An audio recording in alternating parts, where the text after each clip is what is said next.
Changing the subject. Philosophy from Socrates to Adorno. Raymond Geuss. Cambridge, Massachusetts. London, England 2017. Preface. One of the most striking images in all of literature, including all philosophical literature, is to be found in Book 7 of Plato's Republic. In an underground cave, prisoners are chained up with their backs to a source of light. They have been this way all their lives from birth, and they pass the time looking at the shadows that are cast on the walls in front of their eyes. These shadows appear, flicker, coalesce, dissolve and melt away, and, sometimes, reappear, and, from time to time, they form certain more or less regular patterns. They sometimes succeed one another at random, but at other times they seem to exhibit some kind of order. Some prisoners become adept at mapping the sequences of shadows, to the limited extent to which any regularity at all is discernible in their appearances and disappearances. Common sense is the name given to the skill they have learned to develop in studying this play of shadows. Suppose, Plato suggests, someone were to free some of these prisoners, turn them around, force them to face the light, and show them the objects that threw the shadows which they had spent their lives watching. Plato says they would be dazzled, blinded, and distressed. Yet the pain and disorientation of this reversal, which destroys their hard-acquired common sense, is a necessary concomitant of the process of coming to a real understanding of the world in which they live. Eventually, but that eventually could designate a very considerable amount of time, the liberated prisoners might learn to understand the play of shadows even better than those who had never been freed, because they might be able to acquire some knowledge of the real objects themselves that threw the shadows. If they then continued to take the shadows seriously at all, it would be as the effects of something else, not as substantive entities important and causally efficacious in their own right, except in so far as their deluded flickering might move the prisoners who always had been and still were in chains to one form of belief or speech rather than another. To take an example from our political life, the shadows are a bit like modern rights discourse. Saddam Hussein gasses his own population in the 1980s and the United States pats him on the back and gives him weapons. He is an important ally. Suddenly in the 1990s he makes himself a nuisance, and people discover that he has been violating the human rights of his own citizens, and so his country is invaded. After the second invasion of what is, after all, a purportedly sovereign state and recognized member of various international organizations, carried out against the will of the UN Security Council, the U.S. commander in charge of the forces occupying Iraq sternly warns Iran not to violate international law by interfering in the internal affairs of Iraq because it is a sovereign country. Human rights are presented by those who appeal to them as if they were a powerful and coherent body of principles that are to govern what happens. However, if one simply studies the way they function in real political contexts, one will never get anywhere. Trying to find any continuing, reliable rhyme, reason, consistency, or substance in appeals to human rights at this level of analysis is clearly a mug's game. Some people think that behind these shadows there stands the normative reality of law or an ideal budget of human rights which it is the philosopher's task to reveal. Blessed are they who, even though they have not seen, yet do they believe. Others think that, to change the image, the philosopher's natural law, or human rights, are, as it were, shadows of shadows, that they are not substantive reality but a hallucination of people who have spent too much of their time watching shadows, and that understanding, if not exactly reality, is to be found elsewhere. In either case, no one thinks that understanding is to be gained by simply cultivating our skill at classifying and mapping these shadows. One way or the other one has to change the subject to make any progress. Either one needs an ideal theory of human rights / natural law etc., or one needs another kind of theory of how humans act and speak, which also does not take their mere professions completely at face value. It might not be clear which of the proposed new mappings deserves to be taken most seriously, but all of them are, each in its own way, attempts to construct something that is the opposite of common sense. In any case one is in some sense changing the subject. That is what, or, at any rate, that is one thing that philosophy has been. This book arose as a result of the accidental conjunction of two very different things. First, in 2010 one of the managers of Heffer's bookshop in Cambridge, England, asked some academics from different disciplines at Cambridge University to put together a list of the 10 most interesting books in their respective areas, not the 10 that had historically been most influential or the 10 currently most generally popular or most highly regarded by current advanced practitioners or the 10 that showed the highest degree of literary polish or were pedagogically most useful, but the 10 that would, simply, most repay serious study because they had something inherently important to say. As a particularly good customer of the shop, I was asked to put together such a list for philosophy. One further requirement Heffer's imposed was that there should be only one work by any given author, which turned out to be a very helpful practical limitation, if only because it prevented me from even being tempted simply to list 5 or 6 dialogues by Plato. The limitation to 10 items also turned out to be a useful intellectual discipline in a number of ways. My first few trials at putting together a list were complete failures because, I eventually realized, I was still allowing myself to be influenced by exactly the kinds of considerations that I was being asked to ignore. I was still being guided by the general reputation of the philosopher in question, by questions of historical influence and of centrality to the existing discipline or even to the usual curriculum. Only after several go-rounds did I feel I had freed myself from these concerns, which it would be perfectly appropriate to take into account in a different kind of inquiry, but which ought really to be irrelevant to deciding which works were powerful, engaging, enlightening, and worth the attention of the easily distractible members of early 21st century populations. The second factor in the genesis of this book is that I had always been embarrassed by the mistakes, lack of syntactic and lexical variety, and general clumsiness of my written French but never seemed to have the time to undertake any kind of serious improvement. So after my retirement in January 2014, I made an arrangement with the Cambridge Alliance Française. I had a routine. I would write 2 or 3 800 to 1000 word essays in French every week, and then have them discussed and corrected by one or the other of the 3 excellent teachers I was fortunate enough to find there, Anne-Laure Brevet, Isabelle Geisler, and Aline Guillermot. After a year or so of this regime, I did think I noticed a slight improvement in my written French, but a problem emerged. I had written over 100 of these mini essays and I needed more material, that is more topics. I had started by going through my usual resources of personal recollections from my life, scurrilous stories about people I knew, invented narratives, dreams, political commentary, mock epistolary exchanges, translations of short texts from Greek, Latin, or German, and brief comments on favorite works of literature, but I felt I was beginning to repeat myself. I needed some fresh ideas and subjects, ideally topics that would require very different and more complex forms of syntax and lexis, without excessively taxing my own limited imaginative powers.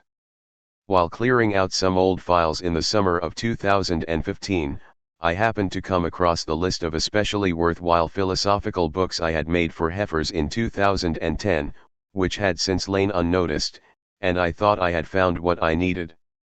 I could write French essays of a very different kind from those I had been doing, introductory essays of 5,000 to 7,000 words on each of these 10 philosophical works written at a speed of 1,000 words for each session. This, mixed in with a continuing flow of other essays on topics from my usual sources, would certainly keep me in material for a year at least. My excellent editor at Harvard University Press, Ian Malcolm, very generously judged that I might write these essays in English rather than French and that the result might be publishable. I abandoned the original specification by Heffer's. External constraints are often useful, but there is no need to fetishize them. Raising the number of works treated from 10 to 12 and then eventually adding a further introductory first chapter and a brief conclusion gave me a bit more scope than the original dispensation would have allowed. While I was writing this book I happened to read Paul Vane's autobiography, in which he describes how at the École Normale in the 1950s all the students were obsessed with the issue of whether they should become scientifics or essayists. Point 1 Fortunately, I have come to the conclusion that essayistic treatment is a fully appropriate way to approach the material in this book, not necessarily the only way, but one that should be in every way perfectly acceptable, given the nature of philosophy, as it has been commonly understood for the past 2,000 years. The history of philosophy is a dignified and important object of study which deserves to be pursued with all the philological exactitude, historical rigor, hermeneutic skill, and analytic acumen we can muster, but this book is not intended as a contribution to historical, or any other sub-area of, scholarship. It is not addressed to scholars at all. Rather, it is intended as an intellectually relaxed, essayistic introduction to some issues that I take to be of interest, by way of a discussion of some historical texts, and its ideal reader would be the intelligent person with no special training in academic philosophy who thinks that philosophers have sometimes raised some interesting questions and who wishes to try to get clear about whether this is the case and what some of these questions might have been, in the interest of thinking about them further. Although the book presupposes no prior knowledge of philosophy and I have tried to make my presentation in each chapter as clear and as simple as I can, the book does, I think, have a cumulative structure, so most readers will find it most useful to start at the beginning and read the chapters in the order presented here rather than treating them as separate essays, each of which can be read on its own. In a work of this kind, errors, in particular, I must say, historical and interpretative errors, are inevitable. Of course, I try to get the reading of these texts right, otherwise what would be the point, but since my real concern is with the issues, in principle the text could retain the value I hope it might have despite being full of mistakes in historical interpretation. A certain amount of distortion is also introduced precisely by my attempt to focus on those aspects of these texts that seem to me most likely to reward sustained consideration, which means that a certain amount of what I take to be less interesting is undertreated or completely ignored. Worth considering obviously does not mean true. I realize that this may be thought by many readers to display rather too relaxed an attitude to an important aspect of this material, but those for whom that is true will find no dearth of works to cater to their taste. With respect to a number of other aspects of this work that might seem unfamiliar to readers, I am also inclined to reply as the early 19th century writer Jean-Paul did with reference to his Vorschule der Ästhetik. Es wird durch jeder mehr als mein Ästhetik in der Studie haben.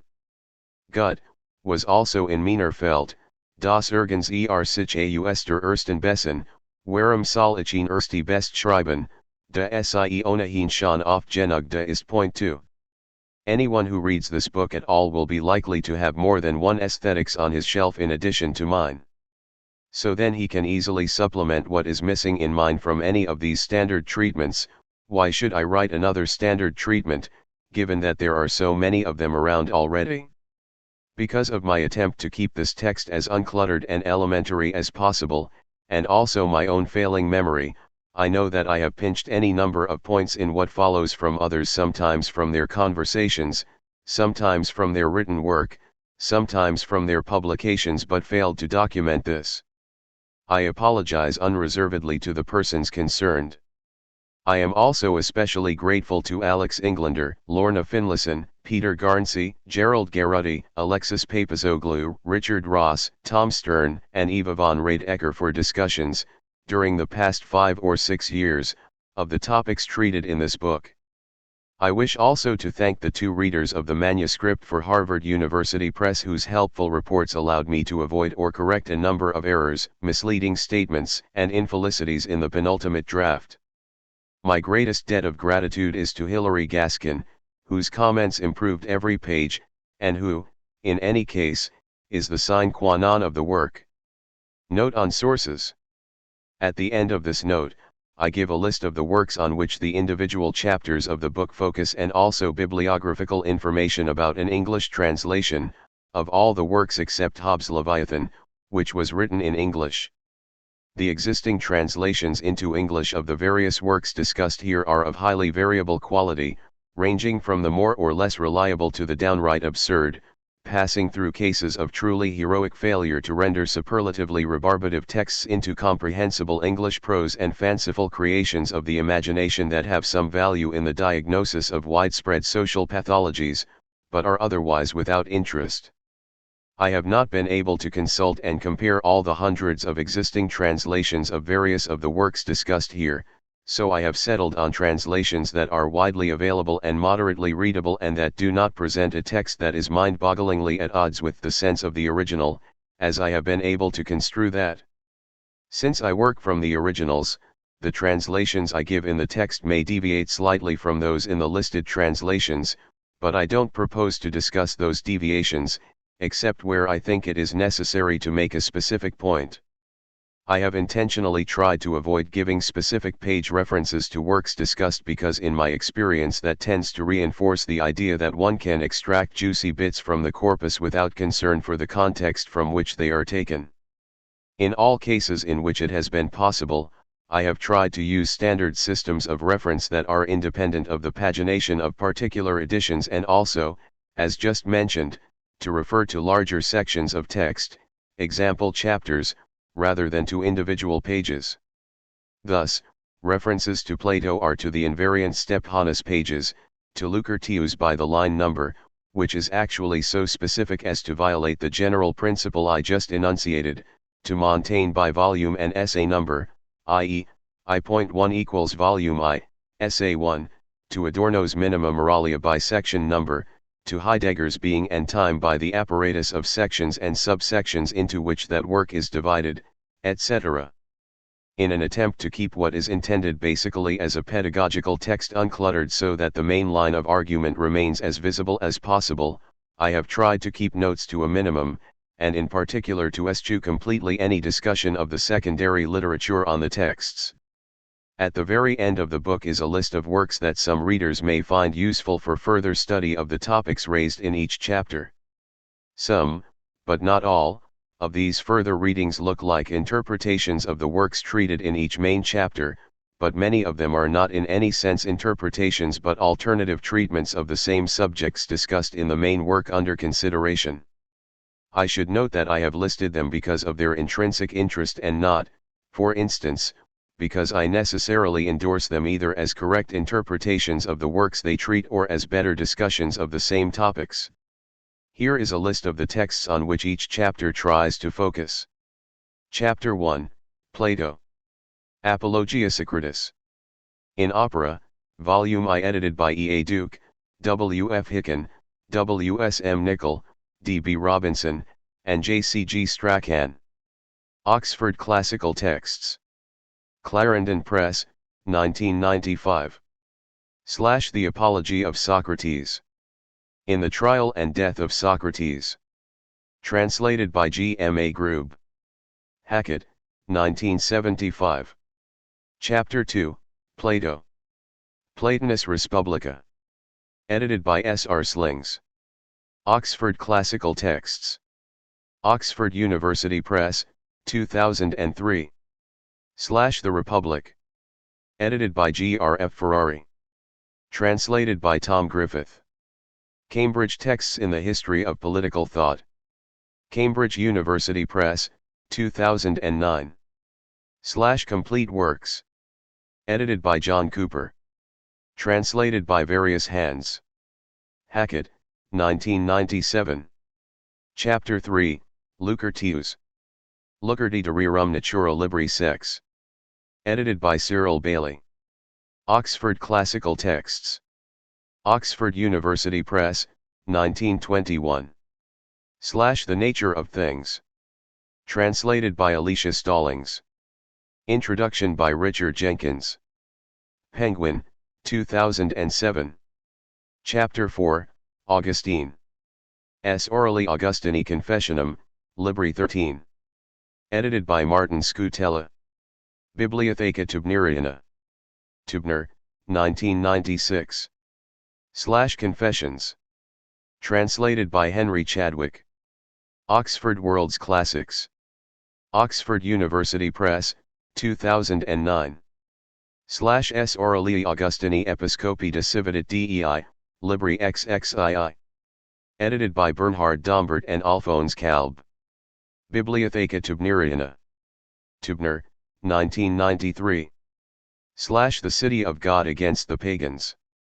Edited and translated by R. W. Dyson. Cambridge Texts in the History of Political Thought. Cambridge University Press, 1998. Chapter 5, Montaigne, Michel de. Les Essays. Edited by Jean Balsamo, Catherine Magnian Simonin, and Michel Magnian. Bibliothèque de la Pléiade. Gallimard, 2007. The Complete Essays of Montaigne. Translated by Donald M. Frame. Stanford University Press, 1958. Chapter 6, Hobbes, Thomas. Leviathan. Edited by Noel Malcolm.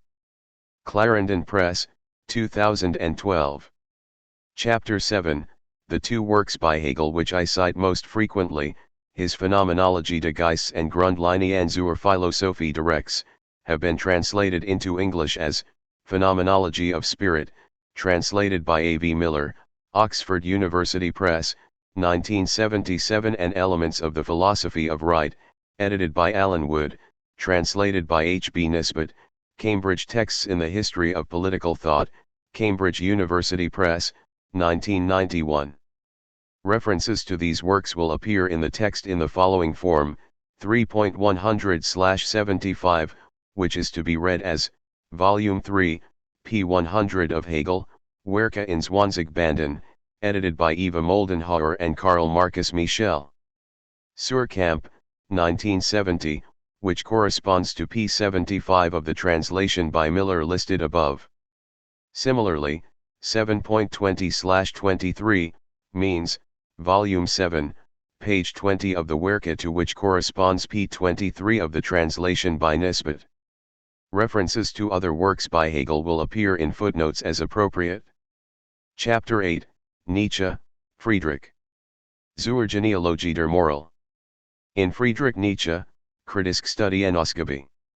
Edited by Giorgio Colli and Massimo Montinari. Walter de Gruyter, 1967.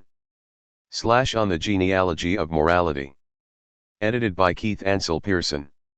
Translated by Carol Dieth. Cambridge Texts in the History of Political Thought. Cambridge University Press, 2011. Chapter 9, Lukács, György. Geschichte und Klassenbewusstsein, Studien über Marxistische Dialektik. 1923. Licherhand, 1970. History and Class Consciousness, Studies in Marxist Dialectics. Translated by Rodney Livingstone. Merlin Press, 1971. Chapter 10, Heidegger, Martin. Sinn und Zeit. Niemeyer, 1927.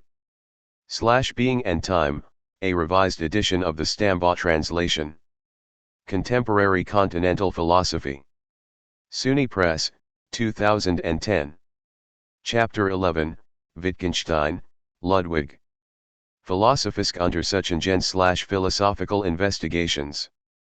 Translated by G. E. M. Anscombe. Blackwell, 1953. Chapter 12, Adorno, Theodore W. Minima Moralia, Reflexionen aus dem beschädigten Leben. Suhrkamp, 1951. Minima Moralia, Reflections from Damaged Life. Translated by E. F. N. Jeffcott. Verso, 2006. Introduction. A game of chess in times of plague. What is philosophy? In what kinds of human situations does it arise? What is it intended to do? It is my basic contention that one of the characteristics of philosophy, perhaps exactly what distinguishes it from science, is that it generally avoids giving a direct answer to a direct question.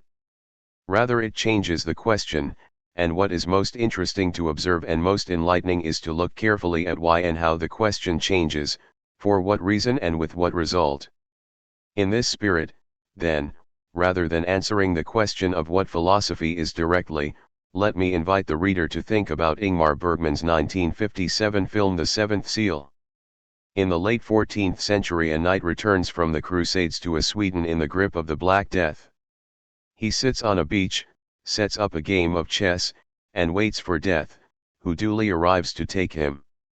The Crusader, however, says he knows that death likes to play chess, so why don't they have a game? The Crusader is not going to be able finally to escape death in any case, so what does death have to lose by a short stay of execution while they play? If the Crusader wins, he gets a reprieve, for the moment. At any rate, if death wins, he takes the Crusader with him immediately. While the game is played, the Crusader can continue to live. The game is played, following the usual rules of the game of chess, in a series of short rounds, a few moves at a time, over the course of several days. The Crusader thinks he has a strategy that will allow him to win, but his religious conscience trips him up. He feels that, after the mayhem of the crusade, he needs confession and absolution. Death pretends to be a priest and, while hearing the Crusader's confession, he gets him to reveal his intended strategy. A strategy revealed, however, is not of much use, and Death rubs this in by commenting that he will remember what the Crusader has said.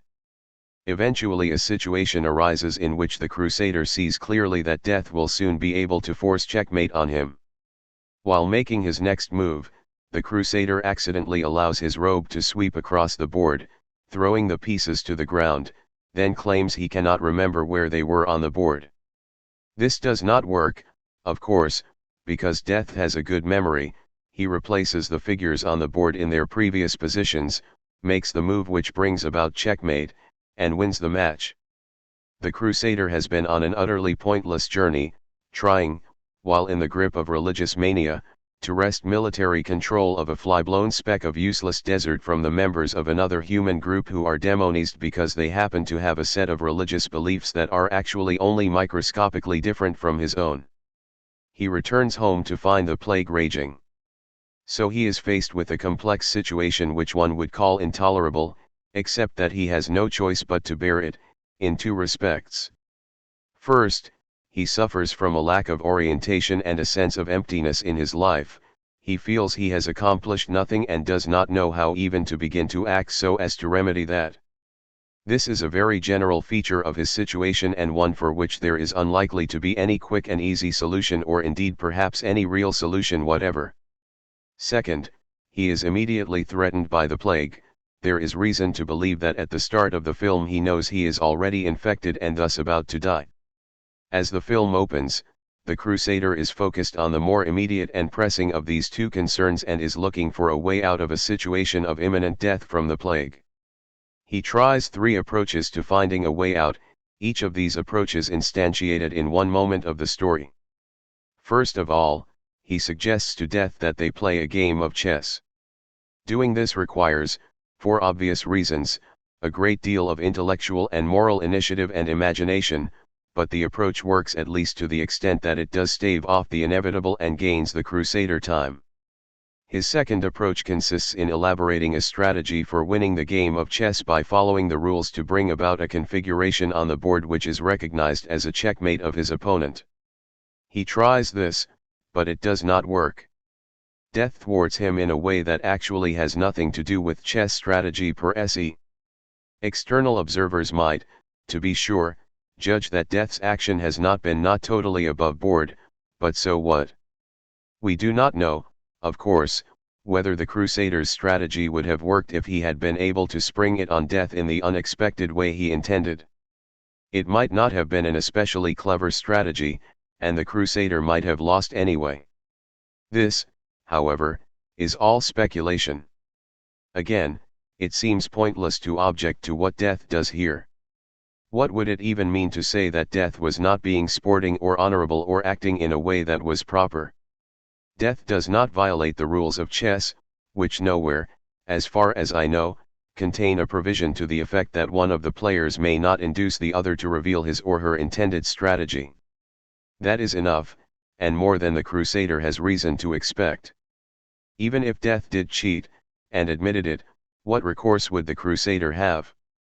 This brings us to the third approach. Just as Death secured an advantage to himself not by playing an especially brilliant move on the chessboard but by doing something else completely, sitting with his cowl over his face in a church until the crusader came in to confess, so the crusader tried to secure an advantage to himself by knocking over the pieces. This was a way of trying to escape from a situation that seemed hopeless. He was not acquiring an advantage in the game of chess. The rules of chess specify how pieces are initially positioned, what counts as a permissible move, when a game is over and who has won, etc., but just as the rules of chess contain no provision against dressing up like a priest, so they also do not forbid knocking the pieces over. The crusader was trying to find a way out of his difficult situation not by making a recognized move in the situation but by changing the definition of the situation itself. They are no longer making moves in chess, the crusader is struggling for his life. This is, at the very least, a different kind of game altogether, and what he does is probably not best construed as part of a game at all.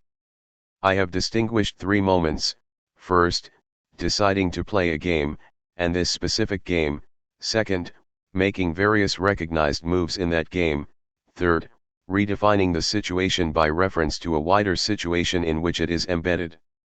The suggestion that motivates this book is that the moment of philosophy is definitely not the second of these 3 moments. It is not, that is, the moment when either the crusader or Death analyzes the board and thinks up and executes an especially brilliant move. Rather, I wish to suggest that to understand what philosophy is, it makes more sense to consider the third moment, the moment when the crusader tries to find a different way out by changing the situation, in this case by knocking over the pieces and thus putting an end, he hopes, to the chess game. He does not actually succeed, but that is a separate matter. Knocking the pieces over is not making a move in chess, it is thinking of the world as not exclusively defined by the rules of chess but as set in a wider context. Philosophy takes place when someone, an individual or a group, begins to try to look for a way out, which might include transforming the framework of some situation, changing the rules, asking different questions. The moment of philosophy occurs when the crusader shifts from asking which of the possible moves on the board should I now make, to how can I avoid having Death take me. He may originally have thought that answering the first was a way of answering the second, but he now recognizes that that is not the case. Philosophy arises when one first realizes that these are 2 different questions. The fact that one is never finally going to win against Death is also a possible object of reflection, but it is neither here nor there in this discussion. The most characteristic feature of philosophy is its connection with a moment when the gears shift, the code breaks down and changes or is changed, the definition of the situation is thrown into question, and we need to reflect on the wider context within which a course of action, including possibly a discussion, has been proceeding, when expectations change and terms need to be redefined. Let me give a few more examples of the kind of phenomenon I have in mind. If I am a barrister and I hide my opponent's wig so that he cannot speak in court, I am not by doing that making any argument that has any legal standing. I am doing something quite different, which may or may not work, and which may or may not have certain other consequences for me. Or imagine the case of an operatic tenor who is killed but must remain on stage as a visible corpse for the rest of the act and who uses the time to have a nap. Or suppose I am a member of parliament. The government and opposition benches are on opposite sides of the house, 2 sword lengths apart, in order to discourage dueling. Now suppose that, when I am recognized by the speaker, I stand up and, instead of asking a question, pull out a gun and shoot a government minister. I have certainly done something which will most likely be reported in the newspapers, but it is in a clear sense not really a contribution to the parliamentary debate in the narrow sense of the term. Here I have rather clearly taken a step outside a given framework of rules and expectations, redefined the situation, and acted in such a way as to impose that new definition of the system on others. No member of the opposing front bench will be likely to respond to my firing a pistol at someone in the chamber with a rebuttal, an argument, an answer, or a long rambling speech. Other kinds of things will happen. When Haydn transmitted the message to his employer Count Esterhazy that the musicians of the court orchestra were tired of the summer residence and wanted to return to Vienna, he did so by writing a symphony in whose final movement the players one by one stop playing, put away their instruments, extinguish their candles, and leave the room, until only two are left. 1. He had, in the late 18th century, musical means for annotating any note a flute was called upon to play, and even for annotating silence, but there is no notation for flautist extinguishes his candle.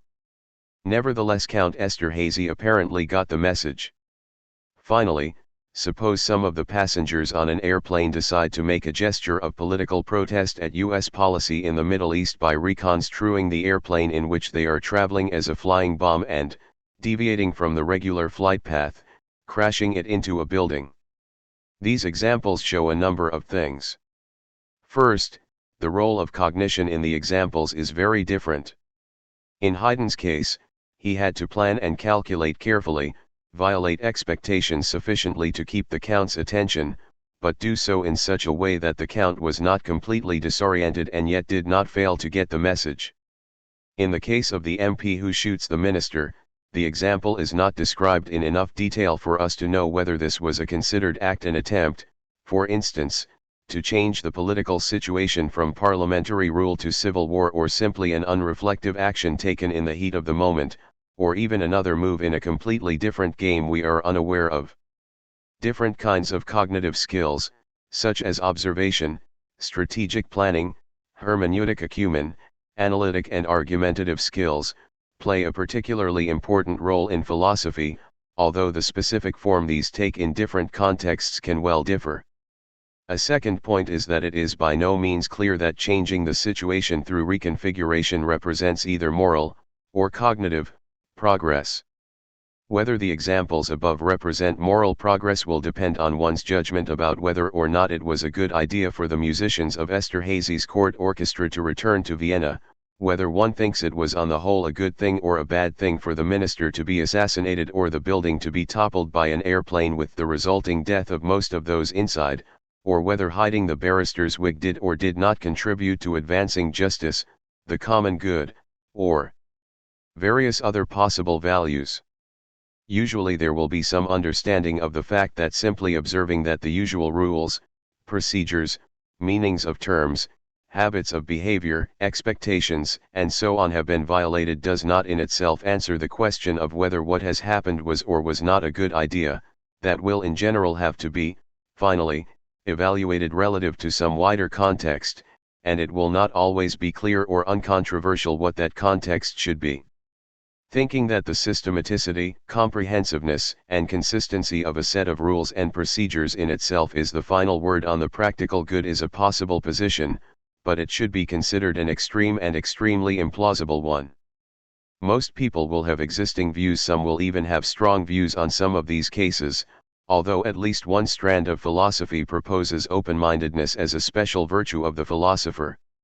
A third point is that routinization probably cannot be avoided and can very easily set in. Probably some routinization will always occur in our responses to the situations that gave rise to philosophy. Haydn had no form of musical notation at his disposal to express that the musicians at this point were not merely to remain silent but to extinguish their candles, get up, and leave the room. He could, to be sure, have used another existing symbolic system, namely language, to write under the oboe part something like oboist los seinkers ausund tritub, and eventually, if the need for such a symbol became recurrent, he might just write obab or invent a grapheme such as square root or to put directly into the score. Similarly, presumably at some point it was a surprising novelty that the musicians of the Vienna Philharmonic shouted out Prost Nugger to the audience at the New Year's concert. It was not usual for musicians to address the audience rather than simply playing the notes of their music, but now this has become part of the traditional practice, and the audience would be disappointed if the orchestra members did not wish them a Happy New Year from the stage. If one is looking for what is distinctive in philosophy, then, it is not primarily the attempt to deal with the sorts of question that arise in the context of what I called the second approach. On the other hand, it is probably a mistake to think that there is anything like a single trans-historical nature or essence of philosophy. There are only related historical practices, and some of these practices will be associated with mastery of certain forms of rule-guided behavior, correct Latin, disputatio according to fixed rules, formal abilities of various kinds such as those needed to do mathematics. However, it is also the case that philosophy was rarely simply identified with skill in one of these activities. Many early philosophers were shamans, empedocles, highbrow circus performers, hippias, partisan political leaders, Solon, founders of religious orders, Pythagoras, if he existed at all, or language reformers, Prodicus. Point 2. Nevertheless, philosophers have repeatedly succumbed to the particular illusion that they have all been engaged in, essentially, the same activity over the millennia, and that this activity is the explanation and defense of a set of rules of correct thinking and acting. This view is obviously very deeply rooted, at least in modern ways of thinking, so deeply rooted, in fact, as to be almost, but not quite, irresistible. Humans are like many other animal species in having an inclination toward predictability, routines, and habits. Having these gives us a sense of security for perfectly understandable reasons. As societies get more complex and predictable coordination becomes a pressing issue. The introduction of systems of rules and procedures is an obvious way of attaining this valuable goal. To be sure, no one is foolish enough to think that any system of rules we might now have actively and explicitly available to us is the best one possible, but the general idea of an aspiration toward a closed system of rules remains. This aspiration often takes the following form: like the system of rules for chess, we might have, or eventually come to have, a full system of rules for nature, metaphysics in one sense of that term, or for all of our knowledge of the world, epistemology, or for how to act, ethics. If this goal were to be reached, philosophy could stop being a way of shifting gears and become the internal analysis of closed structures. Point 3. Some of the cases discussed earlier might be thought to add credibility to this approach.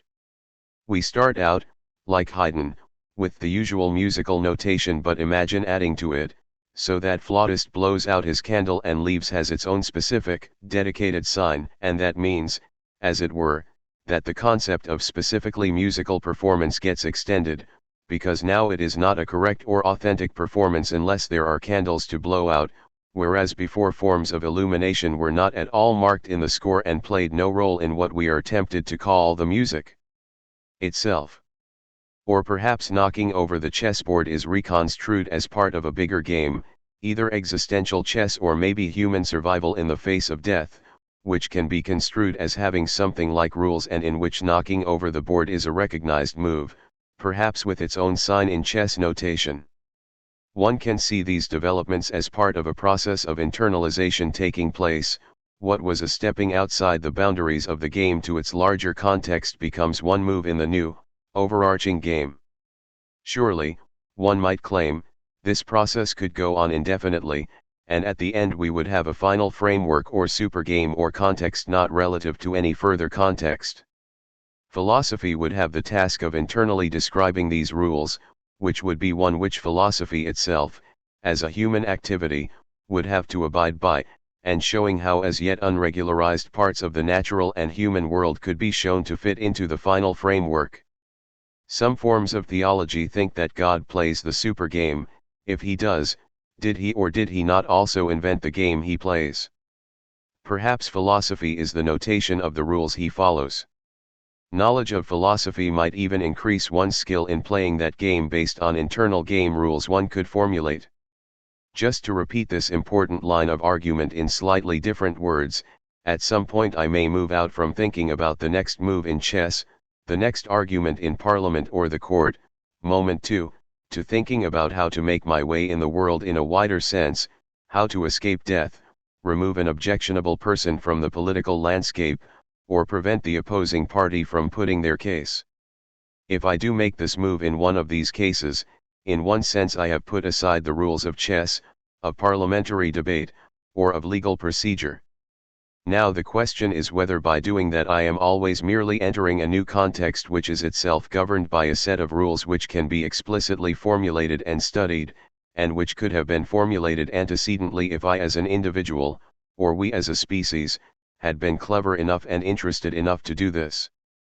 It is the assumption of this book that views like this, that human life is like a chess game with rules, have shown themselves to be untenable, and thus that looking for a way out of problematic situations won't always mean looking for another system of rules like any of the ones we know. I have spoken of the second and the third of the three moments in the story of the encounters between the Crusader and death.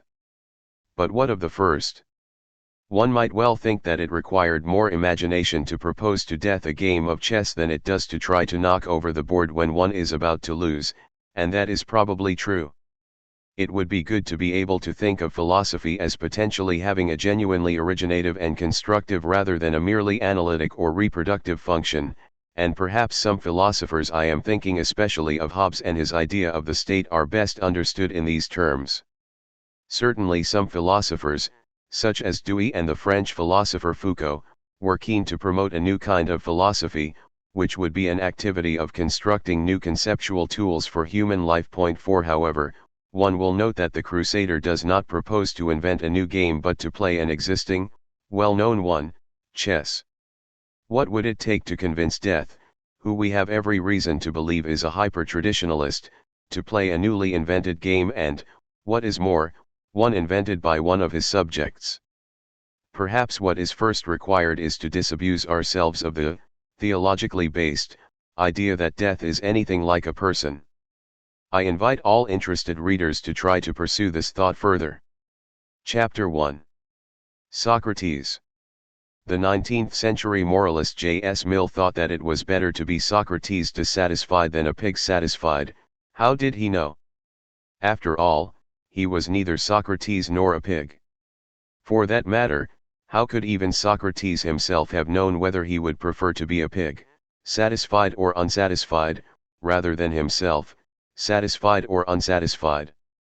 Although Mill did not seriously consider the possibility that anyone might prefer to be the pig, he did, nevertheless, think it worthwhile to try to give something like a reason for the claim he makes, as is indicated by the exact words he uses in his Utilitarianism: it is better to be a human being dissatisfied than a pig satisfied, better to be Socrates dissatisfied than a fool satisfied.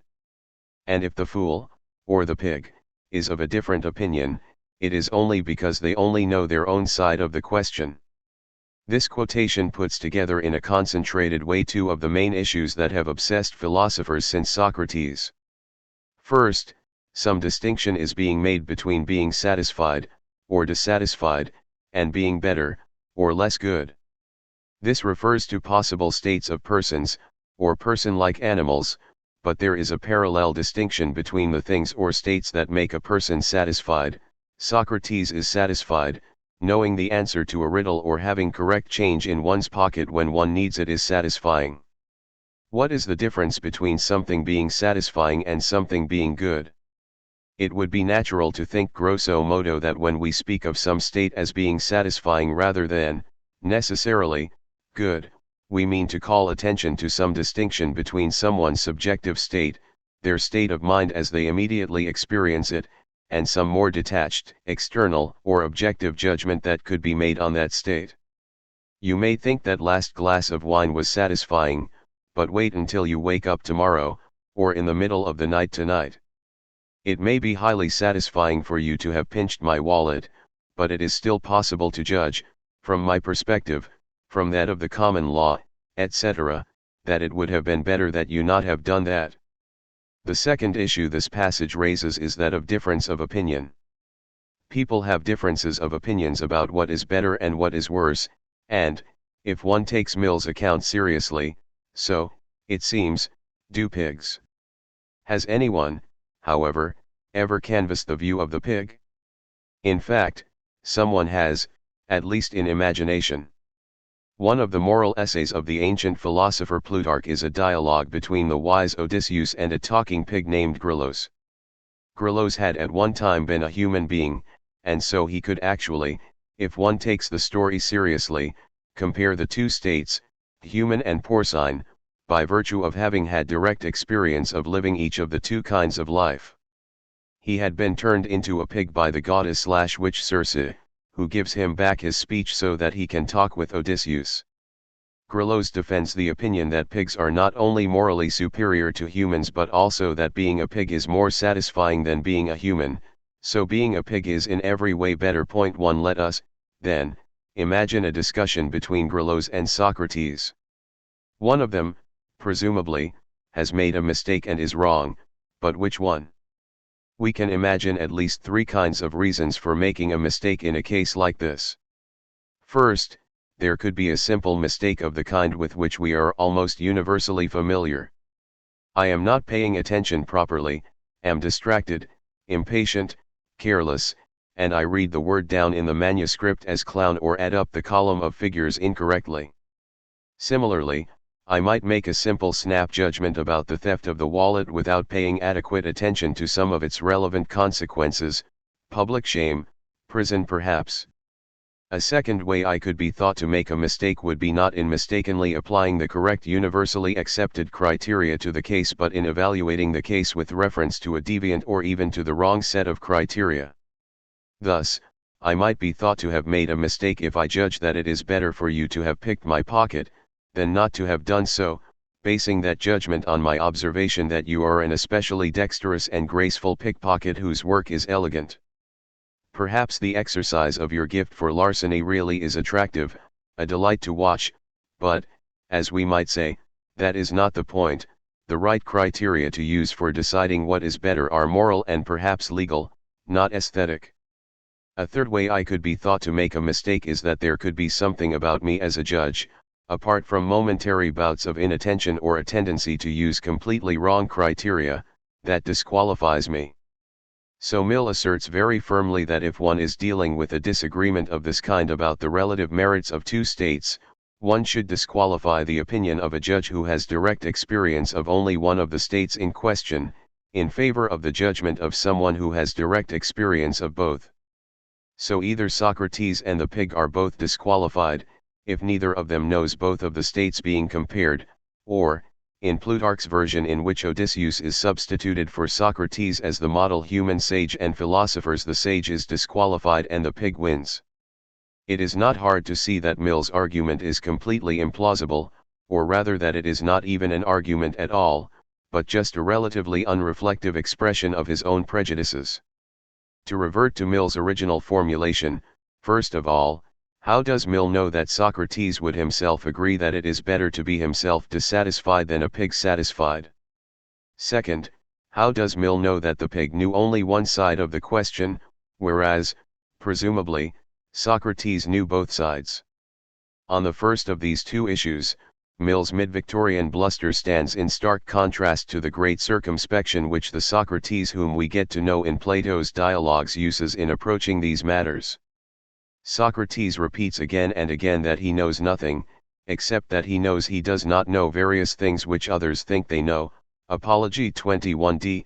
Point 2. This claim is intended to be shocking because Socrates is visibly and demonstrably so clever. His accusers warn the jury against being taken in by his cleverness, 17a, b, and one can, and should, immediately wonder what the point of administering this shock is.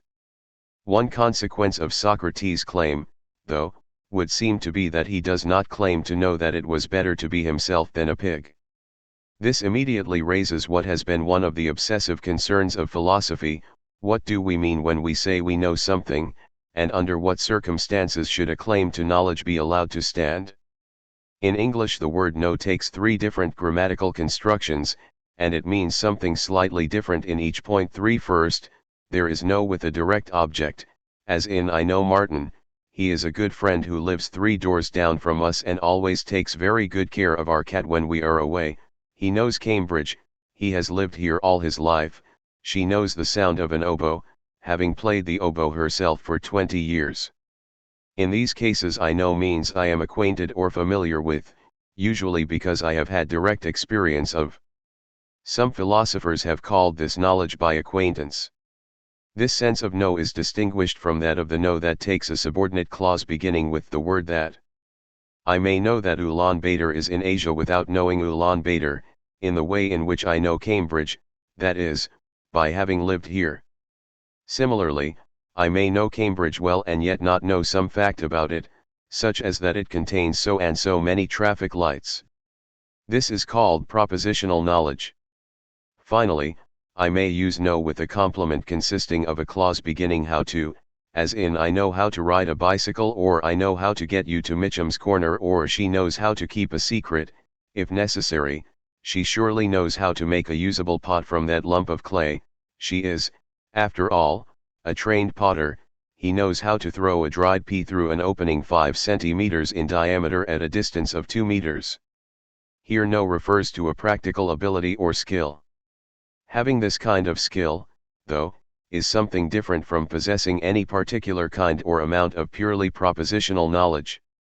I can reliably get you to Mitchum's Corner without necessarily being able to tell you in so many words exactly how to do that, that is, without giving you a set of correctly formulated directions. And reading and cognitively mastering the contents of a book on playing the oboe won't make you an oboist.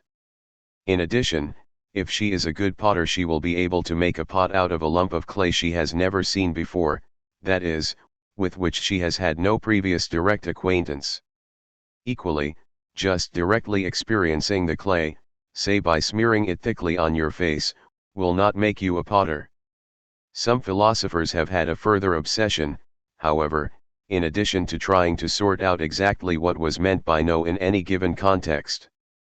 They have wished to devalue much of what we think we know. It is not really knowledge but something less than that, such as mere opinion, and to discover, or perhaps promote or even invent, a kind of propositional knowledge that has a privileged status, particularly as a reliable guide to action. Plato was instrumental in establishing a usage which distinguished very sharply between real knowledge and mere opinion/belief. Point 4. Thus, under normal circumstances, I would unproblematically claim I know that since privatization of the railways, the government subsidy for rail transport has increased, ticket prices have also increased, and the service is still significantly less good than that on comparable parts of the French or German, or even Italian, national networks.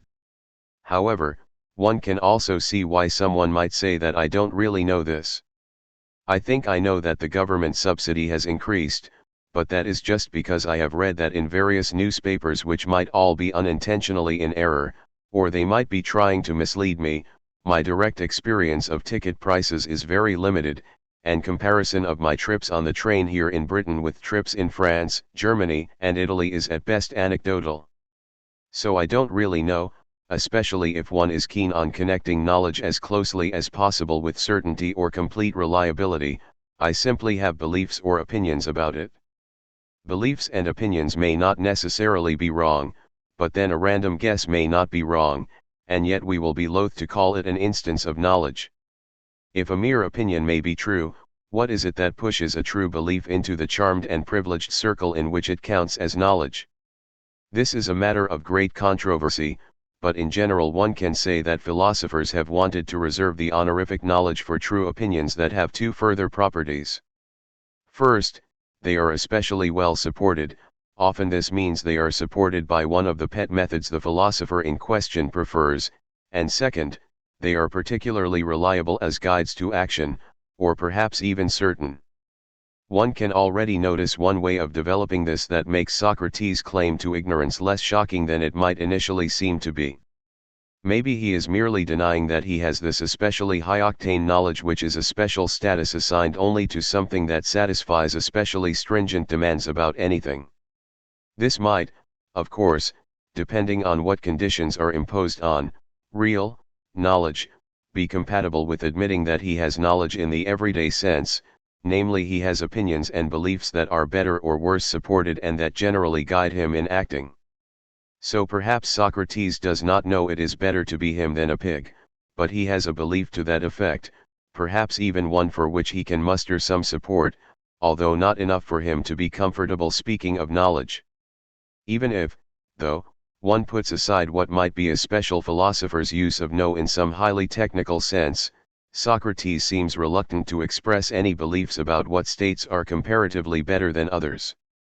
In Apology he even says that he does not know how to evaluate death, 40c, 41a.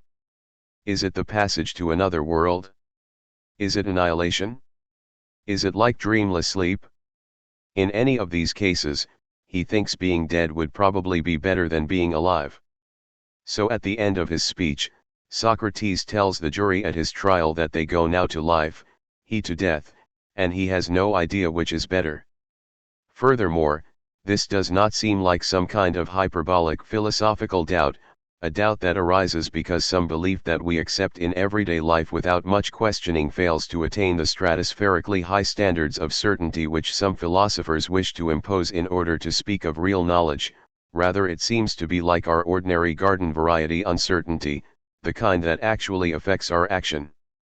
I know, in the everyday sense, that I am sitting in my loft typing, but I could have some kind of philosophical doubt about whether I am not really dreaming or hallucinating or making some mistake about my surroundings, so I don't really know. Nothing about this is going to make me actually stop typing. In contrast, I know I don't know which horse is going to win a certain race tomorrow at Newmarket. Not having any interest at all in games of chance or competitive sports, I am also uninterested in this, but even if I were interested, the fact that I don't have any idea which horse has the best chance of winning would make me likely to hesitate to bet. Socrates' attitude toward an afterlife is more like my attitude toward the race at Newmarket than like my attitude toward whether or not I am sitting in my loft. His uncertainty affects his action, making him unwilling to do various things it might be appropriate for him to do, if he had reason to think that death was something bad, such as escaping from prison and running off to Thessaly, as various of his friends propose that he do.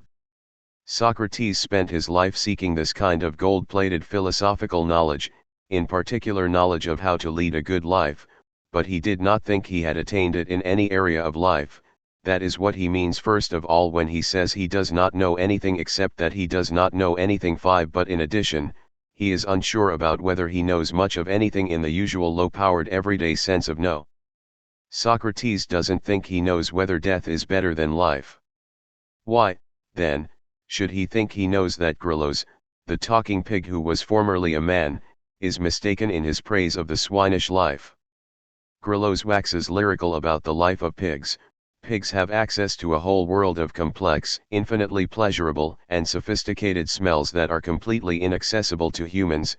Humans, in contrast, have only a rudimentary olfactory apparatus and very primitive discriminatory powers. How can Socrates be so sure that Geuss is wrong to claim that being deprived of this whole world of sensation is a disaster? How can Socrates reject Geuss' assertion that no one could fully appreciate the magnitude of this loss who had not himself been a pig? This brings us to the second part of Mill's original claim, that one can discount the testimony of the pig because it knows only one side of the question, i.e., only what it is like to be a satisfied pig, whereas Socrates is to be presumed to know both sides of the question, because he was acquainted with both states, the human and the porcine, and therefore to be a better judge of the issue. Note here the shift from the second sense of know, equals Socrates, or the pig, know which state is better, that is, one or the other of them has an opinion equals has purported propositional knowledge, to the first sense of know, equals Socrates, or the pig, have direct acquaintance with what it is to be Socrates dissatisfied or the pig satisfied. Recall, though, that in Plutarch's dialogue it is the pig, who had been both a man and a pig, who has the advantage of direct experience of both states over Odysseus, who has only been a man, and the pig's considered judgment must be held to have more weight. Plutarch's dialogue is an invention, of course, but it does point out what, it seems, would have to be true for Mill's comparison to be convincing. Socrates would have to be able to become, or be transformed into, a pig and thereafter to remember what it was like to be a man and also judge that being a man was better. Socrates' opinion is to be given more weight because he knows both sides of the question can mean two different things. 1. Socrates is directly acquainted with the state of being Socrates lying blissfully and lethargically in a pool of mud, with the sun beating down, having gorged himself on a huge pile of acorns. 2. Socrates is directly acquainted with the state of being a pig lying in a pool of mud, etc. Now the first case may or may not actually be true. In fact, it is most unlikely literally to have been true, because what would Socrates have been doing in the pool of mud? Trying to chill out? Trying to discover what it is like to be a pig. 6. Still, it is in principle possible that he had such a mud bath, and we might think that even if he did not have this direct experience, he could easily extrapolate from experiences he did have and imagine what it would be like to have such a mud bath. On the other hand, Socrates has no direct experience of being a pig in any state, lying satisfied in the mud or not. He may, of course, again imagine what this would be like and compare the imagined state of being a pig satisfied with that of being himself dissatisfied, but then how do we know that the pig could not imagine being Socrates? The question here is who is the better judge, but if one excludes from the beginning the very possibility that the pig has or could articulate any preferences or opinions, then by that very fact one has excluded the possibility that the pig can be any kind of judge. Perhaps that is a reasonable view, but if that is the case, what is the point of the whole comparison? Then one might as well have said directly, Socrates dissatisfied is better because he at least can judge, whereas a pig elated, somnolent, debauched, or depressed cannot be a judge at all. Of course, in doing this one will simply have begged the question, how do we know it is better to be a creature capable of articulating judgments rather than to be one who is incapable of doing so? Perhaps one wants to say we just know that. No need, then, to bother with philosophy. To put this point in a slightly different way, conceivably Socrates had had the experience of being in the same, externally specified circumstances as those which a pig would find highly satisfactory: big cooling pool of mud, lots of nice acorns and slop, rich, pig-friendly smells filling the air. This does not mean he has had a direct experience of being a pig, only of living, as a man, in circumstances that a pig would find pleasant. Even if he did have direct experience of bathing in lovely mud, the only conclusion he could have definitively drawn was that he, as Socrates, preferred to be dissatisfied rather than to be, as Socrates, in conditions which a pig would find highly agreeable. That in itself does not show that Socrates' opinion about whether it is better to be himself or a pig has any special standing. Mill, in a way that seems clearly to be incorrect, treats the comparison between being Socrates and being a pig as if it were a matter of choice between two possible states, that is, as if it were like the choice that might confront Socrates one night between having sex with Alcibiades or having sex with Xanthippe. But the comparison does not have this structure at all. Socrates can choose to act in external ways that resemble those in which a pig behaves, for example to sleep in a pool of mud, or he can choose not to do this, but he cannot choose to be a pig, unless he can find a Circe with an appropriate magic wand. Alcibiades' magic wand shows itself to be inappropriate and inadequate.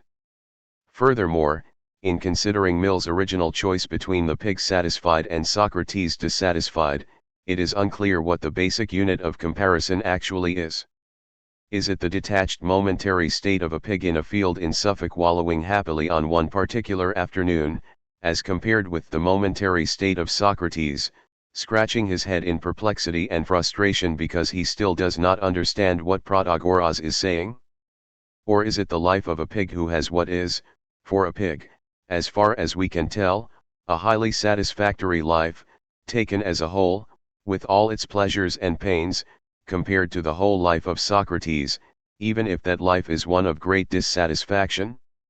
Mill's general approach gives priority to the first of these two interpretations, which amounts to the claim that a human life, for these purposes of evaluation, can be analyzed into a series of episodes: lying in the sun in a field in Suffolk, sleeping undisturbed in the sty, eating slops in the rain, etc. for the pig, arguing with Xanthippe, walking to the agora, standing and talking with Euthyphro, etc. for Socrates. Mill assumes that there is one clear sense of satisfied/dissatisfied that can be used of both Socrates and the pig, and that is highly dubious. Whatever is true of Mill, it is rather clear that for Socrates the appropriate unit of analysis, discussion, and evaluation is not primarily the individual action or some individual momentary state, but a type of life as a whole. Point 7 If you wish to think about how it is best to be or to live, you do that not by considering successively individual actions that you might perform but by looking at the shape of a human life as a whole.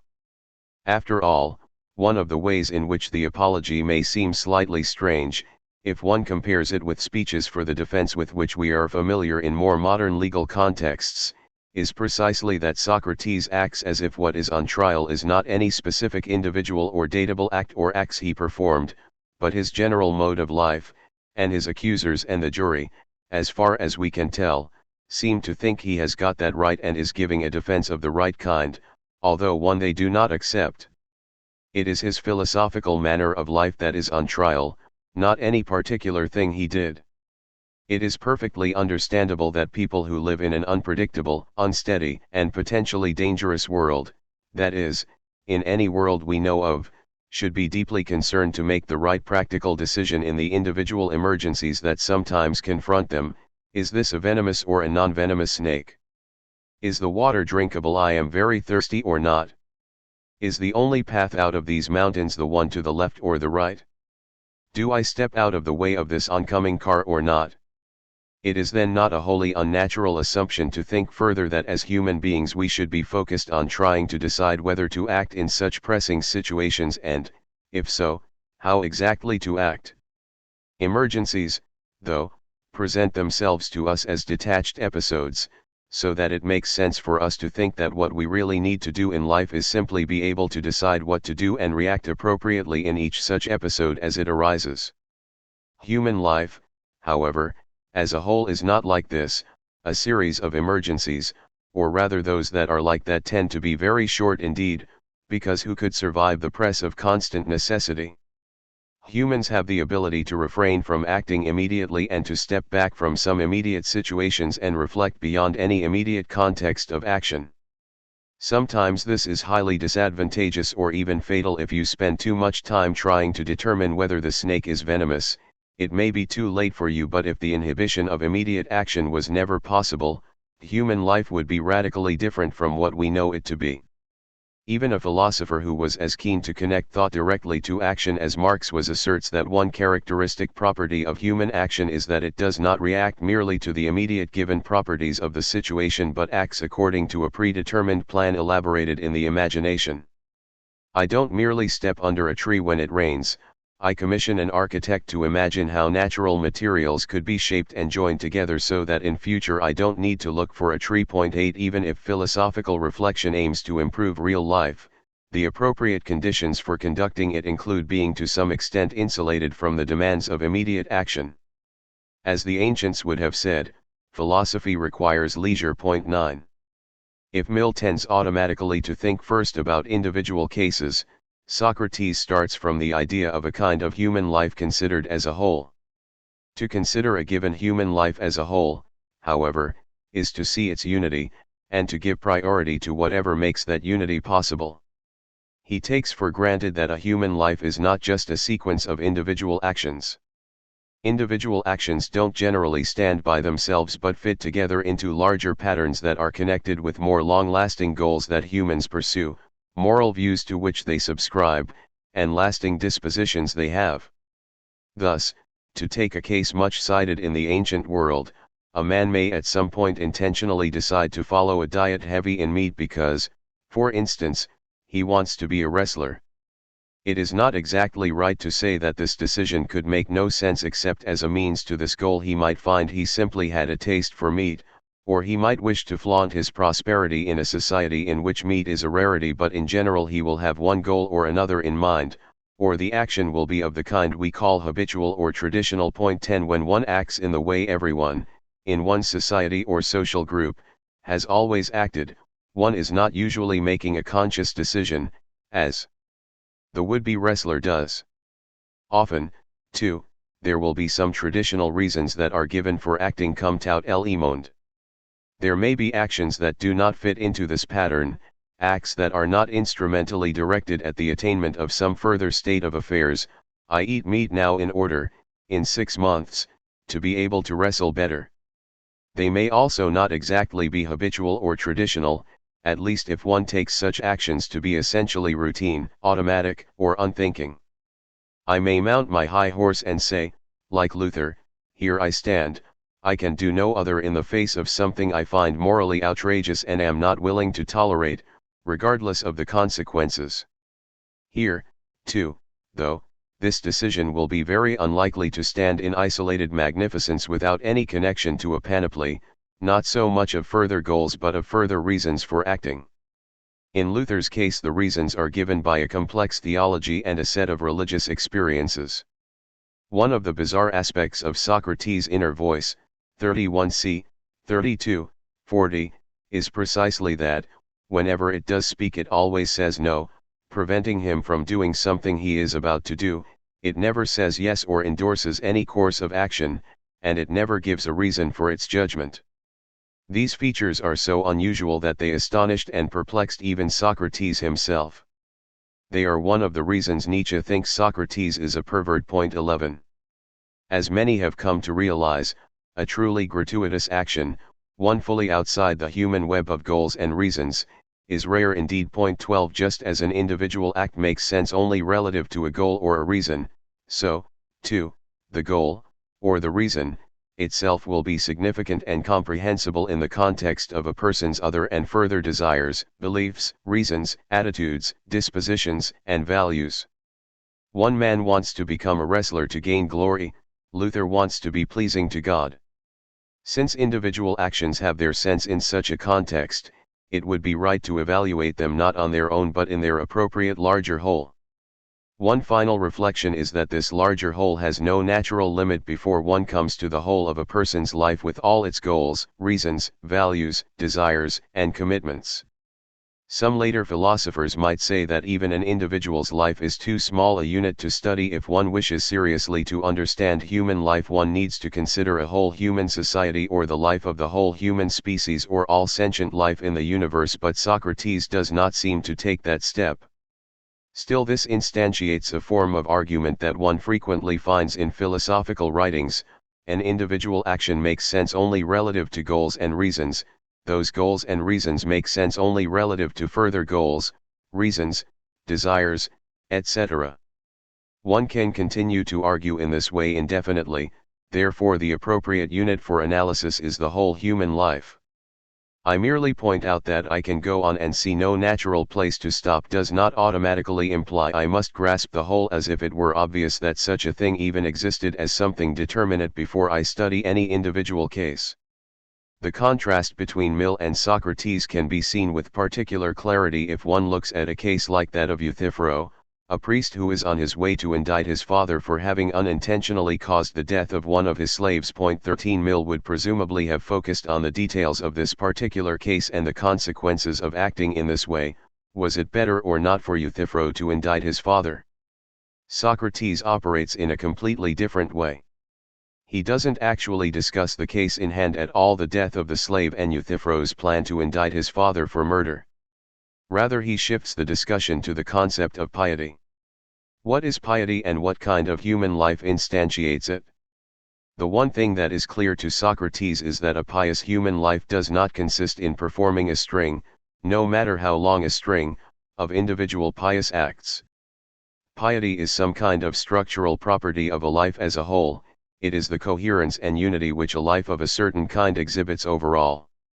To say that a human life exhibits an overall coherence, is, however, to make a statement that has an odd and slightly ambiguous status. On the one hand, it looks like a report of a quasi-empirical fact, but on the other it can look more like a methodological principle that we adopt in trying to understand others, and ourselves. Finally, it is clearly intended to have more aspirational power than the normal report of a fact has, and it seems to propose and recommend to each individual a substantive end rather than being a mere heuristic principle. Perhaps the recommendation is so strong as almost to amount to a demand. Clearly, the coherence which a human life does, and should, exhibit is not a form of mere logical consistency, but beyond that it is hard to say exactly what it is supposed to be. In any case, it must be a strange kind of coherence, because it must be one that is compatible with a certain kind of incoherence. If not, what space would there be for criticism or self-improvement? Or can the pious person never fail to be pious, feel regret for this, strive to do better? In addition, there are distinct types of lives which have what look very much like different forms of coherence: a life devoted to the attainment of public honor, through politics, athletic competition, war; a life organized around the pursuit of money and possessions; a life in which one aspires to be a fit companion for one or the other of the gods, Hippolytus and Artemis; 14. A life devoted to contemplation. Can one say anything about which of these types of coherence, and types of life, is better? Socrates, despite claiming to know nothing, actually has quite a lot to say on this subject. In particular, he has two answers to the question of which life is better, as we can discover by seeing how he actually acts and argues and what he explicitly says. First, human life, he thinks, is a practical activity, and thus it should be possible for us to understand it in the way we understand other, more limited, practical activities. These activities include such things as cooking, sewing, carpentry, pottery, singing, nowadays perhaps driving a car, gambling, setting up a company, filling out an income tax return. We observe that these practical activities can be done better or worse, that some specific people are able reliably to do them better than others can, and that those who can do them reliably better than others are generally said to be excellent because they know what they are doing, that is, they have a kind of knowledge which guides them. Human life, Socrates assumes, can also be seen in this way. It is an activity that can be performed in a better or less good, a more or a less excellent way. A person who performs the activity of singing is an excellent singer who knows what she is doing. A human who performs the activity of living, or perhaps living a properly human life, is a good human or a person who has the virtue or excellence of wisdom. As the singer's song is guided by her knowledge of how to sing, the good human's life is guided by the knowledge of how to live, called wisdom. What we moderns would call the question of motivation also has a clear and simple answer. Just as all singers want to be excellent singers, otherwise why would they sing, and all potters want to make good pots, so all humans want to be living a good life, that is, to be excellent human beings. Differences are the result of the presence or absence of knowledge about how to attain this goal. Socrates is looking for this form of knowledge. But is it actually true that all singers want to be excellent singers? Might I not want to sing for all sorts of other good reasons? If that seems implausible, is it also obvious that all humans want to be excellent humans? This simply attributes to everyone without much argumentation the specific agonistic code of ancient freemen, and ancient aristocrats. What about the possibility, developed later by Hobbes, that what people want is not to be excellent but to survive, which is a completely different thing? Or what about the idea, proposed in different and variant forms by different people, that what humans want is relief from care or release from striving or quietude or pure vegetating like a plant? 15. The term used in Greek for excellence, rho epsilon-tau, is also sometimes translated virtue. This can be very confusing because excellence and virtue have very different connotations in English. Unfortunately, both terms are used in a very wide sense to cover virtually any kind of human goodness, that is, being good at something. Although Socrates is keen on linguistic and conceptual exactness and in distinguishing the different meanings of different terms, the distinction of different meanings is a goal of inquiry, something not simply given at the start but to be worked toward. Fully clear distinctions emerge only gradually. There is no reason to think Socrates attained this goal even at the end of his life. So good man, virtuous man, man of excellence, at least at this point in the discussion, are not to be systematically distinguished, and one can move inferentially from one of them to the other. The second thing Socrates says specifically that he knows is that humans must examine their lives. 38. Once again, he does not say you must think before you act or that you must reflect on each individual action before you perform it. This is connected with his view that the basic unit for evaluation is a kind of, life, as a whole, not the individual items such as particular dispositions, values, and performances. We know what Socrates means by examine because he gives us rather full examples of it. To examine means to subject to the kind of dialectical investigation we see Socrates conducting in the dialogues. It means being able to give a correctly formulated account of what you are doing and exactly why you are doing it, if you are, for instance, a craftsman such as a potter, or it means giving a correctly formulated account, lambda gamma omicron, of what you believe and why you believe it, if you are any human being. Furthermore, this account must stand up to verbal cross-examination by Socrates, who will demand the greatest possible clarity and precision in the account and will investigate its internal consistency, the consequences of holding it, and its compatibility with various other beliefs that most people are tacitly agreed to hold. The usual translation of this Socratic thesis is the unexamined life is not worth living for man, delta nu epsilon xi tau alpha sigma tau omicron beta iota omega tau nu theta rho pi 38a, but this seems to me slightly misleading. The phrase not worth living appeals to differential values, as if to say that some lives are more, and some less, worth living. The fool lives a life that is less worth living and the philosopher one that is more or most worth living, but both are in a sense full human lives. However, the meaning of verbal adjectives like beta iota omega tau is to designate not differential value so much as possibility, so it means livable, not worth living, and in the negative it is sometimes used to mean something like intolerable. So the unexamined life is not one that a human could live or could bear to live or could tolerate living. It isn't that the fool can fail to investigate his own life and that this will mean his life is lacking in something, rather it is that, hard as he might try, not even the fool can fully avoid reflecting on his life.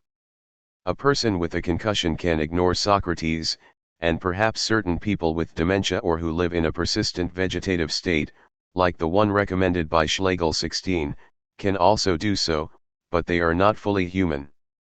One may find this view ridiculous or repellent, but it is, I think, a key to understanding what many philosophers in the past have thought.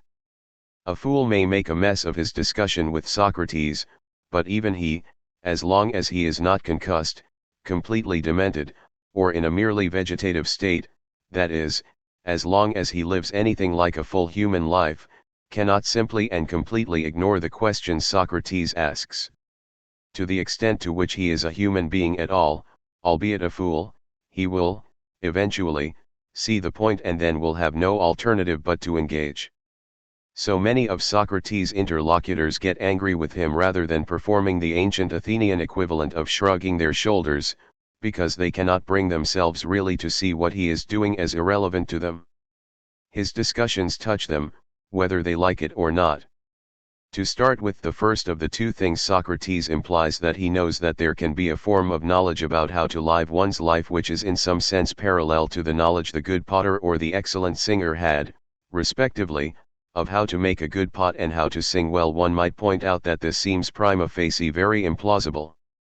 Potting is a relatively well-defined activity with a clear beginning and clear end and with, more or less, agreed standards of quality in any given society.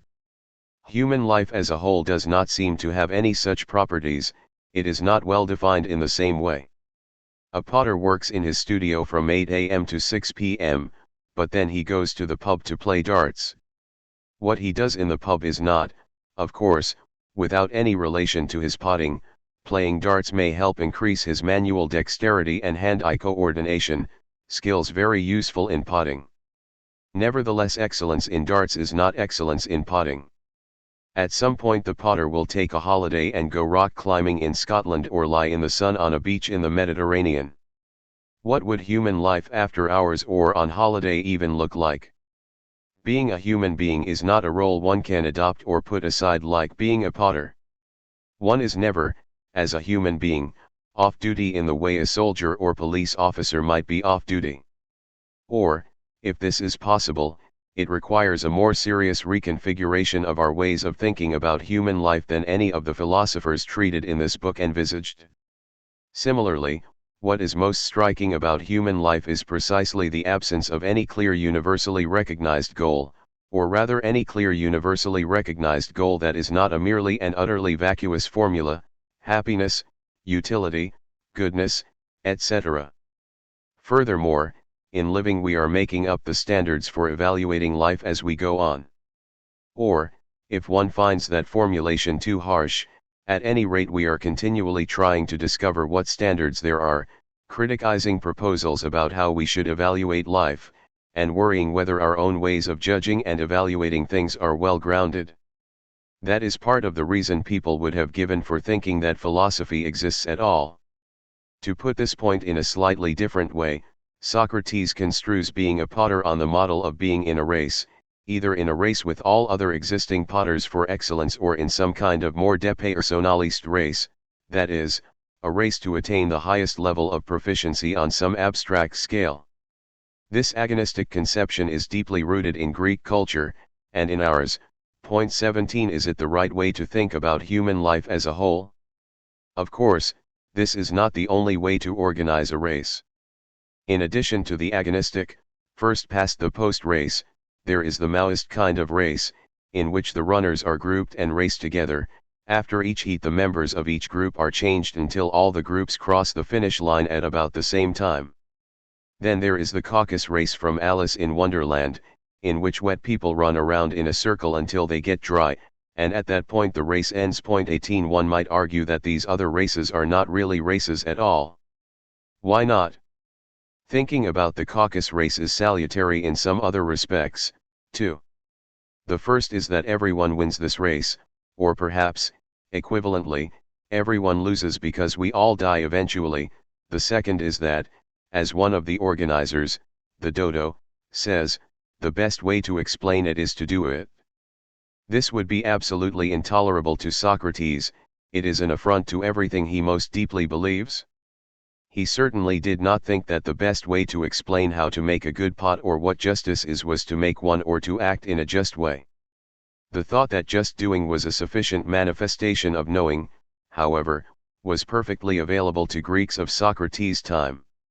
Herodotus, who lived a generation before Socrates and wrote a history of the Persian Wars, has the Persian king Darius say to one of his associates, pi omicron lambda sigma tau iota tau lambda gamma mu nu omicron kappa omicron alpha tau epsilon delta eta lambda sigma alpha iota, rho gamma delta.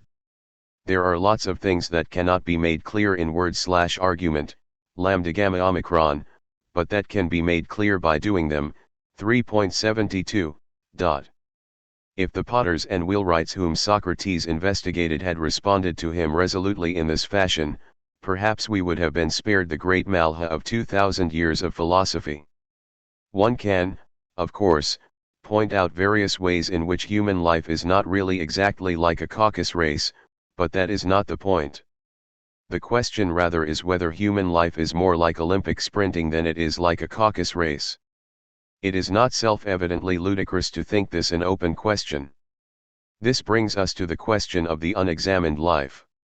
The attentive reader will have noticed that Socrates thinks that if I am a skillful agent/producer in some area, knowing in the third sense discussed earlier, this is because I know something, in the second sense analyzed earlier, that is, I have some propositional knowledge. Point 19. However, I can know how to ride a bicycle without being able even to describe what I am doing, much less being able to give an account of why I do what I do. So even if there was a kind of knowledge of how to lead a good life, it would not necessarily have propositional form, and the person who had it would not necessarily be able to stand up to Socrates' questions and give him good answers. A further question here is whether examination must take the form of Socratic dialectic, defense of a position in the argumentatively free flow of question and answer. Even if we think that some kind of scrutiny is an integral part of human life, does it have to be the dialectic? Couldn't we imagine other ways of examining or scrutinizing our lives? Unexamined has an odd structure when used by Socrates. We generally think of an examination as something with a definite beginning and an end, something that comes to some kind of conclusion. Examining is usually a matter of standing back and asking questions. Then, when I have come to some conclusion, I may continue to act. However, for Socrates the examined life is not a life that is examined but a life spent in examining. What would an unending examination be? Socrates' unclarity about the exact relation of thought and action, of which this is an instance, has dogged the history of philosophy ever since. Socrates' views about the unexamined life might also easily give rise to two further misconceptions. First, one might mistakenly think that since no one can say Socrates' questions are irrelevant if he is given a chance to put them with his usual pungency, therefore Socrates himself is irrelevant or superfluous because even a fool will eventually ask the questions for herself. However, it is one thing not to be able to avoid seeing the relevance of a question and responding, and another altogether to be motivated, and able, to begin to ask the questions oneself. Socrates analyses this failure to ask questions as a form of laziness, and he sees his job as that of a gadfly sent by God to sting the torpid into motion. 30d, 31. The second misconception is that if people see reason, as it emerges from dialectical discussion, they will act accordingly. This would be a comforting thought if it weren't so palpably and almost insultingly false. Apology is infinitely fascinating because it announces both the beginning and the end of Western philosophy with a crack of complete failure which resounds down the centuries. Whatever the historical Socrates might or might not have thought, the Platonic Socrates who became the patron saint of Western philosophy puts the case for rationalism in very strong terms. Reason, lambda gamma omicron, is supreme. It is in itself so clear and so attractive to humans that they cannot fail, eventually, to see and understand it and, once they have seen it, to act on it. That is what the little treatise asserts, but what it shows is the complete failure of this dogma. The jurors are not convinced, or they fail to act on their conviction, which amounts to much the same thing.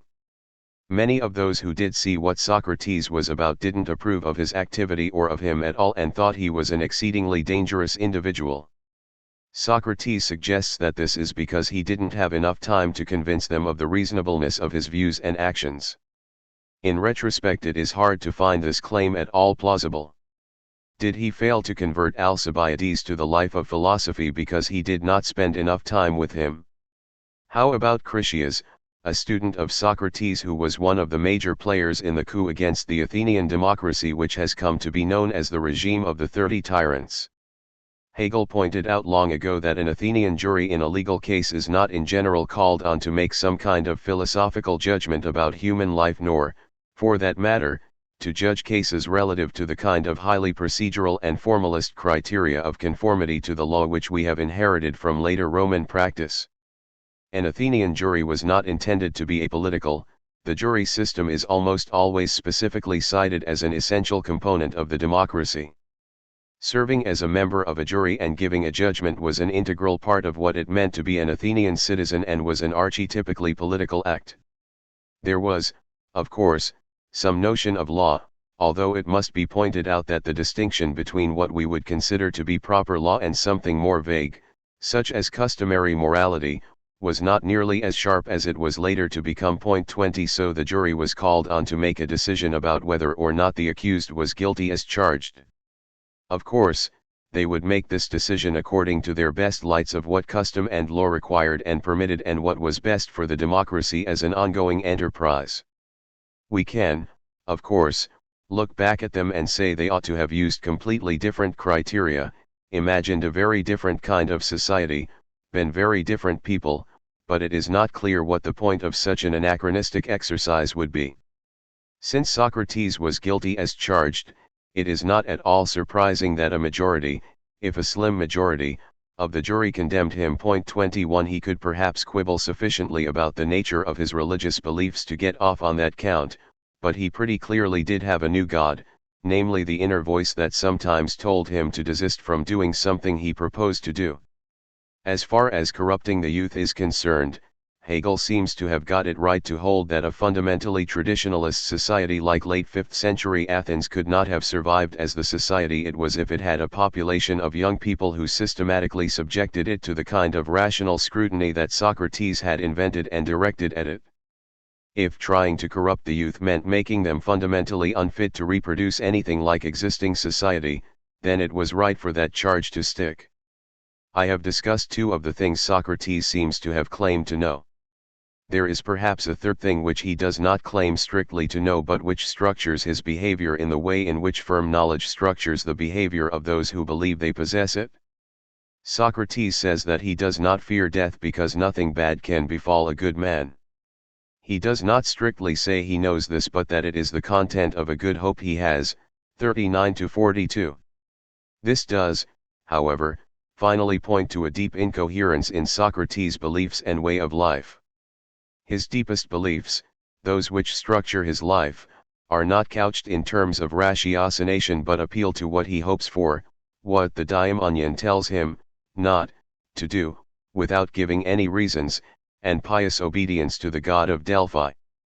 Just to repeat, on the one hand, he is completely committed to the idea of giving a rational account, logos, of oneself. The shoemaker can be said to know only if she can say, describe, and explain what she is doing and why she is doing it. And in principle there seem to be no limits to the extent to which she would need to be able to continue that explanation. On the other hand, Socrates admits that his own life is oriented not around a logos, reason, in the sense of an argument or a way of being for which he can give a logos, but around a whole series of other, non-logos based phenomena, inquired at the oracle of Delphi and, following what he takes to be the implications of that, an internal voice that never gives reasons, and finally his own good hope that no evil can befall a good man. A hope is, however, not a reasoned reason. Thinking about how humans should live has, at least, two dimensions, not just one, and Socrates recognizes both. There is the question of the good or of how things must be to be for the best. This question is complex enough because of the different ways in which something can be for the best. How exactly the bread must be cut in order to be for the best depends on the bread, baguette, round loaf, petit pain, brioche, pumpernickel, and also on what you want to do with it, make sandwiches, feed the birds, produce canapes. Still, more or less everyone in more or less any society that one can imagine has some grasp on the general idea that some objects are better for some purposes than others are and that some states of affairs and ways of acting are better than others. The second dimension is not so much that of better and worse, of excellence and its opposite, as that of human concern or care, of relevance or importance to humans.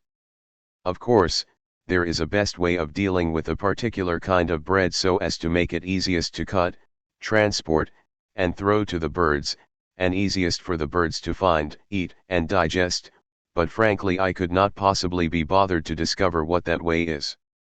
I simply don't care. Just as I simply do not care who wins the UEFA Cup, although I know in principle that some football teams are better at playing the game than others are, who produces the best computers, although I know in principle that some must be better than others, or which breed of dog has the keenest sense of smell, although I know that the various breeds differ in this regard. Socrates combines these two dimensions when he says that he asks any citizen of Athens he meets, why are you not taking care that your soul be the best it can be? Pi o kappa pi iota mu epsilon lambda epsilon tau psi upsilon chi, pi omega beta epsilon lambda tau eta sigma tau alpha iota 29d dot. If some rough and ready distinction between more and less excellent, better and worse is the bread and butter of human life, the specific cocktail which Socrates proposes is an unusual mixture containing four principal components. The philosopher is to 1. Have a special concern for the unity of whole human life as the expression of the unity of the human soul. 2. Be concerned not just to act well, but to attain a particular kind of knowledge of the good, the better, and the best kind of human life. 3. Pursue self-knowledge. Where knowledge is taken to be instantiated in a dialectical process of discussion in which one can give an account of oneself and of what one claims to know by answering fully and adequately Socratic questioning, where this is the fourth component. As far as the unity of human life and the human soul is concerned, it is useful to look at a passage from another Platonic dialogue. In Phaedrus, Socrates is walking outside the walls of Athens with a young friend named Phaedrus. They come to a place where legend has it that the daughter of one of the early kings of Attica was abducted by Boreas, the god of the north wind. Phaedrus wonders whether the story is true. Did anything like that ever happen? If something did happen, is it to be given a mythological interpretation? Was it really a god who took the girl off to be his plaything, or a debunking, naturalist explanation? Was she just blown off the top of some rocks by the north wind and killed? Socrates says, I have no time at all for this sort of thing, i.e., for explanations of natural phenomena or of particular events. The reason is, you know, that I am not yet able to do what the oracle at Delphi tells us to do, namely to know myself. It would seem to me ridiculous while I am still in ignorance about myself even to consider anything else.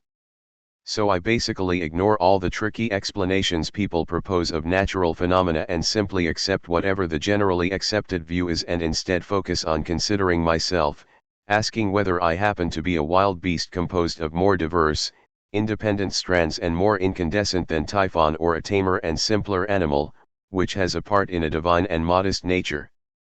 Phaedrus, 229e4, 230e6. The details of Plato's formulation here are not unimportant. Typhon was a mythical monster whose exact appearance and nature are not completely clear, perhaps because those who spoke of him were not clear or because different people had different views. In some accounts he seems to have been an amorphous creature or one capable of swiftly changing his shape, and in others a creature with a body composed of combined shapes drawn from different animals. Sometimes he is represented as having a human torso ending in serpent's tails. 22. One standard early description by Hesiod is as follows.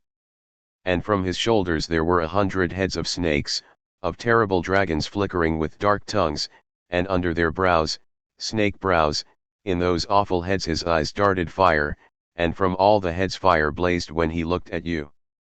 And there were voices in all those terrible heads, producing all sorts of different unholy sounds, sometimes a sound for the gods to understand, then again at other times the sound of a loud roaring bull, unchangeable in his power, proud of aspect, sometimes again they produced the sound of a lion who had an untiring spirit, sometimes again a sound like that of a pack of whelps, a wonder to hear, and again sometimes he hissed and the huge mountains echoed with the noise. Theogonia, 824.35. Typhon's snake-like tentacles seem in one form or another to have been common to most of the accounts that were given of him.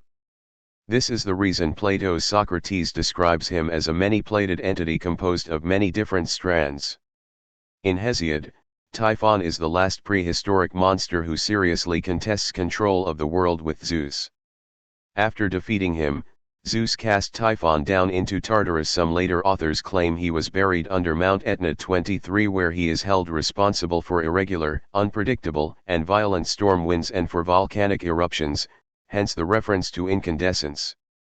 This ambiguity, variability, or even indeterminacy makes it particularly appropriate for Socrates to appeal to him in this context, where the issue is precisely whether or not Socrates himself has a single determinate nature, and, if so, what that nature is, whether or not his soul is unified.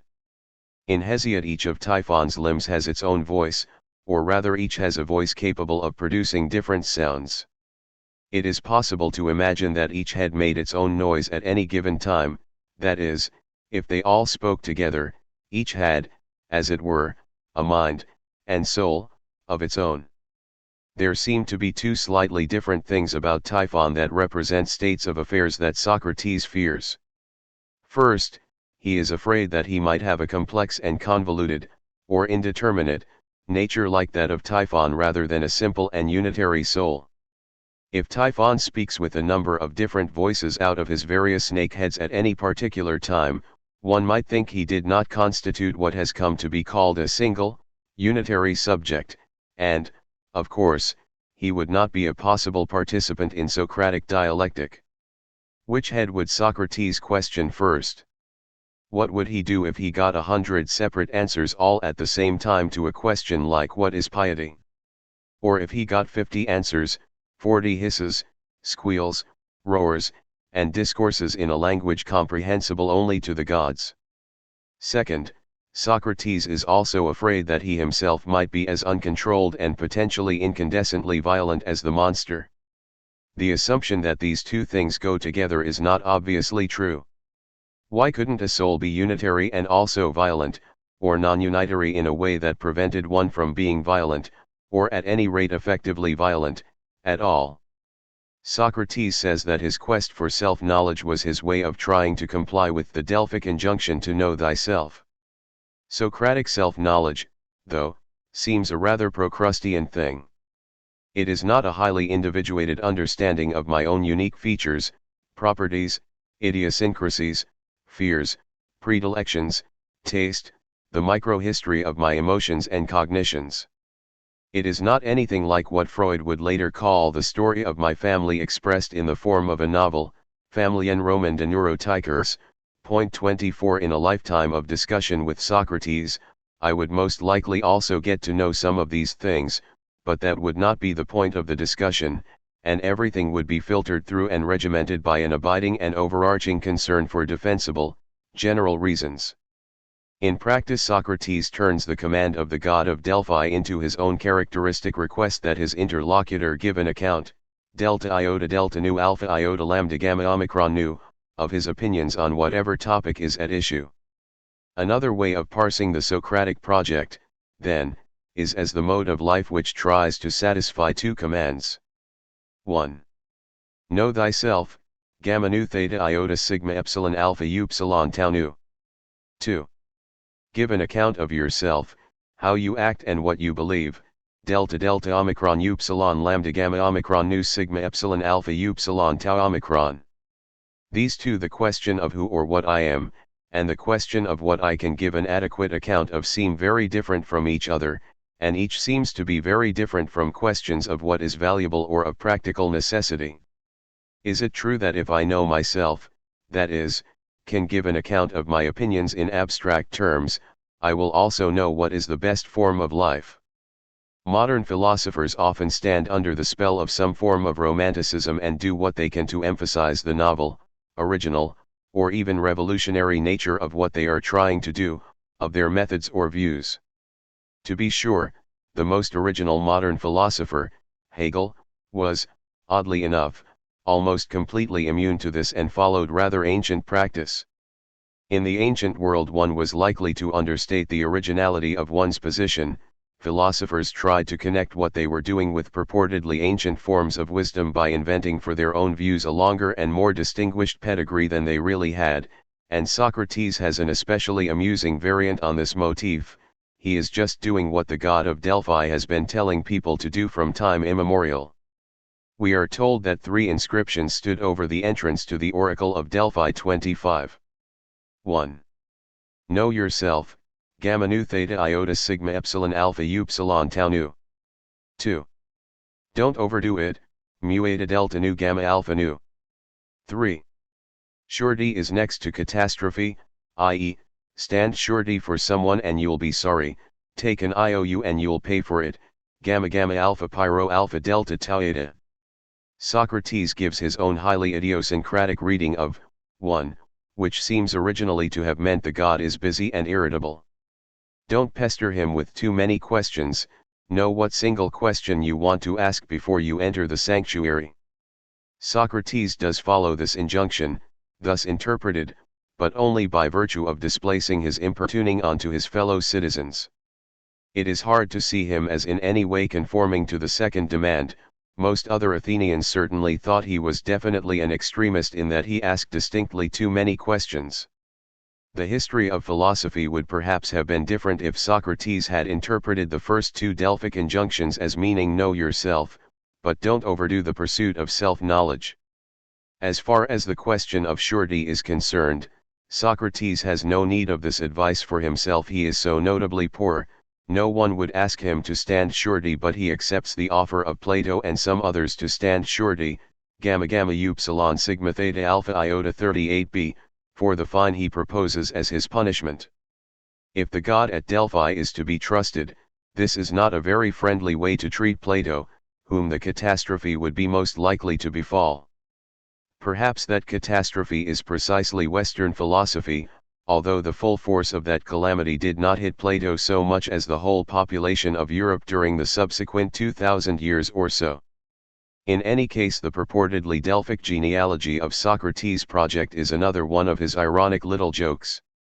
His quest, then, has a shorter, but probably much more variegated, prehistory than he pretends. What, then, happened to it after his death? There was a historical Athenian named Socrates who was condemned to death and executed in 399 BCE. He wrote nothing himself, but he occurs as a character in a contemporary comedy by Aristophanes and also as a character in Plato's dialogues, and we have some other, scattered, more or less contemporary testimonia about him. There is considerable controversy about the extent to which the character Socrates in Plato's dialogues does or does not represent correctly the real historical personage, his opinions and methods. A further complication is that the character Socrates in Plato's dialogues seems himself to change as Plato's own views develop. Finally, later philosophers have a tendency to treat earlier philosophers as if they were not real concrete individuals but as if their proper names stood for a characteristic set of doctrines or methods or even a general style of philosophizing. When this tendency gets the upper hand, Socrates/Socratic and Plato/Platonic can come to be detached from any close connection with the actual doctrines of these two figures and be used as general terms to designate kinds of approaches. Eventually Socratic can come to designate something very significantly different from anything the historical Socrates, or any of the characters named Socrates in any of Plato's dialogues, could conceivably have envisaged. There is nothing inherently wrong with this. It is one way human language usage develops and can lead to an enrichment of one's conceptual possibilities, but it does make it exceedingly difficult to distinguish different Socrateses, the real Athenian, the various figures who populate different Platonic dialogues, and the Socrateses of later conception. The question of the relation of these to each other is important and interesting, but this question will not be treated in this book. Socrates will be used as a mere ambiguous placeholder. Chapter 2. Plato. The main character in Plato's apology of Socrates seems clearly to think that I, and each one of us, could come to lead a better life by seeking wisdom, and that wisdom is constituted by ability adequately to answer questions and give reasoned explanations about what constitutes the nature of human excellence. The real historical person Socrates, as far as we can tell, will also most likely have subscribed to some version or approximation of this. We encounter in the Republic a figure called Socrates who seems to have a different project. The Socrates of the Republic thinks that we, you and I, can lead a better life if we live in a society without laws and which is sharply divided into two classes. One class would contain a very tiny number of individuals. The members of this elite class would have an exceedingly rigorous training in mathematics and dialectics which would give them insight into the good, and they would rule over the rest. The great majority would be completely subject to the instruction of and control by members of this group of people who were presumed to know the truth about the world. People in the elite group, once they had that insight into the good, would also realize that it was incumbent on them, a sad necessity, to become, for a while, absolute governors of our societies, administering the details of the lives of each citizen in such a way that the general good and the ultimate common interest of all were realized, whether or not the members of the majority knew that. Socrates, at least as represented by Plato in the Apology, tried hard to stand outside the usual sphere of everyday politics. 31 ff.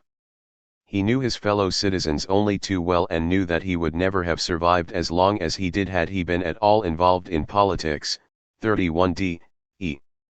So he tried to improve the citizens of the city by discussion, one at a time, while at the same time avoiding all public office as much as that was possible in democratic Athens, where every citizen was liable to be chosen by lot to fill a political post. It would be completely out of character for the man who spoke the Apology to argue that philosophers should be kings and that they should tell the rest of the population what to do without any framework of public rules or laws.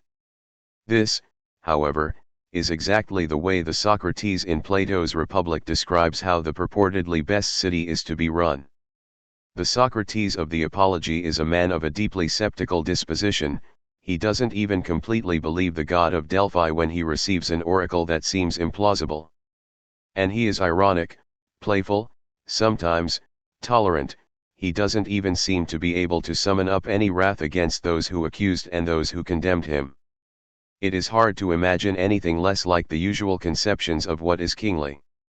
Imagine Agamemnon, Lear, or Henry VIII in a comparable situation.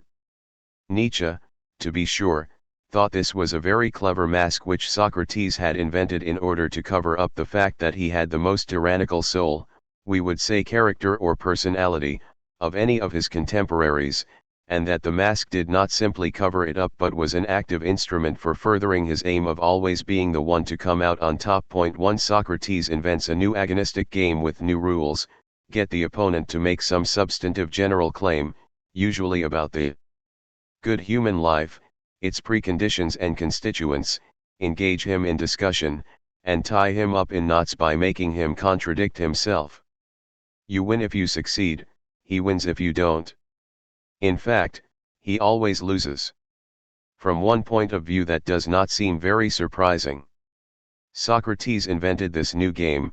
Nietzsche thinks it is one particularly suited to his own psychic deformity, a cancerous growth of the part of the soul devoted to ratiocination, and practices it continuously. So why shouldn't Socrates be especially good at it? The rules are so peculiar that even if he switched places with his opponents and let them do the asking of questions, as Plato envisages at one point in his dialogue Gorgias, 462 ff, they are rubbish at this. As Nietzsche also points out, the real trick is not to win the arguments but to get anyone, and eventually everyone, to find it perfectly natural to play the game all the time. Socrates does not do that by arguing. He is too intelligent actually to be taken in by his own propaganda about the effectiveness of argumentation. Rather he uses his charisma, his erotic power to tease and withhold. Plato, too, has Socrates say in Symposium, 177d, that erotics is the one area in which he does have knowledge, and he was also fortunate to have as a follower the literary genius of Plato. Philosophy wins over the West to playing its peculiar game of argumentation, not by arguing but because Plato presents an irresistibly attractive literary image of Socrates as a model to be emulated, and eventually because philosophy comes to be seen to serve important social functions. Point 2. However that might be, still the Socrates who emerges from the pages of Apology does not merely seem different from real or mythical kings such as Priam, Philip of Macedon, or Louis XIV, but he seems to be very different in significant ways from the ideal philosopher kings envisaged in the Republic. For one thing, the philosopher kings in the Republic are definitely presented as knowing something, not as instances of Socratic ignorance. Furthermore, they are not merely said to know various things, such as astronomy, mathematics, geography, and music, but they are supposed to know that which is most important in human life, namely what is good. They know what is good in general, in individual cases, and they know why doing, say, X in any situation Y is good. It would be disingenuous to think that Socrates' pretense of merely asking questions was ever any more than that, a pretense. He almost always asks what are called in the context of legal cross-examination leading questions, and even in Apology he says that he encourages people to think about how they can lead the good life, which is a way of going beyond merely asking questions. Nevertheless, he does not give anyone a direct order to do anything or to refrain from doing anything else. He does not either dispense the kind of good advice one friend gives to another in our normal human affairs, nor does he give authoritative advice of the kind a physician would. He never commands as a king might, and he is as far from instantiating the Islamic ideal of commanding the right and forbidding the wrong as anyone could be. Point 3. There are two questions that arise about the kingly knowledge of the philosophers in the Republic. The first is whether such knowledge not about the internal angles of triangles or the road to Ephesos, but about what is good can exist at all, or, more to the point, if it is not roughly the same thing, whether it can exist in a form that is accessible to humans.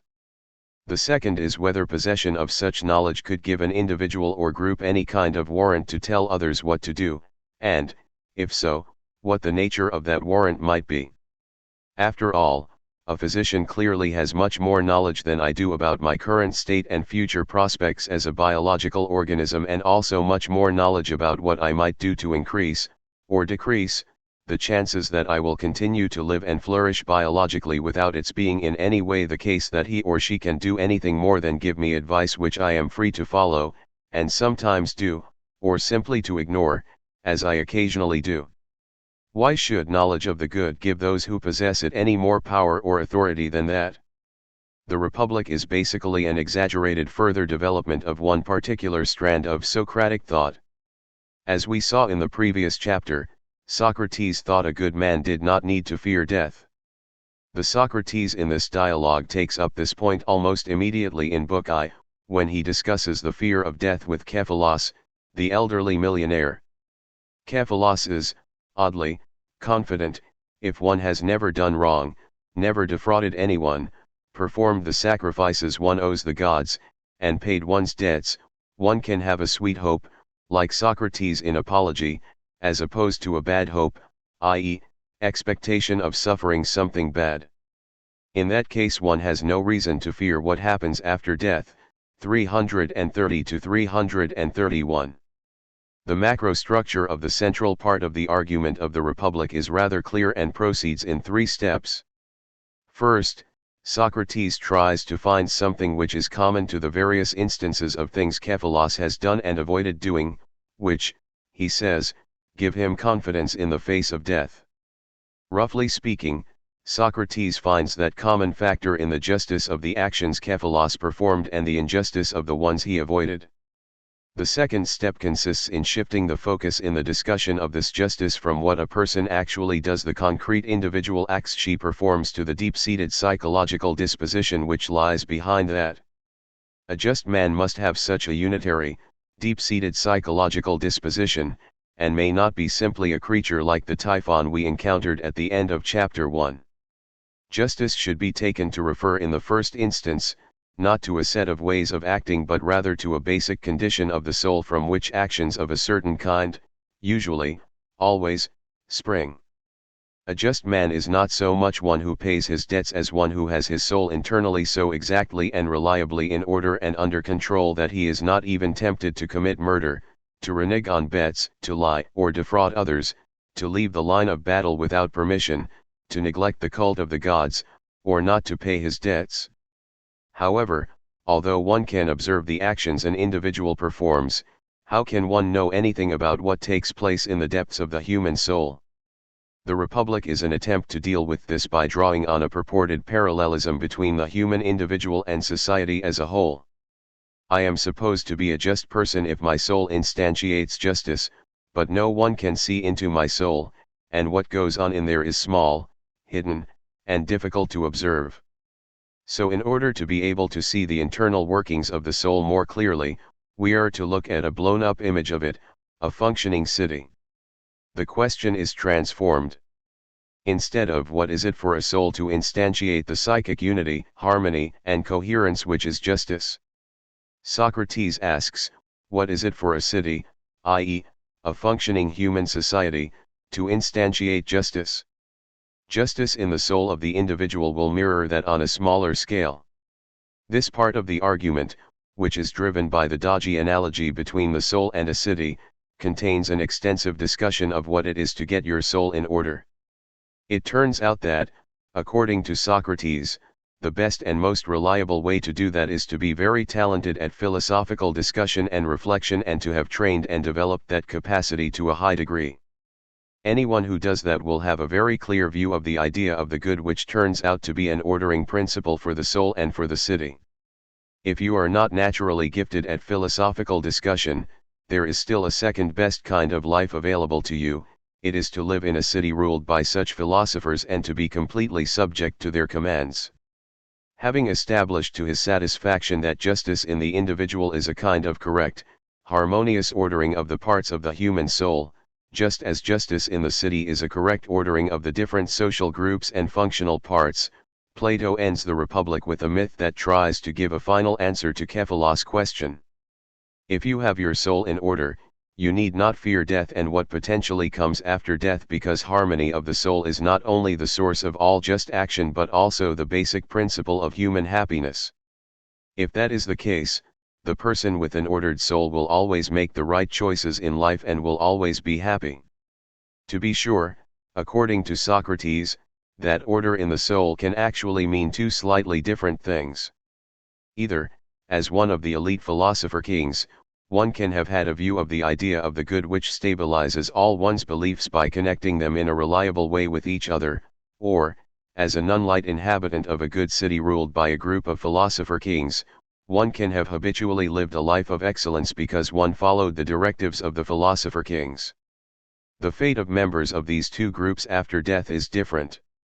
However, to understand this part of Plato's view, it is necessary to embark on a rather long digression about the good and the idea of the good. Plato tends to use visual metaphors to describe what happens when we see the idea of the good, but the most interesting way to think about it is not by trying to pursue those metaphors in any concerted way, as if what was actually at issue was some kind of mystic vision, but rather to start from the notion of dialectical discussion, 516a, c. 532 to 535. Plato thinks that if we start discussing how we wish to act and live, making proposals about this, questioning our friends about their proposals and why they make them, and submitting ourselves to the questioning of others, the discussion, if pursued with vigor, will quickly move from individual points to more general topics and will soon become extremely wide-ranging. When people in such a discussion try to defend their proposals, they will give reasons for them, and these reasons will eventually appeal to some notion of the good. Thus, I may propose that we in Britain should become vegetarians, renationalize our natural monopolies, railways, water, etc., break up and severely regulate our banks, remain in the EU, but leave NATO, increase our level of tax support for state schools and for the NHS, reform the House of Lords and the archaic first past the post electoral system, and so on. Needless to say, this proposal of a collective way of life will not and should not simply be permitted to pass without scrutiny and careful examination, and so should be made an object of discussion. Dozens of objections can easily be raised to each of these proposals. If we are engaged in a proper dialectical argument, I shall be expected to give an account, at least, of each component and of my reasons for supporting it. Thus, I may say that we should eat more vegetables and much less meat than we now do because this is good for our health. I might add that the rearing of animals for slaughter is not good for our environment. By some calculations, the methane gas produced by cattle is a greater source of environmental pollution than any other, including industry and the internal combustion engine, and the demand for animal feed is a major cause of deforestation. I might add that the actual conditions under which meat production takes place are not good for the animals concerned, and perhaps also not morally good for those involved in the direct production process because of the attitudes toward living things which it engenders in them. If I hold that Britain should stay in the EU, it is because I think it is good to try to find collective solutions to collective problems, such as immigration, and because I think it is good for us to be able to resist the depredations of large multinational corporations, and that this is possible only as a full member of a large and unified economic bloc. None of these reasons will itself necessarily be the end of the story, because objections can be raised to each and every one of them as the discussion progresses and the arguments ramify. Plato's claim now is that the more thoroughly and persistently we discuss how to live and how to act, the more abstract the discussion is likely to get, and the denser the interlocking network of reasoning that appeals to some good will become. The first impression may be that the discussion is getting more and more dispersed, leading further and further in a number of very different directions. Is there really any common concept of good involved in discussions of a good diet, for humans? What is good for animals who are raised for food for humans? What is good for our environment? A good form of political association, good economic policies, a set of morally good attitudes? Plato is committed to the view, though, that this is merely an initial impression of diversity which will disappear if the questioning is pursued with sufficient vigor, skill, and persistence. Eventually one will come to see that, as the discussion of proposals and reasons for them proceeds, there is very strong convergence in the reasons people give and accept and the ideas of what is good to which they appeal. Thinking seriously about reasons in discussion with others leads us, eventually, to come to agree more and more. In particular, we come to realize that good, as it occurs in all these apparently different contexts, actually has a single central meaning and one which we can all come to agree on. The good is really, despite its apparent multiplicity, one. Every good is unified with everything else that is good and forms in principle parts of a single compatible whole, all the strands of reasoning that survive dialectical investigation fit together to form a single whole, centered around the one concept of good.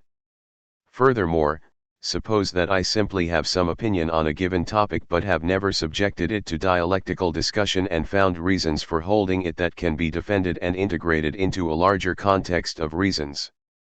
Plato now holds that opinions of this kind will have no stability for me. Because they are not connected tightly to reasons, and through those reasons to other reasons and other beliefs in a spiraling network, they can easily get lost.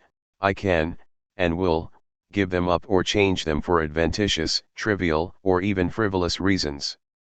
On the other hand, beliefs that are firmly embedded in the unitary system of the good are very difficult to dislodge, because all the parts are held together by ties of ratiocination, and once the system is established, it will remain stably in place. The philosopher kings, after 10 or 15 years of running through the reasons for their major beliefs again and again, reinforcing their connection with each other's beliefs and with the overarching idea of the good, will effectively have produced an immovable network. Plato claims now that in the afterlife just action will be rewarded and unjust action punished, so three groups of people have nothing to fear: the philosopher kings of the ideal city, run-of-the-mill virtuous citizens who have the good fortune to live in an ideal polity ordered by the philosopher kings, and finally certain heroic figures who were able to live well-ordered lives outside the context of the ideal polity, such as Socrates himself, presumably. The great challenge of the afterlife, though, is not to survive the torments imposed on major evildoers but to make the right choice of one's next life, 614a, 621d. Even if you in fact lived a good life, but the reason for this was only that you had the good fortune to live in a well-ordered polity, there is no guarantee that, after drinking the waters of forgetfulness in the afterlife, you will choose a good life for your next stint on earth. On the other hand, if you have studied and practiced philosophy, whether successfully on your own, like Socrates, or as part of a cohort of philosopher kings in training in an ideal polity, you will naturally and unavoidably choose a good next life. Cephalus was lucky in this life, however, we don't know how well he will choose his next life. Socrates was not lucky, rather he was a heroic, self-produced philosopher. Like Odysseus, he not only led a good life of great excellence, but he will also know, as Odysseus does in the myth, 620 c.d., how to choose his next life. If Socrates in the Apology puts the focus of ethics on types of human life considered as coherent wholes and takes them to be the primary objects of reflection and potential choice rather than individual acts that are to be performed or not, one can see the emphasis shift here even further away from the individual act. The superiority of the philosopher consists not in doing the right thing in some particular situation, nor even in choosing a particular life of excellence, but in getting his soul in such order that he will be able to continue reliably to choose excellent lives after death forever, through the infinite cycles of rebirth. The myth about at the end of the Republic is an exceedingly impressive piece of imaginative writing, as befits one of the greatest literary artists Europe has produced. Yet there is something unsatisfactory about it. In general, the Republic, apart from Book I, has visibly less of the antagonistic cut and thrust of some of the other dialogues, but even its exposition is of a highly reasoned, discursive kind. Plato, like Socrates, always makes much of the need to guide human life by ratiocination and argumentation, so it comes as a bit of a shock at the end of this long course of dialectical discussion to be told a story about life after death. Wasn't the point to get away from what everyone says, common opinions, received doctrines, and mere stories? It is not that Plato has not ever given well-argued reasons to think that the soul survives the biological death of the individual. He actually has plenty of these in such other dialogues as Meno, Phaedo, and Phaedros. One might not find these arguments finally convincing, but they are clearly arguments and not just forms of storytelling. So perhaps the dialogue Meno does give us some reason to think, for instance, that our knowledge of geometry does not depend on the observations we make of the world around us, and thus is not empirical.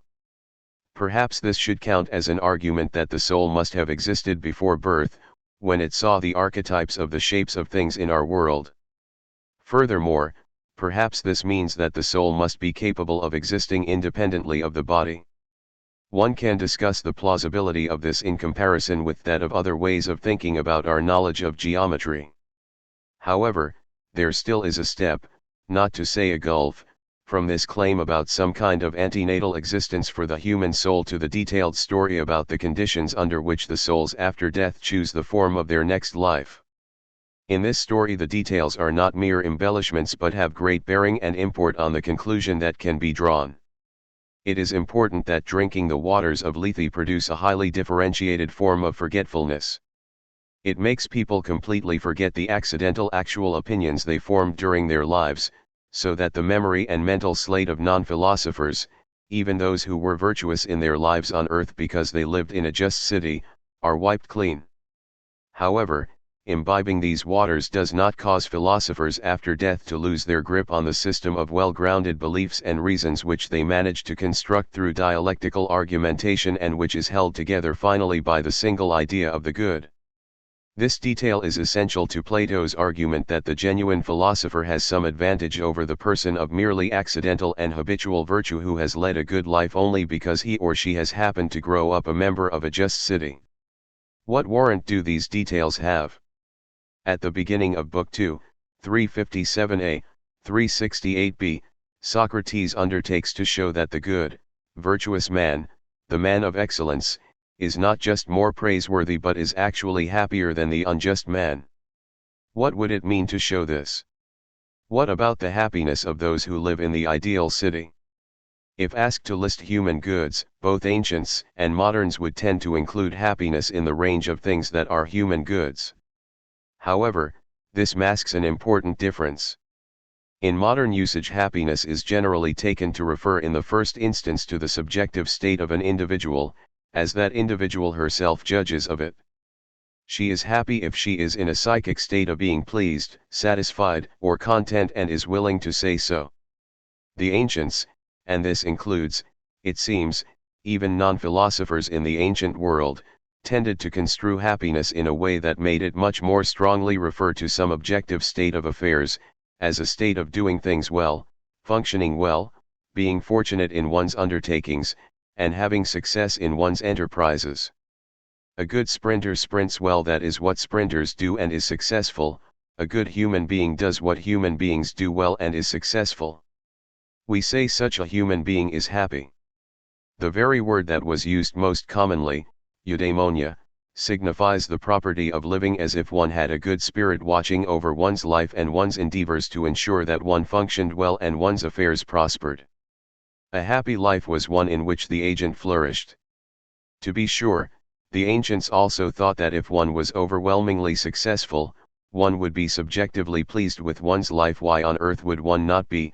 But that is rather a natural consequence of being happy rather than the thing itself. This is different from saying that being happy is just being content or pleased with one's life. What one can see happening in Plato is a development of the ancient line of thought very much further and very much more consistently than many of his contemporaries accomplished, with the result that it began to crack and split at the seams.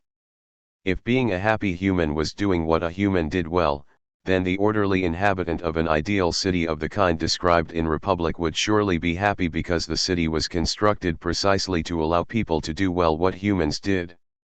This would seem incontrovertible. However, Socrates' interlocutors take one look at the ideal city and are horrified. They agree well, at any rate, they have been cajoled and chivied along by Socrates into agreeing that the city is a framework that will allow humans to do well and prosper, but they can't help noticing that no one would like to live in a city like this. Life there would not be satisfying or pleasing to the inhabitants, and they would not be content. It is as if they become aware of the potential split that was always there in their conception of happiness. On the one hand there is functioning well, prospering, having success; on the other hand, enjoying, being satisfied by or pleased with the life one is leading. Under normal circumstances one did not have to become aware of this split, but being confronted with Plato's ideal city brings it very vividly to the fore and makes it almost impossible to ignore. My use of the contrast between objective and subjective in this discussion might give rise to a further confusion which it is also important to avoid. One might argue that Plato's Socrates does not at all work with an objective conception of happiness. After all, the whole point of the discussion is that happiness does not consist in objective, that is, external success, in being a powerful politician, an always victorious runner, a farmer whose fields yield huge crops. Rather it consists in an inner state of the soul, a state of proper order and harmony. Isn't that subjective? The answer is no. The term subjective is ambiguous, as between being a property of the human subject/soul and being whatever a human subject judges it to be. Examples of the second are things like being tasty. For a dish to be tasty is just for someone to judge that it tastes, or would taste, good. There is nothing beyond that, judging makes it so. The properties of the human soul are not subjective in that sense for Plato. To say that my soul is in order is definitely not merely to say that I judge that my soul is in order and to say that I am pleased with my life as it is, because I could be wrong. To be sure, if my soul is in order, Plato thinks, I will find my life pleasing and will correctly judge that my soul is in harmony, but the converse does not hold. The order/disorder of my soul is, paradoxically, not a subjective but, if one uses this terminology at all, an objective phenomenon. To return to the crucial question raised at the start of Book 2 in light of the rest of the dialogue, it would seem that the happiness which Socrates vindicates as the property of the just and virtuous man has almost no relation to our immediate human situation and our judgments about it. It does not consist of the satisfaction of desires, healthy living, psychic harmony, or really any discernible property of this life, nor even as a property of my own immediate afterlife. Rather it is an abstract property of my soul that expresses itself in an infinite series of decisions I will reliably make after death about which lives I wish to lead in my next stints on earth. If the mythic story was to be the final outcome anyway, why bother with the dialectic at all? Why not just say from the beginning that the life of virtue/excellence was inherently better than any other? In the long central part of the Republic, Plato discusses how to construct a virtuous city merely in words, 369a. The Platonic Socrates and his friends start from a number of assumptions about human beings and the societies we can form, and they agree from the beginning on some clear, basic principles that will guide them in their construction. He writes, "Let us then make our city in speech from the beginning, and, it seems, it is our need Chi Epsilon Alpha that makes it, 369c, and the first and biggest of our needs is for provision of nourishment so we can live and be, 369d. The basis from which they begin includes assumptions about the basic goals of human societies and an analysis of the structure of human needs. Societies, they assume, exist for the purpose of satisfying human needs, and we can know with some degree of security which needs are real, genuine, and urgent and which are false, illusory, superfluous or perverted. Real needs are, among other things, easily recognized, historically and sociologically invariant, and uncontroversial, need for nourishment, clothing, protection against inclement weather. What goes beyond this complicated dishes, ornaments, perfume, etc. is no longer a necessity of life but a luxury, at best, a waste of precious resources, or a vice. This starting point, that the satisfaction of human needs should be the primary goal of society, might be questioned from several slightly different angles.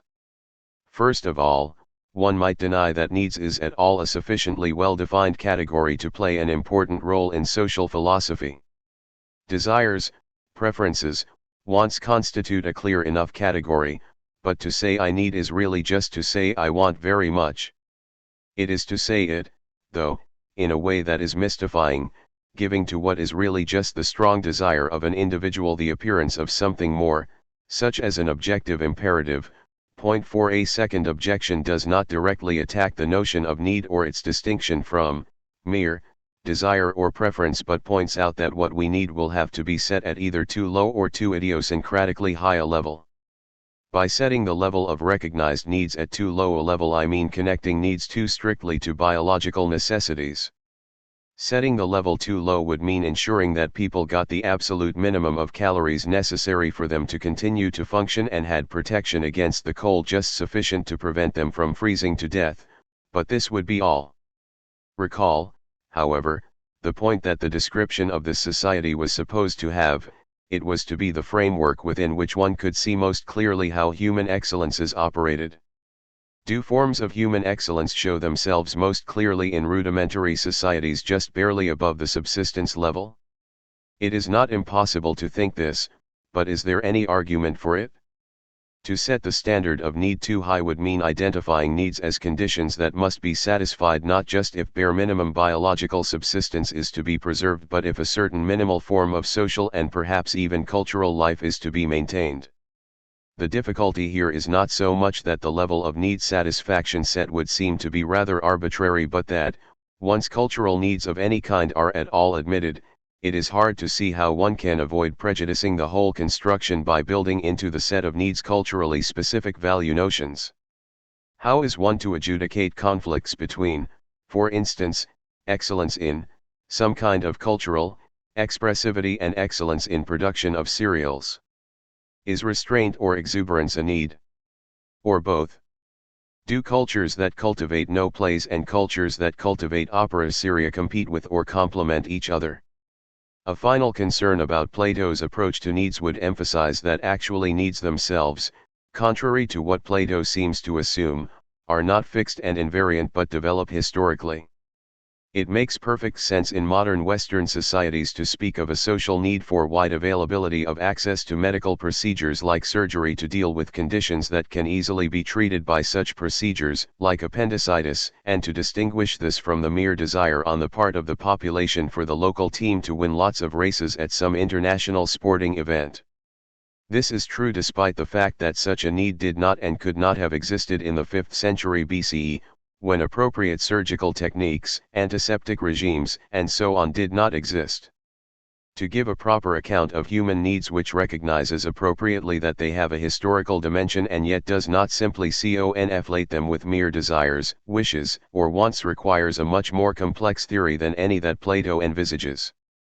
Plato proceeds, however, to assume that needs are fixed and relatively unchanging, and then asks this question: how can one ensure that all the genuine needs of the members of the city are satisfied, even if this requires one to neglect certain artificial or illusory needs? His answer is that the best way to ensure that this takes place is to see that there is a fixed occupation which is specifically directed at satisfying each of the real needs, and that the society contains enough appropriately gifted and adequately trained people to exercise these occupations. Peasants, that is, produce agricultural goods to nourish us, shoemakers make shoes for us, physicians heal us when we are ill. These different occupations are assumed to be highly individuated and distinct from one another, and it is further assumed that they will be more efficiently exercised if they are performed by exclusive specialists. Pi lambda epsilon omega tau epsilon kappa alpha sigma tau alpha gamma gamma nu epsilon tau alpha iota kappa lambda lambda iota omicron nu kappa alpha omicron nu tau alpha nu epsilon nu kappa alpha tau phi sigma iota nu kappa alpha iota rho sigma chi omicron lambda nu lambda lambda omega nu pi rho tau tau. 370c. There is more of everything, and everything is finer and easier to acquire and use, when each person does only one thing, that for which his nature especially fits him, and leaves every other activity alone. So a farmer is a better farmer if she is nothing but a farmer, and the best physician will be someone who is exclusively and nothing but a physician. This principle of exclusive division of labor turns out to be absolutely crucial for Plato's construction, and it is difficult to see how it can be compatible with later humanist and neo-humanist views about the need for the development of all sides of the human personality. Point 5. This neo-humanist view holds both that you won't be an especially good physician if you try only to be a physician, and do not also to some extent have some of the skills of a family therapist, social worker, old style pastor, etc., and that you certainly won't be an especially good human being. Point 6. Plato, however, is keen on the exclusive division of labor and proceeds to use it as a basis for the social structure of his ideal city, adding to it the further, and in fact highly implausible, assumption that each person is born with an exclusive natural talent for some one occupation. So the theory will to some extent be a hostage to the specific way in which the occupations are defined and specified as distinct from one another. Are people simply born with a natural predisposition and aptitude for food production, as opposed to war, or as cereal farmers, hunter-gatherers, pastoralists, or rice growers? The ideal city, therefore, is one in which each person does exclusively that for which she is by nature and birth suited. The similarity of this structure to certain especially rigid forms of traditional society is striking. If part of the historical significance of Socrates was the hope he held out that one could get some distance from the social role assigned to one through ratiocination, argument, and the appeal to reason, and if this is what really frightened the Athenians, then Plato has rehabilitated him very effectively, although at what we might think is a very high price. Society, on this account, need not fear reason. Plato can show how reason can solder individuals even more closely together and bind them even more firmly to their assigned roles than the historically contingent confusion of existing Athenian social institutions ever could. If one now wonders why Plato's city, which is trumpeted as being so especially rational, beautiful, and generally good, does not already exist, Plato has three responses. First of all, there is no guarantee in nature that in each generation enough people with the right kinds of natural talents will be born so as to fill all the necessary occupations in the city. If that does in fact happen, it is a fortunate accident, but no one can count on it. Sometimes there are simply not enough naturally gifted physicians available to train, and if this phenomenon is repeated on a large scale, it will be impossible for an ideal city either to be established or to maintain itself in existence. Second, although the Platonic principle of exclusive division of labor is, perhaps, admirably rational, it is not self-evident. It would have to be discovered, recognized, and implemented. So people can simply and non-culpably be in ignorance of this fundamental truth. Without knowledge, no ideal city is possible.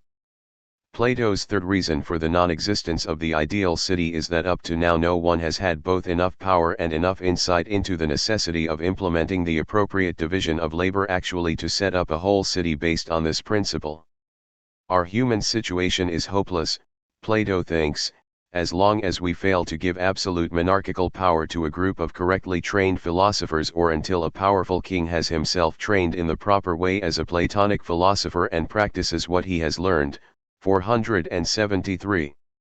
This final demand is really a tautological requirement for Plato, given that he thinks you have only really learned something about the proper way to act if you actually reliably act in that way. The shift in Plato's usage during the course of the Republic between speaking of a group of individuals being trained in dialectic, and then potentially forming a collegium, and speaking in the singular about a philosopher king is not perhaps insignificant. In any case, it is the non-conjunction of power and knowledge which is the third reason for the non-existence of the ideal city. The question about what is a better or the best human life has a number of different dimensions. Some of the interlocutors in the dialogue themselves bring up the question, even if we assume that the inhabitants of the ideal city will be good or leading good lives, will they also be happy? 7. To this question Plato gives the mind-numbing non-answer that they may not perhaps seem to be very happy, but they are as happy as it is possible for them to be. This is an especially unhelpful response in a slave-holding society which saw in slavery an absolute social necessity but was under few illusions about the fate of slaves. Some later philosophers were to develop ideological constructions that cast an inappropriately comforting light on the grim realities of being a slave. True freedom and happiness lay within, so slaves could be as happy as free people, but philosophers in the 4th century did not in general engage in that kind of cosmetic exercise. Plato knew that slavery was necessary and that no slave could lead a happy, or even fully human, life. 8. He was a tool or instrument used for various purposes and of no real value beyond that use. It was an unmitigated disaster to be a slave. For slaves to be as happy as it was possible for them to be was not to be happy at all. If this was clearly the case for slaves, then equally the ordinary citizens in the ideal city might not be at all relieved to hear that they were to be permitted to be as happy as it was possible for them to be. This brings us back once again to the question of goodness and its relation to happiness. Earlier I suggested that there might be some reason to wonder whether good really was a term with as unified a meaning as many ancient philosophers assume. Some philosophers have claimed that good is a simple perceivable property, like blue, warm, or sharp 9, but that both seems inherently unlikely and also would be of little help in trying to decide what kind of human life is good. If we really could look at a human life and just intuit whether or not it was good, as we simply touch a pot to tell whether or not it is warm, it is hard to see how there could be so much fundamental disagreement about which lives are good. So it seems to make more sense to start out from the assumption that good refers to a relative or contextual property of something. This might be thought to account for the wide variety of senses and usages of the term, because the context in which the judgment about the good is made is highly variable. So what is basic is not this is good but this is good as, this is good for, this is good to. Examples are easy to find or invent. She was good as a university lecturer, but has been terrible as an administrator, or vice versa. That performance was good for a beginner, but for an advanced student it would not be good enough. This brick is no good to build with, because of its non-standard shape, but it is very good to break windows with, because it fits nicely in the hand and is aerodynamically streamlined. This dress is good to look at but not to wear, the guardami, non-to-care principle that applies to much Italian design. What is important is that, prima facie, this covers a wide variety of different forms of contextuality. Each is the context given by an envisaged form of activity, lecturing, building, breaking a window, stroking for pleasure. The good human life would mean good as a human life to live or good for human living, just as a good knife would be one good for cutting or good as a cutting tool. This discovery, or assumption, would be more gripping if we knew more clearly what human living was. We know what cutting is, but what is human living? It clearly is not supposed to be simply continuing to conduct a certain biological process, because the one thing almost universally rejected by early philosophers is the view that you are leading a good human life if you do whatever is necessary to save your skin in any given situation. Cutting is a relatively clearly defined activity. Biological life is also a rather clearly defined activity, but surely, specifically human living is a mess of different activities: drinking vodka, writing letters to the editor, sleeping, sacrificing some of your children to a god, currycombing a horse, tattooing a neighbor. The varieties seem infinite. You might not approve of human sacrifice, but it is hard to say it is not part of a specifically human way of living. Or do animals sacrifice their offspring to their gods? So one cannot even say that specifically human living is doing those things that are distinctive of humans and distinguish them from animals, such as human sacrifice, laughter, card games, religious persecution. If human living is not just a matter of biology, then we seem to be returned to the question that has arisen already in a slightly different context: how do you avoid simply building a conception of the good into your concept of truly human living? Why is that not circular? There is, however, another dimension to this ambiguity. At first blush, good seems not to be what is sometimes called an objective property but to be doubly dependent on a relation to a human subject. If a circle has a diameter of 2 centimeters, or if a block of cheese weighs 200 grams, or if this knife can cut a certain type of wood, of a certain size, these seem to be properties these entities have that do not necessarily require reference to any human plans or projects. To be sure, the choice of centimeter or gram as a unit of measure is a human choice and thus subject to all the usual conditions of such, but that is a different matter. It is difficult to specify in what this objectivity is supposed to consist, but that I can't give an account of X certainly does not mean that X in no sense exists and cannot be used in suitable contexts in a way that is perfectly unobjectionable. On the other hand, if I say this action is good, it seems natural to ask good for whom. 10. One of our aboriginal experiences as grown ups is that what is good for me may not be good for you. It seems plausible that there is some close connection between what is good for me and my happiness, even if it is difficult to say exactly what this connection is. Surely, one might also suggest, there might be some connection between what is good for you, in general, and morality, in some appropriately broad sense. Surely, that is, one could construe you in the phrase good for you in a way that was sufficiently all-encompassing yet not completely empty of human content. Plato holds that the operation of dialectical discussion, if correctly and very thoroughly prosecuted by people with natural gifts for it and appropriate training, will smooth out the differences between what is good for me and what is good for you, leaving a single conception of something that is both at the same time. Can happiness and morality, in some broad sense of each, fit together so harmoniously? One of the ambiguities of good is, good for me, or good for you, indeterminate who. There is, however, a second ambiguity which is not identical with this first one but is also important. We often distinguish between what I think is good, for me, for you, for whomever, or whatever, and what someone else thinks is good, for me, for you, etc. Lots of things are good for me although I don't know it, and despite the fact that other people, example doctors, know it. Doctors might know that evil-smelling, unappetizing, and unpalatable potions or painful surgical procedures would give me the health I desperately would like to have but which I reject out of ignorance of or false belief about their properties. So the doctor's judgment of what is better for me, her version of what is good, may be different from my own judgment, and better. So now whose version of happiness is to be compatible with whose version of morality? Plato's central claim is that there is such a thing as an objective good, something that is not identical with what is either, merely, good for me or, merely, good in my judgment. Through dialectical discussion, knowledge of this good is supposed to be accessible to us, at least to those of us with the right natural gifts and training and who use that training in optimal contexts. Those who are capable and attain real knowledge at the end of the dialectic see the idea of the good. This, for the philosopher king, will be his warrant to rule others. So the idea of the good cancels the merely apparent contextuality of good in all the dimensions mentioned earlier.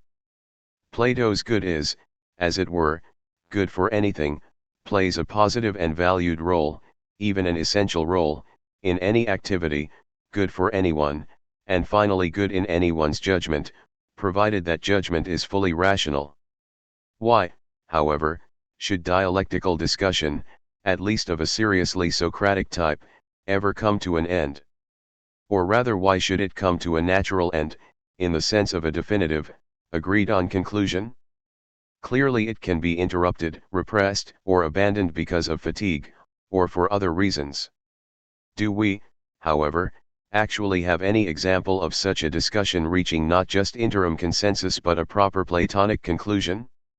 If we look at the model of Socrates, the early Platonic dialogues do not exactly give us any special reason to be sanguine because they all end in a failure to find any kind of agreement or consensus.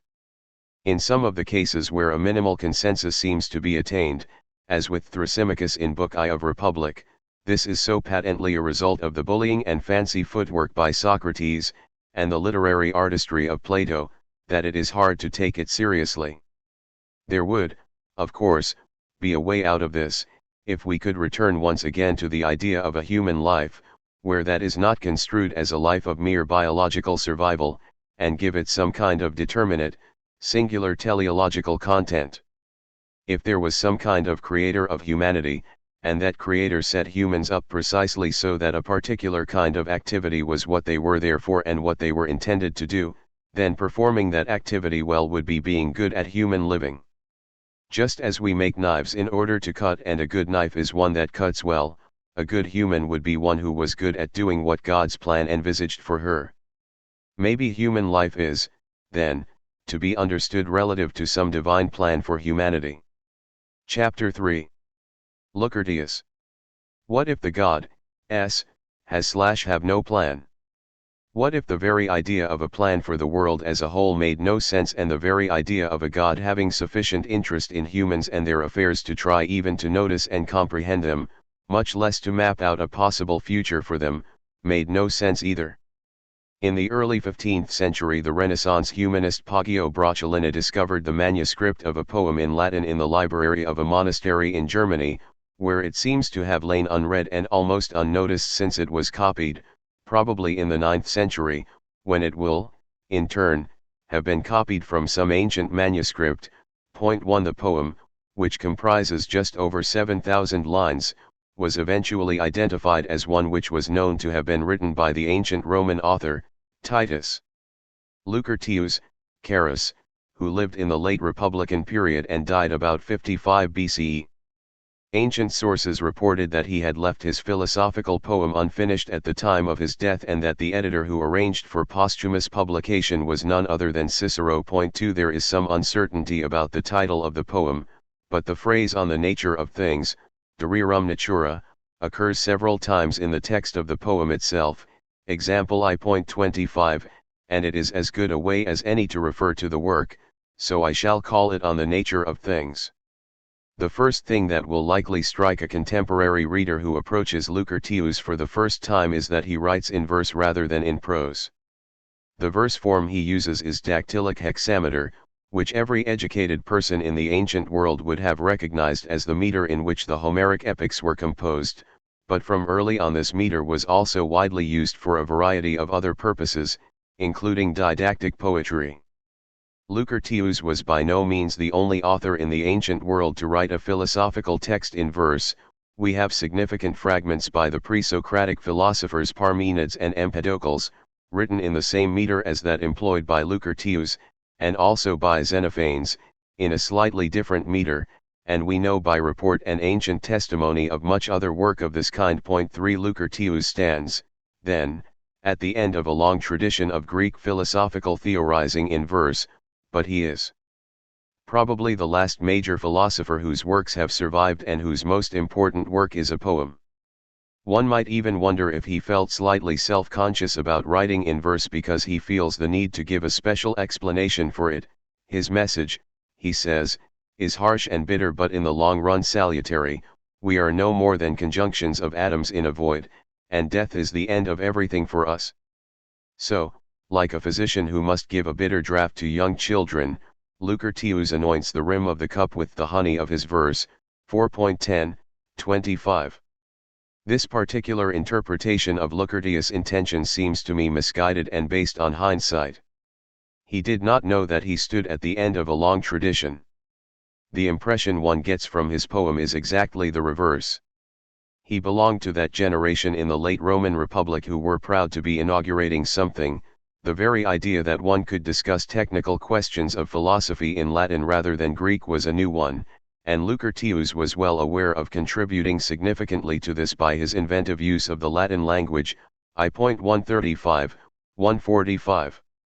Ancient philosophers, as has already been mentioned, did not strive for doctrinal originality, and Lucretius specifically eschews any such claim. The basic truth about the world had already, he thought, been discovered by the Greek philosopher Epicurus, and Lucretius' goal is simply to express that truth in a way that will make it comprehensible and optimally palatable, especially to speakers of Latin. As Socrates traced his quest back to the god at Delphi, Lucretius traced his back to the god Epicurus, v.1 ff. Lucretius is clearly less interested in novelty than he is in truth and in ridding humanity of what he takes to be one of its greatest evils, fear of death. And who can blame him? Initially Socrates seems to have an unfair advantage over other philosophers in that so much of what he thinks is self-evidently true. One of Plato's students said about the pre-Socratic philosopher Anaxagoras that he was like a sober man among a crowd of drunkards who are spouting nonsense. 5 One might say something similar about Socrates. This advantage is, of course, a bit of a double-edged sword in that much of the interest in reading philosophers is watching them squirm, gamble, and engage in the most unheard of, but for that reason alone often highly entertaining, antics in their desperate attempts to find some way to support their more hopelessly implausible views, for instance about the conjunction of happiness and morality, the essential goodness of our world, the motivational force of reason, natural teleology, the unique place of man in the universe, and so on. Socrates doesn't have to go through any of the contortions needed to try to defend any of these outlandish positions. For him the world is atoms moving at random in a void, and the final truth about humans is that we pursue pleasure and avoid pain, and should do that with greater clarity than we have yet managed. If there are any gods, and there probably are, that is not important, because there is no reason whatever to expect them to have any interest in us or our affairs. On the Nature of Things treats what we would call the area of conjunction between religion, physics, or perhaps cosmology, and ethics, or morality. Natural philosophy was an afterthought, or even less than an afterthought, for Socrates and Plato. Plato's Socrates says at one point that he was interested in the structure of the universe when he was a boy, but that as he grew older he outgrew this childishness and turned his attention to the issues of how it is best to live. Mathematics had a kind of special epistemic status for Plato as an instance of a form of knowledge that offered certainty, and therefore it also had a special place in the education of the philosopher kings, but whatever cosmology we find in Republic appears in the final myth. In 1913 a fragmentary manuscript came to light, written in Hegel's hand, 1797, but possibly not composed by him, or, at any rate, not composed exclusively by him, which scholars have come to call the Altes System program of German idealism. The anonymous author, S., of this text state that metaphysics is to be construed as a subdivision of ethics, moral, and that the basic philosophical question is how must the world be constituted for a moral agent. 6. The sequence is important to note: first morality, then how the world must be for there to be moral agents and for this morality to have its grip on us. It sometimes looks as if Plato's philosophy also instantiates a structure like this. There is, of course, an explicit and powerful ethical motivation in Socrates to free men from the fear of death and of the gods, but the structure of the argument is different. The physics/cosmology is by no means an afterthought, and the possibility of ethics is not taken to determine the limits of how the world must be. That the world is composed of atoms moving at random in a void can't in any way be deduced from the requirements of ethics. It stands, Socrates thinks, as a truth in its own right and the best explanation of the appearances of our world. Any patterns we might think we are able to perceive in the ordering of our world are merely apparent and merely local configurations that mask the true nature of reality.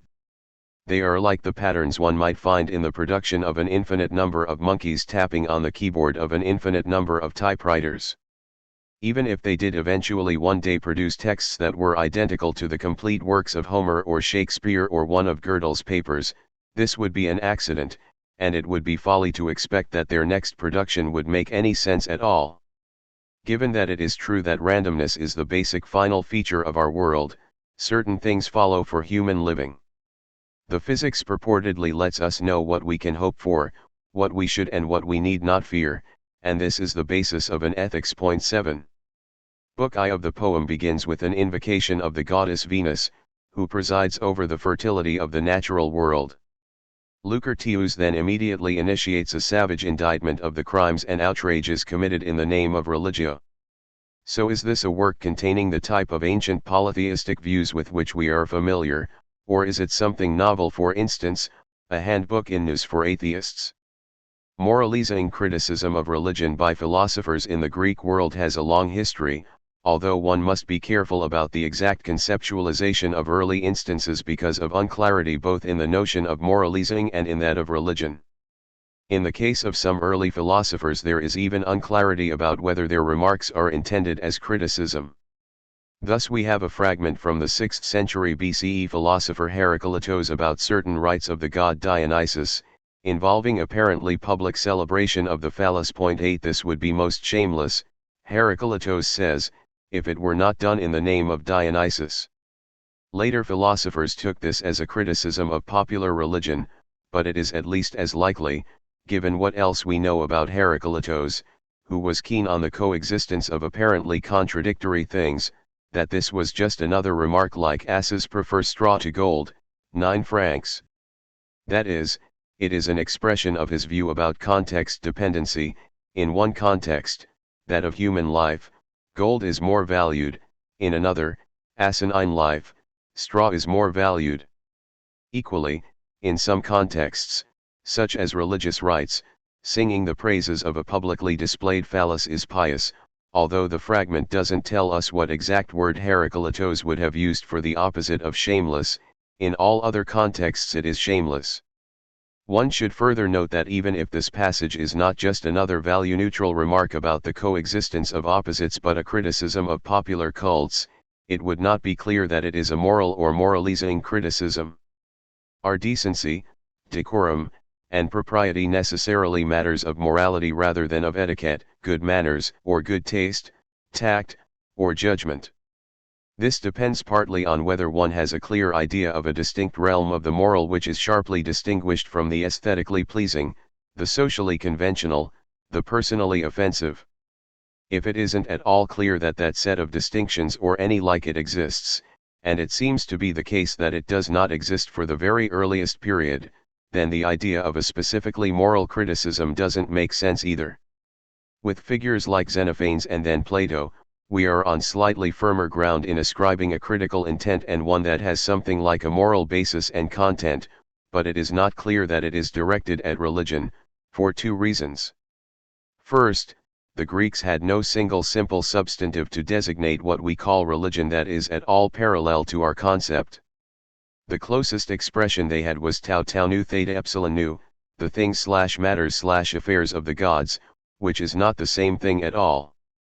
In some dimensions matters concerning the gods is much more indeterminate and open-ended than religion, including all sorts of things which a post-Judeo-Christian society would not really consider to be part of religion in the strict sense, such as questions about the ownership and upkeep of temples, common stories people told about the gods, and details about the clothing of statues. In another dimension, to be sure, tau tau nu theta epsilon nu is more limited than most contemporary Western conceptions of religion, if only because no Greek god, nor indeed the totality of them, ever made claim to the relentless universal surveillance of and control over every, even the smallest, aspect of human life, which makes monotheists in general such a potentially nasty group of people. Second, the older criticism is mostly directed specifically at one group of humans, the poets, and their stories, Homer and Hesiod usually being singled out for the scandalous tales they told about theft and adultery among the Olympians. This mode of criticism can be thought of as resting on three assumptions. First, that our basic moral conceptions, for instance that adultery, theft, and lying are bad, are relatively clear and can be taken to be unproblematic. Second, that they apply, in principle, to gods as well as to humans. Third, that the gods must be only good and in no way evil. On those assumptions, some of which people like Heraclitus would have rejected, Homeric tales about the gods must be false. Why, however, should we assume that the gods are always and absolutely good? Why is this not simply a Platonic prejudice? The poets were, to be sure, generally thought to define or give shape to the gods, so they were more exposed than they would be in certain other cultures. Still, it is the poets who are banned from the Republic, not the priests, and criticism of the poets is clearly thought to be perfectly compatible with traditional religious practices. The contrast with Lucretius on both of these accounts is striking. He does not just have a simple substantive religio, but this makes him able to personify religio as he does from the very beginning of book I. Religio can show her head from heaven, treading down on humans from above, I.64, 65. That is, religio can and does act and do things. In Greek you could say that some god had done something, example showed his head, or that some human had done something, example told a lie about the gods, but you could not even linguistically say in Greek that religion did something, because that would mean that the matters of the gods did something, which doesn't make much sense. This shift in form of conceptualization is anything but cognitively insignificant and philosophically neutral.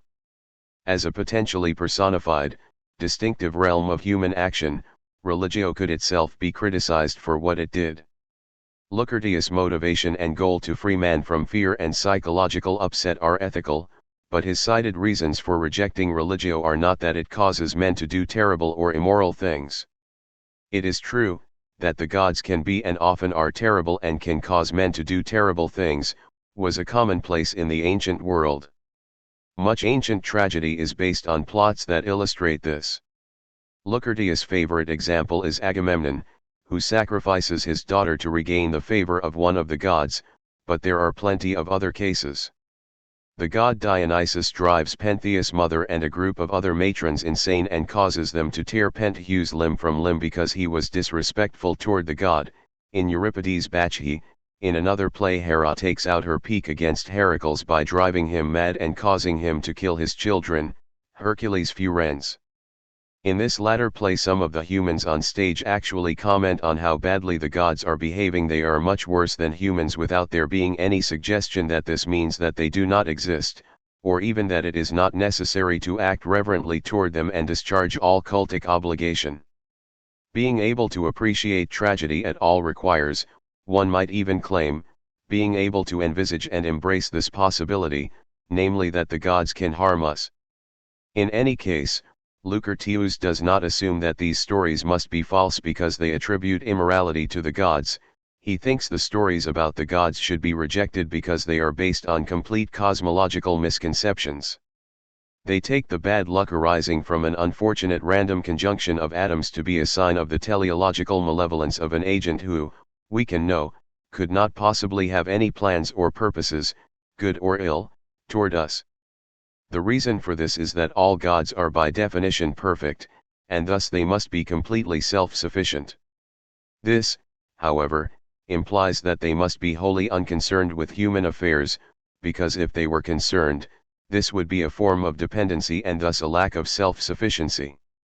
From the fact that Socrates' word religio developed historically over the centuries into our word religion, it does not, of course, follow that they mean the same thing.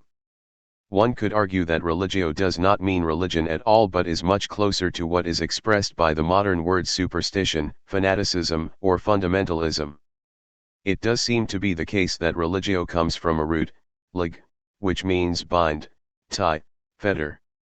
Religio, then, would refer to a force that binds us, that is, to the specifically coercive aspect of certain theological beliefs and cultic practices. Religio is what compels Agamemnon to sacrifice his daughter, Iphianassa. She suffers because her father believes that he must sacrifice her to a goddess so that the winds will blow to take him and his fleet to Troy. As Socrates puts it, she suffers from religion, tantum religio potuit suadere malarum I.80, 101. But of course Agamemnon, her father, also suffers from religion because he has the false beliefs in question in the first place and acts on them, and they, in the long run, do him no good at all. Because he sacrificed Iphianassa, he is eventually murdered by his wife, Clytemnestra. Such dark compulsion resulting from false beliefs might be thought to have nothing to do with, for example, a contemplative admiration of the power of Venus to bring forth flowers and make the birds fly through the air. Socrates' rejection of religio thus clearly does not make him an atheist in the sense Meletus accuses Socrates of being an atheist, that is, thinking that no gods exist at all, Apology 26b, d. However, this still leaves open the question of his relation to religion in our sense of that term. To understand this, it makes sense to begin by recognizing that in the West, at least three rather different strands of thought have come together in our contemporary conception of religion. For purposes of exposition and as a first approximation, Let me distinguish cult, received morality, and theology. First, there is the idea that a religion is a collection of specific cultic practices, rituals, ceremonies, and community observances that are understood to have a special status and be distinct from everyday activities. I mean by this, to take some examples from recent societies in the West, such things as keeping the Sabbath and Passover, abstaining from certain foods that are not deemed to be kosher, putting a mezuzah on the door jamb, for Jews, wearing scapulars, using rosaries and crossing themselves, left to right for Catholics, right to left for Orthodox Christians, snake handling, speaking in tongues, full immersion baptism or Bible study, for different Protestant sects. Some of these practices might be thought to be mandatory, others merely meritorious. In some religions the number and significance of the distinctive practices may be maximized, often to such an extent, in some sects or some of what Max Weber calls virtuoso groups, that virtually every action in life can have a specific cultic form or significance. 9 In others, such as some versions of Protestant Christianity, these rituals tend, for various reasons, to be de-emphasized. No matter how extensive the range of ceremonies and rituals becomes, it seems unlikely that one could ever really make every action a ritual action, thus obliterating any distinction between cult and everyday action. This is compatible with being able to give any individual action, including a non-ritual action, some kind of religious interpretation. Some hyper-religious believers might think this interpretation is not just part of the action but its essence and the only reason they perform the action. They do not keep the peace because that is in itself a good thing to do, or even because it is a good thing to do and also part of what their God requires of them. Rather they assert that the only reason they keep the peace is because it is a religious duty imposed on them by their gods. Retrojecting this conception of religion as a set of cultic, ritual, and ceremonial practices back to the ancient world, one can equally identify different types of cultic and related practices. Foodstuffs were sacrificed to different gods in differing ways.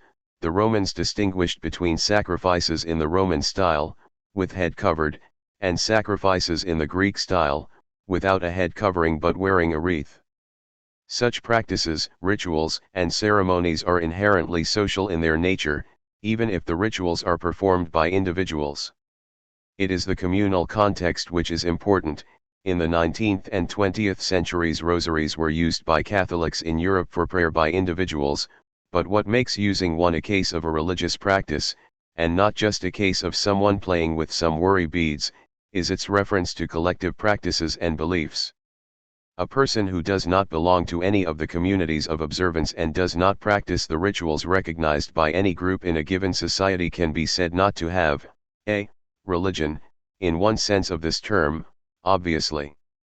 I'll use a calque of the German expression confessionslos, without a confession, to refer to people like this. Obviously, nowadays we all think that people without a confession need not necessarily behave in morally objectionable ways in their everyday life, and, for that matter, they need not deny the existence of some kind of God, nor even the belief that God imposes some moral demands on humans. This brings us to the second strand, that of a received religious morality, theta mu iota. Generally, when we speak of religion we don't have in mind merely the set of ritual practices, we also think that there are, originally associated with these practices but perhaps to some extent independent of them, certain forms of feeling and acting which belong to everyday life that are held to have a distinctive positive value. There are perhaps also some that are held in particular disesteem. The ancient Greeks thought it bizarre, and not a little absurd, that Persian followers of Zoroaster put such great emphasis on truth-telling in everyday life and expressed such detestation of lying. 11 Similarly, it is not implausible to claim that certain variants of Judaism developed a specific, recognizable concept of righteousness to refer to an everyday social ethic, while Christians claimed for themselves a certain style of practicing charity. Roman fides in all their dealings with non-Romans was highly trumpeted by apologists for Rome, but it was in fact a bit of a joke, and anyone who depended on it was a fool, or, more likely, a slave or a corpse. Nevertheless it was an important ideological construction. To make this idea of a received religious morality work, one probably has to have some notion of common morality as a foil against which some specific forms of action can be contrasted and designated as specifically religious in their orientation, origin, or structure. As Achilles says to Agamemnon, every normal man loves his wife, there is nothing special about that, Iliad, 9.341-343. That is common morality. To be distinctive, Christian love would have to be different from, and presumably in addition to, that kind of love. So the construction will depend on what contrast class is chosen. Naturally, though, the distinction might still make sense and be analytically useful even if it exists only in the realm of the imaginary. In fact, not every man loves his wife, and perhaps there is nothing distinctive about Christian love, but it might still be an important fact about a society or group of people that they think there is a difference. Arguably for a long time in our society, lots of things were considered to be specifically Christian virtues that were only common sense or common morality, but that they were taken to be specifically Christian was itself a very important thing to understand, if one wanted to grasp the thought and explain the action of that society. Point 12. If one accepts this distinction between rituals and a received religiously informed morality, it seems obvious that in some cases the two can diverge. One can fiddle with one's rosary all day long, go to Mass every morning, and participate correctly in every ritual while failing to lead a life suffused by Christian charity. Equally, particularly in our post-Christian societies, there may be some perhaps only residual but nonetheless not non-existent commitment to what are recognizably Christian forms of charity that are not attended by any ritual or ceremonial action at all. Finally, the third strand is theology strictly so called, that is, a set of beliefs about the gods. It does not seem unreasonable to think that having a theology, that is, some beliefs about gods, is a part of what we call a religion. In one sense, then, atheism is clearly a theology, namely a belief about the gods, that none of them exist. Even religions that lack gods, then, like Buddhism, have a theology. Buddhists think it is an important truth that there are no gods. What appear to be gods or are taken to be gods are just part of the fabric of illusion from which it would be good for us to escape. Believing that no gods exist is different from the, I think, more characteristic modern attitude, which is not to deny that any gods exist or even to express reasoned agnosticism but simply to be uninterested in the whole question and wish people would stop concerning themselves with it. Modern indifferentism is not even agnosticism, much less atheism. One can distinguish at least three potentially overlapping origins for belief in God. The first is fear, especially fear of the unknown. Thunder and lightning terrify, and our response may be to attribute them to the actions of a postulated God whom we would do well to soothe and placate. This can be seen as a way of trying to get control of the situation, and, depending on how we understand the situation, placatory rituals may or may not be successful. Point 13. They won't, we think, ever get rid of the thunder and lightning, but they may well calm the fear to some extent. A second origin of belief in the gods is from speculative curiosity, which itself can take at least two slightly different forms. First, people simply enjoy imagining things, making things up, especially exaggerating, inventing, and listening to a well-told tall tale.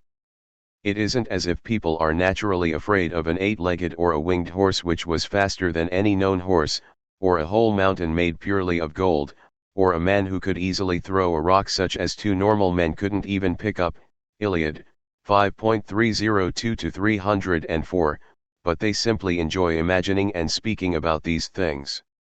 The more speculatively inclined populations eventually begin to think about the exact nature of these gods, who, at least initially, are presumed unproblematically to exist. Gradually there develops a kind of cognitive pressure in the direction of construing them not merely as bigger and more powerful than humans but as maximally big and powerful, and then as perfect, teleos, that is, not capable of any improvement. Xenophanes in the 6th century uses this as part of an argument for one of the very first full-blown forms of monotheism, claiming that there could only ever possibly be one such perfect being, because the idea that he is maximal excludes competition. Point 14. Furthermore, people wish not just to exercise their imaginations but also to make sense of the world and to have an explanation for things, and this wish seems to have an inner dynamic which causes us to try to encompass more and more of the world into a unity and have explanations for how things are in the present that go further and further back. So there is a speculation that expresses itself in imagining bigger and better things than those around us, and one that tries to make more and more sense of the world, especially by getting better explanations. These are not exactly the same thing and need not necessarily be connected, but in the West a conjunction tends to be made. God is both the biggest thing there is and the final explanation of all that is. One can wonder whether our speculative impulses are not very deeply connected with some existential anxieties, but on particular occasions they can certainly be activated without active fear. One difficulty that arises for Mosaic and post-Mosaic theism in construing its God as such a God of speculation is that it tends to become increasingly difficult to see that there is any point in having an attitude of appropriate reverence, or indeed any effective attitude at all, toward him. Why bend the knee to what is merely a principle of final explanation? Why circumcise your boys in its name? In the case of gods that arise from the second variant of the speculative impulse, real explanations that will actually satisfy curiosity take an increasingly abstract form, but why pray to something that eventually turns out to look like a mathematical formula rather than a man with a beard? The first kind of speculation gives rise to gods that are of special interest to Socrates. Although he shows little interest in following Xenophanes down the road to strict monotheism, for simplicity of exposition let us now assume that there is only one God. Imagine a God who is not merely good, not merely very good, not merely the best ever, but who is completely perfect. However, part of what we mean by perfect is complete in itself, self-sufficient, wanting and lacking nothing. To have a plan or design or project, however, is to lack something and be trying to, or about to be trying to, attain it. To the extent to which I don't already have what I am trying to attain, I may even say that I am distressed or pained by that, perhaps only very mildly pained, but a perfect being would never be even mildly in distress. So a perfect being could not have plans or designs, certainly not in anything like the sense in which we could imagine them. In a memorable passage Socrates draws the conclusion: Omnes enim per esse divum natura necessist. In mortali evo summa cum pace fruitur. Si moda ob nostris rebus iant toc lunge. Nam privata dolor omni, privata percli. Ipsa sui pollens apibus, nil indiga nostri. Nec bene promeritus capiter nec tangitur ira. I.44, 49. The gods by their very nature must enjoy immortal life with the highest peace, remote from our affairs and far removed from them. The gods by their nature are without any pain, nothing could count as a danger for them. By nature they need only rely on their own resources to be powerful, and have no need of ours, so they cannot be swayed by our meritorious actions nor touched by anger. A third origin of conceptions of gods is human inadequacy, weakness, failure, and neediness, originally an unsatisfied need for real practical help, eventually sublimated in various ways. Point 15. So in the Iliad various heroes ask for help from the gods, in general or from one or another of their special patrons among the gods, in killing their enemies or defending themselves. Eventually this can mutate into Ajax's prayer to Zeus when the Greeks are pinned against their ships and are fighting in a mist. This prayer comes to be taken as the very epitome of the sublime, because the help he asks for is so impressively elevated not to live, but only to die in the light. Take away the mist and kill us in the light, if that's what you want. Iliad, 17.645-647.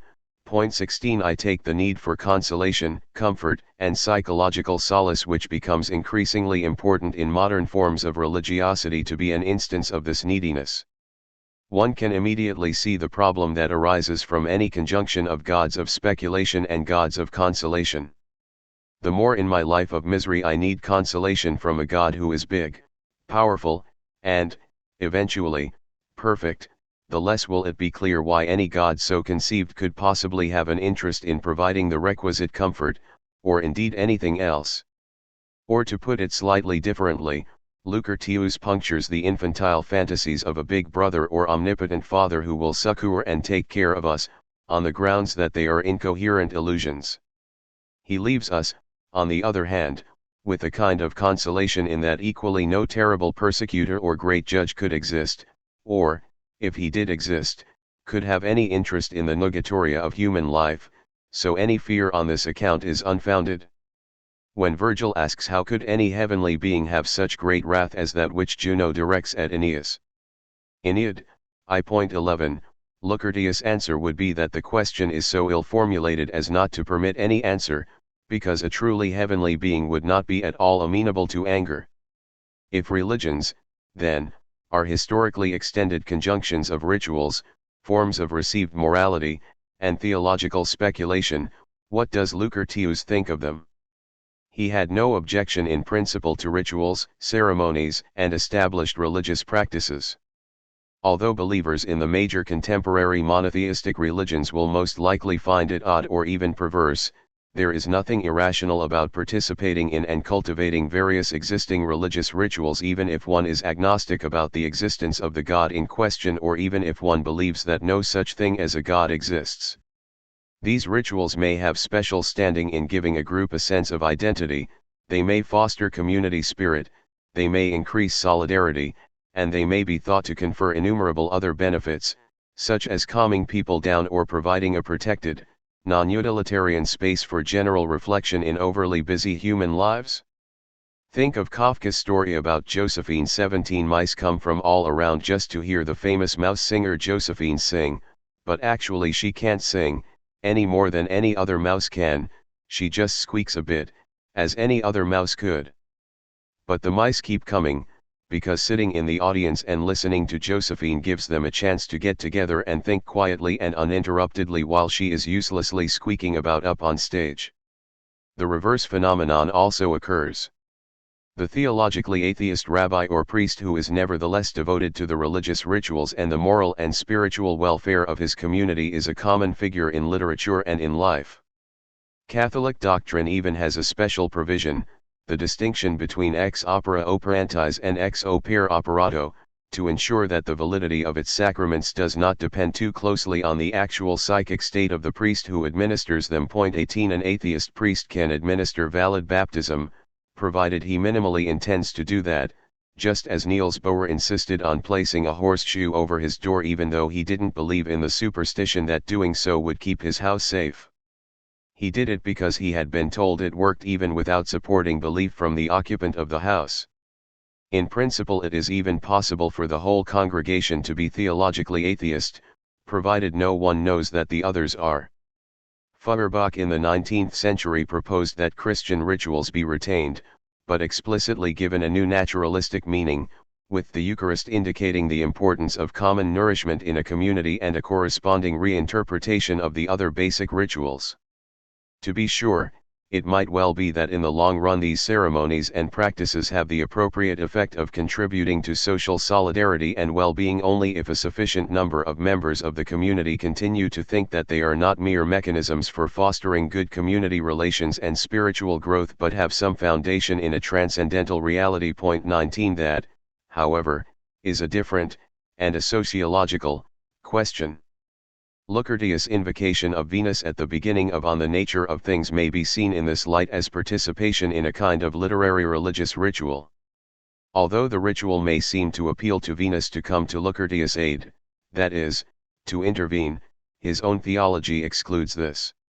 It need not exclude, though, the possibility that the ritual of appeal is actually, as it were, directed at Lucretius himself and his audience, intended to put them in the right frame of mind and inspire them, just as the contemporary atheist may in a court swear on a Bible to tell the truth, not as an expression of a belief in any particular God but to express seriousness of purpose and contribute to creating and maintaining an atmosphere of judicious care by participating in widely cherished rituals. On the issue of received morality, Lucretius must reject all forms of what he calls religio, that is, forms of action based on a purportedly binding requirement to do something because some deity demands it. This is compatible with a belief in the importance of non-coercive forms of morality, that is, of a morality based not on you must, because the God wills it, but on this is a better way of acting or living. This non-coercive morality might even have a certain theological component in that the gods, correctly construed, although they do nothing at all, could be considered paradigms.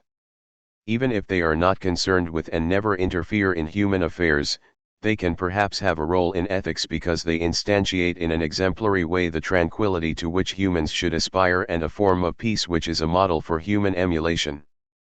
They do not do anything at all, but we can change ourselves by contemplating and perhaps even worshipping them in the right way, which includes not imagining that they can bind us in any way. One half of Socrates' project in On the Nature of Things is to take away fear of the gods, which he does by developing the arguments described earlier. The second is to free men of the fear of what happens after death. Plato places a myth at the end of the Republic, one component of which is the idea that there is reward for good actions and punishment for evil, or at least monstrously evil, actions after death, and also that it is important to develop harmony of the soul in this life based on knowledge of the good, so that we will choose our next lives wisely. Socrates pulls the rug from under this because we are an accidental conjunction of atoms which is dissolved at death. There is, thus, no we who could be punished after death, or rewarded, or suffer, or enjoy, or make wise choices or poor choices. Death can't be an evil for me, because death is a state in which there is no more me. Before leaving Socrates, it is right to correct slightly the picture which I have given as a first approximation of his view.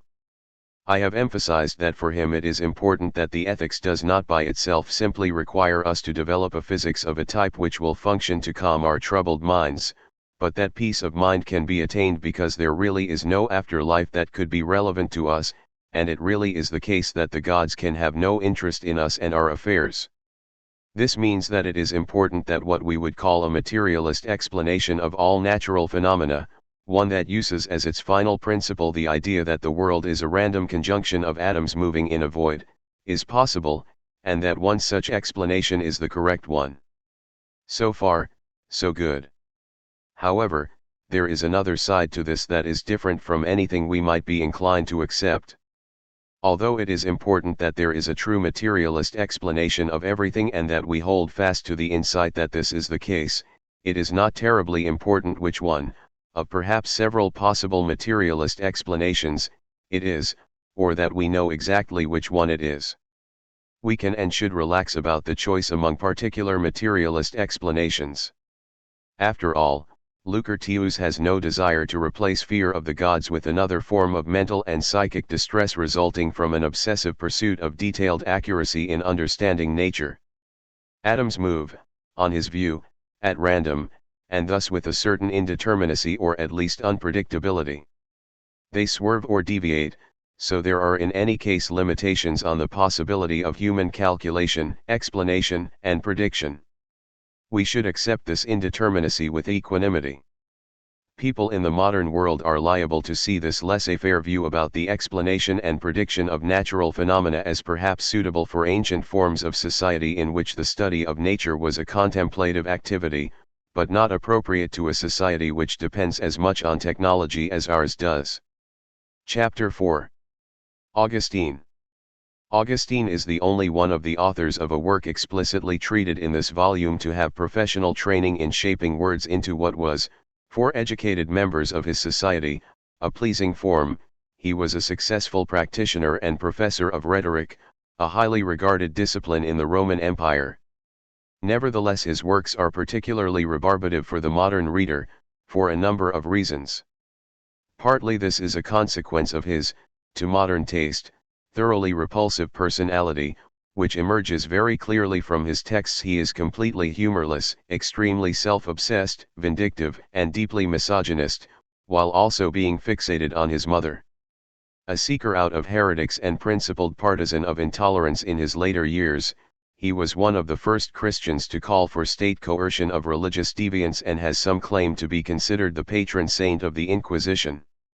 Augustine's style of thinking and writing is also very alien to us.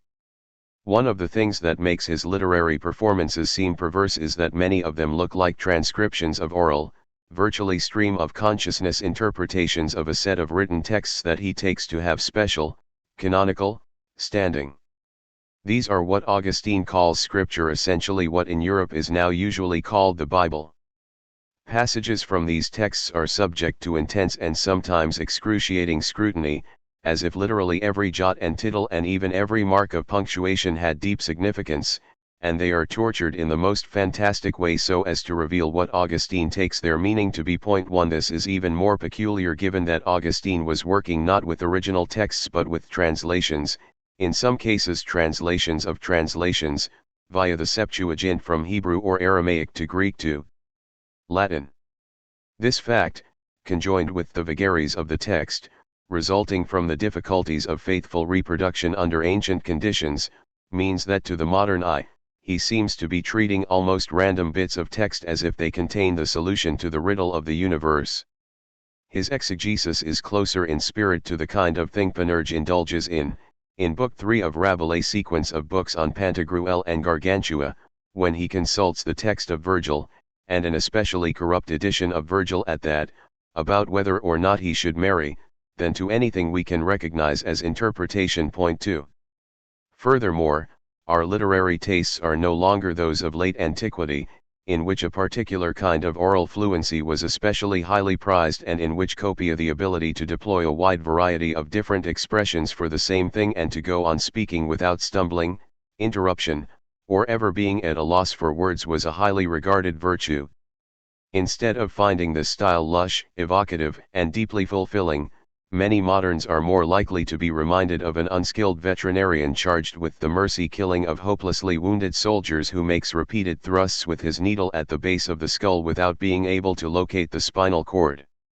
Augustine's texts are at the same time crabbed, digressive, and repetitious, and the works as a whole often seem to lack any discernible overall shape, much less any aesthetic properties. Rather they seem deeply decadent in the sense that the individual details get out of control so that the larger structures are difficult to discern. Highly patterned individual sentences pullulate and are strung out in merely associative strings, with the whole held together by, at best, a kind of perpetual looping back toward some purported central topic. This is particularly the case for the City of God, which may seem at first glance to ramble on unconscionably for several 100,000 words. There is no doubt some underlying coherency rooted in Augustine's singular religious sensibility which is expressed in this logaretic stream, but it requires considerable energy and focus to discern it. Perhaps the idea is that God is the only adequate reader of Augustine's texts, he can make them make sense, for the rest of us, reading them remains a penitential exercise.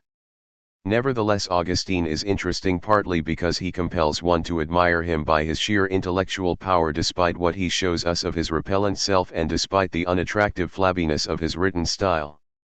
Of Augustine's many works only one, the Confessions, has remained a continual major intellectual presence up to today as something most people will have read. Part of the reason for that is, no doubt, that this work can be made to fit in relatively comfortably with specifically modern concerns about subjectivity, individual psychology, and personal development. Thinking of Augustine as a precursor of Rousseau and Freud is not false, but it gives an extremely one-sided and distorted image of what one can learn from his writings, and it in fact distracts attention from some of the more important and distinctive things that can be learned from his work. Augustine's massive City of God, despite its shortcomings as a work of literature, develops a way of thinking about human life and the world which is completely and interestingly different from the models other philosophers have been trying to inculcate in us. This is the reason why it is the City of God that will be the focus of what follows. Let us start from an observation that might seem trivial and superficial. The City of God is explicitly described by its author as a response to a specific, dated historical event, the sack of the city of Rome in 410 by the Visigoths under their king Alaric. In contrast to the works of Plato and Lucretius, the backbone of Augustine's text is the telling of a sequence of stories, the narration of a history of particular events, Adam's fall, the founding of Rome, the flood. Furthermore, whatever one may think of the status of stories like this, that is, whether one takes them to be fables or to be true, there are others that are undeniably real events: the Punic Wars, the exile of the Jews, the destruction of Nineveh. The intention of Augustine in the City of God is to try to discover not the immediate causal antecedents but the meaning of these events. So there is no long account of the complicated, failed, negotiations between the Visigothic king and various factions in Rome that led to the occupation of the city. Augustine tries to determine the meaning of this event. As with many of the best philosophical books, he starts with one question: how are we to understand the sack of Rome? But in the course of trying to answer that question, he gradually begins to investigate its presuppositions, and they turn out to be complex. He then ends up also asking the meta question: what should count as having an understanding of some real historical event? To understand the event is to grasp its meaning, but this is no help if we don't know what specific kind of meaning it is that we should be aspiring to grasp. The most philosophically interesting part of the account is trying to say what the meaning of an event could be such that grasping it would allow us to have a full understanding of the event, and that is one of the things Augustine tries to do in the work. In addition to the discussion of events, the City of God is full of references to the lives of named people: Regulus, Alexander of Macedon, Ambrose of Milan, Paulus and Palladia, Sulla, Jacob and Esau, Hannibal, Cyprian, Romulus and Remus, Adam and Eve, and to particular relevant moments in their lives. We might first say that this is not a list of real people because some of those on it, for example Romulus and Remus, plainly belong in the realm of myth. Augustine clearly distinguished the categories of myth and fable. The chimera does not exist, the Arapaces does, and he is perfectly content to acknowledge that some of these figures are, let us say, legendary, in that many of the stories told about them may or may not be true. That real charismatic persons, such as Alexander of Macedon, Frederick the Great, Lenin, or my former teacher Sidney Morgan Besser, attract and accumulate around themselves a stock of tales and purported bons mots, and that they never actually said or did many of the things ascribed to them, doesn't mean they did not exist. Whatever we might think of the historical reality of Regulus, Jacob, Hannibal, Romulus, or Eve, it is clear that Augustine did not think of them as mythic in the same way that the chimera or Pegasus are, and, although he might in fact be wrong about this, it was of the utmost importance to him that figures like Jacob and Eve actually existed and were not just literary fictions or inventions of the imagination. This particular intention, the orientation toward concrete, historical reality, makes the City of God different from most of the other books of philosophy one might encounter. It has often been pointed out that in Lucretius' poem on the nature of things Epicurus is specifically named only once, 3.1042, the rest of the time he is simply a Greek man. No biographical fact about his life, apart from his birth in Greece, is even mentioned, none is considered to be of any relevance to the argument. Similarly, the Punic Wars are referred to only offhandedly, 3.830 ff, by way of illustration, and the only thing about them that is mentioned is that in the past they shook up the whole world, because, however, they took place before Lucretius' time. He and his contemporaries, not yet being born, didn't notice them, and hence they are irrelevant. The point is precisely their irrelevance, despite the fact that they were, objectively speaking, major events. No actual historical events play any particular role whatever in the Republic, and the people named in it are either simply lay figures, repeating in succession yes, Socrates, indeed, O most marvelous companion, or how true, preternatural master, or they are used as examples or illustrations of general points.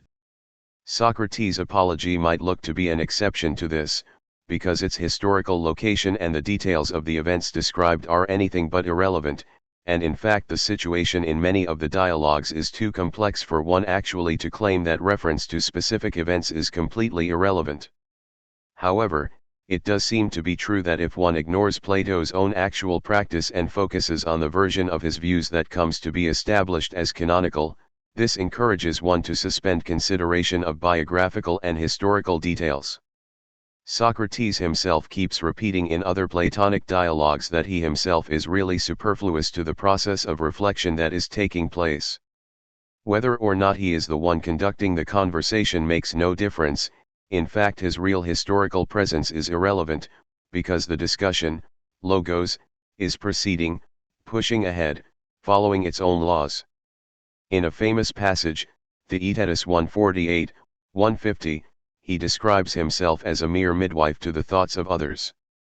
The midwife doesn't herself bear, but simply helps others to bring forth what they have conceived and can produce. Generally, they would eventually bring forth anyway, although perhaps not so quickly, safely, and comfortably. So the detailed circumstances of the midwife's own life and of her demise should not be important. In principle, Socrates is as superfluous as the midwife is. It seems, however, highly implausible that the real existence of certain people and the reality of what they do, say, and suffer can always be treated in so cavalier a way. Compare for a moment the story of the last days of Socrates and that of the last days of Jesus, the latter a narrative of infinite significance for Augustine. Imagine variants on the standard Christian story.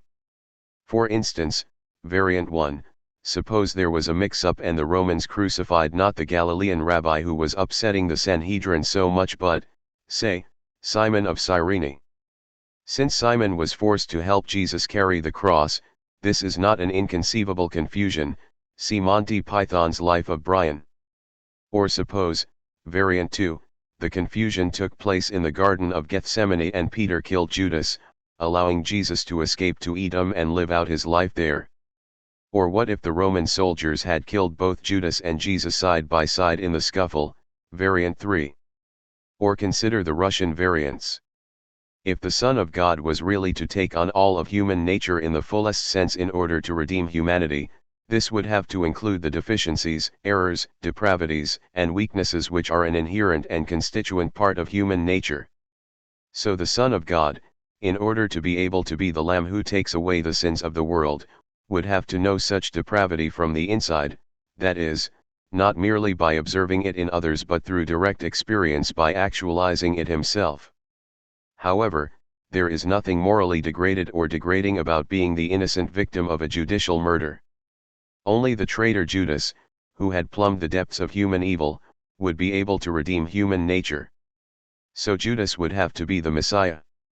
Which one, then, was crucified, the innocent, but then anodyne, Rabbi Jesus, variant 4, or Judas, variant 5, the potential redeemer? Which fate is worse for Judas, and thus better for a potential savior?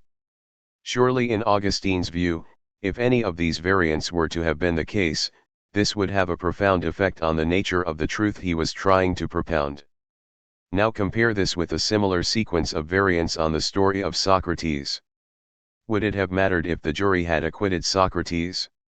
What if Socrates had made a libation and there was not enough hemlock left to kill him? What if Crito had drunk the hemlock by mistake or had sacrificed himself in Socrates' place, while Socrates himself went off to the flesh-pots of Thessaly? The literary effect would be massively different, but on the official Platonic story none of this would make any difference or in any way be relevant, provided Socrates himself did not do anything morally outrageous at the end. The Socratic project of self-knowledge and the search for wisdom remains valid, regardless, just as the propositions in Euclid's Elements would not be affected if it should turn out that Euclid did not exist, or that the book had been composed not by a Greek scholar in Alexandria in the 3rd century BCE, but by a Scythian herdsman 200 years earlier, or later. Here the early Nietzsche would interrupt to point out that the official Platonists were being, at the very least, disingenuous, and that thinking about the way in which they were not being honest would bring out an important limitation in their official program. Plato must be committed to some thesis about the motivational force of ratiocination alone, but would Socrates really have had the effect he did if he had led much the same life for most of it but scampered off to Thessaly at the end? Nietzsche's view is that Plato needed to replace the model of the tragic hero with another, equally powerful, aesthetically irresistible image, that of the hero of reason. This will work only if the hero acts in a way that is heroic. Nietzsche takes this to suggest very strongly that the whole project of reason itself is limited, and actually self-undermining. It gets going and maintains itself only because of the powerful aesthetic images with which it is associated, but the appeal to which it must explicitly repudiate. To the extent to which it gets clarity about itself, it sees its own incoherence. Point 3. Augustine would not need to have read Nietzsche to take a version of this point, although he would have conceived and phrased it differently. Plato's main obsession is that humans are fundamentally speaking, conceptualizing, and reasoning beings, that this is the most important thing about them and the faculty that must, before others, be cultivated, developed, and refined. But both Augustine and Nietzsche would agree that this is an exceedingly shallow and superficial way to think about people. For Nietzsche, human impulse, drive, and desire and the human preconceptual image-making capacity are much more fundamental and important than concepts or reasons, and for Augustine, man is a creature not of ratiocination but of love. Augustine's way of putting Nietzsche's point would be that Plato tries to get people to give priority to a certain form of reasoning by getting them to love the image of Socrates. The image-making capacity which Nietzsche, in some of his many moods, takes to be fundamental is an ability, and in fact a need, to generate individuated pictures, not general concepts. Point 4. I recall, or see, or imagine my cat Tabitha, not a cat in general, whatever that might be, or the concept of cat. Concepts arise only by a secondary process from these images. Love, for Augustine, is equally individuated and concrete in its object and in its development, and it is a necessary precondition to cognition. I don't know and then love, rather, unless I love, which means in the first instance have an effective relation to an individual, I cannot know. At one point in his life, before his conversion to Christianity, Augustine came very strongly under the influence of Platonism, or perhaps Neoplatonism, but for our purposes the distinction is not important, but it is of sufficient importance in understanding his mature position correctly to see how he differs from Plato on two major points, even at the cost of a certain amount of repetition. The first point of difference is Augustine's assertion of the priority of love over reason, the second his views about the constitutive role of history in human life. Augustine accepts, of course, all the banalities to which we have become accustomed to hear for at least the 2,500 years since Plato. Man is an animal who has language, is capable of forming concepts, argues, uses reason, therefore he should use his reason. And every undergraduate nowadays would be able to continue the sentence along the well-beaten track for several paragraphs at least. This is not completely false, but for Augustine it does not get at the real heart of the matter.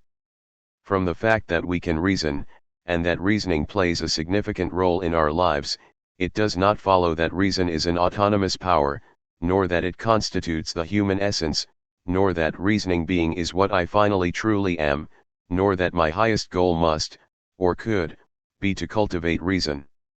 Rather, Augustine believes that a human being is essentially not an instance of reason, a rational agent, but an effective configuration, that is, specifically, an individuated configuration of what he calls love, amor.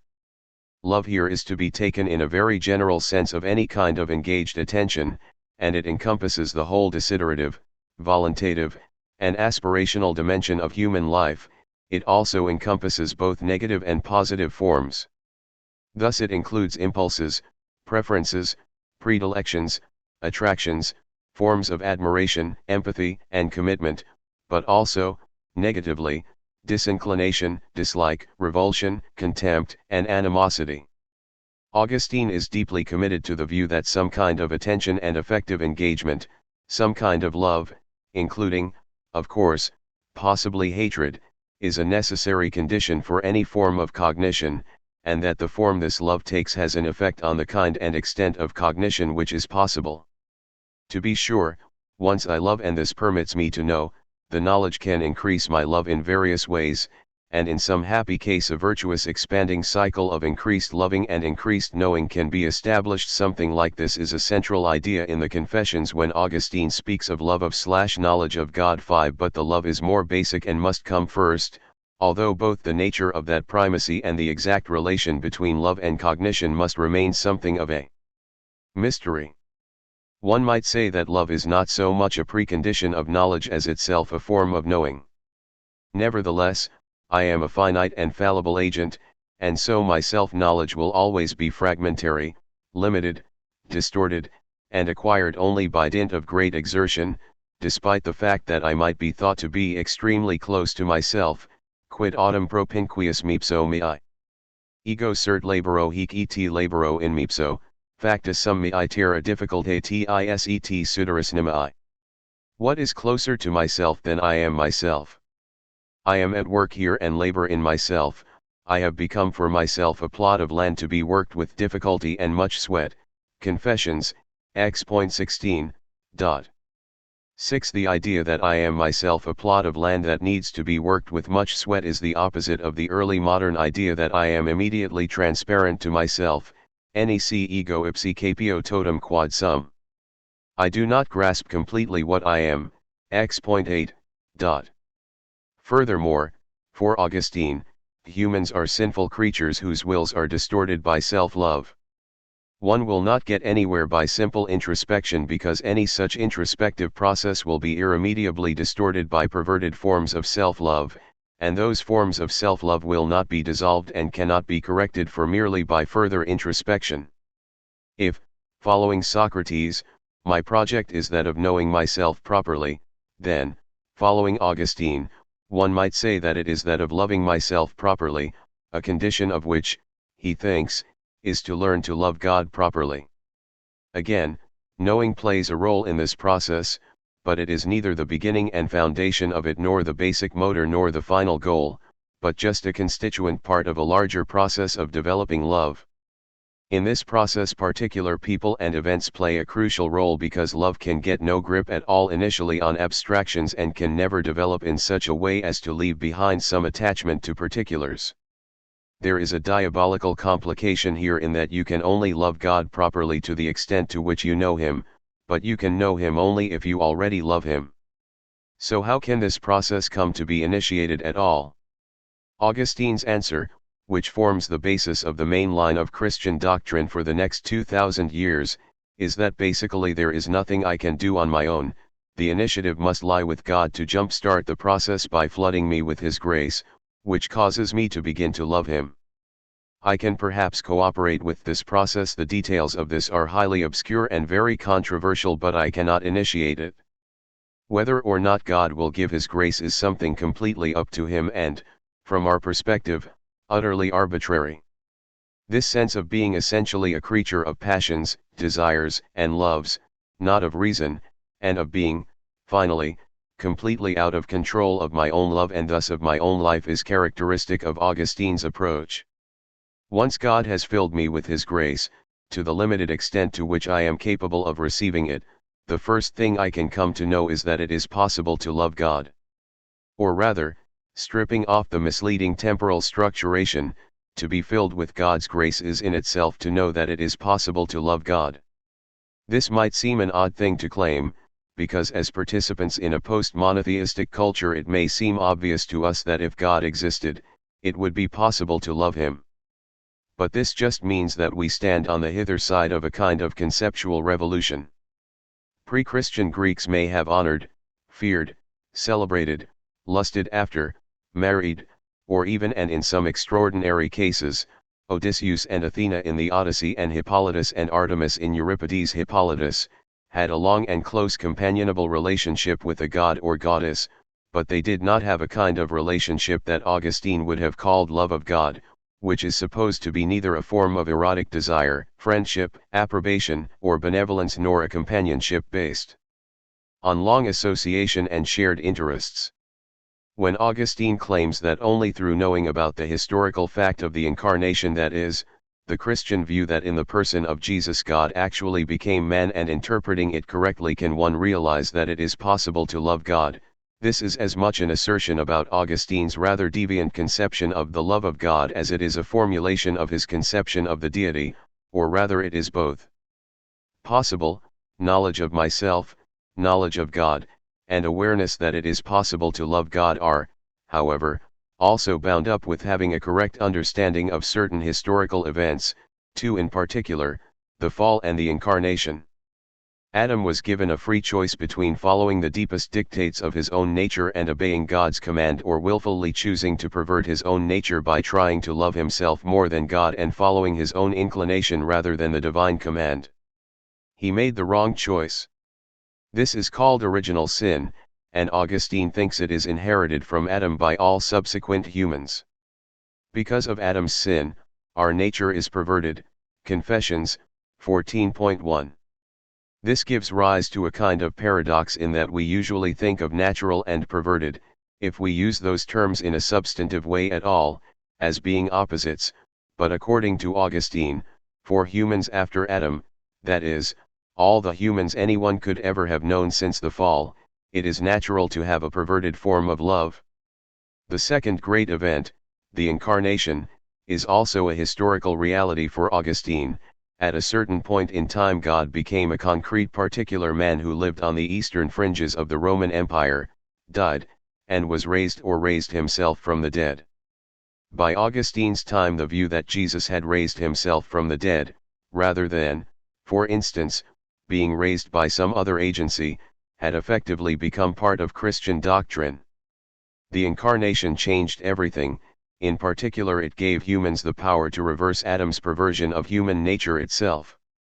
As one of the early Christian texts puts it, it gives men the power to become sons of God. 7 To have this power is to have a transformed nature. This is not a theoretical truth, or not only a theoretical truth, but also a historical one. As already mentioned, for Plato particular people and events are relatively unimportant. Whether it was or someone else who had the vision of the underworld does not matter. In fact, whether or not he really saw the underworld does not matter. The point is in the deeper meaning of the myth. His story stands on its own as expressive of a series of fully general truths about the importance of getting one's soul in order and making that order fixed through the study of philosophy. Himself and his real existence, or not, is of no importance. He exists only as a literary fiction to transmit a message. On the other hand, for Augustine, Adam's sin is supposed to be a real event and to have real consequences for all humans.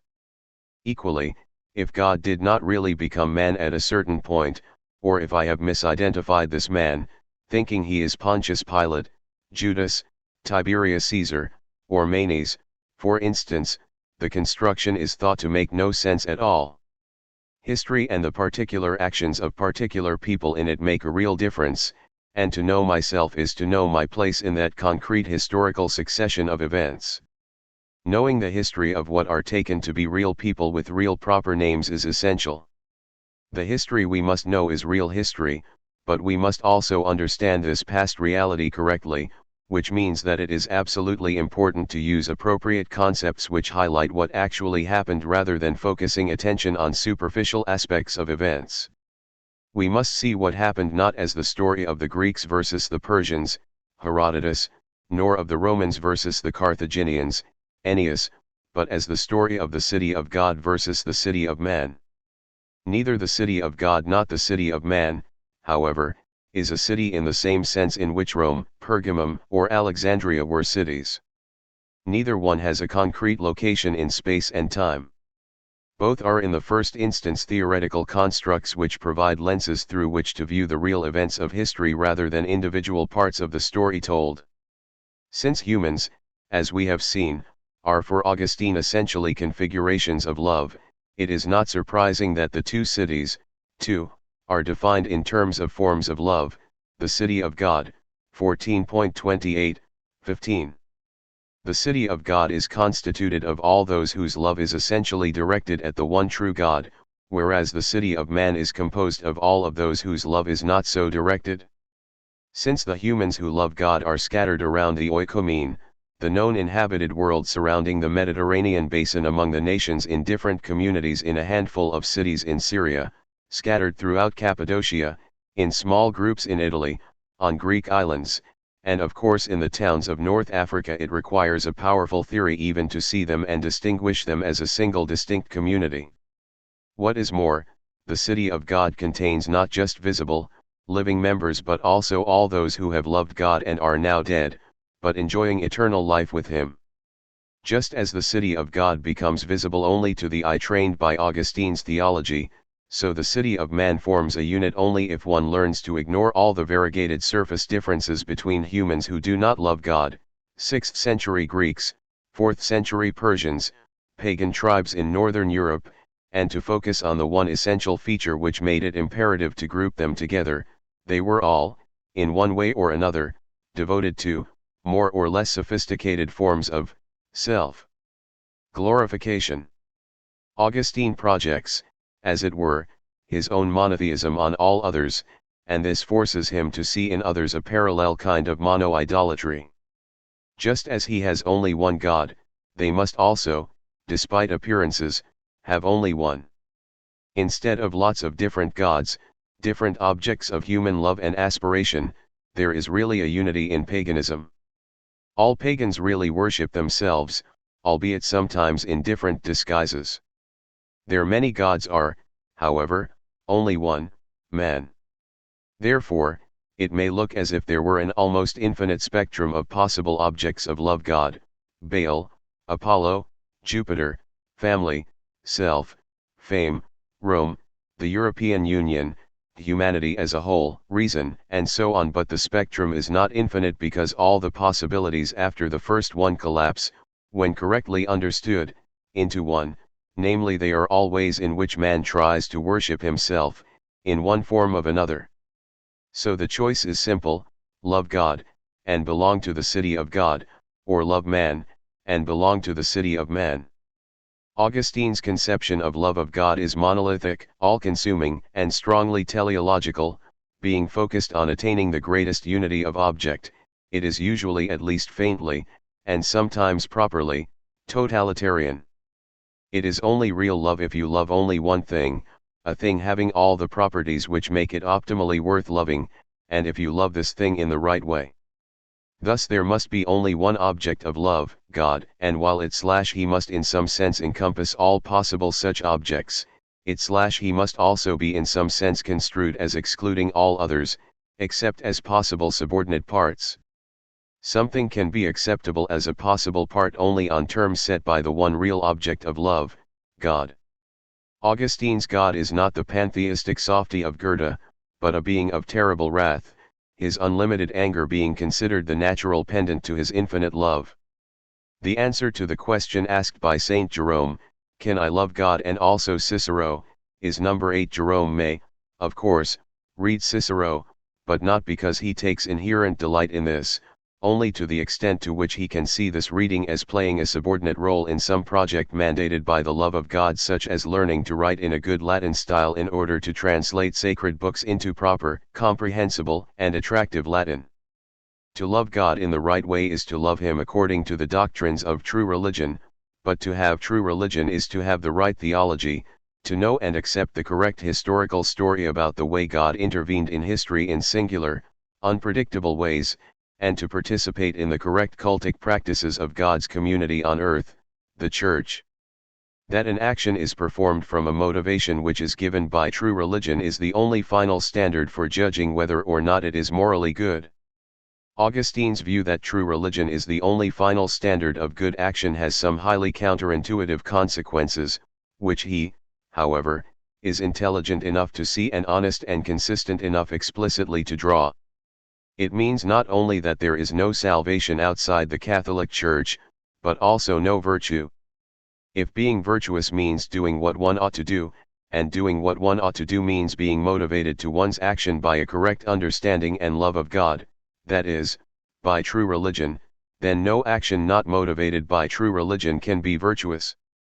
Quod non possunt ibi iveri esse virtuits, ubi non est vera religio. Proinde virtuits, quas haberi sibi videtur. Retulerit nisi ad Deum, entiam ipsi vitia sunt podius quam virtuits. Nam licita quibus dam tunc variat conste putantur esse virtuits, cum referuntur ad esse ipsas ne proter aliat expetuntur, entiam tunc inflati et superbi sunt, ideo non virtuits, sed vitia iadicanda sunt. The City of God, 19.25. That there can be no true virtues where there is no true religion. Unless the virtuous person refers the virtues he appears to have on his own back to God, they are vices rather than virtues. By some people it is thought that virtues can be true and honest when they refer only to themselves and are not sought for the sake of anything else. But then these purported virtues are puffed up and haughty, and so are to be judged to be not virtues but vices. So no Roman who sacrificed herself for her children performed a virtuous act because its motivation was wrong. It was, we might say, a higher form of selfishness, acting to benefit her children. No Roman who sacrificed himself for humanity as a whole acted virtuously because to act for the sake of humanity, rather than God, is to act on a false religion which does not see that love of God must be all-consuming.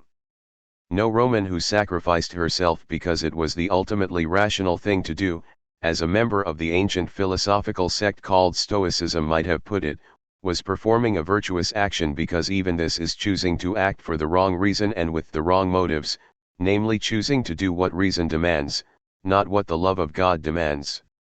Even following reason for its own sake is a way of perversely worshipping ourselves. This analysis of human and divine love is also used by Augustine to try to show that only through and in the love of God can humans ever attain happiness. If happiness means attaining what I desire, then one of the things I clearly desire is, he thinks, to live forever. Human love and desire, that is in its own way as monomaniacal and imperious as God's love is. This means that the only object of love that can satisfy us is one that can be loved eternally, but that in turn means an object who can give us eternal life, because otherwise we eventually die. Poets may speak of eternal fame, but nothing on earth is eternal, and Augustine spends several hundred pages at the beginning of The City of God showing that the pagan gods are not real gods, not worthy of love, and certainly not in a position to give man eternal life. So this leaves him to conclude that only the love of God can be the vehicle of human happiness. Augustine does discuss one objection to this, which would be made by philosophers of a number of different persuasions, among them Lucretius, The City of God, 14.25. This objection starts from the observation that one should not simply acknowledge the desires one happens to have at any given time, and then see to what extent they can be satisfied. Rather one should take a critical attitude toward one's own desires, distinguishing between those among them that are reasonable and those that are incoherent or otherwise impossible of satisfaction. Then happiness should be construed as consisting not in the ideal satisfaction of all desires but in the satisfaction of those desires that are reasonable, coherent, possible. Since the desire for eternal life is not one that it is possible to satisfy, pagans must assume, given that we all die, it is deeply irrational and we should try to control it rather than pandering to it. In any case, the fact that this desire cannot be satisfied should be counted as no denigration to our attaining the happiness that is possible to humans. Against this, Augustine makes what is a very telling objection. He says that what this amounts to is telling us to try to be content to be miserable. To try to devalue and vilify some of our desires by calling them irrational or unreasonable is just muddying the water. One might think this is a bit rich coming from someone with Augustine's own polemic practice, but let's ignore that for the moment. We have, then, Augustine continues, the desires we have, no amount of high-flown vituperation of them is really going to get rid of them or change them. If you are going to discuss happiness at all, you have to deal with these desires as they are. One of them is the desire for eternal life, and it is so central to us that failure to satisfy it implies misery, and no amount of empty ratiocination is going to change that. Only finding a kind of love that will satisfy the desire will do. However, this still does not really answer the question, because one can still ask whether two of the assumptions of the argument are correct. First, is it really the case that all people always wish to live forever? In my experience, this is not at all the case. Lots of people I know express the view, once they have reached a certain age, that they are ready to die and would actually prefer that their life not continue indefinitely. Both my parents, for instance, said this repeatedly and in ways that gave me no reason to think they were not serious. there is perhaps a kind of illusion we can fall victim to here. It might be the case that at, virtually, any moment, I would prefer to continue to live, a bit, more rather than die immediately at that moment. Although logically this might seem to imply that I desire to live forever, that may not be the case. I may genuinely not wish to die immediately at any given point and yet deny that this means I have a desire to live forever. Augustine himself famously reports that for years he prayed to God to make him chaste, but not yet. Confessions, 8.7. This is not exactly a parallel case because Augustine did eventually drop the not yet clause in his prayer, but he does not deny that for all those years he did have a genuine desire for chastity, although one couched and formulated in such a way that it would not be realized. Even if he had got to the end of his life without explicitly repudiating the not yet clause, is there reason to deny completely that he actually also had, in some form, the desire to be chaste? The second assumption of the argument is that my life as a whole is miserable if I don't get all my desires fulfilled. This seems an extreme and implausible, not to say neurasthenic attitude to have. Essential history, then, is the story of the relation between God and man, or between the city of God and the city of man. The city of God is the invisible assembly of those who stand in the right relation to the proper object of love. It is the church considered not as an actual sociological reality but as an idealized communion of living and dead saints. However, one can fully understand that the temptation is virtually overwhelming to identify this ideal construct with the actual Catholic Church as an empirical institution. All the more so since for Augustine my loves are not disembodied, internal, psychological states, they exist only as embodied in external forms of institutionally structured action, and these external forms must be those of the Catholic Church. This externalist and corporativist conception any individual's love of God is not an individual activation of an inner psychological disposition but is mediated through the external social structures of the Church finds expression in the slogan Extra Ecclesiam Nullus Est Salus, there is no salvation outside the Church. It also means that no human is truly capable of love, of self and of God and thus of salvation, except in and through the Church. To be sure, the slogan is ambiguous, with a space between the two meanings which is easy to overlook. This is characteristic of ideological constructs. There is no salvation outside the Church is a tautology if by the Church is meant the city of God, because the city of God is by definition those who love God. There is no salvation outside the Church if by the Church is meant any given real social institution is by no means a tautology. Much of the history of Christianity will be played out in the space between these two. In Plato and Lucretius nothing is ever going to change. For as long as the world and humans exist, the souls will drink from the waters of Lethe and return to life on earth. The atoms that form one man will disperse, but some of them may form another human, idem sunt omnia semper. Everything is always the same, Lucretius I.945. However, in the world of Augustine things are very definitely not always the same. There are real essential differences between different kinds of people that are not all simply covered over and flattened out by appeals to our common human nature. Adam before the fall had a different human nature from that which he had after the fall. Before the fall he was not subject to death, after the fall he was mortal. A Christian is radically and essentially different from a pagan because a Christian has the power to become a son of God, and a mortal Christian sinner is radically different from a human saint who has already died and now enjoys life eternal. Adam is not at all like Nimrod, who is not like Jacob, who in turn is not at all like Tiberius or Saint Paul. Real change is possible. Look at Adam, look at Paul. Chapter 5. Montaigne. Lots of philosophers have been terrible busybodies, never happier than when sticking their noses into other people's business, reproving them, putting them to rights, correcting them, giving them unsolicited advice. Socrates was clearly able to be agreeable and even very amusing when it suited him, but he was also an exceedingly irritating little twerp, who, if Plato's account of him is to be believed, had more than an occasional whiff of the highly sophisticated, intellectual bully about him. 1 His preferred stance, a mildly curious bystander who just happened not to understand what was going on and had a few innocent questions to ask, was a mere pretense, all the more infuriating because it provided no clear focus for negation or resistance. When the prophet shouts, "Smite the Ababelites! Kill their unborn children in the womb," one can respond, "No, I don't feel like smiting any Ababelites today," or "Hey, my sister-in-law once had an Ababelite cook and nanny, and she was okay." This form of resistance won't work when one is confronted with a seemingly polite, even self-deprecating, request for enlightenment. "Euthyphro, you're a priest, and a great expert in matters of religion, tell me what piety is, won't you? I've never understood that. I need your help."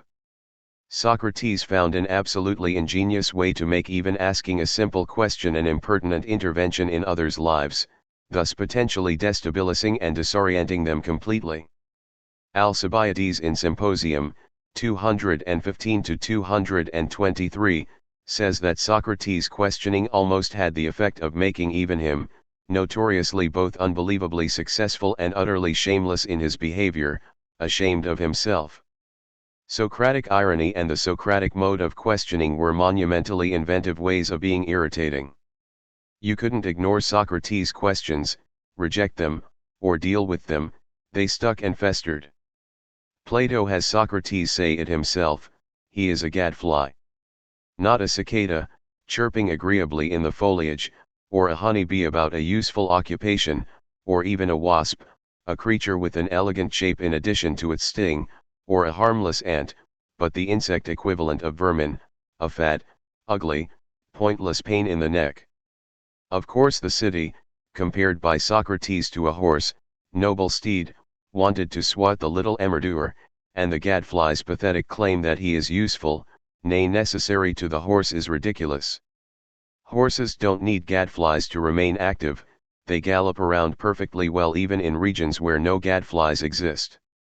And what's wrong anyway with a horse that is indolent? If he doesn't feel like galloping, why should he gallop?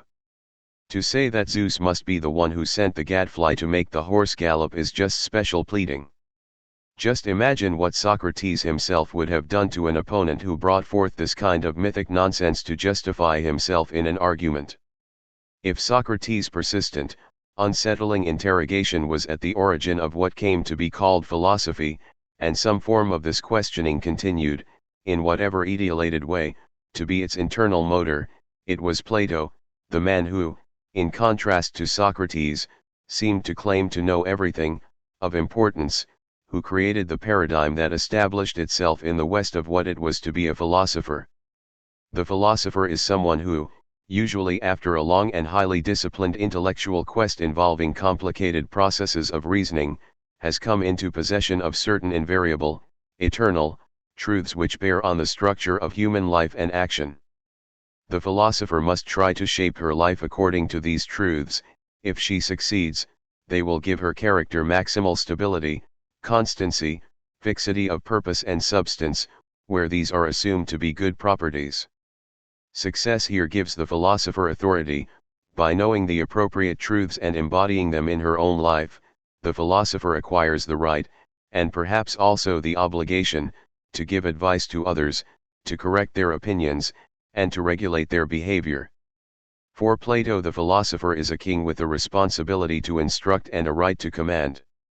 In this way, as we have already seen, the as yet not institutionalist bully/busybody can mutate into the schoolmaster cum commissar who is Plato's philosopher king, or into a particularly annoying form in the Christian philosopher turned preacher such as Augustine, who has a, more or less, reasoned interpretation of his revealed scripture, is never shy when it comes to telling people in the most straightforward way what to believe and what to do, and is only too keen to call in the secular arm to enforce his conception of correct belief or proper morality.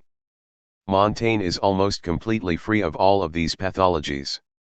One cannot imagine him wagging his finger, asking an impertinent or intentionally embarrassing question, thumping a Bible, or butting in where he is not wanted.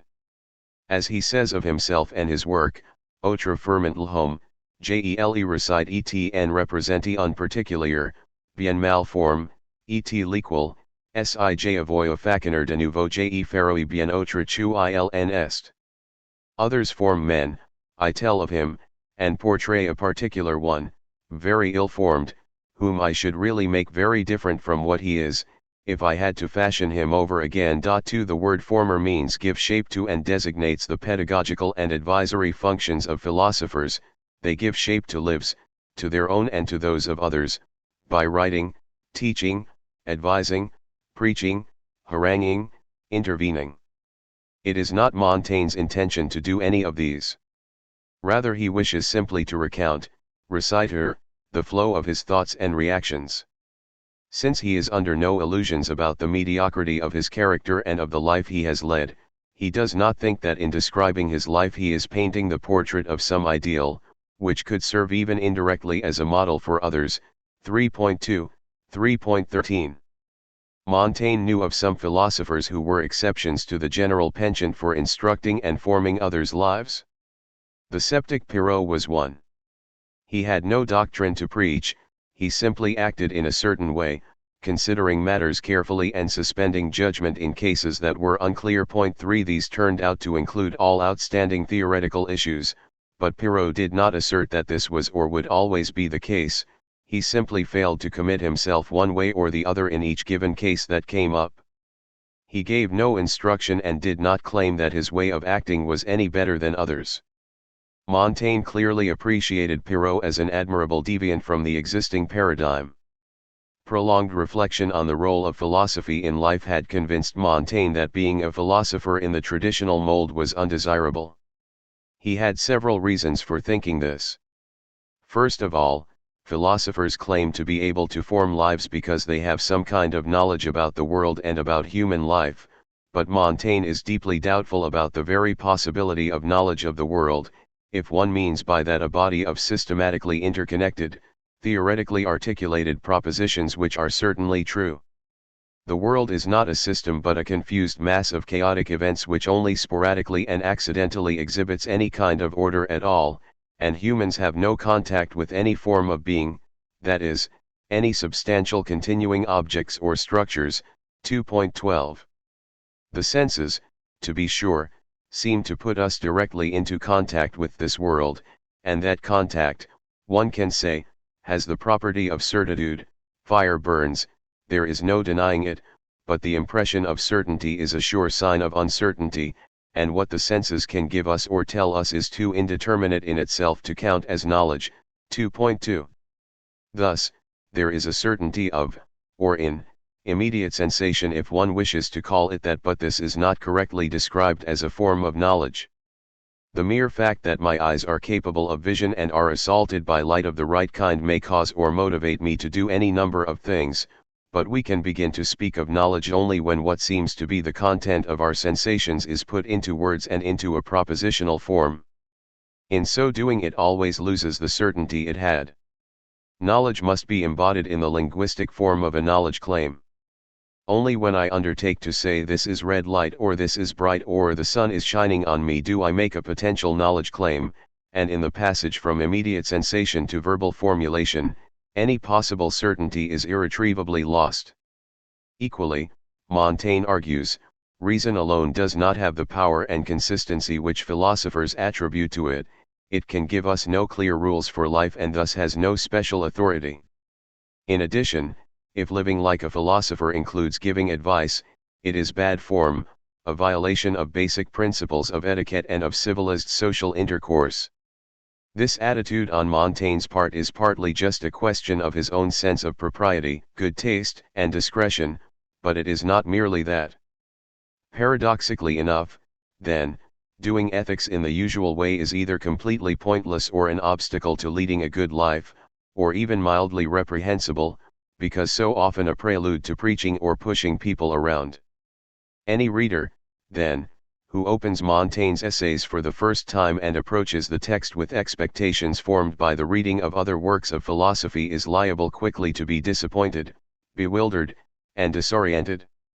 The book does not contain anything like a set of universal, rational principles, categorical moral rules, laws of nature, or even general guidelines, approximate rules of thumb, or clever maxims to live by. There are no such general rules. 3.13. Rather, one is immediately confronted with detailed discussions of a welter of concrete historical cases and some mythological and literary ones. The beginning reader of book I will notice that Montaigne seems almost obsessed, at least at this early point in the essays, by a certain small range of situations. Many of the examples he describes concern the populations of besieged towns or beleaguered garrisons.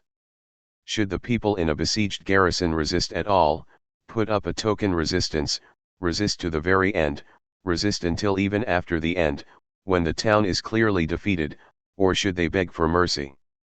Under what conditions is it a good idea to parley with an enemy? How can envoys, ambassadors, or negotiators expect to be treated? Montaigne's point in narrating these tales seems clearly to be to illustrate the variability of the ways in which humans act in different situations, and in particular the very great variety of ways in which they react to each other and to each other's behavior. The human world is just as chaotic and unpredictable as the non-human world. Sometimes, to take Montaigne's example of a beleaguered city, an enemy will respond positively to immediate abject submission and spare those who yield. Sometimes they will take this as a sign of cowardice and it will unleash their fury. Sometimes prolonged, persistent defense of a hopeless position will gain their admiration, sometimes it just enrages them and stimulates them to greater severity than they would otherwise have exhibited. One simply can't tell beforehand how people will react. How, then, could any general rule for moral behavior be of any use? Perhaps there are no universal rules, like never under any circumstances lie or never under any circumstances take without permission what belongs to others, but there might be some context-dependent general guidelines or crude rules of thumb. For instance, if the besieger is himself a man of great courage, he will be more likely to appreciate the courage of a defender, so defend yourself strongly to the bitter end, and he will show mercy. Otherwise, it is better to submit without resisting. However, Montaigne immediately cites counter-examples even to this kind of contextualist rule. Perhaps, then, the rules have to be even more detailed and suited to the particular context.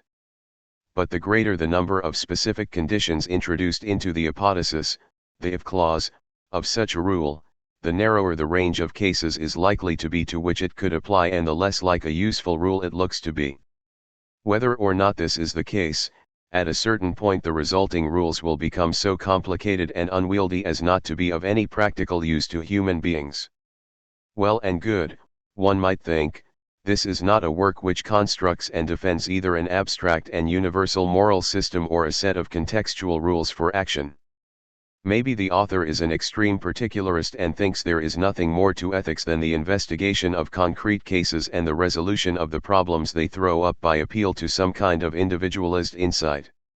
Maybe individual judgment does not work according to principles, laws, or rules, contextual or not, at all, but rather by some kind of perception or direct insight into the essential qualities of particular situations. Some philosophers call this intuition. 3.13.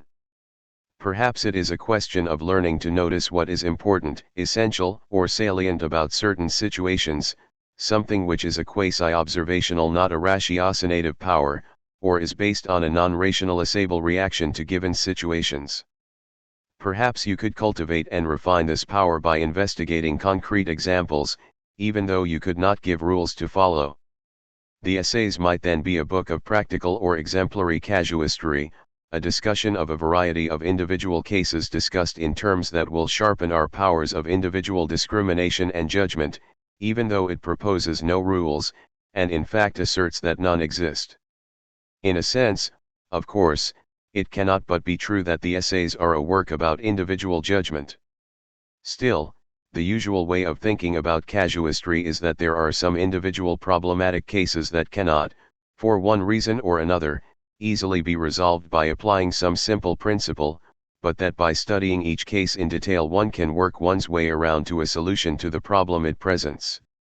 However, the essays do not present solutions in any obvious sense, only questions which Montaigne discusses but leaves unanswered. Should I negotiate or resist? The essays leave the clear impression not merely that Montaigne does not present an answer to this question but that he thinks there is no answer or solution. This does not necessarily mean that thinking about the factors involved in a variety of different situations is pointless, but it does mean that whatever is happening there does not have the structure of finding a single preferable solution to a distinctly formulated problem or question. Careful reflection on a concrete case may sometime, but not always, permit me to come to a sensible decision, but even when that is possible, what happens is not at all like the subsumption of an individual case under a general rule. Second, recall that Montaigne does not merely think that the world exhibits infinite variety and is constantly changing, but he also thinks that human judgment, including his own judgment, is variable in the same way, and he thinks that this is true for most people. One year's crop of apples is sweet, the next year's is sour. However, some years I may prefer sweet apples, but other years more sour ones. Some years I may be off apples altogether. The world changes and I change, and there is no necessary coordination between the two. Maybe exceptional people like Socrates, 3.12, and Cato, 2.1, 2.28, are different, but we should definitely not assume we are like them.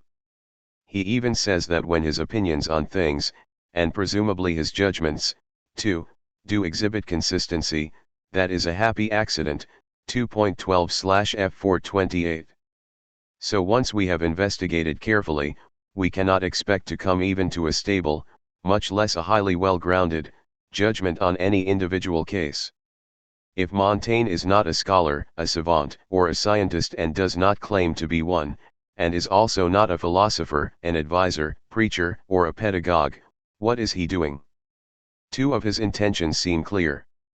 First, human judgment is at best weak, changeable, and unreliable, but this does not imply that it cannot be in any way improved by repeated exercise and observation. The effect here, though, is likely to be extremely limited. Second, the study of the opinions I hold, the judgments I make, and how they change can contribute to making me more aware of the kind of person I am. I don't necessarily judge any better, whatever that might mean, but I can come to know how I tend to react to a wide variety of situations, and that might be called a kind of self-knowledge.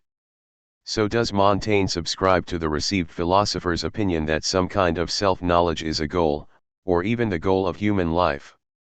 To speak of the goal of human life usually means that there is one such goal, for all people, and that everything else should be subordinated to this one goal. Montaigne, although he tries to come to know himself as well as he can, does not seem to suggest that.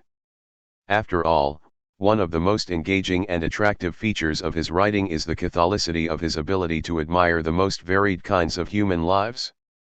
He admires ancient philosophers, political, military, and literary figures like Cato, Socrates, Pyrrho, Epaminondas, Alexander, Lucretius, and Virgil, Julian the Apostate, Henry IV, a thieving peasant in Armagnac, 3.2, who stole in moderation and made arrangements for partial restitution of the stolen goods after his death, the Inca king Atahualpa, but also the Swiss female camp followers of armies, I.14, peasants of Aquitaine who make no great fuss about dying, and the lives led by members of various tribes in Brazil. It is true that there are certain properties that many of the people he admires seem to share. These include endurance and the ability to bear adversity without complaint, consistency of thought and action, and lack of pretension, but none of these people has all these properties, and most of them do not share a high level of self-knowledge. The peasants certainly have nothing at all like self-knowledge, and at one point Montaigne even says, 3.13, that we need a school of stupidity. Admiring the people who live a certain kind of life or who aspire to or realize some ideal to a high degree is not the same thing as positing that form of life or that ideal as the, or even a, goal or end of human life. There may well be a variety of different ways of living and character traits that I find admirable without its being the case that they have anything significant in common, apart, perhaps, from the fact that I admire them. When Plato's Socrates asks Meno what excellence is, Meno replies by saying that excellence is different things in different contexts, for excellence in a cook is not the same as excellence in a carpenter, for instance. Socrates stops him right there and says there must be some one thing in common to all excellences, by virtue of which we call them all excellences. Excellence must have the same form everywhere. Why must there be? Montaigne would disagree with Socrates. Distinguo, he says, is the basic principle of his logic. 2.1. Tranquility of soul, self-knowledge, consistency of thought and of action, self-expression, stoical endurance of pain and misfortune, living according to nature, and absence of remorse for the life one has led, to mention just some of the traits that Montaigne seems to admire in others, are not at all obviously the same thing or an instance of some one discernible property. I can, of course, admire in others traits which I do not wish myself to have or ways of living which I do not wish to follow myself. This pluralism extends not just to what I admire in others but also to the things I find valuable for myself. Montaigne was very keen not just on coming to know himself better but also on certain kinds of personal freedom, especially his own freedom of movement. He does not, however, take freedom and self-knowledge to be at all the same thing, nor does he assume that these things are or should be as important to others as they are to him. One might think that this approach to Montaigne was incorrect because he really did come increasingly to accept one overarching goal for life, living according to nature, which is, in addition, a traditional formula used by various ancient philosophers to designate the goal of life. Even when Montaigne seems closest to adopting this principle as a guide to life, he registers two qualifications. 3.12. First of all, this is not a universal principle but just a crude rule of thumb used for first approximations, which, like every other such rule, admits of exceptions. Second, part of what it is to live according to nature is precisely not to force oneself into conformity with any set of ordinances but to let oneself go. Je me laisse aller, comme je suis venu, je combats rien. 3.12. Even putting aside for the moment these two massive reservations, if one looks at his discussion carefully one will recognize that he very clearly thinks that no such thing as a natural law or a law of nature exists in any sense that would give comfort to philosophers who hold that such a law is ethically fundamental. Discussions of nature go back to antiquity. The sophists are usually credited with introducing the distinction between nature, phi sigma iota, and custom/law/convention, nu mu omicron, theta sigma iota, that is, what is natural and what artificial, and they used it to some effect as a critical tool for analyzing social institutions. 5 By law/convention/custom some men were citizens of Athens, but some were not. However, this customary distinction had no standing in nature, because in both cases men are men. For this critical function to make sense, the distinction between custom and nature has to be sharp, and nature has to be construed as a positive source of some kind of moral orientation, that is, it must be in some sense presupposed that it is good to act according to what is natural, as opposed to what is merely customary. From the very beginning there are, to be sure, difficulties with this distinction, the main one being that if you take it seriously and construe nature in anything like the usual sense of the term, such as what other animals who live outside human control do, you end up with a life like that of the cynic Diogenes, performing all natural functions in public, and perhaps engaging in incest, sodomy, and cannibalism. 6 All of these are widely found in the animal kingdom. They seem, then, to be wrong only by convention, but they were precisely the kind of thing which doctrines of natural law were supposed to exclude as unnatural. Diogenes was never refuted, just ignored, because the appeal to some normatively loaded concept of nature seemed just too useful to give up. So, as usual in cases like this, refuge is sought in metaphysical constructions. Nature doesn't mean what animals, including humans, usually do, if not forced, but something completely different, which has to do, for instance, with a hidden but inherent teleology. With the dominance of Christianity, these metaphysically loaded views about nature and its laws become increasingly tortuous as they are forced to pass through the sieve of a highly idiosyncratic religious sensibility. Point 7. Of course, there is an anodyne sense in which one can appeal to nature and say we must follow it. It is a natural law, one might say, that humans cannot live if they are totally deprived of water for 2 weeks, so if my planned action takes no account of this natural law, it will be unlikely to be successful. Montaigne does not deny such natural necessities, but he also warns us repeatedly about judging what is possible and impossible by our own conceptions. The accidental customs of our own society strongly affect what we imagine is possible or impossible in a way which we cannot control or correct for. So even if there were natural laws, we wouldn't be able to recognize them and distinguish them clearly from laws we take to be natural but only because of our customary ways of thinking. In addition, natural facts like the need for water would function only as conditions, as something to be taken account of, not as something which prescribes to us positively what we should do. Hunger strikers can sometimes have good reasons, morally good reasons, to refuse to drink. If there were such things as laws of nature, 2.12, not as common sense conceives them, don't try things you have reason to believe are impossible, but in the sense which some philosophers came to claim, that is, substantive, normatively prescriptive, positive rules for how we ought to behave that were recognizable by the study of nature. There would be only 2 possible ways of discovering them. The first way would be through some form of ratiocination, but Montaigne devotes a whole long essay, The Apology of Raymond, to showing that reason is too weak and its results too variable and contradictory ever to demonstrate anything like what would be needed. The other way would be universal consensus on them, but in fact there is no such consensus. Societies vary enormously in what they permit and consider to be natural, what they prohibit, and in the laws they give themselves, so laws of nature that could positively guide us do not exist. For Montaigne, living according to nature is not really to be contrasted with following custom, because each society has its own customs, and in whatever society we live, we will hold to be natural just what we have been accustomed to. In the essay of Cannibals, he is also most insistent in claiming that no particular thing, no practice, or institution, is considered to be natural everywhere and always. The whole notion of what is natural is a social construct based on habitual forms of behavior. Thus Montaigne says that speaking Latin seems more natural to him than French. Le langage Latin est comme naturel, Jel entends mieux que le François 3.2, but this does not mean that he was born naturally speaking Latin. As he tells us himself, he became a natural speaker of Latin by virtue of the strenuous and peculiar education his father provided for him. Point 26.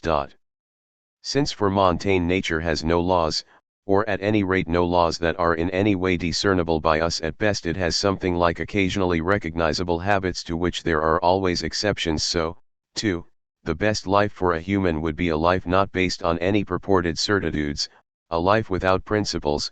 2.12. A life conducted according to rules, ordonnance et discipline, is the most stupid. 3.13, imaginable. Point 8. I note that this does not mean that there can be no rules or that discipline is useless. In the making of shoes or the navigating of a ship they may be both possible, within limits, and useful, but it is foolish to think one could live one's life as a whole in its important dimensions according to rules. Living according to nature is, then, for Montaigne, not an alternative to living according to the changing, accidental customs or habits of the place where we live. These habits partly constitute what we mean by natural. Rather, in human affairs living according to nature is supposed to be the opposite of living according to ordonnance et discipline. If, however, that is the case, the real contrast is between Christian monks and certain dogmatic philosophers who live according to rules, and everyone else. Everyone else, to be sure, doesn't actually mark out any real group with discernible properties, so the concept has no real positive value as a guide to life. Living according to nature means not to impose on one's life, through ordonnance et discipline, a model of living which one has come to know through some kind of cognitive insight and which is utterly at odds with the local customs. This view and attitude may seem unacceptable in any number of ways. In particular, we might suspect that it is quietistic and conformist, but it is certainly not a natural law view in anything like the usual sense. So when Montaigne says that the cannibals of Brazil are closer to nature than we are, this means that he thinks their life as a whole has been less structured by purportedly cognitive ordinances and disciplines than was his own life in 16th century Aquitaine. That is compatible with thinking that there is no way in which we could, as it were, peel away from their life artificial accretions to get back to a true, pure, basic nature, much less that we could do the same for our own lives. Montaigne does not pretend to start from nothing and nowhere.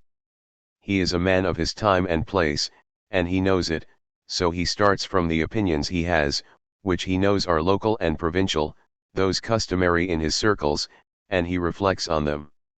L'homme ne peut être kce ils 2.12. Part of this accepted, customary intellectual apparatus, which he shares with other members of his social class and his epoch, is a set of views about nature and what is natural. On reflection, however, Montaigne comes to see that the usual views people have about what is natural do not at all have the standing which people attribute to them. In fact, rather than there being a strict dichotomy between what is natural and what is merely customary, people call natural simply what is customary in their own society. The essays document Montaigne's growing realization that this is the case and his attempts to come to terms with this realization. However, even when he has seen through the normative concept of the natural, this does not at a stroke abolish the hold which this concept has over him, and why should one assume that it will? Important and centrally located social concepts are notoriously sticky, and one does not in general get rid of them merely by seeing that they do not really make much sense. After all, seeing through the concept of nature, as his contemporaries tend to use it, does not automatically give Montaigne another, better way of thinking about the world, another set of concepts.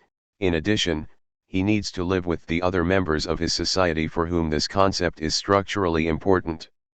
So in the essays we see him using appeals to nature, coming to see that they don't make sense, trying out various alternative ways of thinking, falling back into modes of speaking that still presuppose some, very indeterminate, notion of nature, and distancing himself from these, in a continual cycle. The essays are intended not as pieces of canonical legislation but as a record of a process of thinking. This is one of the reasons they seem to be in such constant motion, and also one of the ways in which Montaigne seems to me to be particularly close to the situation in which we find ourselves in the 21st century. Just as he knew that there was something deeply wrong about the sharp distinction between nature and custom, but continued to speak of nature and what is natural, as if anyone knew what that could be, so most of us know in our more reflective moments that much of what our contemporaries think and, especially, say about democracy, human rights, and the free market is irremediable tosh, an incoherent combination of completely false statements, distorted half-truths, and utterly unwarranted fantasies presenting themselves as irrefutable facts. Just as Europeans really got rid of talk about natural laws not by analyzing the internal incoherencies of the conceptions associated with it but through the gradual development over centuries of a civilization dependent on and devoted to a form of scientific inquiry which had no place for natural teleology, so we, too, won't get rid of the free market or the idea of human rights by analyzing the incoherencies in what people say and think about them, but rather by a long historical process of economic catastrophes, recoveries, further catastrophes, and radical transformations in our society of a kind we cannot describe in detail, which will render markets and rights obsolete. It will then be easy, retrospectively, to see how ludicrous these views are, and people will wonder how it was that we could have failed for so long to draw the proper conclusions from their palpable incoherence. The answer is that some do see this, but seeing is not enough. We remain to some extent dependent on the institutions we have, the language we share with our contemporaries, and the common opinions that arise from living together in the way that we do. Montaigne is particularly sensitive to the role of language here. Perrault would have needed a new language to express his philosophy correctly, because our language is composed of affirmative propositions. 2.12. Montaigne makes no attempt to introduce a new technical vocabulary, but one can see him shifting the weight attributed to different concepts that were thought to be important. In reading the works of a thinker, even one who, like Montaigne, very definitely did not present himself as a systematic philosopher, it is almost always useful to try to distinguish between what one might call the weight-bearing concepts, the ones that are in constant and central use and play an important role in allowing the flow of thought to proceed, and other concepts that are merely decorative, rhetorical, or gestural, part of the established decor, historical reminiscence, colloquial façons de parler that are not to be taken too seriously, accepted pieties that have to be repeated for one, usually political or religious, reason or other, or window dressing. One of the most interesting aspects of Montaigne's thought is his replacement of the usual categories with a rather different set of concepts. Replacement here does not mean that he breaks with and eschews the old concepts completely and intentionally invents, introduces, and adopts a striking new way of speaking. It means that a certain old vocabulary, and the concepts associated with it, just seem gradually to wane in importance, and he tends to prefer to use another set of terms, words that had been around before but had not been used with such insistence, but gradually come to be employed with greater frequency and more weight. There is, then, an older approach, I'll call it the standard approach, simply to have a convenient way to refer to it, which focuses on a complex instrumentarium consisting of the interrelated concepts opinion/belief, argument, observation, confirmation, justify, rational, science/knowledge, authority, and truth. These are not just one more set of more or less optional concepts, they are concepts which older philosophers thought a serious person must stay focused on and must use in discussion. The reason for this is that the main human task is to try to transform mere opinion into proper knowledge of the truth, to attain well-grounded self-knowledge, and to know how to act and live, and these are the terms which one must use to discharge any of these tasks. These terms and concepts are tightly bound to each other, even virtually defined in terms of each other. Knowledge is justified, true belief runs one commonly accepted formula. However, the self-knowledge which we find in the essays is not actually tightly connected with the other items in this complex, truth, argument, etc. Rather, it is located in a network of reflections centering around a completely different set of concepts: experience, judgment, practice, and a highly important one which I will refer to as getting on well with or being on good terms with. Point 9. The French word is s'entendre. It isn't that Montaigne claims that there is no such thing as argument, rationality, or truth, or that the concepts we have of these phenomena are completely incorrect. Rather, he thinks they are both not as clear, authoritative, or powerful as they are often taken to be, and not nearly as central and significant. He demotes them to the status of side issues, matters of secondary or tertiary importance. We do not need to analyze human life through the lens which this complex of concepts provides. There is another one which is equally good or better. Or rather, there is not necessarily one single, well-defined alternative to the standard instrumentarium, but in principle a wide variety of other conceptions that, in varying combinations, could give structure to life. So we do not have to worry too much about these standard concepts. Of course, it might be important to discuss justification, confirmation, and some of the others because they have infiltrated common speech, and, as such, it might be important to clear up some errors about them, but that is different from making them the centerpieces of a system or way of life. The basic sense of s'entendre is pay attention to each other, listen to each other. Then it comes to mean understand, and finally, be on good terms with, get on with. J'aimerais mieux m'entendre bien en moi en Cicéron. I should prefer to be on good terms with myself and understand myself than to do so with Cicero. 3.284. To say that I get on with one of my friends or that I am on good terms with them means neither that I can formulate true propositions about how they will act nor that we agree on everything. How boring if that were true. For Montaigne, Friendship is a central model for a wide variety of human phenomena. My friends may surprise me, and often when I am able to predict how they will judge a situation or what they will do, I can't specify any reasons for this prediction that would stand up to scrutiny. To get on with them implies also that I will be able to continue to live my life and manage my relations with them even when they change, as people do. It is also the case that one can get on with lots of people whose specific beliefs, both about the world and about how we should act in it, are radically different from one's own. Human collective life would be impossible if that were not so. This is why one should be careful in putting too much emphasis on the role of the dangerously ambiguous word consensus in thinking about human society.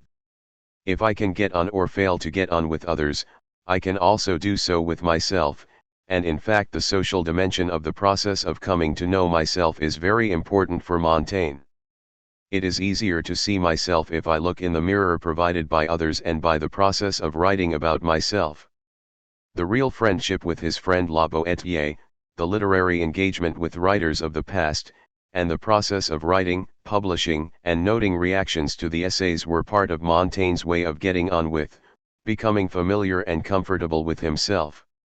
Just as I do not try to force my friends into patterns of living that are contrary to their impulses and the way they live, so also in my own case, understanding myself means, among other things, not trying to force myself into a Prague-Ivan pattern that is not compatible with my impulses and the way I am. The way I am and the way he/she/they is/are is partly a question of natural talents and propensities, partly of social customs, and partly of habits, where these three are so inextricably intertwined that one can never in any individual case sort out with irrevocable sharpness and clarity what is nature and what is custom. If, in some desperate case, I do need to discriminate, my judgment will not be arbitrary, but it will never be infallible. Doubt will be ended by judgment, but when Montaigne refers to the scales as his motto, 2.12, this example can mislead the unwary reader. Que scales je, cum je la porte à la devise d'une balance. The scales in the marketplace have two pans and represent measuring of two objects that are commensurate at least in that both have a weight. They are level when the weight of one is equal to the weight of the other. If I tried to place two incommensurables in the pans, say, hope in one and the prime number 7 in the other, I would get no result.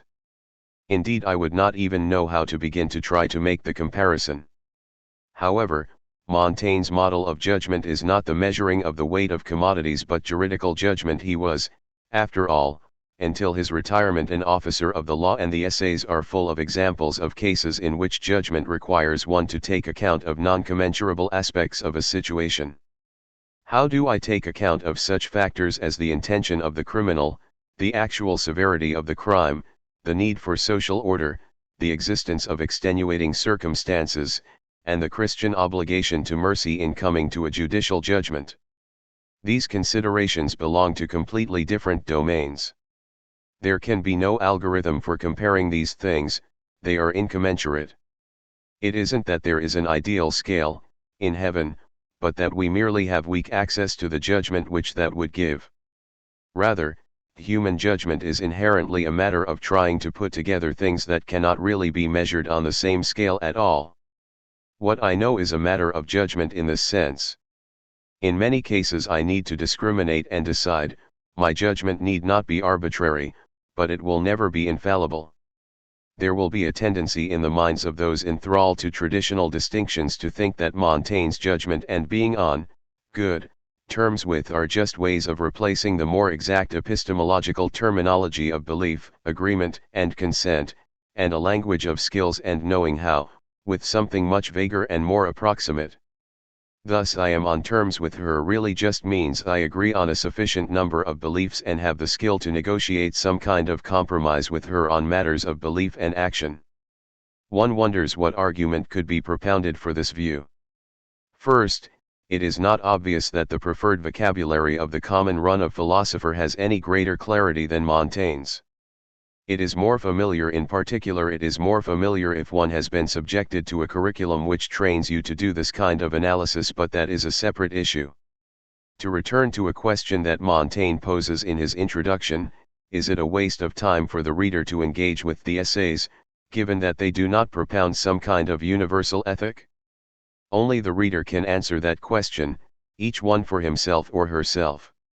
If you read and find you wish to get on good terms with Montaigne, even in the ethereal way which literature makes possible, this will be one answer to the question. If not, that is a different answer. Some may feel a sense of discomfort at this. If we look at the world in the way Montaigne did, how are we going to find an ironclad moral justification for forcing others to do what we think they ought to do? To which Montaigne's response would, I take it, be precisely. We might be inclined to add to this that those who feel the force of this question very keenly might consider thinking about what that fact says about them. What it says may not be complimentary. The rest of us might reflect on what this tells us about some of the people with whom we need to remain on good terms. Most important, perhaps, we might ask whether we don't find in ourselves, if we look closely enough, at least strong traces of what we see in them, even when that is not something we approve of. Chapter 6. Hobbes. For purposes of discussion and action, we can group humans together in a variety of different ways. I can choose a number of people at random from the world population and study them, or I can pick people not completely arbitrarily but according to some criterion of selection, such as all those who are left-handed or who have a certain form of color blindness, or I can group together the speakers of Portuguese or Bahasa Indonesia or Wu, or assemble theoretically all the people who live in Normandy or the European Union. I might antecedently have better or worse reasons for making one kind of choice for grouping people rather than another, and, perhaps only in retrospect, my choice may turn out to have been fortunate and useful, or the reverse. What it means to say that my choice has been fortunate or the reverse depends in part on what I am trying to find out. Certain groupings may make it easier or less easy for me to discover what I want to know. If I am trying to eradicate kuru, a disease that is transmitted by eating the brains of people who carry a particular protein-based pathogen, I will not make much progress if I study all those people who are ambidextrous or who speak Portuguese. On the other hand, if I concentrate on the populations inhabiting a certain region in New Guinea, I may eventually notice that the people who get the disease are those who participate in religious rites of funerary cannibalism in which carriers' brains are consumed. Primarily, it seems before the Australian colonial officials banned the practice, it was the tribal women and children who considered the brains of the deceased to be a special delicacy.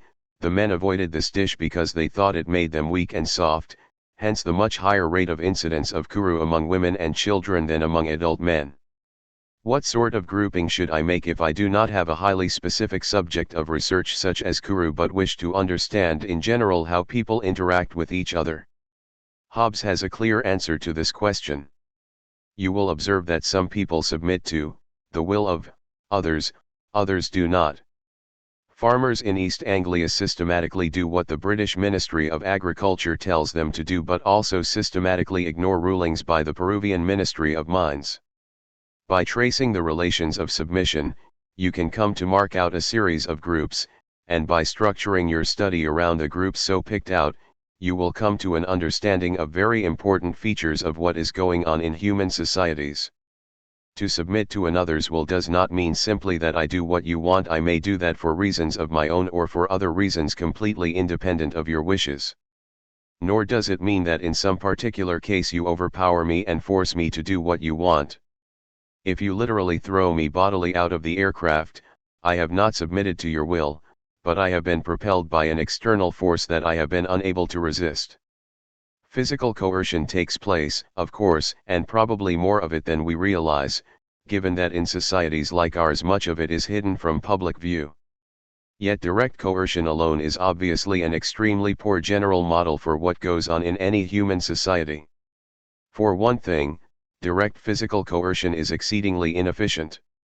If, from one point of view, societies can be seen as structures oriented toward trying to increase and accumulate human powers, then direct, continual use of force is not a good way of going about achieving this goal.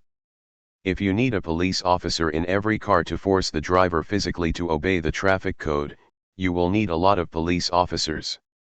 That you submit does not mean that someone needs to coerce you directly in each individual instance, although the eventual possibility of some direct coercion as a last resort remains, and in some individual contexts, example US police forces and black men, the direct use of force may be so close to the surface that last resort is a misnomer. In fact, one might argue that in some cases the absence of overt coercion is a sign of how extreme the submission is. No one even thinks of resisting. Point 1. I submit to your will when there is a continuing relationship of asymmetrical power that plays the right kind of role in giving me an effective motivation for acting so as to do what you wish. I have in some sense internalized the possible coercion. This does not preclude the possibility that you might order me to do things that I can myself see are reasonable in themselves or in my own best interest. In these cases coercion might not actually be necessary, although I do not, when left to my own devices, always do what I can see is reasonable or in my own best interest, and so the possibility of being coerced would still be useful in focusing my mind and jolting me into action. The point is that the internalized relation of dependency does not depend on either of these factors, that I recognize the rationality of what I am commanded to do or that I see that it is in my own interest for its motivational force. The basic question then is how the internalization of my state of inferiority of power takes place, so that I fill out my inland revenue forms each year correctly without the government needing to put an actual inspector in my study, even if one could be accommodated among the detritus. Civil war is a situation in which established relations of submission and domination have broken down or are in the process of breaking down. Hobbes, who himself lived through the English Civil War, thought that civil war was the worst catastrophe that could befall a society, and his Leviathan is essentially a treatise intended to show people how they could avoid this ultimate horror. The politics of peace for Hobbes was not a matter of simply following nature, slightly modifying and refining our natural inclinations, or improving our spontaneous and natural modes of living together, but required the establishment and maintenance of a highly artificial construct, called the state. Leviathan purports to show why it is rational to resort to this artificial construct, points to the dangers of allowing it to crumble or relax its grip on us, and, in so doing, purports to show us a possible way out of the purgatorial state of permanent war which will otherwise be our fate. In Leviathan, Hobbes discusses three forms of organization that crystallize a submission of the will. He calls these dominion acquired by generation, by force, or by institution. The first is the family. Here the children are subject by nature from the very beginning to the truly overwhelming power of the parents, i.e., the father, and occasionally, but more rarely, the mother, and grow up with their will in submission. That the infant and the small child are utterly dependent on the will of others seems reasonable, and that in most cases the state will be internalized into something one can call submission of the will might also be accepted, but at this point Hobbes makes a claim that seems preposterous. The parent has dominion, he asserts, not because he begot the child, because the dominion consists not in the mere occasional overpowering of the child, even if only in case of necessity, such as when it is about to put its hand into the fire, but in submission. This submission, however, is an internal state, which Hobbes uses the magic word consent to describe. The parent has dominion, point 22, from the child's consent, either express or by other sufficient arguments declared. This in fact just shows that consent is a virtually useless, empty word, used to spread an attractive odor of acceptability over what, from another point of view, can be seen to be an exceedingly ugly or, at any rate, unavoidable but grim reality. Point 2. If one takes a position outside the Hobbesian framework, it certainly looks as if the child has no real choice, but that is irrelevant. No amount of complex argumentation is likely to be able to convince most people that there is freedom without real choice. As Hobbes says, when describing the second form of dominion, that acquired by force, even if I, while facing the present stroke of death, and to avoid that execution, speak the words that the man who is wielding the sword requires of me, I have consented to his dominion and covenanted with him. Archetypically and characteristically, this second form of domination can be seen as a kind of slavery. In return for my life, I become the slave of the man with the sword. This is in some sense, Hobbes thinks, a natural phenomenon, just as submission to the father is a natural phenomenon because in both cases I submit to a natural person who has greater power than I do, the father or a human being threatening me directly. I might prefer not to have been in the situation of expecting the present stroke of death, but, given that I am in that position, I freely submit my will to the man holding the sword. One might see this as a reductio ad absurdum of this notion of freedom or of the whole view, which takes concepts like freedom and consent to be of extreme and central importance but operates by emptying them of content. Perhaps this objection itself, though, is a way of taking the concept of freedom much too seriously.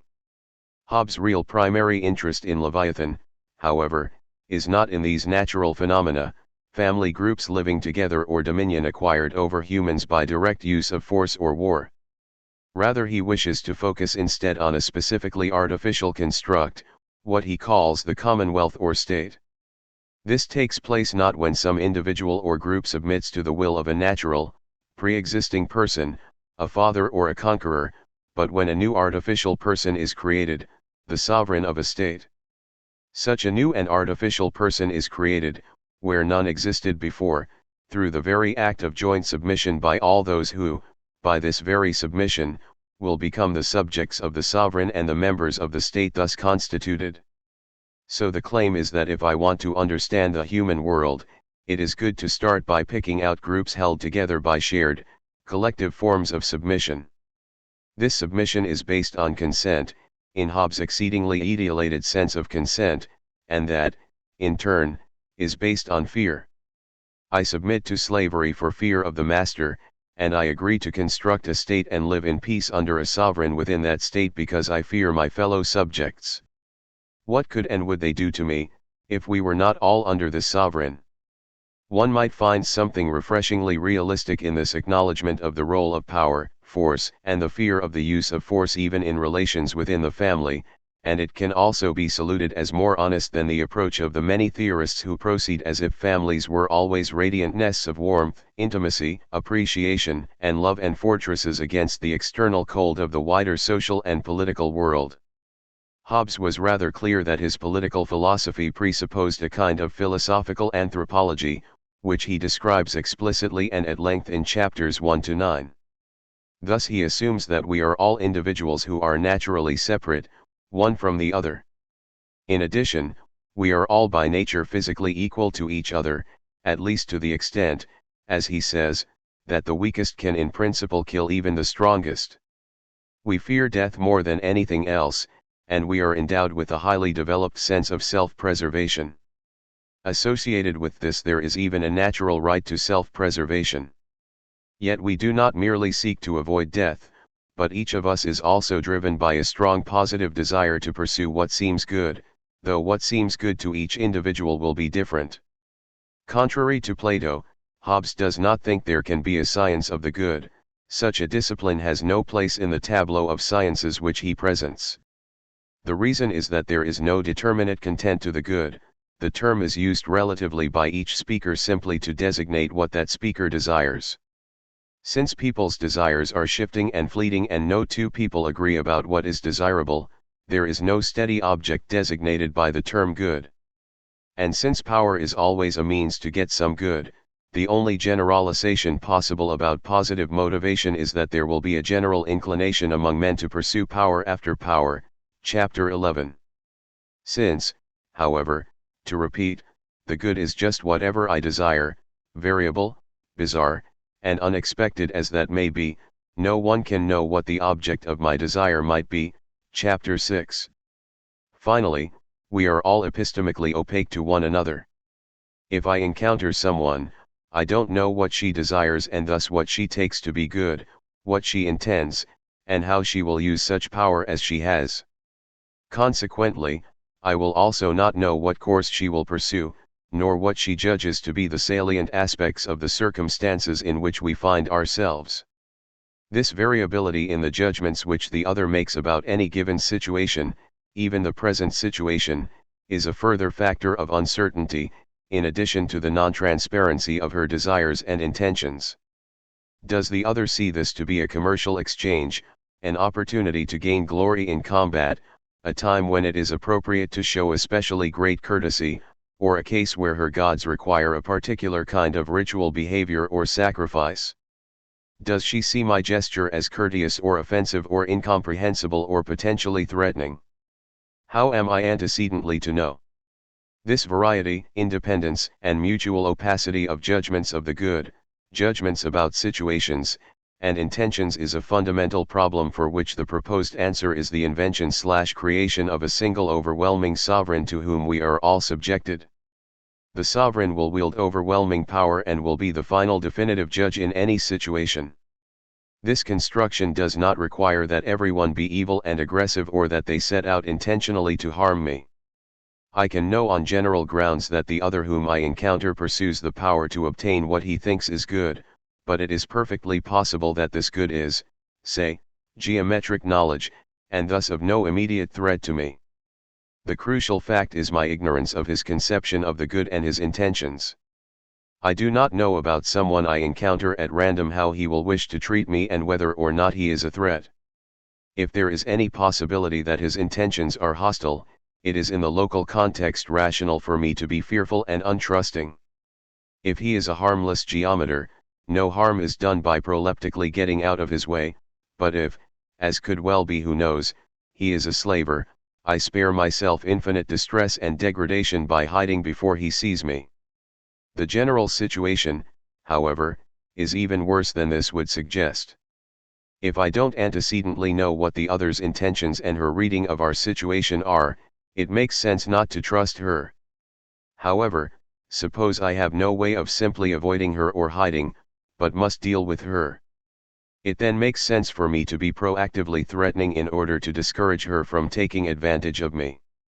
It is obvious on a moment's reflection that the same line of reasoning could and will easily occur to her, so that even if her intentions are peaceful, it makes sense in this situation, in which she is uncertain about my motives, for her to act in a way that is threatening.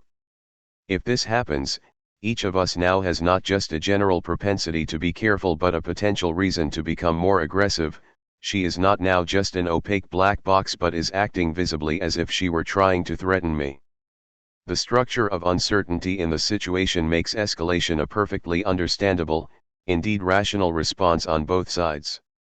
This is the situation, the state of nature, in which humans found themselves, according to Hobbes, before the institution of the state, and one in which they shall find themselves again should the state structure fail in any serious way.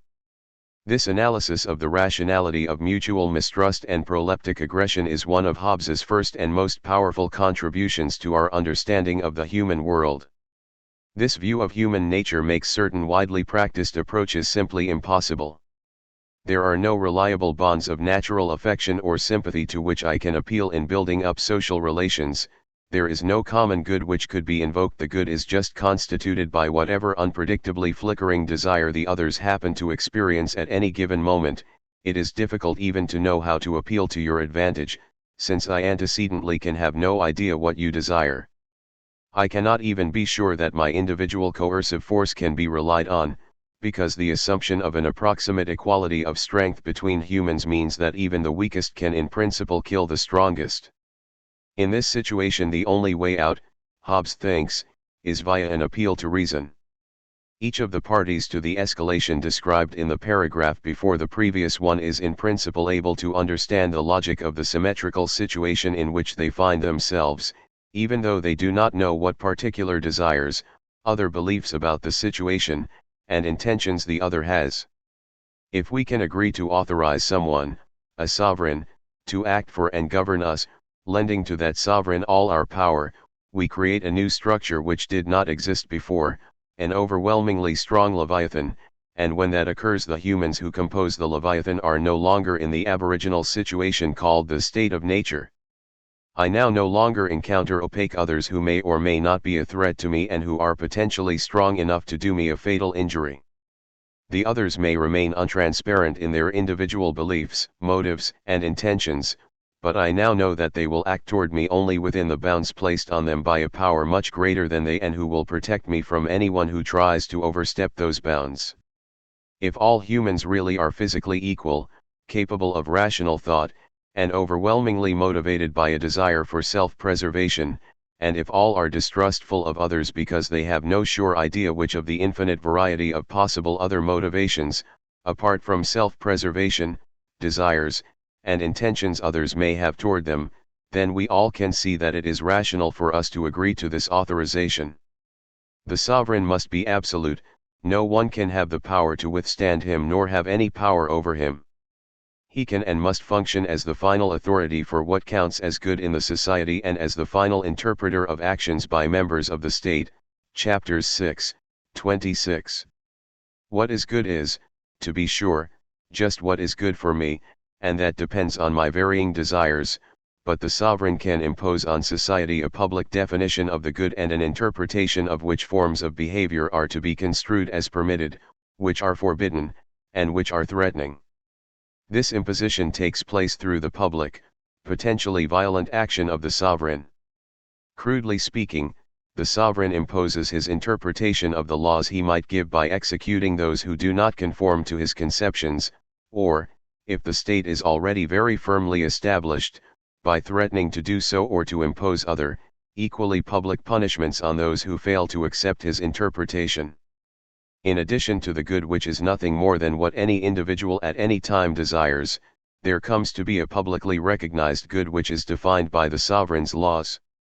There are, however, two issues that deserve further consideration.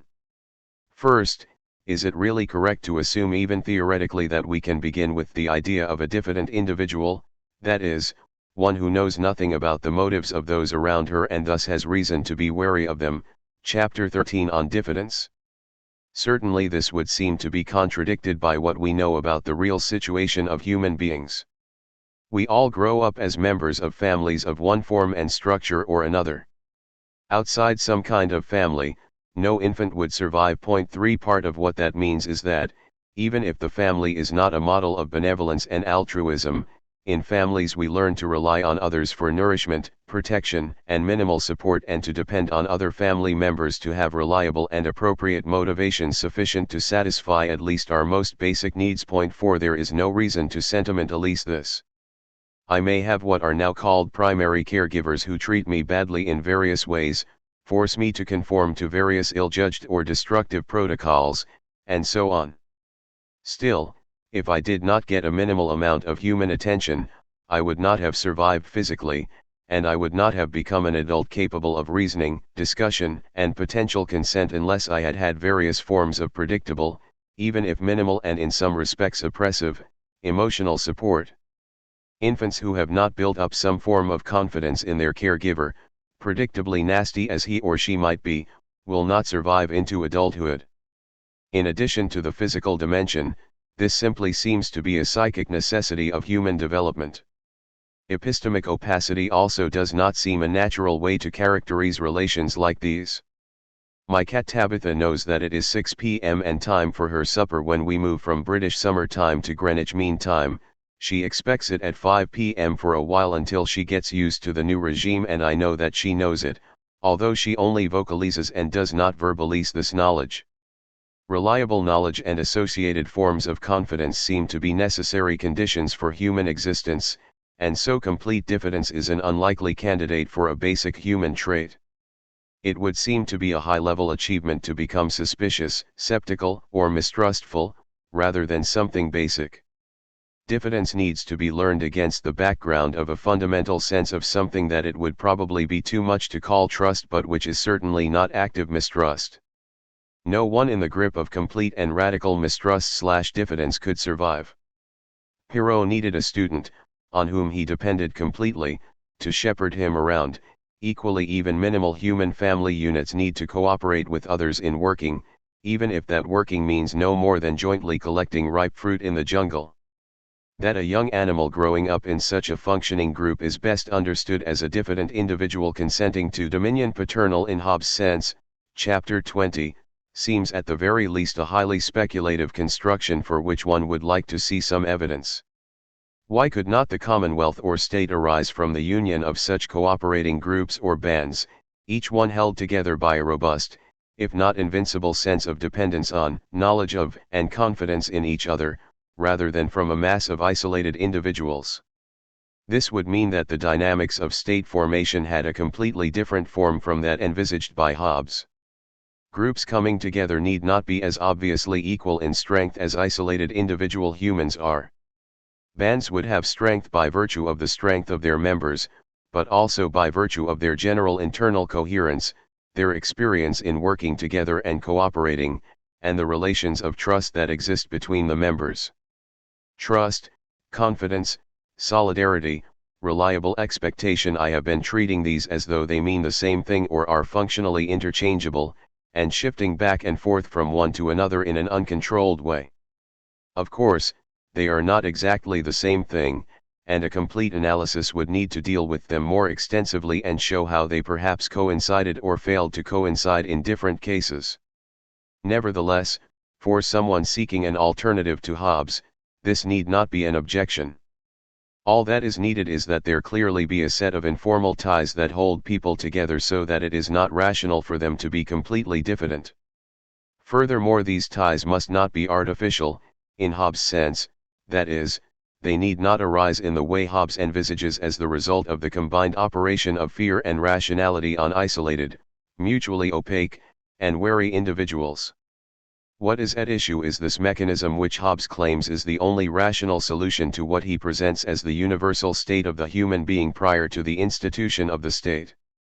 Forming a state from existing groups, probably of very different kinds, would likely mean that what reason requires would be completely different from what Hobbes presents in Leviathan, which is based on the conjunction of isolated individuals. Would groups of different strength agree to the same conditions as individuals who are all presumed equal? I note again that these remarks are in no way intended to denigrate or reduce the role in politics of sheer force and of calculations of the outcomes of different uses of force.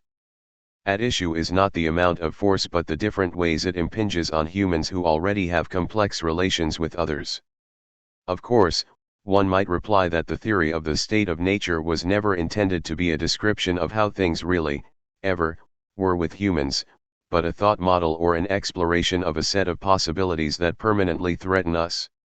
It isn't that the human species was ever a set of diffident, isolated individuals, but this is a fate that can strike at any time and must therefore always be taken into account as an open possibility. Change of climate that wipes out our staple crops, leaving me the last survivor, an epidemic that deprives me of my fellows, after which I then encounter another survivor whom I have never seen. That is fair enough, but it does mean that, even in these extreme imagined cases, the isolated individuals in question are socialized individuals who have been reduced to a state of isolation. It is not at all obvious that their diffidence, if they are diffident, is other than an artifact of their particular history rather than anything that can be seen as part of nature. Finally, it is unclear what status should be given to any of this. What relevance to us should it have, if it were true that survivors in these extreme circumstances could be expected to enter into some specifiable set of relations with one another? This raises the second question about Hobbes' anthropology: is it really the case that I always pursue self-preservation and rank it ahead of other human goals? As an empirical generalization about human behavior, this is highly implausible. Take the case of Cato of Utica, a staunch supporter of the Roman Republic during the civil war which Caesar inaugurated by crossing the Rubicon. Caesar made much of his clemency. He took great pride in not being vindictive to his enemies but forgiving them and treating them well. It was exactly this clemency which especially infuriated Republicans, because clemency was a royal virtue, something one might value in an absolute ruler with the power of life and death over subjects. Republicans were supposed to be equals between whom condescending behavior such as the offering of clemency was inappropriate. 5 So when Cato saw that the Republican cause was lost, he committed suicide, much to the irritation of Caesar, who would have liked to exhibit his superiority by granting him pardon. When Caesar heard of Cato's suicide, he memorably said, as Plutarch puts it, "Cato, I envy you your death, because you begrudged me the sparing of your life," which is more pithy in Greek because Plutarch/Caesar uses the same word for what I have translated as envy and begrudge. 6 So Cato preferred suicide in order to avoid a merely symbolic act of submission, which would almost surely have permitted him to preserve his own life. Hobbes wishes very much to convince people that it is a bad idea to follow your desires and conceptions of the good if these lead you to put any perceived good ahead of self-preservation. Opinions and beliefs are light, fleeting things, uncertain and epiphenomenal. How could anyone visibly and directly risk their very life for anything so insubstantial and insecure? The difficulty is, of course, that in fact people do. What becomes of Hobbes' argument, however, if one takes a different view of human motivation, such as that of Montaigne? Montaigne claims that people will allow themselves to be tortured and killed in order to maintain even relatively trivial beliefs they have once adopted, and even beliefs they have taken over from others and do not themselves fully understand. Point 7. This seems to be a simple empirical claim that he makes based on observation of the world, and of course it does not mean that any and every difference of opinion will be the source of a struggle to the death. It means only that one cannot ever exclude the possibility that some difference of opinion will become disruptive in this way. A defender of Hobbes' construction might reply here that for Cato to have acquired his highly sophisticated views about the correct form of government and the ethical consequences that should be drawn from these, he must already have lived in a civilized commonwealth, because he never would have been able to acquire those beliefs in the goodness of republicanism in the brutal conditions of the state of nature. Perfectly true, but since it begs the question about how things are in the state of nature, it can't be considered a definitive reply. A more plausible response is to grant that it is not a strictly universal truth of anthropology that people always in fact prefer self-preservation to any good, but just a rough first approximation. It is true for a sufficient number of people so that in most circumstances it would be possible to form a commonwealth, or it would at any rate be rational to try to form one. Of course there can be no guarantee that people in the commonwealth will not come to value some purported goods, including the assertion of some opinion, above self-preservation. Monotheistic religious beliefs are a particularly toxic danger, Hobbes thinks, because they tend to be taken to have transcendental warrant and thus make a claim that they should be held with special force, tenacity, and ferocity, regardless of any other considerations, and perhaps imposed on others with equal ferocity. If it happens to one or a small number of dissenters that they value some belief or custom more than self-preservation, they will be dealt with, perhaps executed, by the sovereign. If there are too many for the sovereign, mobilizing all her resources, to deal with, then there is civil war. Hobbes need not be taken, implausibly, to be trying to demonstrate something which is clearly not true, such as that no commonwealth could ever break down into civil war. The text then could be read as asserting that most people tend to put self-preservation first, and thus to point to a possible mode of civil peace, if you have the good luck to avoid or the discipline to eschew theological or other forms of fanaticism. Putting aside these two serious objections, one might still see in Hobbes' analysis a convincing account of an important social phenomenon. Human political society, and that means for Hobbes any civilized society, is not just an artificial construct but a kind of self-levitation or pulling oneself up by one's bootstraps. The point of the project is to make social order as much as possible independent of individual judgment, but of course this will work only under highly specific circumstances and will never be absolutely realized. The judgment of what counts as insult, assault, or injustice, that is to be relegated from each individual's judgment to that of the sovereign, and the reason the sovereign is effective and that it is rational for individuals to delegate this judgment to the sovereign, is that she has overawing power. But of course, his overawing power is not a physical property he has, as Montaigne's cannibals observed. I.31, the king is no stronger physically than the man at arms but is rather an ability to mobilize through commands the actions of others who have subjected themselves to him. As Hobbes says, reputation for power is increase in power, chapter 10. But reputation is an inherently social phenomenon which can in principle make itself independent not only of the physical powers of the sovereign but even of the first-order beliefs of the members of society. To see this, consider an example given by Keynes. Point 8. He pointed out the differences between different kinds of competition. In the first, simple, one, Suppose I were asked to judge something like how many beans there were in a certain bottle or how much precipitation would fall on a certain city during a certain period of time.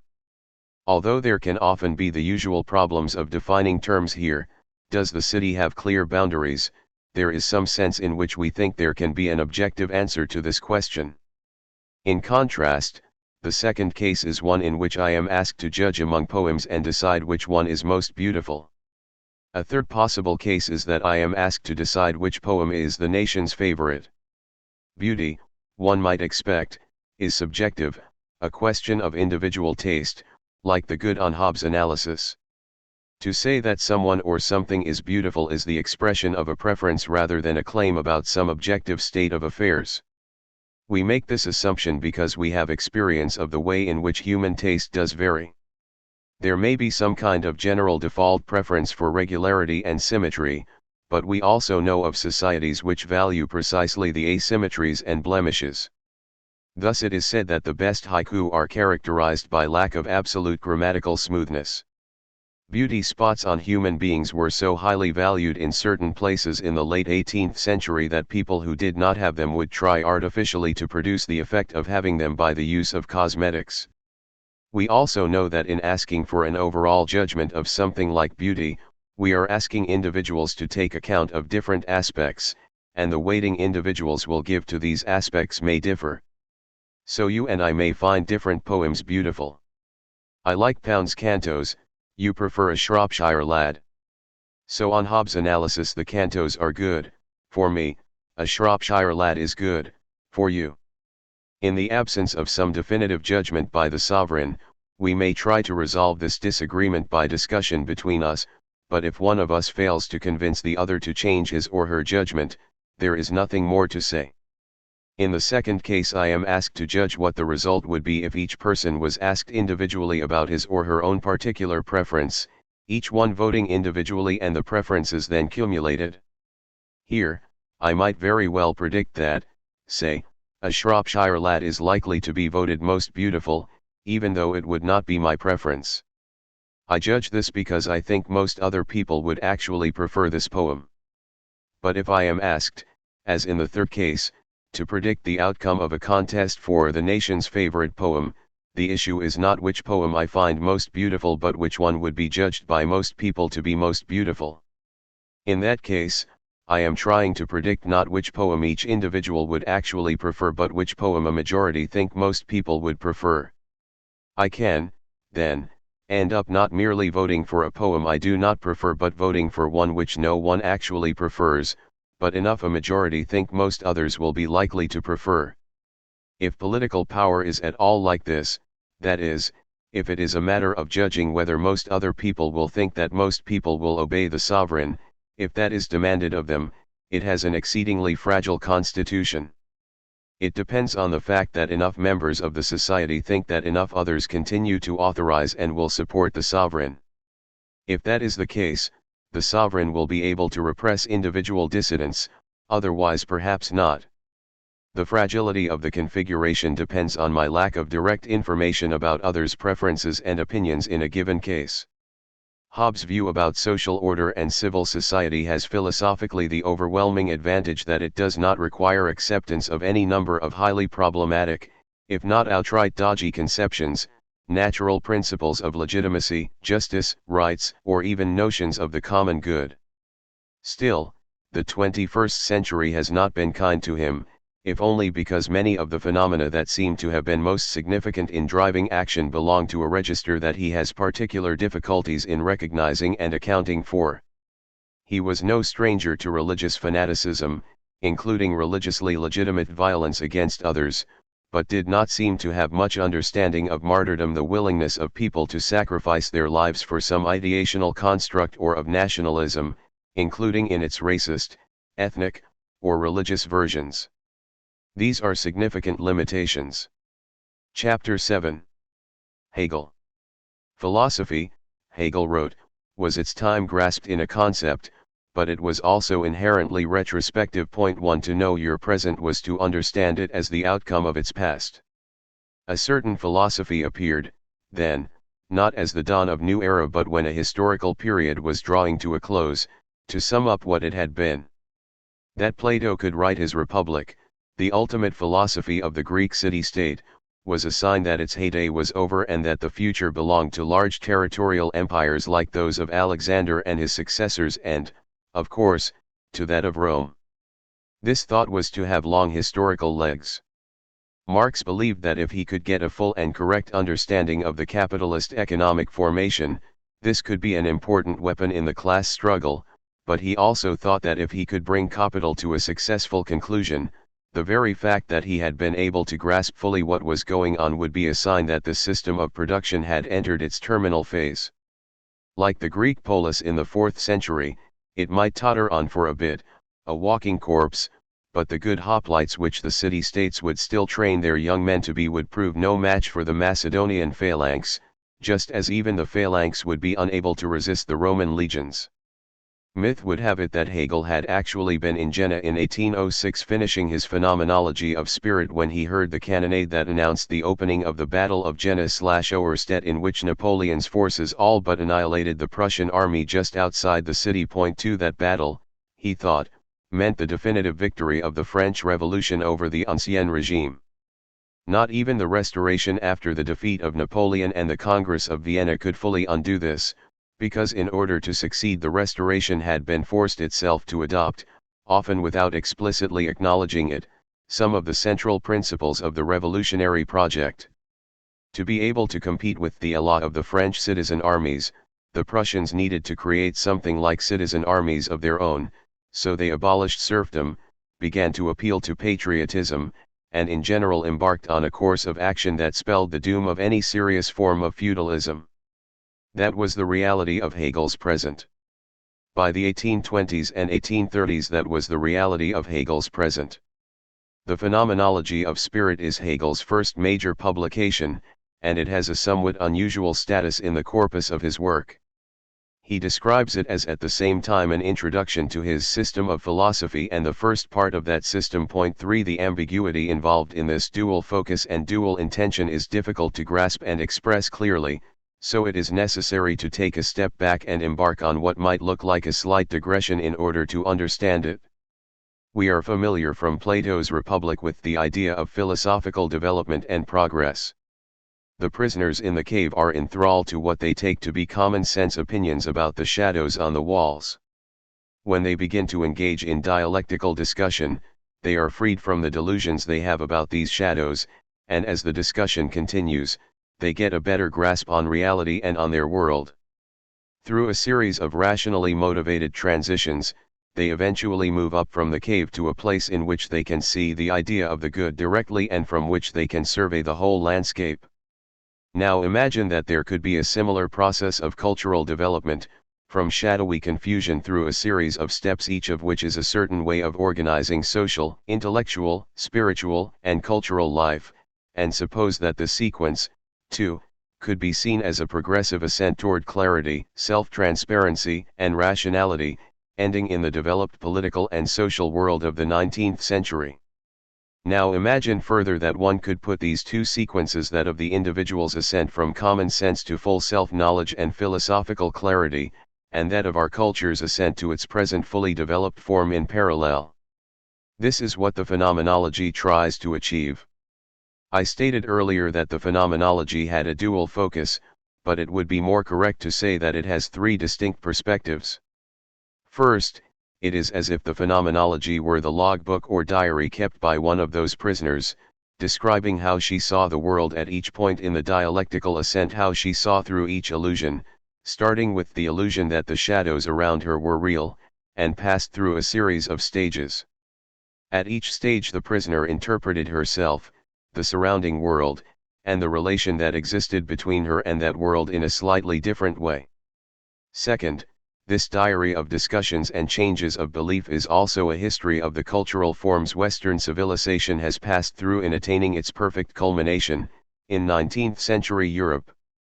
Thus, we watch societies based on slavery generate Stoicism, Stoicism break down into Scepticism, which in turn engenders various forms of religious life, Hegel's unhappy consciousness, and so forth until we reach the present. The phenomenology maps this motion, too, exhibiting the underlying rational structures which the transitions instantiate. Third, at the end of the ascent the individual path and the socio-cultural path are seen eventually to coincide in absolute knowledge. From the standpoint of the idea of the good, the philosopher kings now have a perspective which allows them to see everything clearly, and that includes seeing the path from the shadowy cave up to the light as it really is, not just as it appears to the prisoners transiently climbing it. So from the final perspective of absolute knowledge the fully fledged philosopher can look back on the path she took and see it for what it truly is, and was. One of the great complications, but also the fascination, of this work derives from the fact that it tries to integrate all three of these perspectives into the same literary text. As the text proceeds, Hegel points out, the we which occurs in it has a systematically shifting reference. Sometimes it is we, for instance, Stoics, who are still struggling dialectically with the incompleteness and the contradictions involved in arguing out the particular position we hold at a certain moment.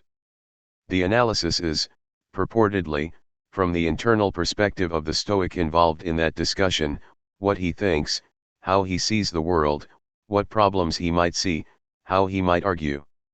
Sometimes, however, we refers proleptically not to a Stoic involved in discussion but to the Hegelian philosopher who has finished the whole course of dialectical discussion, has attained absolute knowledge, and from that point can comment on what is going on in the Stoic discussion from the outside, pointing out things that the Stoic participants themselves could not see.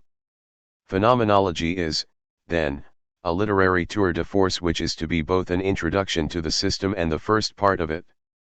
It is an introduction because it describes the journey from common sense, where we are all initially assumed to be located, to absolute knowledge, presenting things from the point of view of the dialectical pilgrim who is passing gradually through a series of stages from one location to the other. It is a part of the system because it is also a commentary on the path to absolute knowledge from the point of view of that absolute knowledge. Hegel thought he was not merely the chronicler of the effects of the end of the Ancien regime in Central Europe, but also a philosopher. He had a rather traditionalistic conception of the task of philosophy. Humans need orientation and meaning in their lives, ideally a full orientation, so philosophy must specify for us our location in the world as a whole and point out our direction within the all. Note that when he speaks of the world as a whole he does not mean just the physical universe but also human society and culture. His philosophy, he thought, was the definitive theory of the meaning of everything. It was a form of absolute knowledge, a knowledge which humans have always striven to acquire in their art, their religion, and their philosophy. This absolute knowledge, Hegel claims, has in one sense always been present in human societies, albeit in a one-sided, distorted, and partially hidden form. Given the necessary relation of philosophy to the world, as expressed in his dictum about philosophy as its present grasped in concepts, the task of finding meaning could be discharged only if reality actually exhibited meaning, and exhibited it in the right way, that is, in a way which would allow humans to grasp it. Hegel holds that the joint impact of Protestantism and the French Revolution has transformed society in the first part of the 19th century so that for the first time, the meaning of the world is visible. He was therefore, he thought, able for the first time to present absolute knowledge in its full and appropriate guise. For Hegel, the human need for orientation to which philosophy responds is a speculative, i.e., a theoretical, not a practical need. 7.12, 15/10, 13. That is, philosophy's task finally is to seek meaning, attain understanding, or get a conceptual grip on the world, not to tell us what to do or issue injunctions, recommendations, or prohibitions of possible courses of action. Humans turn to philosophy when they wish to know what the world is like and to understand it, not when they are confronted with moral quandaries or ethically difficult decisions. As Hegel memorably says, if your problem is what to do, ask your rabbi, your lawyer, or a close friend. Asking a philosopher about this is pointless. 7.13, 14/11, 13, 7.27, 28/22, 23. It would be a bit like asking your dentist to recommend a novel, or, For that matter, a novelist to recommend a dentist, the dentist might be a cultured person or a close friend who knows your taste, but knowledge of the statics of human teeth is in itself no special qualification to judge literature. To say that philosophy is not practical but speculative is not to say it will necessarily have no effect whatever on how people act. All sorts of things can influence how people actually decide to act. Some people flip coins, some observe the flight of birds. Most people will act in ways that will be influenced by the general understanding they have of the world. It is just that the effect on people's actions will be indirect, and that it is not part of the contents of philosophy to issue oughts or impose obligations. It is only to understand these phenomena, as it tries to understand all human phenomena. The absolute, speculative, knowledge which philosophy seeks is supposed to be complete and definitive, but not in the sense that it contains or implies every individual fact or law. Rather, we try, as humans, to make sense of the world as a whole by using a variety of general concepts and categories. These might include such things as substance, living thing, cause, intention, perception, work of art, nation, virtue, law, God. These are the items we use to make the world intelligible to ourselves. None of them, however, is in itself fully clear, so to orient ourselves in the world means to come to understand fully what these basic concepts mean, how they are used, and how they are interconnected with each other. Hegel thinks that this final task, specifying the connection, is especially important because it turns out that really to understand what any one of these categories means is to a large extent to see how it is related to all the others. This is his form of holism. Understanding any of these basic concepts or categories correctly requires one to locate it precisely in a total system of all such concepts. So the set of categories must be both explicitly unified and also adequate for explaining and clarifying, in principle, everything. The absolute knowledge which humanity has been seeking and which Hegel finally, because of the historical circumstances in which he lived, is able to provide, is, then, a complete, consistent, interconnected set of concepts and categories covering all forms of meaningfulness, that is, all the ways of making sense of anything in the world and rendering anything in any way intelligible to us humans. The interconnections between the concepts are argumentative, discursive, or logical in character, and the knowledge in question is mastery of these concepts in their interconnection and ability to use them to make sense of the world. Furthermore, a part of having the appropriate knowledge is being able to explain why past philosophers, as equally children of their time, were able to see only a part of the truth but not all of it, and the ability to explain why people in the 19th century were finally able to see the truth as a whole unveiled and in its proper form. Think, then, of a group of people trying to come to clarity about how to understand, analyze, and explain their world, including, for Hegel, not just the abstract world of mathematics and logic, the natural world of physics, and the social and cultural world, but also human history. They will proceed in a variety of ways, but once they have done the preliminary work of looking about them, classifying the animal species they encounter, learning how to do long division, setting up some primitive code for regulating their social relations to each other, instituting forms of art and religion and so forth, they will turn to trying to see not just how individual aspects of their world are constituted but how it all hangs together. Hegel is convinced that this striving for totality or completeness and interconnection of knowledge is an ineluctable part of what it is to be human. To try to see and understand their world as a whole, humans may try out various tacks. Dances, pictures, myths, stories, prose cosmologies may be deployed. Eventually, they will hit on dialectics of the kind practiced by Socrates and Plato as a method of getting the comprehensive understanding they crave. That is, certain of them will make particular knowledge claims and propose definitions of terms, and others will ask critical questions about these claims. We will be especially keen to see if these claims are clear and comprehensible, but also whether they can be generalist and are compatible with other claims we know we wish to make. Plato's dialogues are so exceedingly vivid and full of apparently realistic detail. Aristophanes has the hiccups in the Symposium, 185 c. d. and has to have his turn to speak put off that we might almost be tempted to think of them as something like transcripts of real discussions. But, of course, that is not the case. They represent idealized constructions of the ways in which arguments might go right, or wrong. Now imagine, Hegel suggests, a form of dialectical argument that is even more idealized than the one we find in Plato. Imagine people in some historical context, who, given their circumstances, are maximally well informed about their world, self-controlled, rational, tolerant, and persistent. And imagine that a group of such idealized figures were to conduct a completely free and open-ended discussion with no time limit and under optimal circumstances for conversation. Then the discussion will proceed in the progressive way in which some of the Platonic dialogues proceed. Proposals will be formulated, considered, developed, criticized, improved. Defective positions will be gradually discarded and replaced with better ones, not subject to the same criticisms as their predecessors.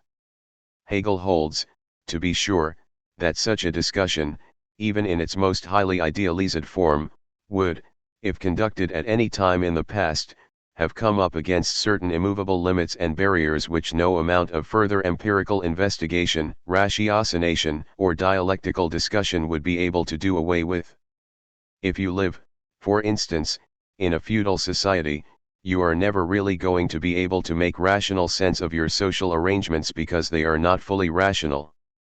Your political institutions are going to be encrusted with contingencies and irrelevancies and inextricably mixed with archaic forms of reasoning, biologistic fantasies, dynastic pedigrees that purportedly give a right to rule to the accidental offspring of certain families, religious mystifications, medieval Catholicism, and shapeless and incoherent works of art, legends about Arthur and the pursuit of the Holy Grail. Therefore, in such a society you are never going to be able to discover the full set of adequate categories, one that fully makes sense in itself and also makes sense of your world. They simply will not emerge at the end of a free ideal discussion. Given the holistic assumptions on which Hegel's position rests, this deficiency will not be an isolated blemish but will affect the meaning and adequacy of all the concepts and categories which people at that time use. So doing philosophy during the Middle Ages was a necessity. People can't help looking for meaning, and the total meaning of the world as a whole, but it was also a necessary failure. The same is true of philosophy in antiquity because the ancient world was a slave-owning society. Such a society cannot, Hegel claims, have a coherent concept of freedom or even develop a proper legal definition of human being, homo, because slaves would have to be classed either as human beings, and hence free, or not human beings, and thus not responsible for any of their actions. 7.31/26, 27. Protestantism firmly establishes freedom in modern Europe by its defense of the right of individual autonomous moral judgment, and the French Revolution makes it impossible to ignore the demand that even society and political institutions need to instantiate reason. Point 4. The ideals of the French Revolution, liberté, égalité, fraternité in a suitably institutionalist political form, would be conjoined with post-Christian culture and sociability rooted in a post-Lutheran form of interiority, centered in particular in free individual conscience. In the 19th century, for the first time in history, human society was visibly, clearly, and intentionally oriented toward rationality, and this orientation was publicly acknowledged and, at least incipiently, institutionalist. When that happens, the way is open for an adequate form of philosophical reflection on the world that is and our ways of making sense of it. Hegel is sometimes seen as a hyper-rationalist, and this is not completely wrong because he does ascribe to reason and the human understanding very extensive powers. At one point he even says of understanding and analysis that it is an absolute power. 3.36/18. That is, reason finally gives itself its own laws and criteria, and there is nothing apart from these relative to which it can be evaluated, or could be criticized. There are, in the long run, which may be a very long run, no human powers stronger than reason and which could stand against it. It was, however, Also a fundamental Hegelian tenet that the reason which is all-powerful is not the subjective faculty of any individual human or the given social power of any particular group or historical society. Philosophy, as just mentioned, cannot give us a satisfactory worldview, if the world will not lend itself to this. Philosophy itself cannot make the world be a comprehensible place if it is not, so its success in its enterprise of representing the world as rational depends on something outside itself, namely on the world itself, and that means, effectively, on history. In the long run society cannot resist the force of reason, but this is something that is visible only in retrospect. We, at the end of the development which leads up to us, enjoy a full freedom which no previous society had, and have conscious access to a reason which we can see was operative even then, but which they could only occasionally have glimpsed dimly and through a variety of badly distorting lenses. No amount of sheer ratiocinative power could have allowed Plato to construct an internally consistent satisfactory philosophy in a slave-owning society, nor could the collective efforts of the whole Studium Generale in Paris in 1300, because their society was fundamentally feudal. If you live in a society without freedom, there is nothing you can do. The aristocrat is more free than the bondsman, but that is a comparative judgment, which, although not in any sense irrelevant, it is of extreme relevance for those involved in feudalism or false, does not tell the most important part of what we can retrospectively see as the whole story, which is that no freedom available at that historical period was more than a pale and anemic anticipation of the freedom which everyone enjoys in the post-revolutionary world. That is not, of course, any consolation to the serfs, slaves, burgesses, aristocrats, kings, and emperors of the past, and was not intended to be. The idea that there could be such a thing as retrospective consolation is not one that Hegel entertains. We have no reason to think that they, our ancestors, would even have understood our ideas about freedom and our institutions, despite the fact that our modern freedom arose, in some sense, from their world, and its well-deserved demise.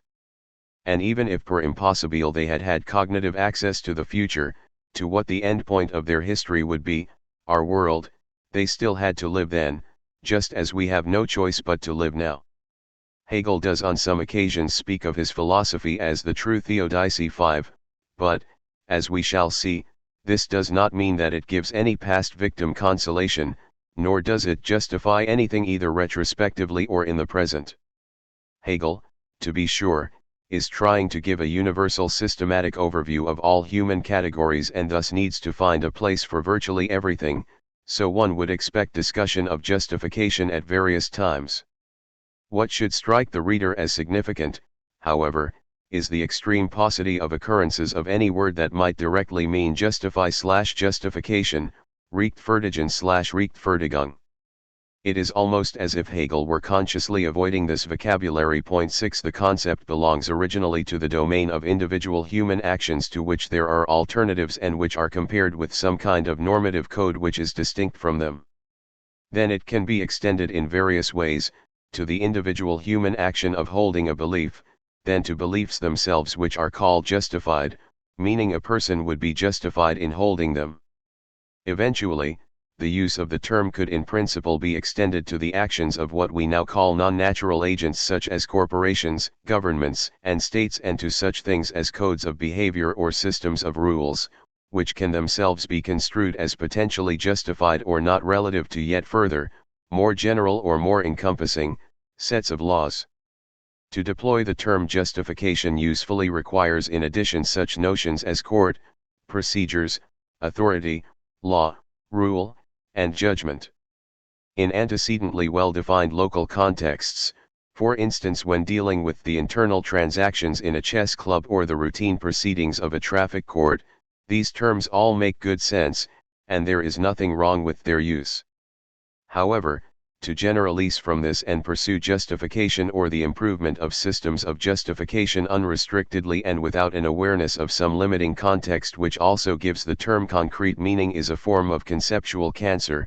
An inherently subordinate mode of thinking is allowed to expand without limits into areas with which it can never hope to cope and in which it is not just a failure, but a destructive failure.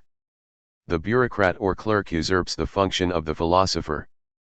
It is a destructive failure because a focus on justification emphasizes the fixity of authority, of rules, of procedures, of some administrative apparatus.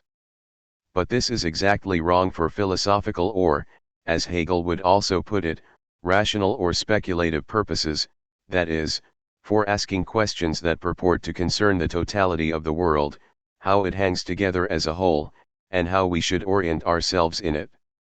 The first thing, or rather the last thing, one is supposed to learn in philosophy, according to Hegel, is that there is no such fixity, all is movement and flux.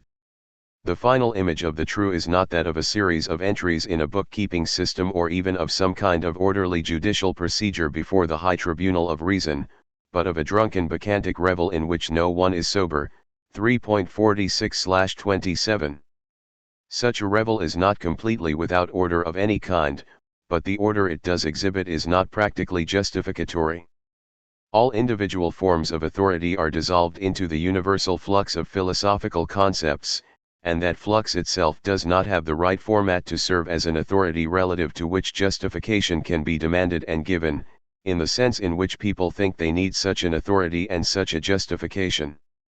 Philosophy will give you a number of things, a sense of some order in that flux, whereby certain forms of authority arise out of others, an ability to survey the whole of that flux and locate every form of authority you will encounter in it, and a sense that this is really all one can reasonably expect to find.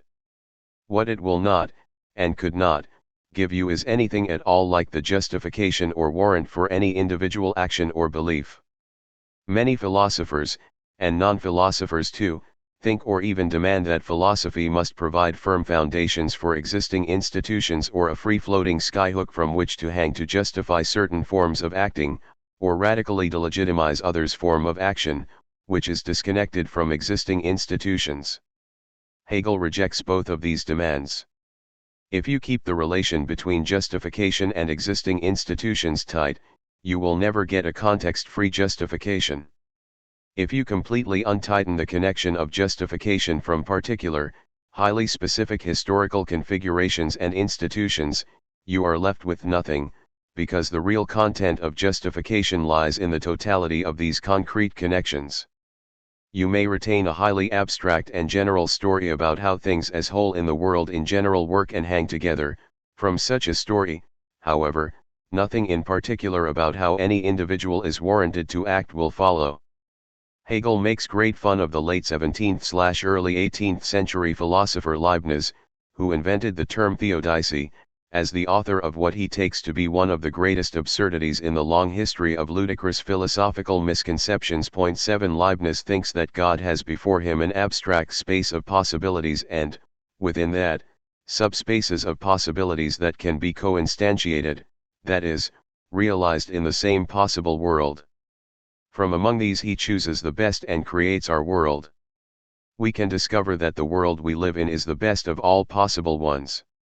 Hegel compares this to a shopper who goes to the market with a prepared list of things to buy, or rather a pre-existing list of the good properties of the possible groceries he is seeking to purchase. The shopper then compares what is on offer in the market with the list and picks the best produce available.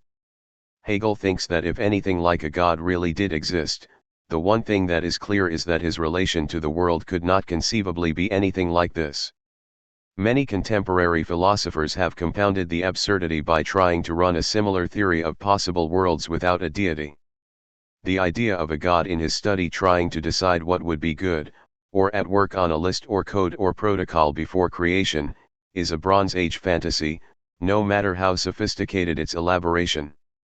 Hegel believes one never starts with a set of abstract possibilities, one starts with what is the case. All there is what there is, reality is what is or what happens. Possibilities are always abstractions from that, not something that could be antecedently really imagined, even by an omnipotent deity. Part of what happens is that humans act, and in doing so they have, of course, various complex ethical and normative views which they bring to bear on their world and which they can, perfectly legitimately, bring to bear on anything they fancy. Nothing prohibits this, but it would be a mistake to attribute to it any special significance. The fact that modern secondary school teachers express moral horror at ancient slavery is not in any sense illegitimate, it just has no particular philosophical significance.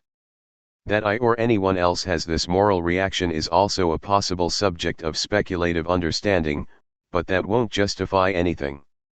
Justification is inherently related to actions and the warrants for action, but in 2016 I could not even in principle act on an ancient society that has not existed for 2000 years. Of course, in a completely different kind of case I may fight residual pockets of slavery and oppose practical attempts to reintroduce slavery in my own society, and then I will deploy all the moral and intellectual resources I can, including appeal to local authorities, contextually and institutionally specific local forms of argumentation, and whatever else I can think of or invent, but this is because I am arguing about potential actions that I might perform. I may also, if I wish, no one will stop me, look down on the Romans for being slaveholders, but given the absence of any action context in this case for me, that is just a shadow action, a cheap way of trying to feel good about myself. Still, there is no doubt but that Hegel thinks his philosophy provides a theodicy of kinds, he says so explicitly enough. However, theodicy in Hegel's sense is intended to provide not justification but reconciliation, which is a completely different thing. When I am reconciled, I come to be warmly at peace with someone, or something, which I previously saw as alien or hostile or offensive to me, 7.27/22, 23. This is a question of attitude, one might say, not of justification. In fact, it might almost be argued that I need reconciliation only if your action toward me was not justified. Peace and reconciliation committees operate not by showing that what seemed to be grievous wrongs were actually justified, but rather by showing a way to live in peace beyond the recognition that utterly unjustified harm has been inflicted. This is not to say that reconciliation is merely a question of feeling in a certain way, or that it is not possible to distinguish states of pseudo-reconciliation that are, for instance, dependent on deep illusions from instances of genuine reconciliation.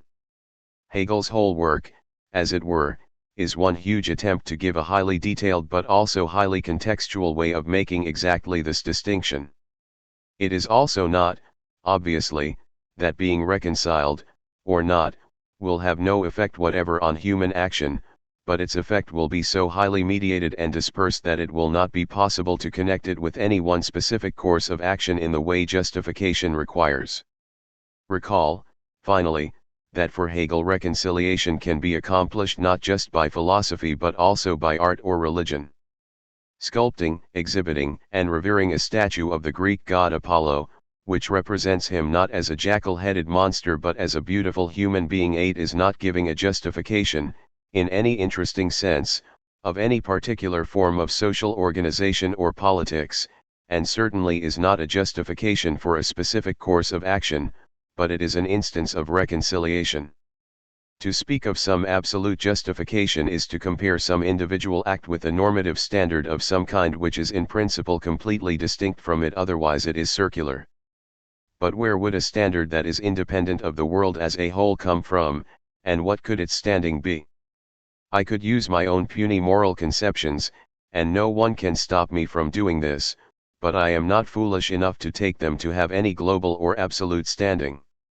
God wins his case by default because there is no independent court competent to rule on the justification of the world. The point of philosophy is to show people why nothing is justified in any absolute sense, but that it is possible to embrace the world in a warm peace anyway. More cannot be shown. Hegel's non-individualism is another striking characteristic of his approach.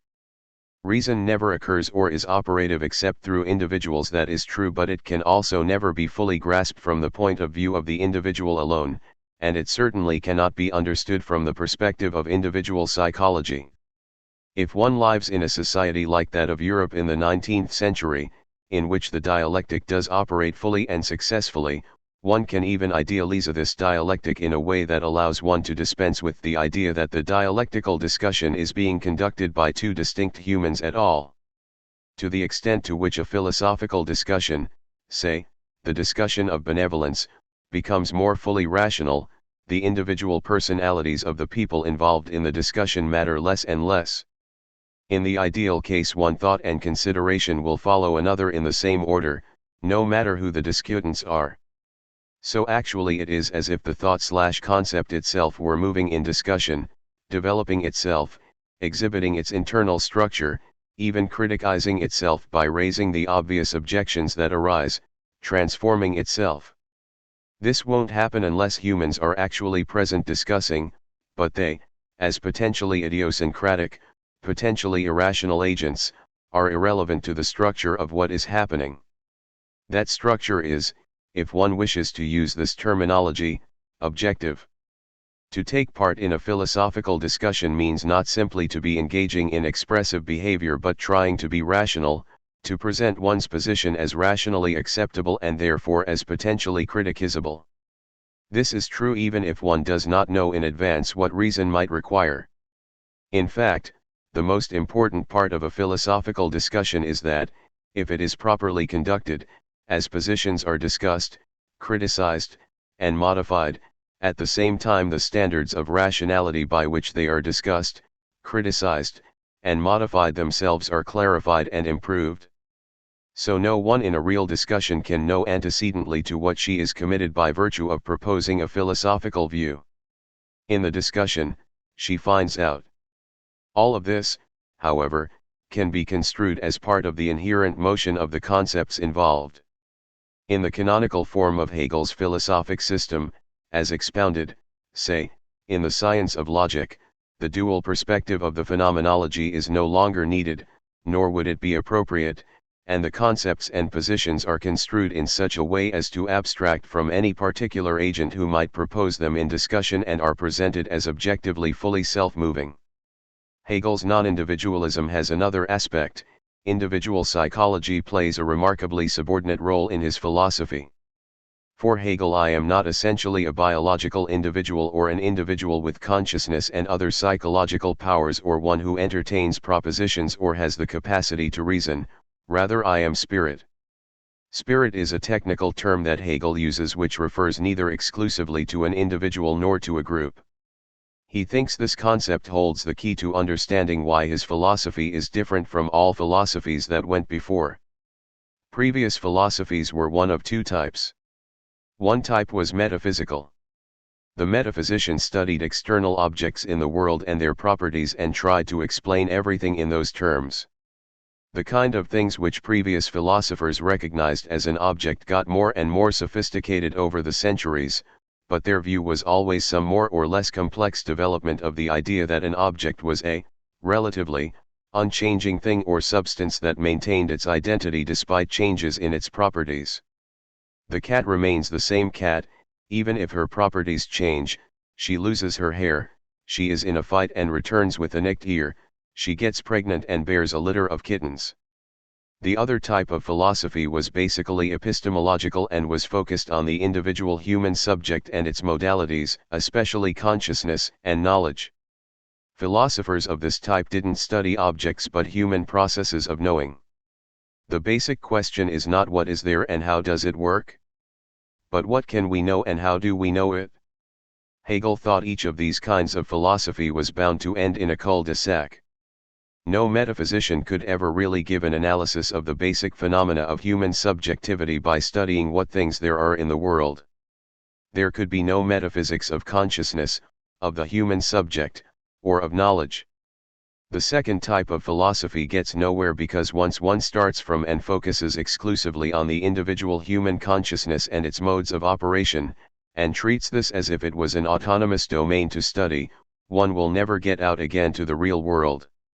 One can never solve the basic problem of epistemology and show on the basis of some fact about or configuration of consciousness that an external world anything like what we imagine exists. Spirit is supposed to provide a more all-encompassing concept either than the metaphysician's identity-maintaining substances or than the epistemologist's conscious subject. Spirit, the true, is, Hegel says, both substance and subject, 2.23 ff/9 ff, more than both, but providing a space within which metaphysical and epistemological questions can be discussed, although always as subordinate and limited forms of inquiry. How are we to understand that? Hegel ascribes to spirit two properties. The first is 1. Spirit is an I that is a we and a we that is an I, 3.145/110. This does not mean that spirit is something like a metaphysical group mind, but it is a theoretical way of describing certain human phenomena which do not lend themselves either to analysis in terms merely of individual psychology or to analysis in terms simply of the properties of groups. A good example of a spiritual phenomenon is a language, or in fact anything that at all depends on language. A language such as English or Turkish exists only as a collective social entity activated by individuals. I speak this way to a large extent because we speak this way, and vice versa. It is true that English would not exist if there had never been individual speakers who made use of it, but it is also true that the language pre-exists any individual speaker. Every speaker finds it always already there. There is no path either from universal structures of rationality or from my individual consciousness and actions to a full understanding of the language as a social phenomenon. Universal structures won't explain the difference between English and Turkish, and no amount of introspection of the consciousness of any individual will give you a grasp of vocabulary items in the language which that individual does not happen, at some time, to know. In addition, you cannot understand me as an individual without understanding my beliefs, but they will be formulated in a language which is not, finally, my own individual creation, but a social phenomenon. That is, you can understand me only as a form of spirit, as an individuated part of an us. Finally, I can't understand myself except as part of a we which I can alternately identify with and distinguish myself from. So in a sense even self-understanding is a spiritual phenomenon. The second property of spirit is also unorthodox. 2. Spirit is a social formation that is always in the process of aspiring to making itself into a better version of itself. Hegel says again and again spirit is not anything, it is always becoming something or rather making itself into something. The notion of becoming a better version of oneself may not be merely empty and gestural but may be full of highly individuating content. You don't understand Athens in the 5th century unless you understand Pericles' funeral oration. 9 The oration presents a very particular ideal of Athens as a place in which the idiosyncrasies of individuals were tolerated, political power was exercised by the citizens as a whole, and each citizen behaved like a lover of the city. This does not mean that the funeral oration is a realistic description of the way Athens was, it is a formulation, one particular formulation, of what some Athenians aspired for Athens to be. These are not, on the other hand, merely fanciful or invented aspirations, but have, Hegel thinks, some basis in the reality of Athenian life. There are much more primitive or rudimentary ways in which this attempt to make oneself into a better self can find expression. To stay with the example of language, even minimal kinds of language use depend on distinguishing between correct and incorrect usage, and to call some usage incorrect is already to express a minimal aspiration toward eliminating or at least avoiding it. One might see in this the origins of what, when appropriately abstracted, is sometimes called normativity. Such a self-reproducing human community is both a substance and a subject. 5th century Athens is an instance of spirit because it is organized to maintain its identity through change in its properties. Individuals are born and die, but, as long as the institutions continue to function, they are born and die as Athenians. Athens is a subject because its population can and does say we. The city can be said to know various things, such as what its own laws are, and to act and react, for instance by declaring war on Sparta. It has specific institutions, assemblies, law courts, religious groupings, a council, boule, whose job it is to be the real locus of such knowledge and such action and to try to ensure that the city lives up to various aspirations, such as being stronger, more just, and better prepared for various contingencies. Let us return now to the members of the idealized group discussing meaningfulness in a post-revolutionary society. What will happen in their discussion? If all goes well, eventually it will pass argumentatively through all the human forms of meaningfulness. Hegel thinks they are all systematically interconnected, so that this is inevitable, and the people engaged in the discussion will eventually converge on something which is stable and no longer subject to disagreement or criticism. However, this stable thing will not be a single proposition, but will rather be the whole process of argumentation through which they have just passed, which will lie spread out ahead of them again. To return to the comparison with Plato, for Hegel the dialectical ladder up from the cave does not terminate at the top with a vision of the idea of the good, as if that was a separate thing one could see, but, having arrived at the top, what one sees is the whole trip up the path, successively reenacted eternally. What one comes to understand is that in a sense there is nothing but the journey, and the whole process is an infinitely repeating circle. This circle exists only as we move through it. It is nothing separate which we could say anything about in itself. What language would we use? Yet there is nothing arbitrary or subjective about the steps on the path and the sequence in which they stand to each other. There is, to be sure, in one sense a final truth about the world for Hegel, but it is not a proposition. It is a form of conceptual and argumentative motion, a narrative or story, no part of which can be dispensed with or further abbreviated. The truth is the system itself and spirit passing around the stages that constitute it, infinitely. This story, and the actual movement of thought in which it is embedded, is teleological, so it moves in a certain sequence and direction and is directed in a certain way toward a certain end. That end is precisely that the story be told and the movement instantiated, so the movement is not just teleological but auto-teleological. Its end is that it itself exists, which means that the movement which it is continues. In a way the whole of the universe can be seen as existing in order that that take place, and Hegel's whole philosophy is a specification of what else must happen. Human societies must have abolished slavery, etc., for this story to be coherently told. The final framework for meaning is this narrative motion, and finding out the final meaning of anything is just locating it in its appropriate position in this auto-teleological story/movement. X hypothesis. Anything you would care to mention has a place in the story, otherwise the system would be incomplete, which we are assuming for the sake of discussion is not the case. When Hegel describes his own position as absolute idealism, this does not mean he thinks anyone ever has or has had an absolute justification for anything.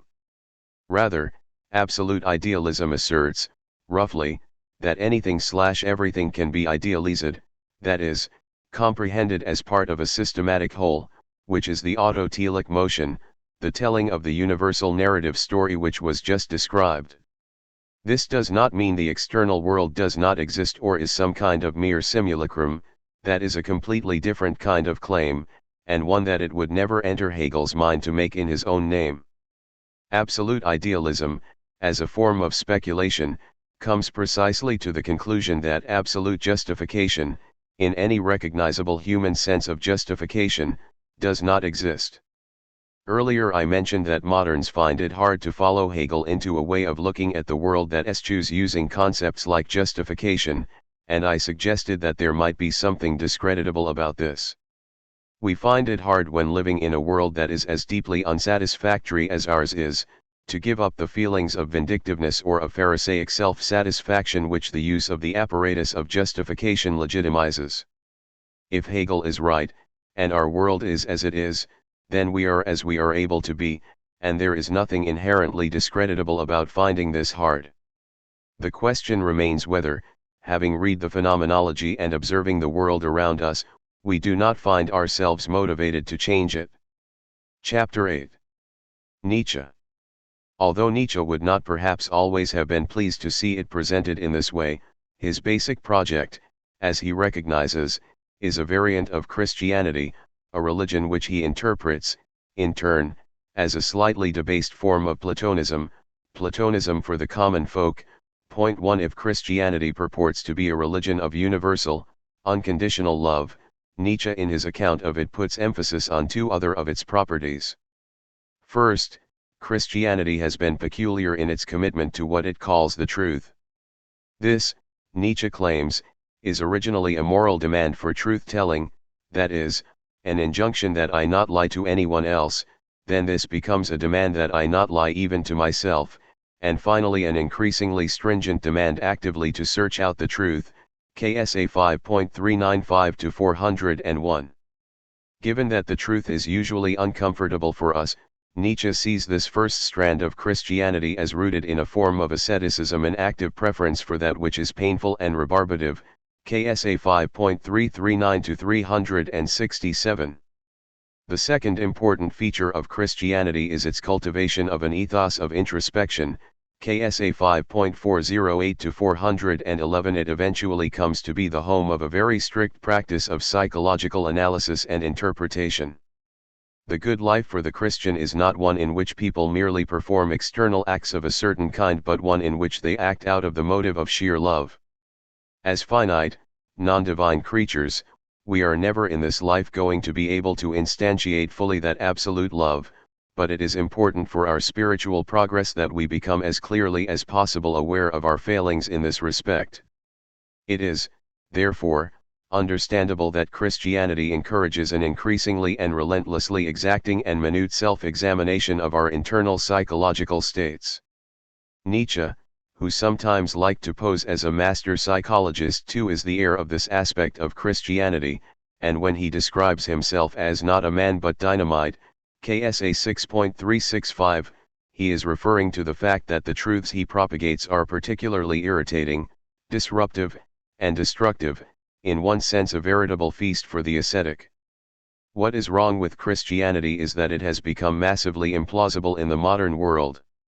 Or, to put it more exactly, it has destroyed itself. It is precisely those who are, in some sense, the most Christian who find themselves incapable of continuing to believe it. The reason for this, Nietzsche believes, lies in the true history of Christianity, the sources of its power and the origin of its constructs, which he has laid bare, most clearly perhaps in Genealogy of Morality. Its origins are in highly concentrated resentment. Its continuing power lies in its ability to generate and focus hatred, and its characteristic habits and practices are expressions of a sadistic asceticism, toward self and others, gone out of control. Christian introspection and truth-telling will, if pursued consistently, confirm this. And what is the, at this point former, Christian like Nietzsche then to do, when he inevitably comes to understand this?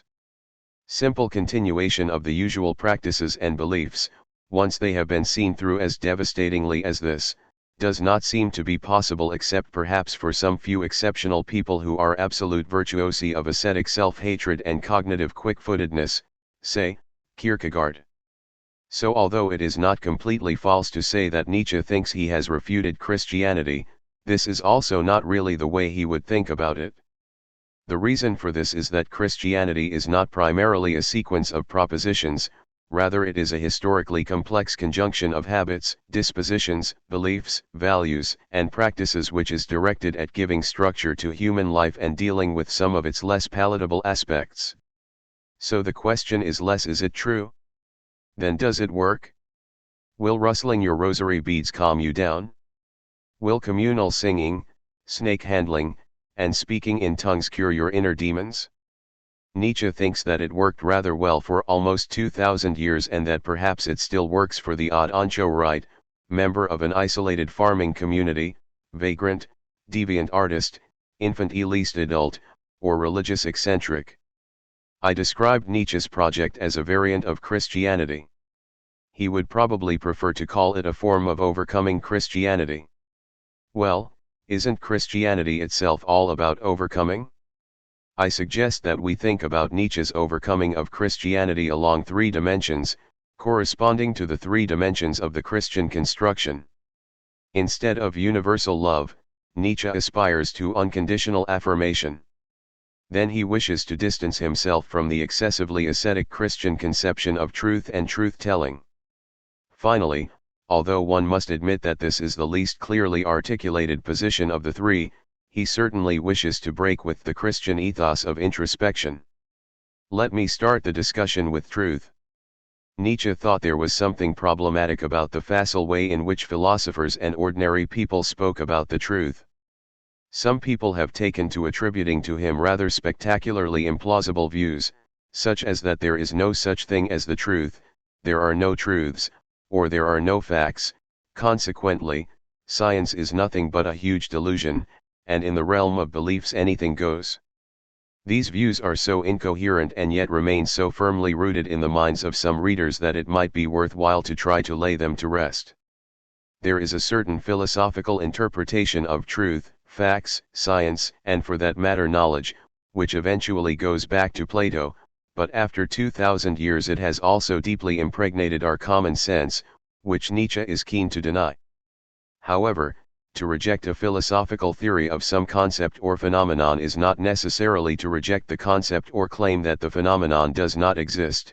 I can reject what I take to be a false or misguided theory of botany without thinking that flowers do not exist.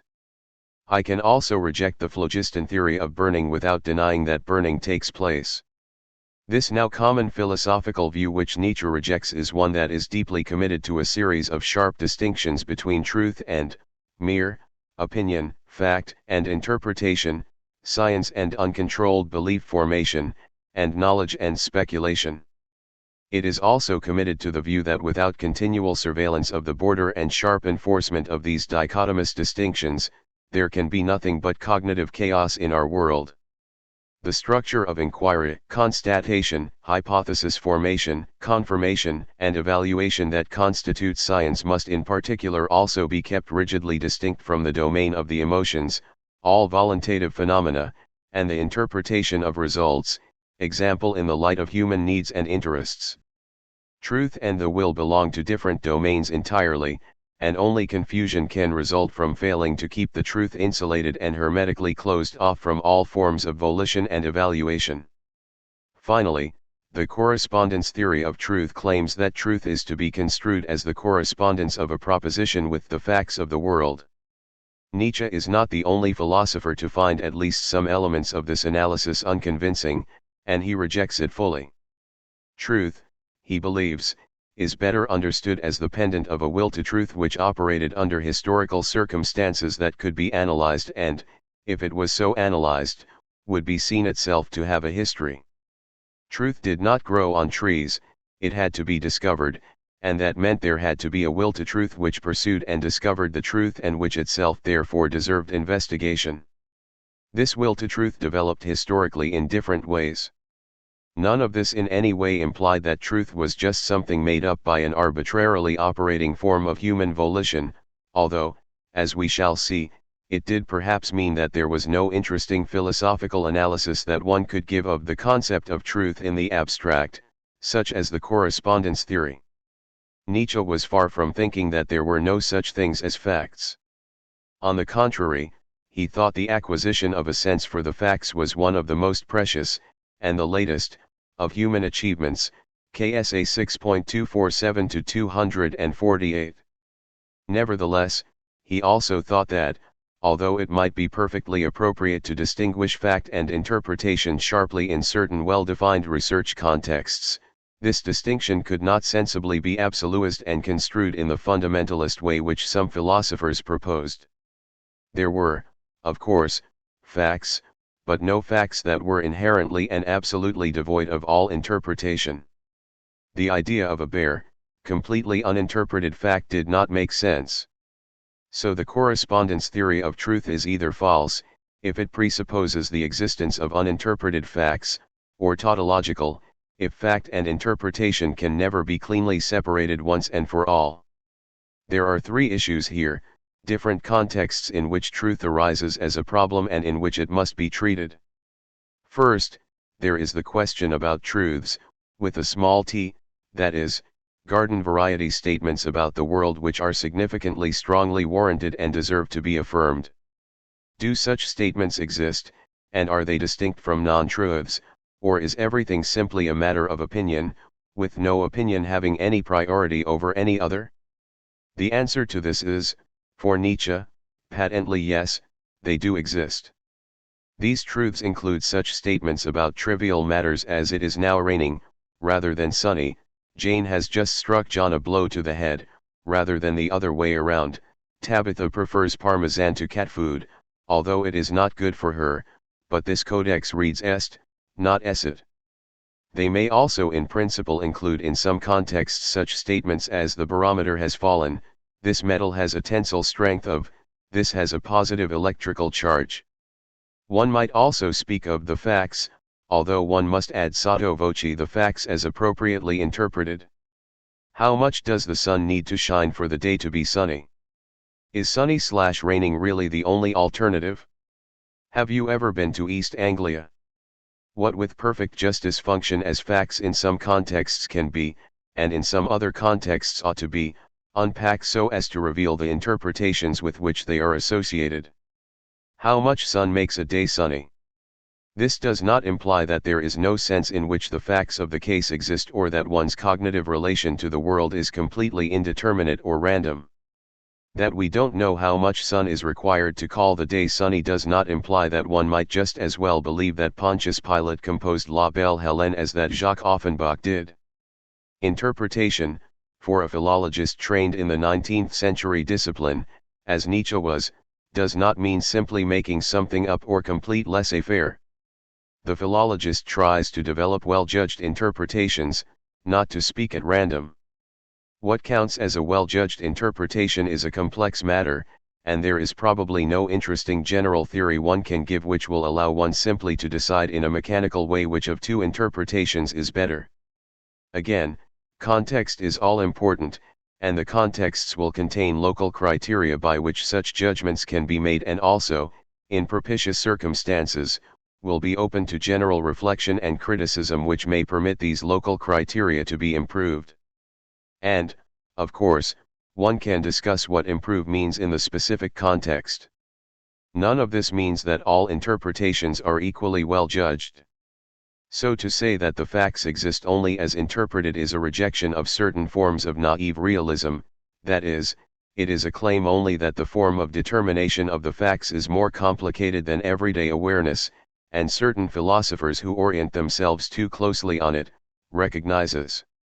Nietzsche celebrates a sense for the facts, KSA 6.247-248, as one of the highest achievements of the human spirit, and equally it might seem appropriate to extend this to include a sense for the complexities of the modes by which we come to apprehend what the facts are, which means the role which interpretation plays.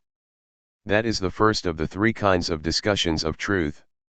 The second is what some philosophers, following Plato, might call the more strictly philosophical question of truth. What is the definition of truth?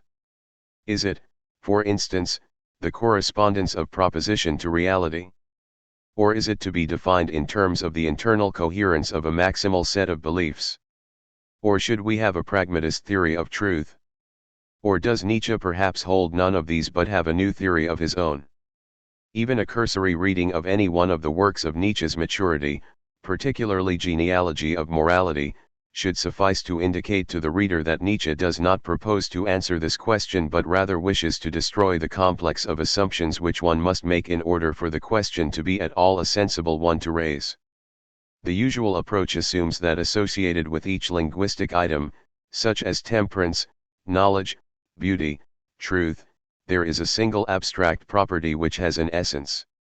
The proper way to do philosophy is to define that essence in perfectly abstract terms, without, for instance, using examples. If one does not have such a definition, one does not at all have a grasp of the meaning of the term in question and could not expect to have any real knowledge of it, know how to use it properly, distinguish sensible from senseless uses of it, and so forth.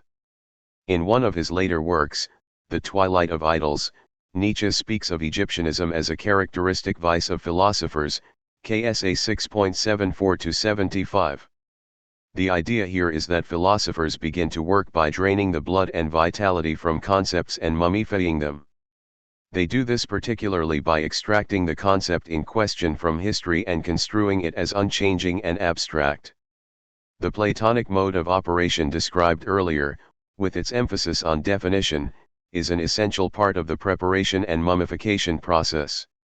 Euclidean figures and arithmetical truths have perhaps no history, virtually everything else does, and only that which has no history can be defined, KSA 5.317. This does not mean, as Plato assumes, that no knowledge is possible.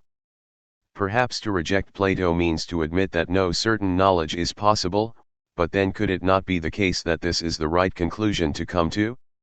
And why, in any case, the obsession with certainty? What does it even mean exactly? Still, a philosopher who does not follow Plato in his obsessive pursuit of definitions can sensibly think about and discuss such phenomena as temperance or Christianity or truth, catching them as it were alive and on the wing without the help of Platonic taxidermy. The approach will have to be more historical. We can in fact tell many helpful and well-supported stories about how forms of truth-telling developed in human societies, how methods of inquiry and techniques of research for particular purposes came to be established, transformed, sometimes connected with other human endeavors, sometimes eventually forgotten. In fact, humanity has accumulated quite a respectable amount of knowledge without ever succeeding in finding universally agreed formal definitions of most of the major subjects of human interest. Do we have universally agreed definitions of law, morality, religion, even science? If the Platonist insists that a definition-based form of certain knowledge is necessary, one should ask why. Nietzsche's suspicion is that the necessity in question is a need which is rooted finally in the philosopher king's need to claim to have certain indubitable knowledge in order to justify his rule and crack the whip over the subject population in the ideal city. This brings one immediately to the third complex of issues concerning truth, and the one that is of by far the greatest interest to Nietzsche. This is what we might call the ethics of truth. Another part of the Platonist view, modified for Christianity by Augustine, is that it requires no special explanation to understand why people seek the truth. It clearly has value in itself, and so one needs no distinct reason to look for it. Furthermore, knowing the truth is always inherently better than not knowing it. And finally, the search for truth is and ought to be unending and has no natural limits. Nietzsche does not accept the idea underlying this line of thought, namely that there is some one self-sufficient and self-contained concept of truth that stands behind correct arithmetical calculation, good legal reasoning, careful observation of the natural world, the evaluation of portraits, political argumentation, and so on. If one thinks about this seriously, it is not at all clear that it is always better for me to know the truth than not. Some moribund people want to know the truth about their conditions, but others really do not. In lots of cases, knowing how unlikely is success in some enterprise would have a harmfully dampening effect on one's level of effort or motivation. Even if knowing the truth is not actively bad for me, overwhelmingly many truths are of no conceivable interest or importance to me. A reasonable attitude toward them is indifference rather than a striving to push back the limits of knowledge. I need, then, a special reason or a special motive to undertake the wearisome task of trying to find out the truth about something. So the default position should not be obviously he is sacrificing his health, sanity, and prospects and those of his family, friends, and associates in order to discover this particular truth. After all, it is a truth he is seeking, but why is he doing this? Why is discovering this truth so important to him? What will to truth is moving him? In particular, in the case of natural science, one won't have far to look to find the reason. No one likes to have malaria, say, so let's find out how it is spread. Might it be a good idea to count the number of sheep beforehand in order to be sure we have not forgotten one out there on the moor when we return at the end of the day? Wouldn't it be nice to be able to cross this river without having to swim it? How might we do that? Here it seems that the obvious usefulness of finding the truth is a sufficient motivation, but how is it useful to me to know that I am bound to die or that it is overwhelmingly unlikely that I shall attain a certain goal? Just to repeat, the approach described earlier represents a not insignificant challenge to many of the received conceptions, but nothing in it suggests in fact quite the reverse, that there is no such thing as truth, that it is always irrelevant, or that astrology, haruspication, homeopathy, or sortition are as good as science. So concepts of truth and truth-telling clearly have a different status for Nietzsche than they do in the original form of Christianity from which his philosophy is a derivative. What about the second component, the emphasis on focused and systematic psychological introspection as the key to revealing the truth about my real self, and thus the golden pathway to being able to lead a good life. Christian-inspired introspection, whether it be that of Augustine or that of Rousseau, leads away from the surface of human life, the accidental tics, trivial habits and routines, to what are claimed to be the depths, the hidden core, the reality of the self.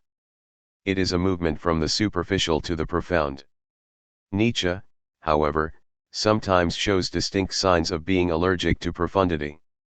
He praises precisely the pre-Christian superficiality of the Greeks, KSA 3.352, he admires people who do not so much forgive as simply forget insults they have suffered, KSA 5.273, fair bella figura made the Renaissance an especially agreeable time to live, not the speculation of Ficino or the introverted rumination of Northern European monks, and former monks.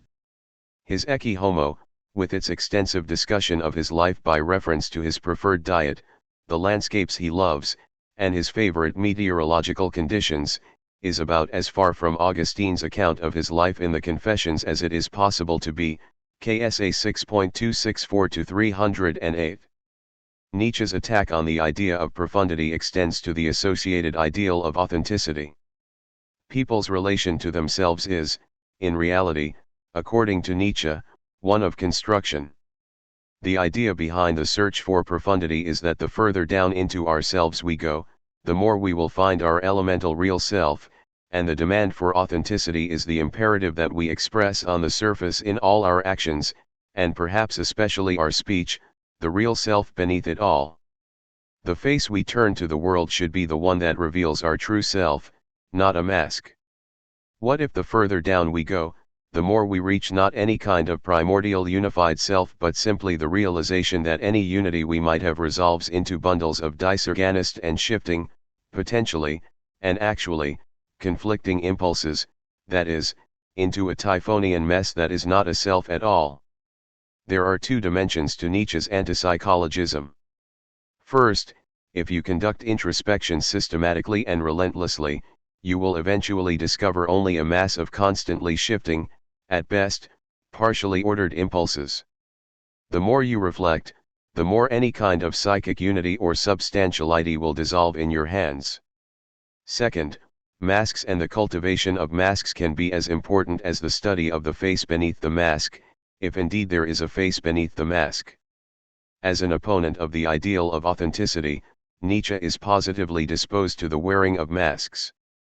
Any form of unity is, after all, the result of a conscious shaping of self, and thus a kind of mask. Perhaps Cato or Socrates were capable, by extraordinary acts of tenacious volition, of wearing always the same mask, and that was, to be sure, a sign of a certain kind of success, a success of the will, but it was also a sign of their limitation as philosophers because they needed to pretend that what was actually a constructed mask was their natural physiognomy. The true philosopher knows that beneath any mask there may well lie not a natural face but another mask. In fact, beneath that mask there may be further masks, all the way down as far as we can reach. There is nothing necessarily wrong with that. In general, the philosopher is not a person who wears no mask, but one who knows how to play with a number of masks, skillfully shifting from wearing one to wearing another, as circumstances demand. To be a philosopher is precisely not to be a person who never deviates from a single doctrine but to have a history of change, KSA 3.349-350. A philosopher is not someone who will get to the bottom of things once and for all but someone who will be able to see the things in the world from a variety of different points of view or perspectives at the same time without getting confused. Perhaps, Nietzsche asks, it is a mistake even to assume that a philosopher has any final or definitive opinions at all, KSA 5.231-232. This positive valuation placed in shifting masks also puts paid to another variant of Egyptianism, the usual ethical ideal of the Western philosopher who uses her system to transform living humans, starting with herself, into something like the stiff figures one finds in Egyptian painting, individuals frozen in uncomfortable, unnatural positions, fixed for all eternity. As Nietzsche himself describes this demand, Someone who has once decided to be a Stoic should always in all circumstances invariably act as a Stoic, KSA 1.813, and this choice should impregnate even her smallest gestures. As a keen student and admirer of Montaigne, Nietzsche agrees with Montaigne's observation that in general it is beyond us to act always in the same way in all circumstances and remain always the same person one was. This is not really a viable human ideal, and what in principle is supposed to be so bad about acting according to circumstances? Why not adapt to the circumstances?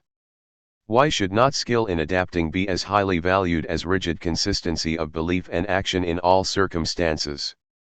Humans try to be consistent, they also try to respond to changing circumstances. It is often not possible to do both at the same time. We often don't even know what would count as being consistent or being responsive in a given situation. One cannot simply do away with the difficulties which are part of what it is to be human by absolutizing consistency, or by completely ignoring its claims. So if one takes this strand of argument seriously, it is a mistake even to ask who is the real Nietzsche, or what are his final views. Or rather, it is a mistake to ask these questions as if they were especially profound questions. They have a trivial answer: all of the opinions you can find in his work are really his, or he has a complex, exceedingly fiddly history of views which track in as much detail as possible the particular configurations of his life and thought within which each opinion was formed and had to be expressed. To look for either profundity or authenticity here is to have missed Nietzsche's point completely. Nietzsche's views on truth and psychology are not, however, simple reversals of the Christian Platonist views he rejects. After all, he does not exactly say Christians tried to be profound. How wonderful that the Greeks rejected profundity and chose to be superficial, let's Hellenes.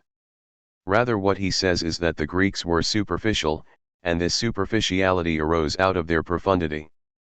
So one does not simply reverse the polarities while allowing them to continue to define the discussion, rather one tries to undercut or relativize the apparent oppositions, or at any rate the received way of construing these oppositions. The same thing is true of Nietzsche's claims about affirmation.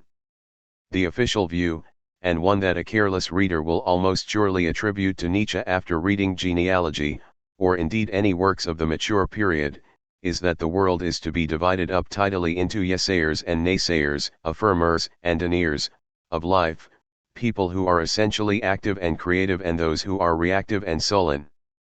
The masters are the ultimate yesayers, and Nietzsche is encouraging us to identify with their universal affirmation. Only then can we recover our threatened vitality. This reading, however, flies directly in the face of the clear intention of the text. The point of the genealogy is that historically, hatred and denial have become creative and that is what has made us interesting and human. The superficially frisky, lupin masters are actually self-satisfied bovines, incapable of producing genuine novelty. Masters and slaves, affirmation and negation, active and passive are not best understood as antitheses that absolutely exclude each other. As the much overlooked but particularly important section 12 of the first essay in Genealogy points out, the goal of the text is not to recommend a return to Stone Age forms of unbridled vitality, but something different. The virtues of the masters and the virtues of the slaves are opposed and engaged in a continual struggle with each other, but this means that they will both always be present, and they clearly depend on each other. No masters without slaves to look down on, the pathos of distance, and no slaves without masters to react against. The internalization of the distinction so that it no longer designates different social groups, but different internal psychological configurations and different ethical orientations, does not obliterate this mutual dependency. To be sure, in any given ethical configuration one of the two will have predominance over the other, but in no configuration will only one be present. There will be no pure master morality, or pure slave morality. It is precisely the inescapable struggle between the two that makes us human. Man kann sagen, das der Kampf ins Wisken immer höher hinaufgetragen und eben damit immer tiefer, immer geistiger geworden sei, so dass es heute viel leicht kein entscheidenderes Anzeichen der höheren Natur gibt, als Zwiespaltig Ingenum sinuendi wirklich nach ein Kampfplatz für den Gegensatz zu sein, KSA 5.285-285. One might say that the struggle between the two has meanwhile been continually raised to a higher level and consequently has become increasingly profound and increasingly spiritual, so that nowadays there is perhaps no clearer sign of having a superior nature than being split in two in this way and really being still a theater of struggle for these two opposites. Here the idea is not so much to undercut the opposition as to keep them both in play in an appropriate way. One sometimes hears plaintive, disingenuous, criticisms of Nietzsche of two related kinds. One of them runs, Nietzsche was a trenchant critic of certain misconceptions and also forms of moral self-deception and spiritual narrowness, but he never actually went beyond mere criticism to present his own positive, constructive theory of how we ought to live our lives. Schade. The other runs, Nietzsche is a purveyor of highly interesting but detached, fragmentary, and undeveloped apérisis. What a shame that he never succeeded in being more systematic, he failed completely to write a system. I think that these criticisms, in the form in which they are given here, are completely misguided. They suggest that Nietzsche was trying desperately to be Hegel but unfortunately failing, when in part the point of his work was that he was trying desperately not to be Hegel, or any similar systematic philosopher, but to engage intellectually with each situation as it came, without reducing it to a prepared category or a pre-given position in a discursive network. He thought that love of systems was a human weakness and that the stronger one's character, the less one would need and the less attracted one would be to a system. Nietzsche holds that if God were to exist, he would not, contrary to 18th century views, be a master geometer with a universal system of the world. He would see each thing clearly as precisely that which it is and nothing else, and he would not need to use a concept to catch it and reduce it to something else he already knows. Humans are not gods, of course, and so they cannot attain this state, but that is a failing, not an advantage that they have, nor is it anything to be especially proud of or pleased with oneself for having produced. So to the extent to which one does find something like a system in Nietzsche, it is not at all surprising that it is the either repellent and clearly false or vacuous theory of the will to power. It is repellent and false if will to power is taken as something like a biological category, empty if it is interpreted sufficiently widely to include spiritual power. That Nietzsche does fall into systematic forms of thinking is a sign that he, too, is human, all too human, something he would readily admit to but not glory in. It does make a difference whether one sees systems as unfortunate necessities given who we are or as culminations devoutly to be aspired to. Nietzsche would have taken the preference for one or the other of these two possibilities as deeply indicative of the kind of person one is. 3. This does not, of course, settle the issue about the value of Nietzsche's work. His criticisms might turn out to be less conclusive than one thought, his apérisis less stimulating and enlightening, or one might think he was wrong to wish not to have a system, or that he was right about this but failed to free himself sufficiently from his inner system maker. These are all open questions, but questions one can ask about his work with any prospect of making progress only if one first sees correctly what he is trying to do and does not attribute to him, even tacitly, the reverse of his intentions. One final aspect of Egyptianism is the predominance in philosophy of the prose treatise as the standard ideally appropriate literary form for presenting the unitary doctrine which is to constitute the guide to life. Philosophy has been practiced in the past without being written down at all. Socrates der Nichtschreib KSA 7.12, 7.17, or in the form of epic poetry, Parmenides, Lucretius, or symposiastic verse, Xenophanes, Solon, as dialogue which occasionally came close to drama, Plato, Lucian, in the form of letters, Epicurus, as a quasi-geometric system, Spinoza, as apérisis or aphorisms, La Rochefoucauld, Friedrich Schlegel. All of these diverse literary genres had to give way now in the post-Roman world to the treatise. Ideally, the treatise gives one the whole doctrine in a discursively organized and argumentatively developed form. If the appropriate literary form for Egyptian theorizing is the treatise presenting a doctrine in a discursive form, then the rejection of the notion of a fixed doctrine might be thought to have consequences for the literary form in which philosophy is expressed. Montaigne invented the essay in order to find a way of catching on the fly his rambling thoughts, but Nietzsche uses an even wider variety of diverse literary forms, in addition to the essay, the short epigram, the song, the dithyramb, and the aphorism.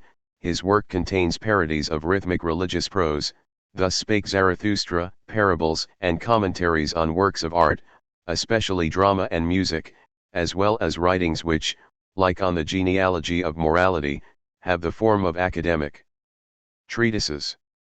This is part of his attempt to replace a view which holds that there is only one neutral and definitive way of looking at the world, a God's eye view, with a perspectivist attitude which instead locates objectivity in the deployment of as many different perspectives on a given subject as possible. There is one final twist in the story of truth in Nietzsche. He thinks that the pursuit of truth need not be the all-encompassing human goal, and also he doesn't really think that truth and illusion are opposites in the way some older philosophers thought. What happens when I see through an illusion? The answer might seem to be clear. An illusion is a falsehood which I take to be a truth, and when I see through it, I realize this and give up the belief in question. Nietzsche is very concerned with this question but very dissatisfied with this answer. There can be illusions that are necessary for life, and giving them up may not be an option. For many philosophers this statement makes no sense. If an illusion is necessary for life, then this can only be because it is in some sense an inherent part of our way of cognitively structuring the world, but if that is the case, in what sense can it be false?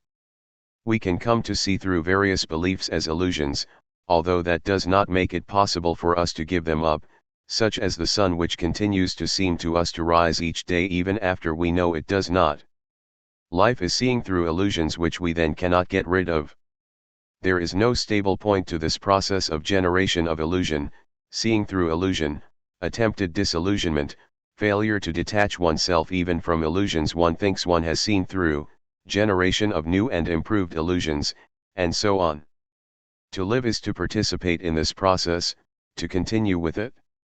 We are desperate to get out, to stop the wheel, but that is not possible in this life.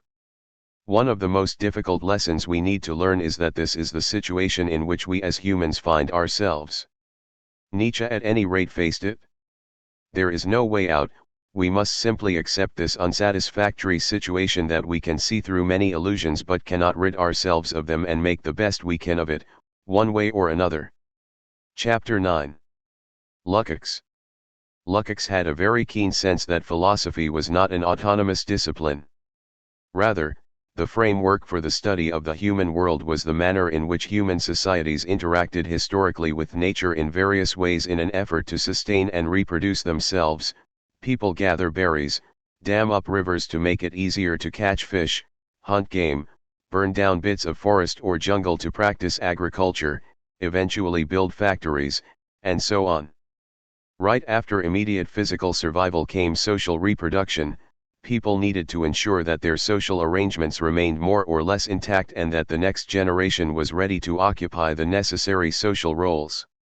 In the course of this process of production and reproduction, humans developed various forms of knowledge and various ideational structures. These had a variety of uses. Some of them helped to increase production, soil science, some to keep track of resources, accounting, some to keep productive agents in their places, law, or train new ones, pedagogy. Forms of knowledge help to keep the society functioning in various ways. Since we have a pressing need for continuity in our economic and social relations, it is not surprising that our ideational products have a natural bias in favor of the legitimation of these arrangements. This, however, is not the only need we have. As societies become more complex and it becomes advantageous to be able to be responsive to a variety of different environments, they also tend to develop forms of knowledge that may permit a few favored individuals or groups to get some cognitive distance from the immediate realities of their given situation and their inherited forms of interaction.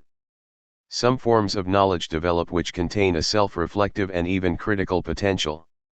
Philosophy generally aspires to be one of the more generalizing and self-reflective parts of the cognitive and ideational apparatus of a society, but it has an uphill battle against both the sheer inertial weight of the past and the teleological shaping of existing cognitive tools to operate best when they are helping to grease the wheels of social reproduction.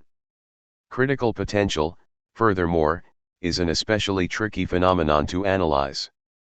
Forms of critical reasoning would not seem prima facie to be cogs in the mechanism of the self-justification of society which permits it to continue to reproduce itself effectively, but particularly highly developed societies are ones capable of subverting criticism and even of turning it in a backhanded way into a form of affirmation. We are all familiar with the ways in which advanced societies can turn even their own acknowledged scandals into forms of self-adulation. The Watergate scandal in the United States was widely said at the time, at least in U.S. newspapers, to have demonstrated that the system works because the culprit at the center of it, President Nixon, who had had the monumental stupidity to tape record some of his own more compromising conversations, was eventually forced to resign. It seems more reasonable to draw the reverse conclusion: see how inept one would have to be caught out in such a regime. The 1960s and early 1970s saw the development of detailed analysis of some of the methods which advanced societies used to co-opt, as was then said, criticism, incorporating it as part of the way the society affirmed and reproduced itself and deflecting its effect as a force for serious or radical social change. To permit or even encourage small-scale criticism or whistleblowing can, after all, be a way of making a given individual institution, eventually, more effective and thus more difficult to delegitimize. Even criticism of larger scope can be welcome, provided it is presented in the right way as internal, that is, insofar as it appeals to and tacitly endorses the recognized values that guide social reproduction and is seen to be in any case unavoidable. In Giuseppe Tomasi de Lampedusa's novel about 19th-century Sicily, the leopard, the son of a large landowner, says for everything to remain the same sometimes everything has to change, and at the end of the brief Garibaldian moment which the novel presents as one in which the world is turned upside down, the old landowners are still in charge. 1 So it is difficult, if not impossible, to tell in a non-contextual way whether a given form of critical thinking is really a threat to the reproduction of a given social formation or rather an integral part of an increasingly highly sophisticated apparatus of legitimation. Philosophy is, then, part of this social process of human interaction with nature and of the struggles over forms of social and economic organization. Of course, it is an important constituent of what it is to be human that we have the power to abstract, to focus on some aspects of the world while ignoring others, and in principle we can abstract in an indefinite number of ways. I can tell the story of 19th-century Europe as the history of the exotic flora that was successively imported, ignoring the wider economic, social, and historical context. Or I can tell merely the diplomatic story or just describe a sequence of wars and battles. None of these ways of abstracting is per se utterly illegitimate. The question is which ones are more informative and more useful, in which contexts. Just, then, as I can treat philately, numismatics, or flower arranging as self-contained forms of practice and discourse, so I can in principle also treat philosophy with no reference to anything outside itself, or with some minimal gesturing toward one or another of the results of contemporary science. However, doing this seems especially inappropriate in that philosophy usually claims to be, in aspiration at least, a particularly general, particularly reflective and self-aware, and particularly self-critical enterprise. Philatelists can be satisfied with studying postage stamps for their own sake without asking too many questions about the basic conditions under which such a thing as a postal service exists. It seems much less satisfactory for philosophers, at least those who retain some relation to older ideals of self-understanding, to ignore how their questions arise, where their concepts come from. I'm a philatelist. I'm not interested in the internal organization of the governments who issue the stamps is at least a perfectly coherent position to hold. On the other hand, if I say I'm a philosopher, I'm not interested in why people ask these questions, why they find these answers so plausible, why these forms of argumentation suddenly come to have extremely wide use, why concepts of this form suddenly pop up seemingly everywhere, or indeed what becomes of my theories after I have proposed and elaborated them, how they are received, what effect they have on people. This somehow does not have the cadence of plausibility, unless it really were the case that philosophical concepts and theories came from nowhere and went nowhere. First, this seems clearly not to be true, and second, if it were true, it would immediately lead one to ask why in that case anyone should bother with philosophy at all. In one way or another, through what are often long and oblique sequences of connections, some of them more discursive and argumentative, some more rhetorical, some finally perhaps almost merely associative or rooted in historical accidents of various kinds, philosophical theories are connected to the societies in which they arise and flourish. Philosophical problems, the existence of the external world, the compatibility of freedom and determinism, or of faith and reason, or of duty and desire, are not in fact eternal human questions, despite anachronistic attempts to construe them as such, but are really in the final analysis social problems thrown up by history.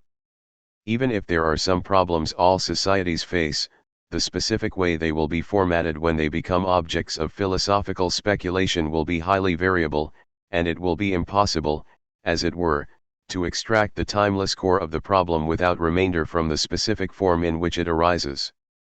People in the Middle Ages obsessed about the relation between reason and revelation, or reason and faith, because they lived in a society which simply could not, for any number of reasons, conceivably have dispensed with a church which preached a revealed religion based on faith. No one before the Stoics was interested in freedom versus determinism in anything like the form this question took in the 19th century too, because ancient societies had a perfectly transparent, available notion of freedom, being a free person as opposed to a slave. And although deterministic conceptions, such as fate, existed, there was no notion of an exceptionless law of nature in the sense in which that was developed in early modern science. It is your fate to be a slave, however, is not a contribution to the philosophical questions about freedom of the will and Laplacian determinism. The conflict of duty and desire becomes an obsession where an authoritarian state, or other structure, forces people to act against what they can see are their own deep desires. Thus it is no accident that interest in the conflict between duty and desire is such a staple of Prussian, and later National Socialist, academic and popular philosophy. When mechanisms of social manipulation become more subtle, more insidious, and more effective, people begin to worry not so much that their palpable desire might conflict with their duty, but that their apparent desires might not arise from their own real, authentic self. To say that philosophy is not autonomous is a claim about the proper organization of knowledge, and then perhaps also about the way in which philosophy should be practiced. It is not in itself a way of denying that philosophy has any cognitive content at all. Lukács believed that philosophy should be construed as part of society rather than as a disembodied activity which stood in no relation to existing social and economic relations, and he also believed that most of the basic philosophical problems that had haunted humanity for centuries had no solution in the terms in which they were usually formulated. That is, they had no possible, purely theoretical solution at all. They often looked like verbal or conceptual puzzles that ought to have solutions that were theoretical or conceptual, and they were treated as such by philosophers, but they were actually expressions of difficulties that arose in real life, and many real problems did not have merely conceptual answers. This did not, however, necessarily mean that philosophy completely lacked any kind of cognitive significance at all. Lukács wrote the essays which make up his History and Class Consciousness in one of the places and during one of the periods in history, the apocalyptic end phase of World War I in Central Europe, during which philosophy had a particularly vivid chance to show its cognitive relevance. These essays were some of his first publications after joining the newly formed Party of Communists in Hungary in 1918. Empirical knowledge clearly sometimes does give us the power to resolve real problems. Those on deck as the ship is going down may wish to know in which locker the life jackets are kept. That knowledge will not change the fact that the ship is going down, but it will help to keep the passengers afloat. What counts as the problem is, of course, highly variable, depending on who is asking the question and in which context. For the captain, the problem may be how to keep the ship afloat for a few more minutes to allow the passengers and crew to escape. For the person on deck, it may be where the next lifeboat is, or, failing that, where the life jackets are kept, and for the marine engineer investigating the sinking, it may be how to avoid similar incidents in the future. In more general terms, the scientific knowledge which allowed humans to produce life jackets to start with, and the organizational knowledge that allowed them, after the Titanic, at any rate, to provide, and, ideally, distribute, one life jacket per passenger, were, however, both solutions to potential real problems. The person drowning, however, urgently needs a real life jacket, not a picture of a life jacket, not a definition of a life jacket, not even a theory of life jackets. In a society in which humans are constantly confronted in reality with duties which they cannot fulfill except at the cost of thwarting their own vital desires, any theoretical solution to this basic problem of ethics will be at best an elegant diagram of a life jacket. No amount of conceptual reinterpretation or theoretical fancy footwork will either make slavery or forced marriage disappear, if it really exists in the first place, or give us a humanly satisfactory way of tolerating it. The problem of slavery in places in which it existed in the 19th century, for instance, was not a theoretical problem about how to reconcile freedom and necessity or duty and desire, it was a problem of a different kind, a practical and political problem. The problem would disappear, as the medieval problem of the reconciliation of faith and reason has disappeared, if the social world as a whole were transformed and became completely different. This does not imply that philosophical speculation is completely irrelevant to human concerns, only that the form relevance takes is not necessarily by providing solutions to what are defined at any given time as particular philosophical puzzles. Suppose I live in a society, for example any early modern society, which requires me regularly and systematically to do things that are violently incompatible with my fundamental desires. Philosophers have chosen one, or some variant or combination, of four ways of dealing with this. 1. Definition: this is a puzzle arising from some conceptual problem which a well-trained philosopher will sort out for you. Perhaps people have misunderstood the way language works or have given incorrect definitions of central concepts or have failed to appreciate some argument for the compatibility of duty and desire which the philosopher can provide. The slave really is free if one understands freedom correctly, example as an inner attitude to the world. Or perhaps even free men are slaves, if one understand freedom/slavery correctly, slaves of their passions, salaried wage slaves, or slaves to the illusions of their time. 2. Metaphysics, maybe in this life duty and desire conflict, but there is another world, a metaphysical realm, which we will come to know after death, and in the afterlife we will lead in that realm. God will reward those who do their duty in this world with commensurate, or even incommensurately large, rewards. 3. Unworkable empirical suggestions, for instance that by Schiller, the poet, dramatist, and philosopher to whose work Lukács devoted a lot of attention during his long life. 3. Schiller did not consider extreme cases like slavery but moderate cases of dissatisfaction with a life in which duty and inclination did not always coincide. He proposed that aesthetic education could overcome this conflict. I could learn through art and aesthetic experience to cultivate and identify with those desires which would make me want to do what it was my duty to do. Lukács thought this indicated a serious engagement with the problem but overlooked the fact that a society in which the split between duty and desire was really fundamental and deeply rooted would never be able to institute a regime of aesthetic education of the appropriate kind on a large enough scale. To do so would be to undermine its own conditions of viability. So if such an aesthetic resolution were even possible, that would indicate that the problem was not much of a real problem to start with. Merely aesthetic resolutions of what are in fact real social problems can even seem to succeed only at the cost of ignorance or distortion of reality or the propagation of large-scale illusions. 4.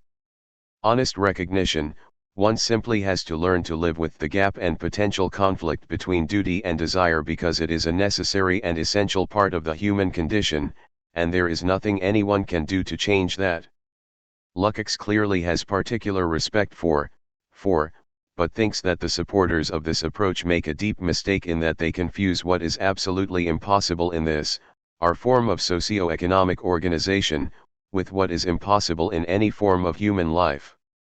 Lukács thinks that our society, that is, the capitalist society we know, which began at the end of the 18th century and extends, in various modified forms, up to today, is an especially powerful generator of irresolvable philosophical puzzles because it is fundamentally non-transparent, an obscure breeding ground and incubator of murky conceptions and unclear forms. In addition, it is based on a number of irreconcilable antagonisms. The reasons for this, he thinks, are deep-seated. We live in a society that is based on distribution of ownership of economic factors of production to private individuals, namely natural persons and corporations.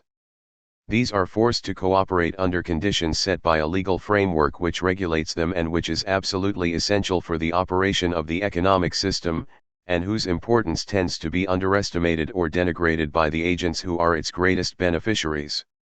Nevertheless, the coordination imposed even by the most strenuous legal system still leaves the choice of exact employment of the private economic resources in question very much in the hands of the private owners. The form of organization is antagonistic because each individual owner is encouraged to compete with the others, and each is to maximize the profits that accrue from the deployment of his or her own economic resources, even at the expense of other individual owners. The clearest expression of the non-transparency of this society is provided by the doctrine of the invisible hand, which was developed by Adam Smith as a way of formulating what is especially good about this form of economy. Such a society is set up, he claims, in such a way that the common good arises precisely from the fact that each individual actor pursues as energetically as possible his or her own private good. It is as if an invisible hand took the actions of each and diverted the results to an end that no individual perhaps intended. 4. Lukács, like Marx, has two objections to this. First, he thinks that the invisible hand does not invariably work as advertised. Smith had tacitly assumed that the common good of the society in question meant no more than its material prosperity, but even in this impoverished sense, this is not the universal result of allowing private agents to use economic resources as they wish. Rather, it is a description of something that happened under certain conditions in the past. It worked well enough, for some countries, especially Great Britain, in the late 18th and early 19th centuries, but by the early 20th century antagonistic competition was visibly not producing anything like a common good. Rather, it brought about wars, imperialism, and economic depressions. One might add to this that common good meant the wealth of the nation, as Smith puts it, and the nation in the form of its most well-off members may indeed become preternaturally better off without much improvement in the conditions of the majority of the population. Second, regardless of the issue of material prosperity, societies based on the invisible hand necessarily fail to realize the highest possible human social good because they institutionalize a lack of full freedom. For Lukács, freedom is inherently a matter of degree, not a binary concept, that is, there can be no question of an absolute opposition between free and not free, but rather one must consider what degree of freedom is exhibited by some agent in some situation. His claim is that the greater the power available, and expressed, in an action, the greater the freedom exhibited. Human action that is free to an especially high degree has two properties. First, it is an expression of a high level of development of human powers. To be free is to have the power to do something, and to be more free is to have greater powers to do a greater variety of things. The idea that freedom is inherently a negative concept and refers to the absence of obstacles to particular possible courses of action is a mere shadow of the correct view, because what is a possible course of action in the first place, and also what can count as an obstacle, depend on the level of human power which has been developed. Power is the primary feature of any situation in which freedom is at issue, the existence of possible obstacles is only secondary. Second, an action is free to the extent to which the agents can see the outcome as what they intended and brought about by the action in question, and to the extent to which they can affirm themselves in that result. Affirmation of self is almost a technical term, but its basic sense is that I recognize the action I have performed as my own, or we recognize the action as our own, and I approve of myself, or we approve of ourselves, because I, or we, have intentionally created something which is visibly worthwhile and deserves approbation and appreciation. If one construes freedom in this way, that is, along these two dimensions, it seems an almost immediate corollary that collective action is in general going to be the primary locus of freedom, partly because in collective action more human powers can be mobilized and expressed than in individual action. This seems uncontroversial, but also because even individual self-affirmation can reach a higher level within the context of appropriately organized collective action. This is not even to mention the fact that virtually no individual action is conceivable, certainly in any society like ours, in which I do not massively depend on social institutions, the traffic police every time I use a vehicle to go anywhere, the postal service every time I receive or send a letter, the National Health Service every time I get ill, and in which I do not use socially produced artifacts, spectacles, books, electricity. To be sure, to speak of free collective action requires some notion of a collective subject who could be the agent exercising this action. Such a collective subject would, Lukács thinks, have to be capable of having a minimally unitary form of consciousness with forms of desire, and intentions, coming together to form a single project or plan which all the humans who make up the collective subject could see as their own and identify with, at least to some extent. So a football team could be composed of people who shared a desire to play a certain kind of game at a high level of competence, perhaps even win a match or the UEFA Cup, who also knew that all the team members had a shared plan of action in dealing with the other team and collectively put this plan into action so as to win. In this case, the team could see the winning of the match as an expression of their collective power and thus an instance of especially free action. Lukács has an easy time showing that a society based on the invisible hand cannot ever exhibit a very high degree of freedom, if freedom means what he takes it to mean, because the invisible hand means precisely that the individuals do not have the same desires or the same plan. Only as a joke could you say that economic competitors shared the same desire, to outwit and get the better of the other person. If you are a seller, you do not share my desire to get the better of you. If I am a buyer, you wish to get the better of me. Furthermore, ex hypothesi, the common good that results from our interaction, if indeed such does result, was not intended by either of us. So there is no collective or common subject who could recognize the action which realizes the common good, even if some action did realize such a good, as its own action. In a society like this, Lukács thinks, there will be significant limits to our ability to develop human powers because of the limitations on genuinely cooperative human action, and there will also be corresponding cognitive limits, rooted also in the economically necessary barriers to shared knowledge. It is generally better for me if my competitor does not know too much about my situation, preferences, and intentions. Lukács adds to Smith's account of the invisible hand Marx's class analysis. In the sphere of circulation there are distinct economic entities competing with each other purportedly in such a way as to realize the common good, but circulation presupposes production, and the basic fact about production is that it depends on the mutual relation between two antagonistic classes. One class consists of owners of capital, who are thus able to acquire control of means of production. The other class consists of atomist individuals, torn from their original social context by the expropriation of their agricultural land, and similar phenomena, and therefore forced to sell their labor power as their only resource in order to survive. These are the proletarians. In a society based on economic competition like that analyzed by Smith, in which the basic form of production is work in factories owned by capitalists but kept in operation by a proletarian workforce, all human relations, Lukács claims, will tend to become reified, and this includes forms of consciousness. In trying to explain what he means by reification, Lukács refers to Marx's discussion of the fetishism of commodity production in Volume I of Capital. 5 Contemporary readers will also be reminded of Marx's account of alienation, most fully in his philosophic economic manuscripts of 1844-6. Although Lukács couldn't have had these in mind when writing of history and class consciousness, because the 1844 manuscripts had not yet been published at that time. As the term itself suggests, reification is the process by which something which is not an object, such as a human subject or a social relation, is treated as if it were an object, turned into an object, or conceptualized as an object. This distinction between subjects and objects is and remains of the greatest importance for Lukács.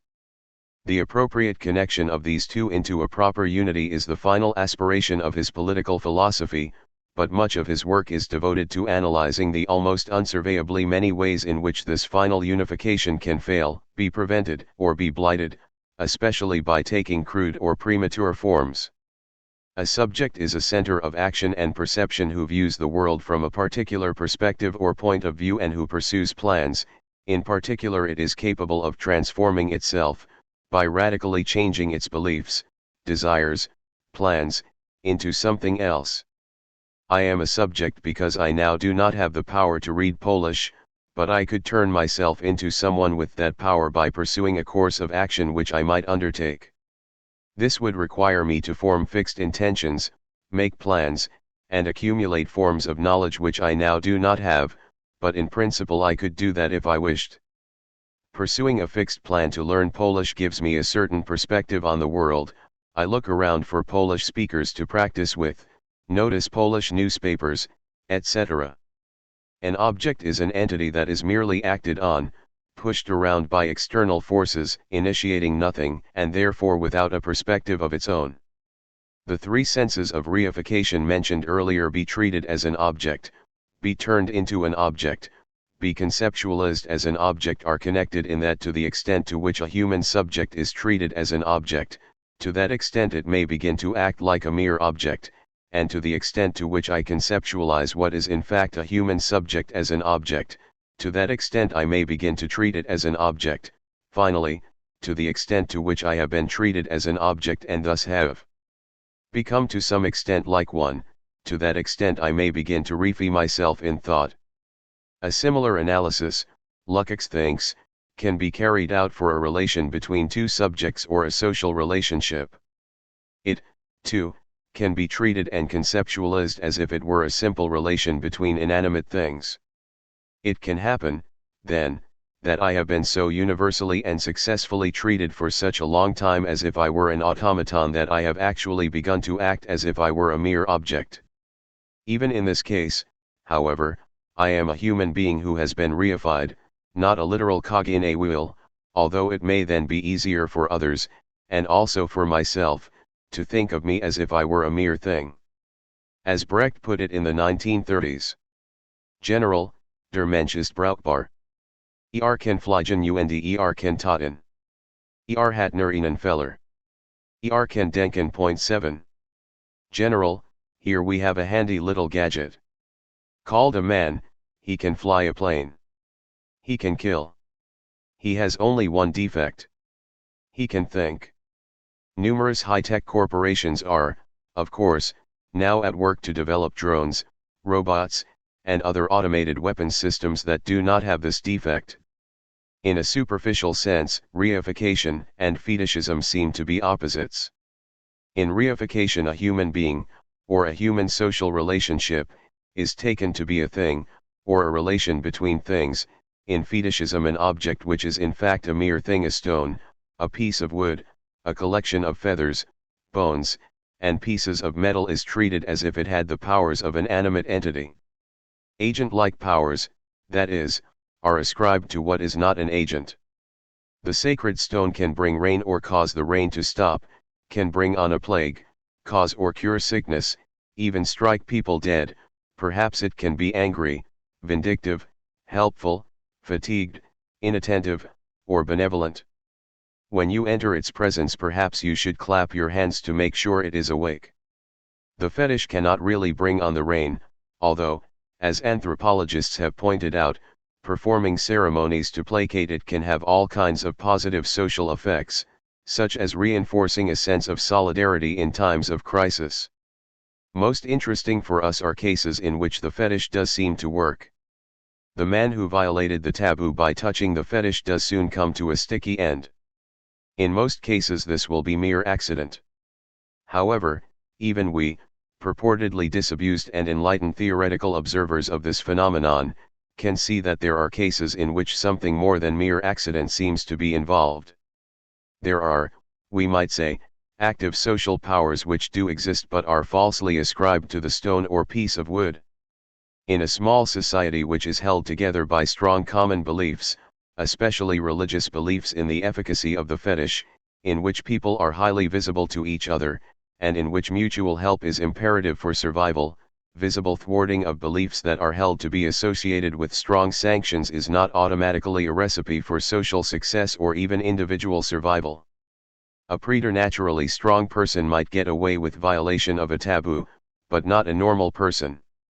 It was said in the 19th century that if people thought you were bankrupt or a bad credit risk, then you were a walking bankrupt, because if they thought you were not creditworthy, they would not lend you money, even in cases which represented no more than the usual and virtually unavoidable ups and downs of business life. This would maximize the possibility that one of the recurring downs would be fatal to you, even if it need not have been, had people been willing to lend you the small sums, as they generally did lend to their neighbors in difficult times. The widespread idea that you were likely to default and action appropriate to that belief brought about the envisaged outcome. Similarly, if your friends and neighbors in a small, highly integrated society think you are accursed and highly likely to come to a bad end, your chances of ending badly are significantly increased, even though one cannot antecedently specify the exact mechanism through which this will occur. So there are actually two slightly different ideas connected here. 1. The power which is attributed to the stone, to the extent to which it exists and is not just accident or pure illusion, is actually the power of the society as a whole. 2. The belief in the existence of this power is to some extent self-reinforcing. We bring it about ourselves that the fetish has what power it has by holding the beliefs and acting as we do. However, although reification might look to be the opposite of fetishism, in Lukács' discussion of capitalist society they are better understood as two complementary sides of the same process. Instead of endowing a non-personal object with personal powers, inalienation powers that are mine, or more importantly ours, are separated from us and experienced as alien powers acting on us from the outside. The workers who produce our commodities are treated as mere things, reified, and the things they produce, commodities, are fetishized, because we attribute to them independent powers of action of the kind that only subjects have. Politicians are to obey the dictates of the market, as if the market were an independent dynast or potentate rather than simply, as Smith pointed out, the result of human action, which has no power other than that which we lend to it. To be sure, as long as production follows the laws of the invisible hand, it has a kind of autonomy because its motions are independent of the conscious control of any individual or group, but even this is an independence that we give to the system as a whole by acting as we do. Lukács thinks that we, now, i.e., post-1850, could, if we really wished, take back control of the process and deprive it of its pseudo-objectivity. We shall see shortly how he thinks this is possible. To use the terminology which Marx employed, the workers alienated their own labor, congealing and embedding it in the commodity, where it looks back at them as if it were a foreign, alien, subject exercising power over them. It is also important to note, as has often been done, that neither alienation nor reification, as understood by Marx and Lukács, is really essentially or in the first instance a psychological or merely theoretical category. In the first instance, workers are alienated not because they think of themselves in a certain way but because their work, the process of production, and the object produced which ought to be under their control because it is the worker's own life activity actually is not under their control but under that of the owner of the factory. Similarly, workers are reified because the work processes in fact treat them as things and thus contribute to an actual process of destruction of their initiative and subjectivity. Of course, if workers really are alienated and reified, it will be, as we say, natural for them also to realize this, but whether or not they realize it and what consequences this has are matters for further investigation. The reification of basic economic and social relations in society will, Lukács believes, necessarily lead to an increasing reification of forms of consciousness and forms of thought. Human action will be understood as interaction, under the pressure of external necessity, between isolated units whose perspectives on their own lives and actions can be ignored. There will be strong pressure to focus theoretical attention on individual facts rather than to look for the larger networks of meaning that give so much human action its orientation and inform human perspectives on the world. A society like this generates paradoxes, contradictions, and antinomies of thought that cannot be resolved. These have, as it were, an objective and a subjective aspect. Take as an example the puzzle about how to overcome the antagonism between duty and desire. First, social duty, that is, what the society must require of its members in order to reproduce itself, has a rather clear content. The workers must accept starvation wages and massive coercion in the workplace so that the surplus value on which the society depends can be efficiently extracted from their labor power. How can they ever be expected actually to desire this rather than, say, to endure and learn to tolerate it?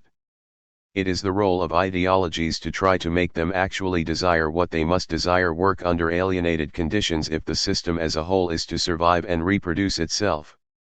Second, the fact that all forms of consciousness in the society are reified will mean that even theorists will be increasingly unable even to understand the social world they live in, because even reified humans who are moved around on the checkerboard of the world market are not really mere tokens and can surprise one. Philosophy, then, as it has generally been practiced, is a non-autonomous pursuit which, for the specified reasons, is incapable, Lukács thinks, of dealing with the conceptual conflicts and contradictions that naturally arise in a capitalist society. At best it can note the gap between such things as duty and desire and recommend stoic toleration of the unbearable features of human life. As should be clear, this is not a kind of reductionism, nor one that renders philosophy irrelevant, although it does require a change of focus and approach. From the fact that certain philosophical problems have their roots in social problems, it does not follow that we can destroy their hold on us simply by undertaking unenlightened social action. On the contrary, to abolish the social conditions that give rise to insoluble philosophical puzzles requires action that is informed by a correct understanding of human society and its history. For modern society this means understanding fetishism and reification. Such an understanding must, Lukács believes, have a significant philosophical component. For one thing it must be Marxist, in Lukács' sense of that term. Lukács is clear that Marxism does not refer to any specific set of doctrines but to a general approach to society which sees it not as a collection of individual facts but as a totality comprised of human subjects acting and interacting. 8 Totality is a philosophical concept, and so to the extent to which the members of the proletariat can act to realize their own interests only if they see their society as a totality, to that extent philosophy has a positive, cognitive, substantive role to play in the modern world. A number of conditions, then, need to be satisfied if our society is to change in an appropriate way. First of all, human powers and in particular the forces of production in our society must be sufficiently developed to provide an appropriate level of economic surplus. Second, there must be a human agent who is in principle capable of bringing about the necessary change. Lukács holds that Marx has shown that such an agent exists in the form of the proletariat in an advanced capitalist society. This group is in principle capable of abolishing private ownership of the means of production and introducing a classless mode of economic production. However, Lukács follows Lenin in modifying Marx's relatively insouciant view that, as economic crises become more and more severe, it will become obvious to the workers what must be done. Rather, Lukács thinks, it is crucial to think in a focused way about the specific form which the consciousness of the members of the proletariat must take for it to act effectively. This is not something that will simply arise of itself out of the objective situation. Objective crises provide an opportunity, but whether or not that opportunity will be taken and, if it is, how exactly it will be grasped, are not foregone conclusions. The transition to a society which is classless, and in which the conceptual and theoretical antinomies that plagued capitalist society will disappear, will take place only if the proletariat has acquired the correct class consciousness and acts in accordance with it. The correct class consciousness would need to be philosophically correct, that is, Marxist in the sense described earlier, consciously centered on understanding the society as a totality. This would mean that it would have to put the immediate details of any situation into an overall framework that connects it to the social system as a whole, and it will have to have drawn from a study of the system as a whole a correct analysis of where the real interests of the proletariat lie and how they can best be achieved. Lenin thought that proper class consciousness would not arise among the members of the working class during the normal course of events. They would at best be able to arrive at a sub-political form of trades union consciousness. So if the transformation to a classless society was to succeed, there would need to be a party of professional politicians who had the appropriate philosophical knowledge, were able to transmit the right class consciousness to the members of the proletariat, and would serve as a vanguard for socially transformative political action. Lukács thought that at the end of World War I the time had come for philosophy to play a positive historical role by becoming the self-consciousness of the working class, organized behind such a vanguard political party. There cannot be a single social subject under capitalism, because the society is split into classes with incompatible vital interests. No large-scale social project can satisfy the interests of both of these classes at the same time. A society composed exclusively of capitalists is impossible who would actually work the factories. Perhaps at one time, say in the 18th century, capitalists had an important and even vital economic role to play, but now they are really mere parasites. A society composed exclusively of workers, however, is, in fact, possible, and such a society, whatever other difficulties it might face, would lack the inherent contradictions of class. In a classless society there could in principle be a social we which could organize social and economic life as a whole and see it all as a result of its own collective action, that is, as free. Lukács speaks of such a society as one in which the proletariat recognizes itself as the identical subject/object of history. This means that there would be a collective subject, the proletariat, which knew that in knowing the social world, the object, it was coming to know what was actually a subject, itself, and the intentional consequences of its own actions. Such a society would be characterized by complete social transparency. One of the major criticisms leveled at history and class consciousness from the left is precisely that Lukács can sometimes seem more interested in finding solutions to philosophical paradoxes than to questions concerning the basic survival and well-being of people in contemporary societies, but in a way, the interest of the book consists precisely in the claim that these two interests are not alternatives. Behind the writing of history and class consciousness lie a series of ethical concerns. Lukács believed, for example, that the strength of the party was a moral strength, especially in the section entitled Rosa Luxemburg as a Marxist. This means that it is composed of people who know or even the, fundamental truth about history and politics and have made the right choice. What does the right choice mean here, and can Lukács give some sense to this notion? In a text he wrote at about the same time as he was composing History and Class Consciousness, Taktik und Ethik 9, Lukács makes the point that the modern world is in a state of suppressed civil war in which there is no neutral position. The choice is either for the proletariat or against it, and to try to stay neutral is to choose to be against it. Members of each party are responsible for their choice, and that means also for the consequences of those choices. None of these choices is innocent. This distinction is intended to replace the distinction which is so close to the hearts of liberals, between the immediate agents who perform some action and those who, in one way or another, support the position of the immediate agents.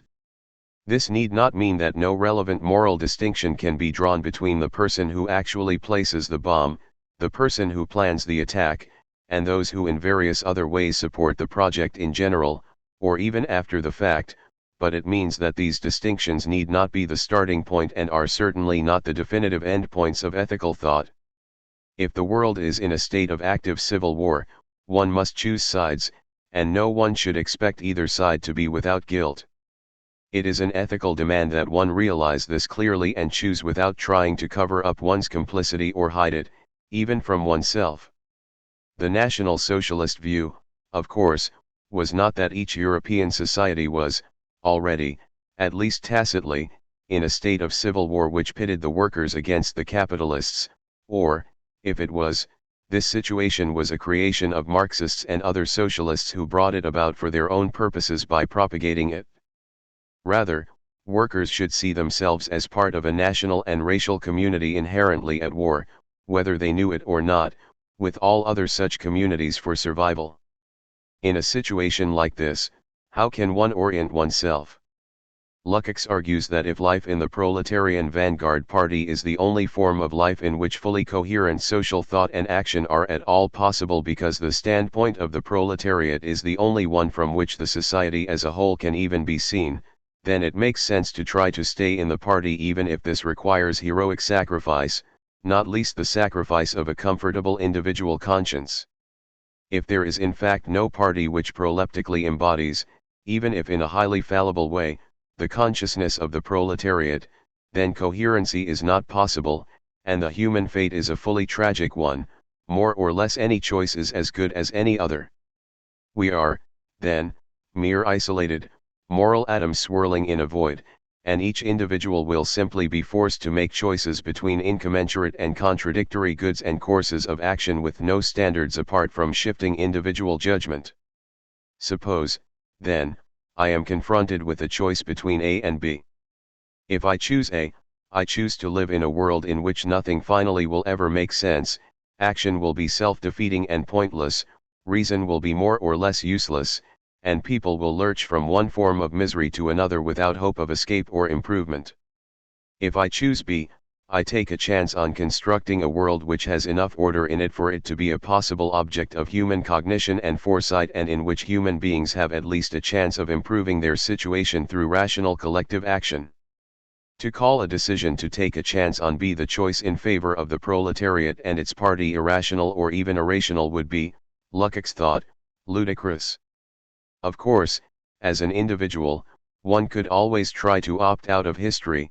That was a decision people made, one that was historically understandable and had historical effects, but it was a decision arising from desperation and leading nowhere. 10. One of the things that will strike, and perhaps disturb, contemporary readers of Lukács is the set of tacit assumptions he makes about the nature and structure of the human subject, the soul, mind, psyche, or personality. As his literary criticism shows, he was obsessed with a number of conceptions that might strike us as exceptionally Biedermeier and that blocked his access to much of modern high culture. His tacit ideal for a work of art was one that presented the interplay between rounded literary characters with fully developed and integrated lives. 11 He was especially keen on the notion of an organic unitary personality. Few now are likely to find this conception either very plausible or very attractive. In addition, we are likely to think that to the extent to which we do find any kind of unity, either in literary characters or in real people, this should be construed as an imposed unitariness rather than as something natural. This might be taken to reflect badly on the very idea that the proletariat as a unified subject is to take control of its own fate, by virtue of abolishing the invisible hand and planning society and making society conform to its wishes. If the plausibility of this is supposed to depend on the strong analogy between a social subject and an individual subject, then are individual subjects even in the best of circumstances really always so full-bodied, so unified, and so harmonious? Is my individual mind, psyche, and consciousness always, or ever, especially unitary? Would it be an indubitably better thing if they were? Do I always, or ever, know my own mind? Lukács, of course, would hold that our cultural obsession with non-transparency, indirection, modes of inner psychic conflict, and Zerrissenheit is a reflection of an unnatural state of society rather than an insight into the way things are, or at any rate the way things need to be. That is certainly a point that cannot be taken as having been established beyond the possibility of doubt. Chapter 10. Heidegger. Sleepwalkers are often said to be preternaturally sure-footed, able to walk without hesitation in places where a fully awake human would be almost certain to stumble.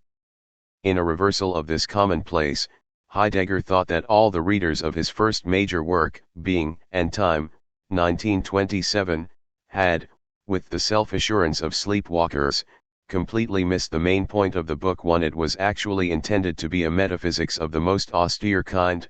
However, his readers avoided the metaphysical question of being, which was at the center of his discussion, and were obsessed with one or another of the subordinate or merely preliminary, quasi-anthropological topics which the book treated: anxiety, guilt, authenticity, resoluteness, death, the modes of being in the world, or the particular form of interpretation he discusses. The published book is over 400 pages long, and whatever one might finally think of the plausibility of the theses it proposes or even the mode of argumentation, it is densely written and systematically highly organized. Why and how could so many readers have taken this thick, learned tome to be a kind of lowbrow self-help manual? Of course, it would be easy to reply to this that Heidegger had only himself to blame if his intentions were not clear. He was a highly proactive and skillful mystifier, and the text he published in 1927 as Being and Time was only a fragment of the originally envisaged full text. In fact, it was only an incomplete fragment, albeit a large one, of Part I of what was supposed to be a work in 2 parts, 8. If one needed to see the whole project before judging it, an assumption that does not seem unreasonable, Heidegger could have made judgment easier by publishing the conclusion of Part I and all of Part II. It eventually turned out, after decades of equivocation, which, however, left the strong impression in people's minds that Part II was being withheld too, that it actually never existed, at any rate as a publishable text. So if the book, that is, the fragment of the book that was published in 1927, was widely misconstrued, there was some reason to think this might not be entirely the reader's fault. Heidegger takes a self-serving line here. He claims that contemporary interpretation of the work ignored its central contention, namely that it was necessary to ask the question of being. However, he further claims that this purported fact actually confirms his view that humans are always concerned with this question, but always try to hide this concern from themselves. To understand this contorted claim requires a bit of an interpretative detour through the history of philosophy. Heidegger was, as he repeatedly said, fundamentally a Christian negative theologian trying to destroy the pretensions of human reason so as to open space for a form of life that was more primordial and different from the existing organized religious life in the West, and also from our post-Christian mode of existence. Point 3. What one might call the Enlightenment or progressivist view of culture and history, which emphasizes the positive value of development, elaboration, refinement, and sophistication, is completely alien to Heidegger. He sees history as a story of decline, and he has an obsession with origins and with getting to that which is primordial, which remained a characteristic of his writing during the whole of his long life. These terms combine for him the sense of what is metaphysically fundamental, what is especially robust, and what is cognitively essential for any form of understanding. He avoided the word ethics, but putting that aside for a moment, we might say that terms like primordial had a series of further ethical or at any rate value-colored associations: what is genuine, honest, authentic, refreshingly unpretentious, and salutary. Point 4. Heidegger applied his general doctrine to himself. His origins remained, he claimed, decisive for his development, and the goal of all his striving could not be anything other than to return to that origin and understand and assimilate it correctly. He had originally been in training to become a Catholic priest, but was eventually sent home from the seminary because of poor health. He then completed his university studies as a lay theologian and began his academic teaching career in a university post for Catholic theology. The theological curriculum at the time would have been of an especially desiccated and metaphysically top-heavy, late scholastic kind, which he later described as the system of Catholicism. It was roughly what is known as Thomism. At a certain point in his 30s, Heidegger then had a rather spectacular conversion to Lutheranism, identifying strongly with the more irrationalist aspects of Luther's doctrine of faith. The original Christian message was like that of St. Paul in the 50s and early 60s of the 1st century. Christianity was a life of a faith that was a scandal to the Jews and a folly to the Greeks. It was the very opposite of the life of wisdom, sober reflection, and calculated moderation. Luther had notoriously called reason a whore who would do the bidding of anyone who paid her fee, and he thought it was necessary to break through the carapace of medieval philosophical dogma to get back to a more living and primordial Christian faith. Heidegger went him one better in that he claimed the rot had set in even earlier. The self-misunderstanding of Christianity had begun not in the shadows of the early Dark Ages but in the period between Paul and the Gospel according to John. If Paul in 55 CE says that Christianity is folly, the author of the Gospel of John can write in 100 to 110 CE that Jesus is the lambda omicron gamma omicron, the rational principle of the universe which Greek philosophers sought for so long. With the Gospel of John, Heidegger claimed, living Christian faith came to be expressed in an utterly inappropriate rationalistic and metaphysical language derived from Greek philosophy. The Greek metaphysics with which Christianity was brought into contact in the late 1st century CE was itself a highly decadent, incipiently scholastic shell of a form of thought which 6 or 7 centuries earlier, at the time of the so-called pre-Socratics, had been a vital intellectual tradition of thinkers engaged in trying to capture a unique and primordial kind of human experience. Heidegger's original ideal, then, was to free Christian faith and the Christian form of life from Greek metaphysical categories so as to allow it to grow and flourish in a form more appropriate to itself than any of these categories would permit. However, since these same forms of metaphysical thinking had dominated all parts of human life and thought since antiquity, the only way really to free ourselves from them was to destroy them from within. The one strand of Christian theology for which Heidegger feels some affinity is that of negative theology. Negative theologians argue that everything in the world is completely dependent on a God, who is also utterly transcendent, that is, utterly beyond and different from anything that is in the world. As a consequence, normal human language, which is, after all, set up to speak about things in the world, has no application to God. So we can say, and hence know, nothing about God, except perhaps for some particularly thin negative assertions, such as that he is not identical to anything we might encounter in the world and does not have any of the properties we might apply to things in the world. In a certain way we might even say that God does not exist, given that exist itself is defined as a mode or way of being in our world. Similarly, Heidegger thinks that everything that is dependent not on the Christian God but on being, or perhaps one should write being, but that being is neither itself a thing that is nor some abstract property shared by all that is. It cannot, he thinks, be a property, certainly not if one accepts the traditional way of construing such properties, namely as having a definite and specifiable position in a hierarchy of greater or lesser abstraction.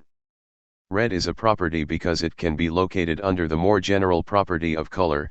Red is a color, and above the more specific varieties of crimson, scarlet, carmine, vermilion, scarlet is a kind of red. It is this location which gives a property its specific content. However, in the case of being, there is no more general property under which it can be ranged, so this form of analysis is not possible. 1. The radical difference between that which is, anything that is, and being is what Heidegger later in his life took to calling the ontological difference. 5. And he thinks that the systematic ignoring of this difference has been one of the fundamental features, and basic errors, of Western philosophy.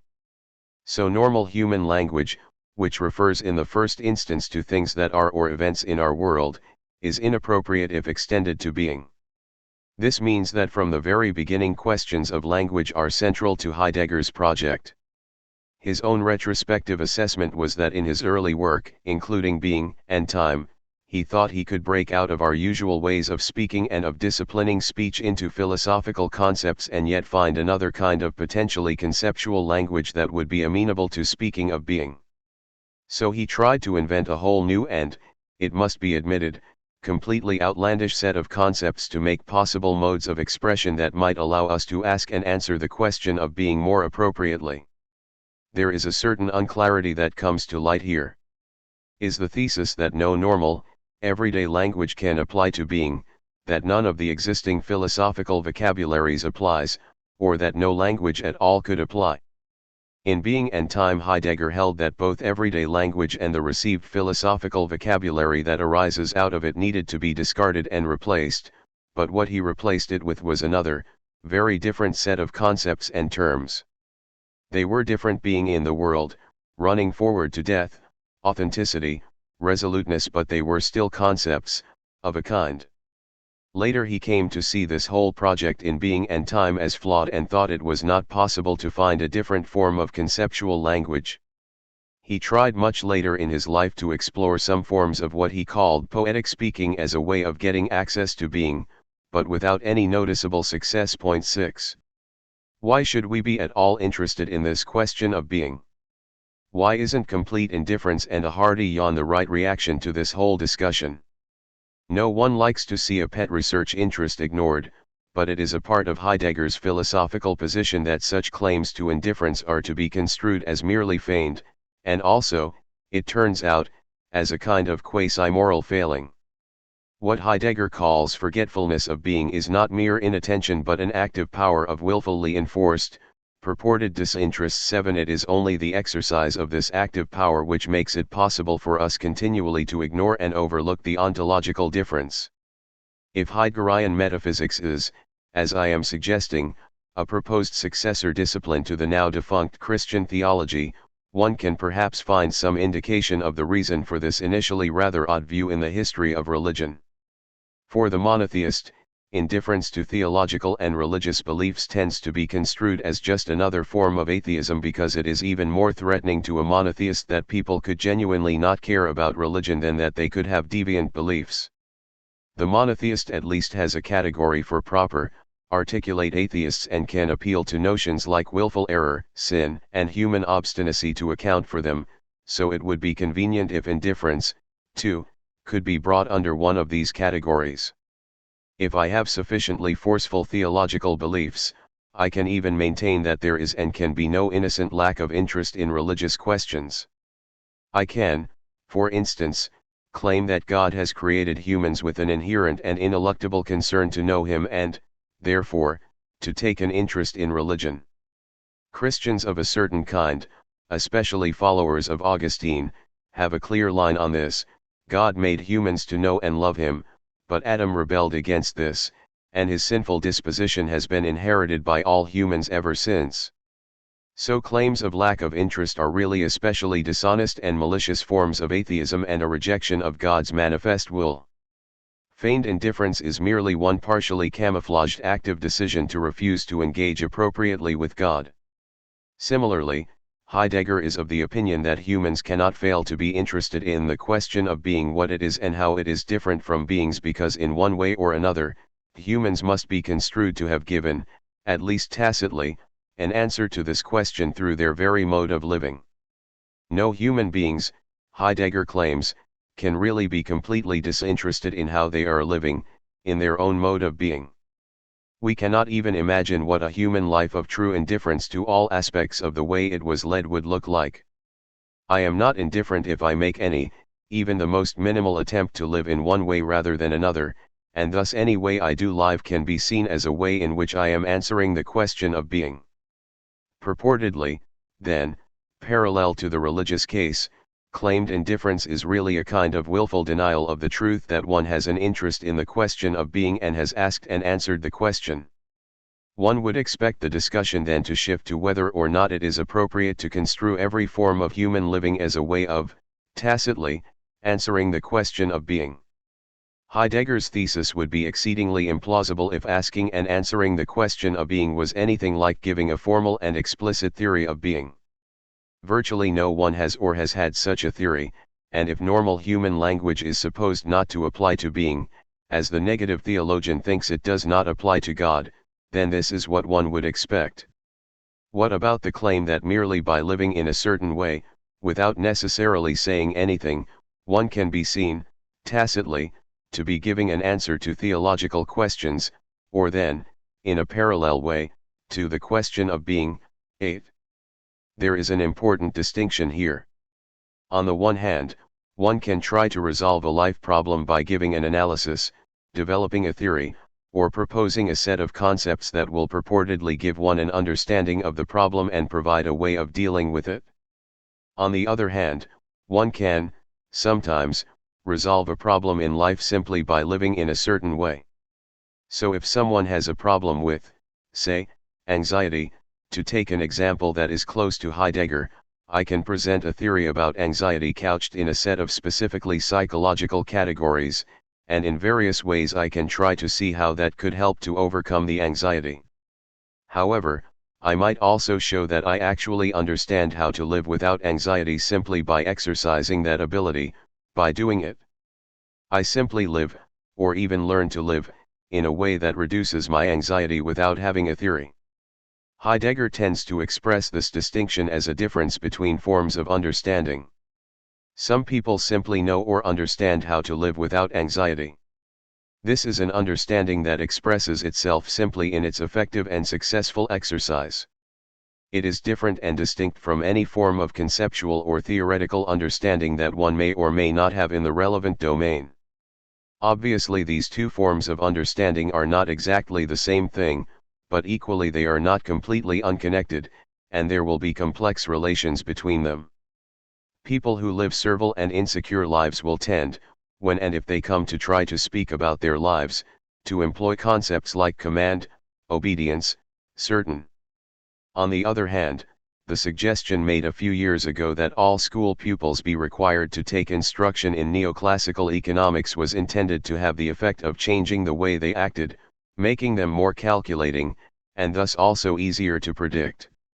If these suggestions had been implemented, however, this formal instruction would probably also have eventually had some effect on the way the pupils actually began to relate to their own lives. Formal instruction does not necessarily have the effect intended. Catholic catechism classes do not necessarily produce pious Catholics. From this it does not follow they have no effect whatever. They do at any rate often produce something different from the equally unsuccessful Protestant catechism classes. Heidegger's clear view is that these two forms, roughly understanding how to live and conceptualizing how one lives, are mutually dependent in such a way as to make it impossible to say that one is basic and the other derivative. There is no breaking out of the circle in which these two phenomena coexist and affect each other, to find some absolute beginning. So medieval Christians have a certain way of living, they understand how to live in a certain way, and they will use certain concepts and theories to give an account of that life, make it understandable to themselves. These two things are not exactly the same, but they are interdependent. If one looks at this phenomenon of mutual dependency of mode of existence and conceptualization from the outside, say, as a modern scholar looking back on the Middle Ages, and tries to understand what is going on there, one sees a similar kind of circularity instantiated. I can understand how they lived only in terms that make sense to me, and that means attributing to them goals, desires, and attitudes that seem plausible to me and that can be made to fit into categories I have at my disposal. If I study them sufficiently long and intensely and with sufficient sympathy, I might, of course, find that my own ideas about what is a plausible way of living begin to change. This circular relation of dependency does not make understanding impossible. If I immerse myself deeply and carefully in enough medieval literature, what I can make sense of might itself change, so that gradually aspects of their life that looked very alien to me at the start begin to become comprehensible. Heidegger calls the circular structure instantiated here the hermeneutic circle and thinks it is a basic characteristic of any human understanding. 31, 33. In the case in question, one can see that there are a number of such circular structures in evidence. Some medieval woman has a way of living that is dependent on her understanding of, say, Christianity as a set of concepts and dogmas, but what that understanding is in some way limited by and dependent on what she can make sense of in her actual living. Equally, what kind of life she will actually understand how to live will be limited by and dependent on the concepts which Christianity provides to her. As I look back on her life, I too will be able to make sense of it only relative to the possibilities of living I in some way can understand and the concepts I can bring to bear. In both cases the hermeneutic circle is an inherently dynamic structure, it is to some extent true that she is a Christian, but she is also trying to be a better Christian than she is, and her understanding of what that means and implies can change. The same is true for me. I am trying, and may succeed in my attempt, to get a better understanding of her, but I do that by coming to see some possibilities that were possibilities for her as also possibilities for me. So to some extent as I interpret her I become more like her.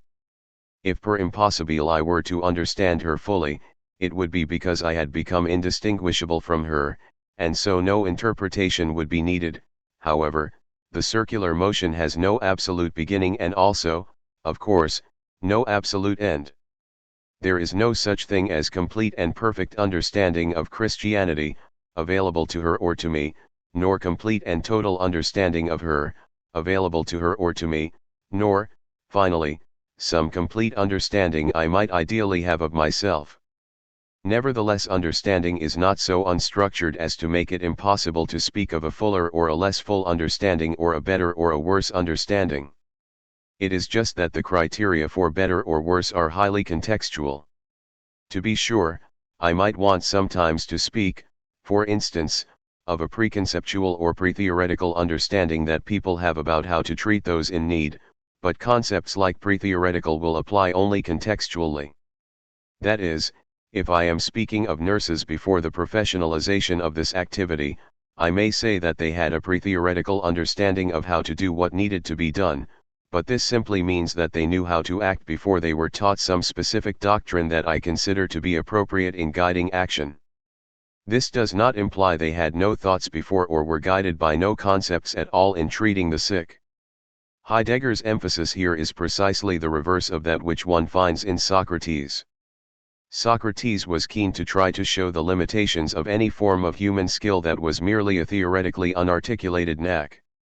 In order really to know what one is doing, one needs to have a proper theory. In general, Heidegger wishes to focus attention on ways in which inadequate theoretical or conceptual accounts can distort, blight, interfere with, or otherwise damage the way we conduct our lives, or the way a false conceptualization can inhibit tacit understanding. Let us grant, then, for the sake of argument, that we can assume that all humans ask the question of being, at least to the minimal extent that they are somehow concerned, one way or the other, with the way they are, the way they exist, act, behave, fare in the world. This concern expresses itself in the way I conduct myself, so that the life I lead can be construed as a way of tacitly answering the question of what being is for me. Why should I then have an ingrained tendency to shy away from recognizing and acknowledging these facts, assuming they are in some sense facts? The answer to this lies in another feature of Heidegger's account of what it is to live a human life. A human being is an entity not so much of present fixed properties as of already existing obligations and commitments, and of future projects and possibilities that are not yet realized.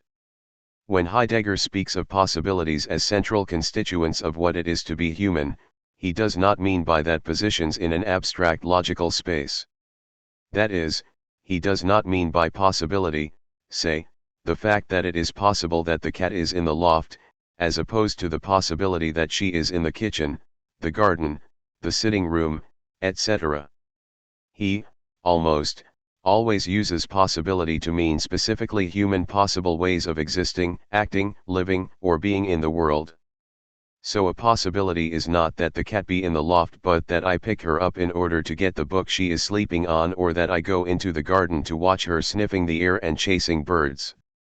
These examples are overt actions, and it is true that a possibility for Heidegger is always embedded in a context of acting in the world.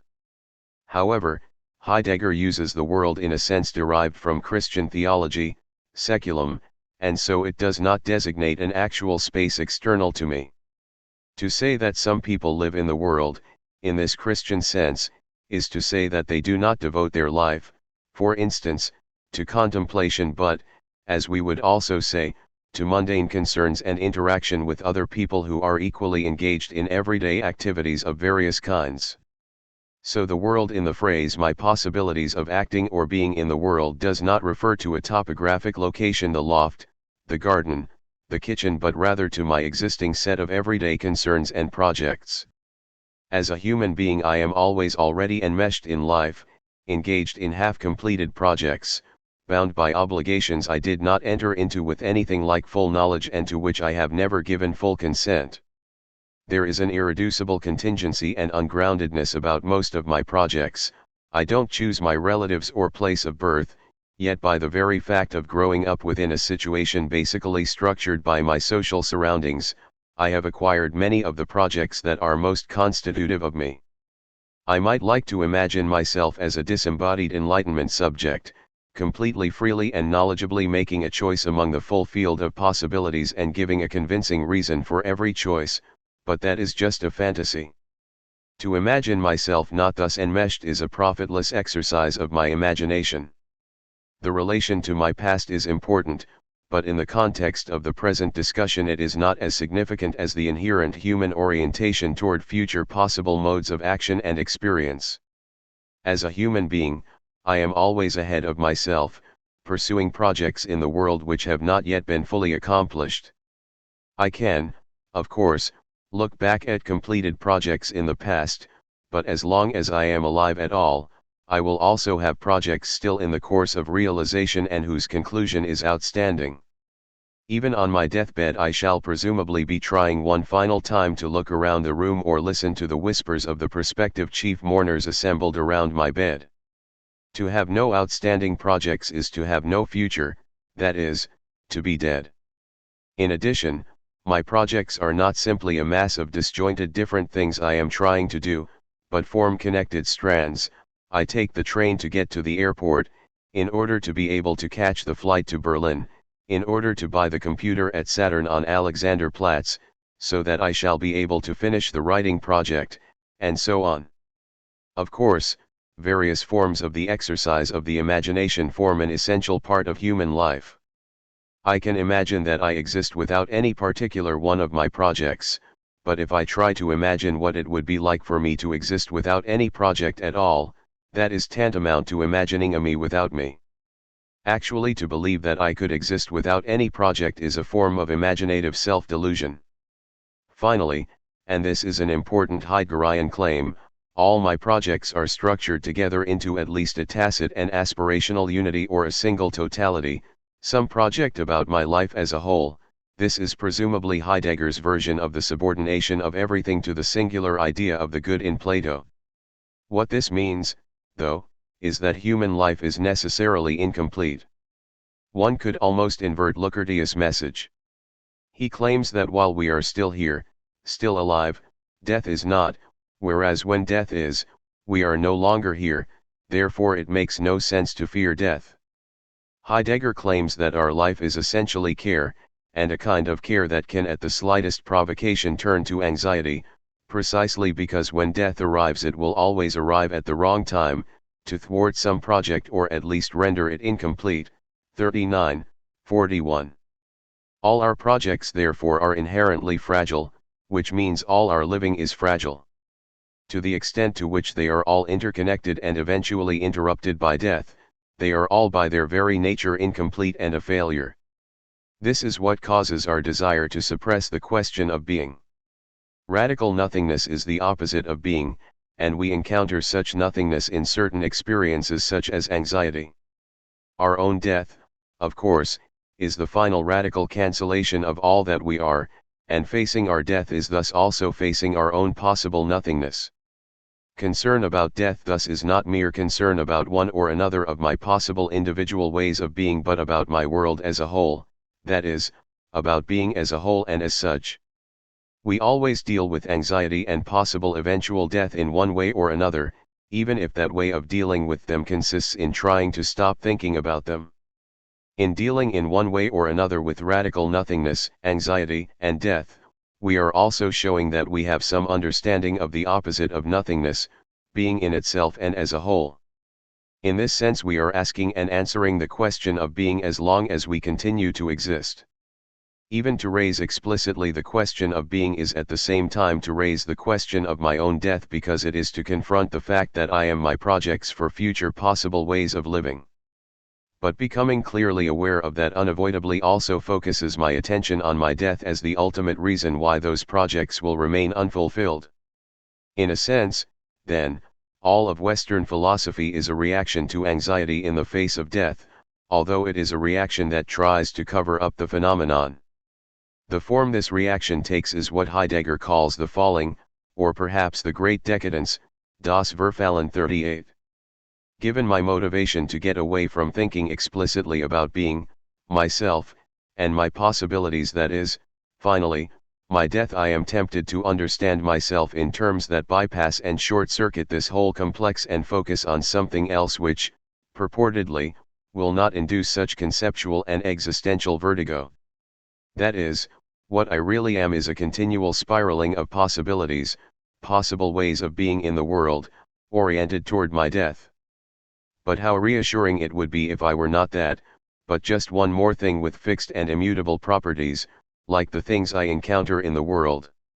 The metaphor of the falling then means falling out of the spiral of my possibilities into the fixed world in which those possibilities are realized, but to which those possibilities may never actually be reduced. There is an individual dimension to this falling and a historical dimension. The philosophical analog of this is that I try to use categories that actually apply to things in the world to describe and speak of myself, who, whatever else I am not anything in the world or at all like anything in the world. We wish and try desperately to interpret ourselves as standing firm and complete in our present with a set of properties, then moving through time toward a future, each segment of which is a new step forward from one fixed state of being with properties to another. Contrary to this, even to say what I am at any given, fixed time must make essential reference not merely to my present state of being, because part of that state of being is a set of projects, things I care about and which are essentially connected with action in the future. So in one sense the future is not before us, but we are already there. Similarly, the past is not behind us but still with us as the present background against which alone our future and present have meaning. One immediate consequence of this is that we are never complete in our present but rather, as Heidegger says, always in front of ourselves out there in the world. We deal with the anxiety this induces by trying to construe ourselves as not out there in a future that will, at some point, end abruptly in death but rather as solid, present-centered beings that rest in themselves, just as chairs, billiard balls, and bits of masonry rest their being in a substantial present. The historical dimension is the invention in Greek philosophy of the concept or actually of the notion of an idea, meaning originally a way in which things in the world appeared to be, then our way of apprehending things in the world and of conceptual thinking. This was an important historical step in the process of falling. The concept was invented as a fixed structure that would stand between humans and the world, give human cognition, and life, stability, and distance humans from too immediate a confrontation with the question of being, under the guise of answering that question.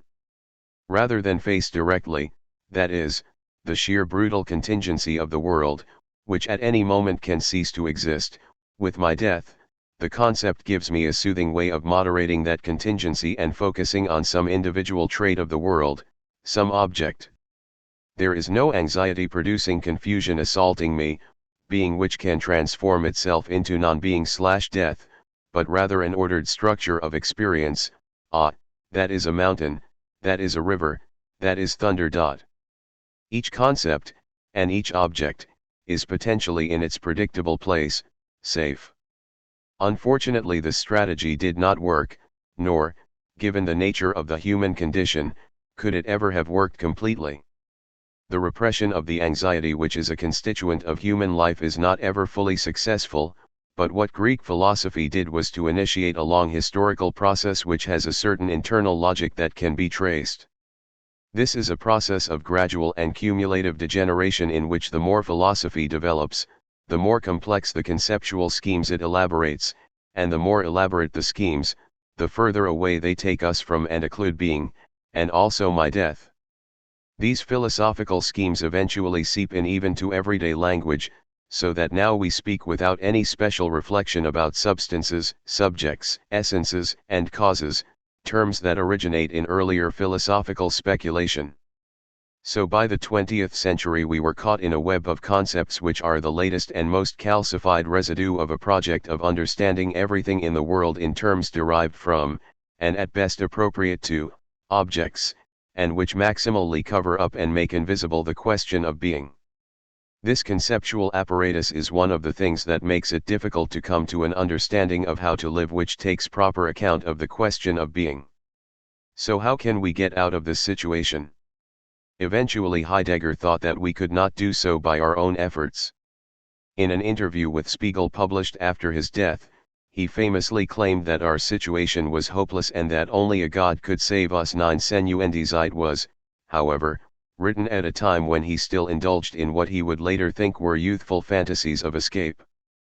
Given that the two forms of understanding, conceptual understanding and an understanding that expresses and realizes itself in the very act of living, are inherently connected and reinforce each other, changing one mode of understanding being will require also changing the other, ideally at the same time. So there will be two, interconnected, dimensions to the attempt to exit from the current, according to Heidegger, ontologically unsatisfactory situation. The first dimension refers to the attempt to find some mode of experiencing, or way of existing, that instantiates an understanding of being which does not cover up the question. Heidegger thinks he has found this in what he calls authenticity. It is a mode of choosing to pursue projects while refusing to ignore the fact that these are both in the final analysis ungrounded and necessarily connected to a single larger project which will come to an incomplete end with my death. Authenticity, then, does not refer to any specific concrete set of options or choices of action, to marry Rugine, or not, to become a pastor of the established church, or not, to move to Berlin, or not.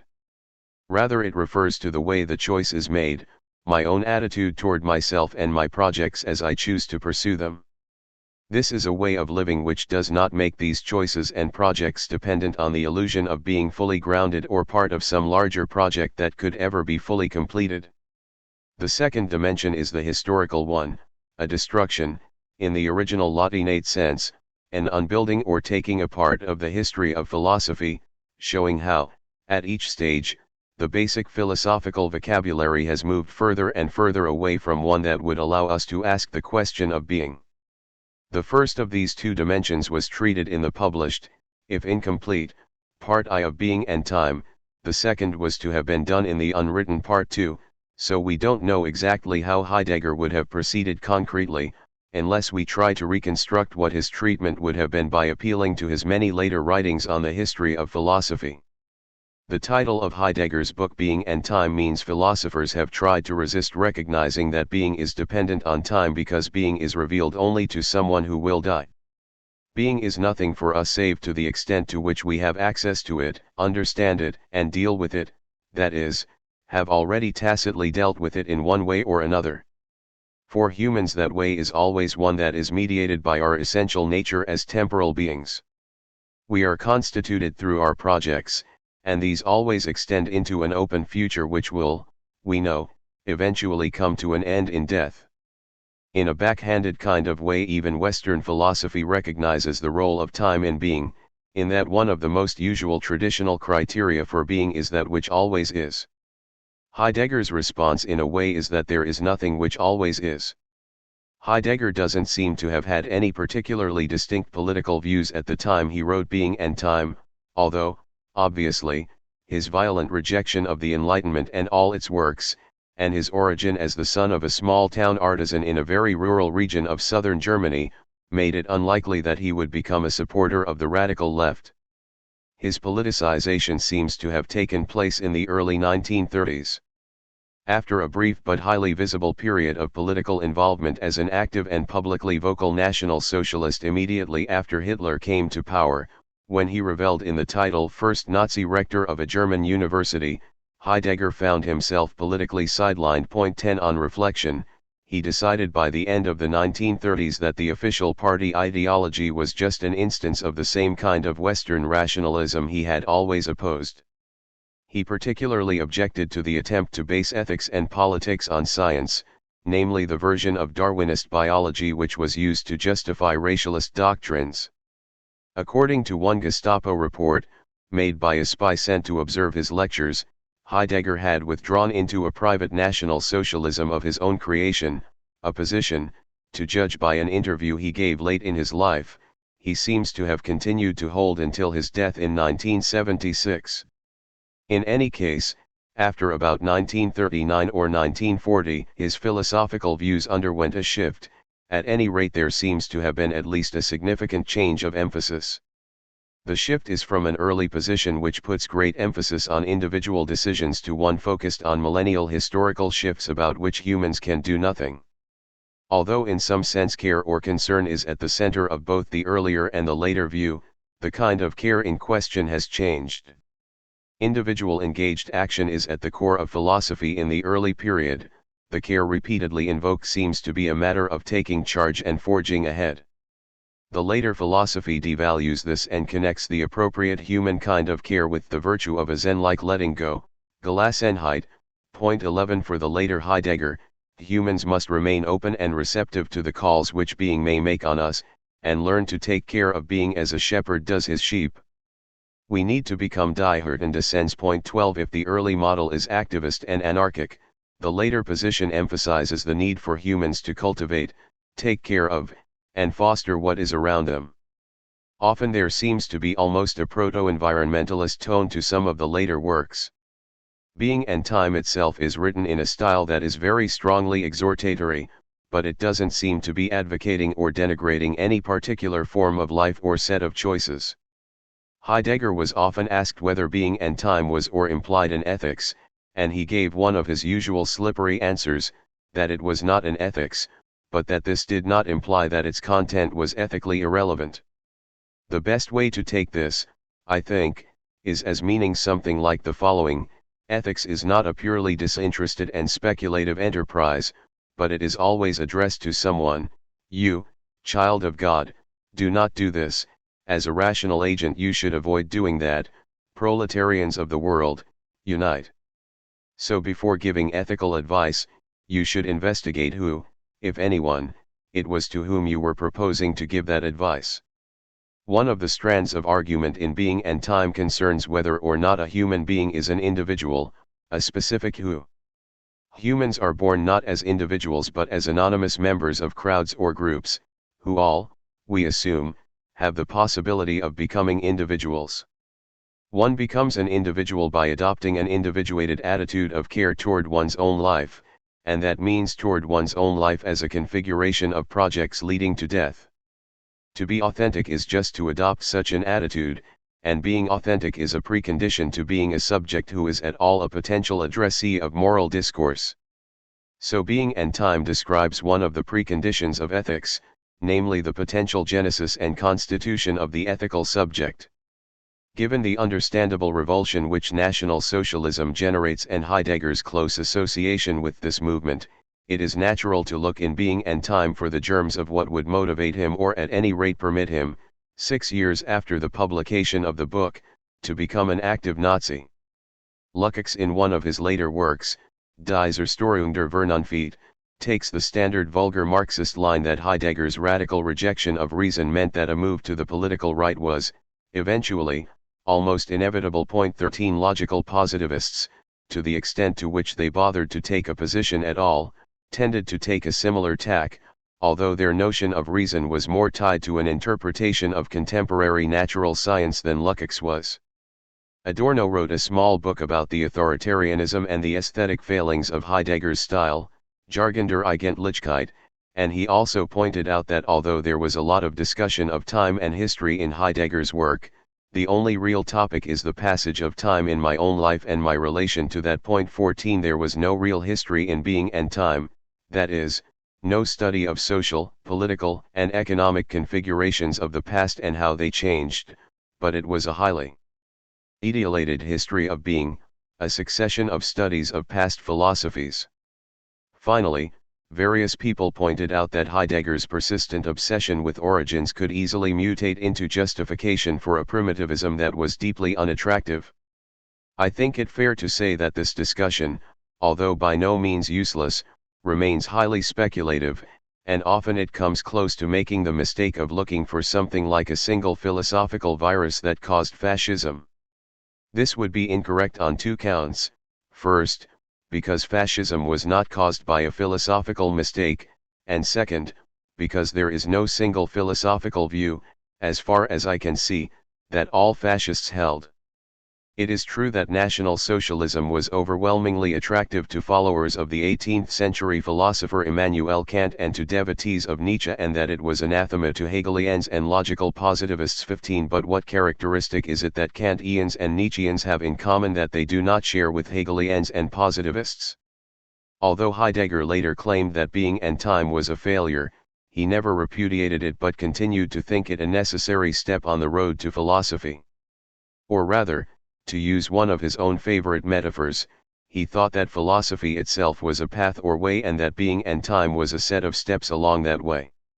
The use of this metaphor becomes more extensive, the more skeptical Heidegger becomes about the possibilities of human action to change our relation to being, and the greater emphasis he comes to put on the need for us to wait with pastoral patience until being reveals itself. The Allies banned Heidegger from publishing and teaching immediately after the end of the war because of his National Socialist engagement, and the first collection of essays he published after the ban was lifted in the early 1950s was a volume entitled Holzwege. This does not mean forest paths, as the English translation will have it, as if we had here a soulmate of Eschendorf or Wordsworth enjoying himself in the fresh air, but, as Heidegger himself explains, the title refers to the paths in the dense forest which woodcutters cut to get the wood out. Such paths stop when they get to the stand of wood that is being extracted, which is otherwise inaccessible, so such paths usually, although not quite invariably, lead nowhere. In everyday German auf dem Holzweg sein means be on the wrong track, be on the highway to nowhere. Heidegger himself was keen on making his work available in French, and the French title, Chemins qui en eminent nulle part, gives the right tone. I think it would be wrong to identify Heidegger, and in general the philosopher, with the activist woodcutters who create the Holzweg. They knew, after all, what they were doing and where they were going, to that stand of trees over there that needs to be cut down. Heidegger is rather the relaxed shepherd wandering in the forest, wondering whether or not the path he happens to be on leads anywhere. If it is a Holzweg, the answer is, most likely it goes nowhere. The more one studies Heidegger, the clearer it becomes that he was in almost equal measure a deft charlatan, an unreformable bully, and a supremely gifted modernist intellectual. He was probably the most influential philosopher of the 20th century, certainly he was the most written about. This fact is unwelcome to many people because of their understandable revulsion at the very thought of a Nazi philosopher. None of his squirming and evasion and downright mendacity has ever made it in the least plausible to deny that he was a Nazi, albeit one who wished to be one on his own terms alone, and remained one until his death. The fact of his influence is particularly difficult even to see and appreciate in the English-speaking world of philosophy because that is virtually the only place where he has remained a marginal figure. Even if Heidegger had not been a Nazi, his contempt for forms of philosophy depending on appeals to mathematics, natural science, common sense, ordinary language, and all the other mainstays of Anglophone philosophising would have made his message hard to receive. Conceivably this position could change when the collapse of our ecology really begins to bite. There might be a revival of interest in Heidegger's later view, where the emphasis on care as the human essence one finds articulated in Being and Time turns into an ethics of letting things be, Gelassenheit, and taking care of the environment. But it seems more likely that the few survivors of the imminent catastrophe will have more pressing concerns than philosophical texts from the mid-20th century. Chapter 11. Wittgenstein. Many philosophers find it difficult to admit that they have changed their minds, but what could conceivably be wrong with that? As Keynes is said to have remarked, I change my mind when the facts alter, what do you do? That, of course, is an excuse brought forward in order to give a retrospective explanation for a change of opinion on policy in the rapidly changing world of politics and economics, and, for those purposes, it has some force. It is perfectly reasonable to think that policy decisions ought to be considered dependent on an assessment of details of the real situation in the world. They will change. So there is nothing surprising about the need to change one's views when the facts change, and there need not be anything shameful or embarrassing when a theorist does this. However, the situation for philosophers is not quite parallel and not quite as easy as this. Some Marxists, to be sure, hold that philosophical activity always is, and must always remain, explicitly aware of the fact that it is closely connected with the actual world and so must change with changing circumstances, but they represent a minority. Most philosophers construe what they are doing as primarily related to structures that purportedly do not change over time or are invariants of some kind. There may be some details that are, as it were, sub-philosophical, beneath the notice of philosophy proper, such as questions of casuistry or applied ethics, and hence where making a mistake might be philosophically insignificant, although perhaps practically catastrophic. In addition, one might accept that at some level there were accidental, random, and unpredictable oscillations of political, economic, or social fact or new developments in religion, art, or science that could account for some changes of emphasis. Thus, like anyone else, philosophers, if they even condescend to make sufficiently low-level statements about the world at all rather than dealing only in generalities, may then fail to take account of some unexpected variable or be caught out by some inopportune fact. In addition, philosophers sometimes change not merely individual beliefs but their position as a whole, that is, they give up substantive theses or modify important structural features of the way they see the world. For some this issue does not arise because they enter the public realm with only a single work.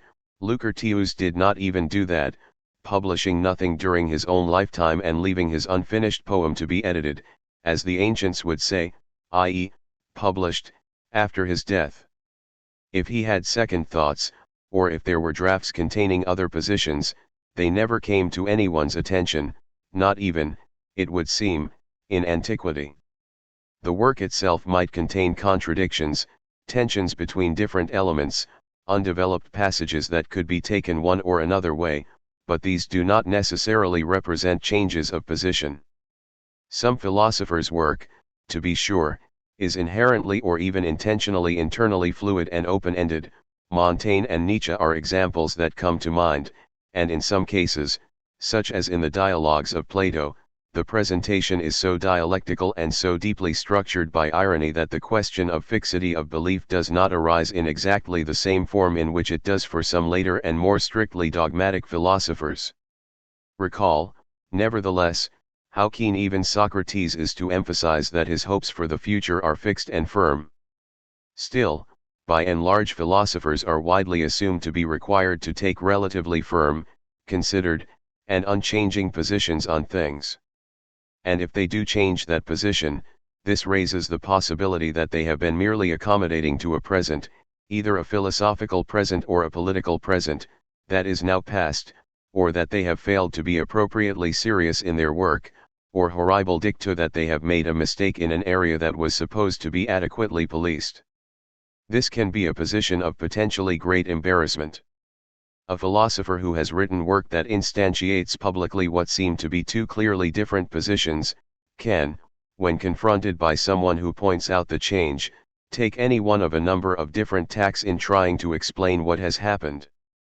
In some cases, of course, the shift in position is itself a publicly documented event, as when Augustine has himself baptized a Christian or when Lukács joins the party of communists in Hungary. The very public nature of these acts deprives them of a certain kind of potential for impenetrable mysteriousness. There may be a clear conversion narrative that can be told and is perhaps expected, and there will be precedents and external forms for that. Augustine, an author much admired by Wittgenstein, and also by Heidegger, even devotes an important work, the Confessions, to the narrative of his various conversions and returns compulsively to the history of his own beliefs in a further work, Retractationes, published at the end of his life. The structured narrative of change of positions becomes itself an internal object of explicit philosophical scrutiny, perhaps even a part of the philosophical position eventually taken.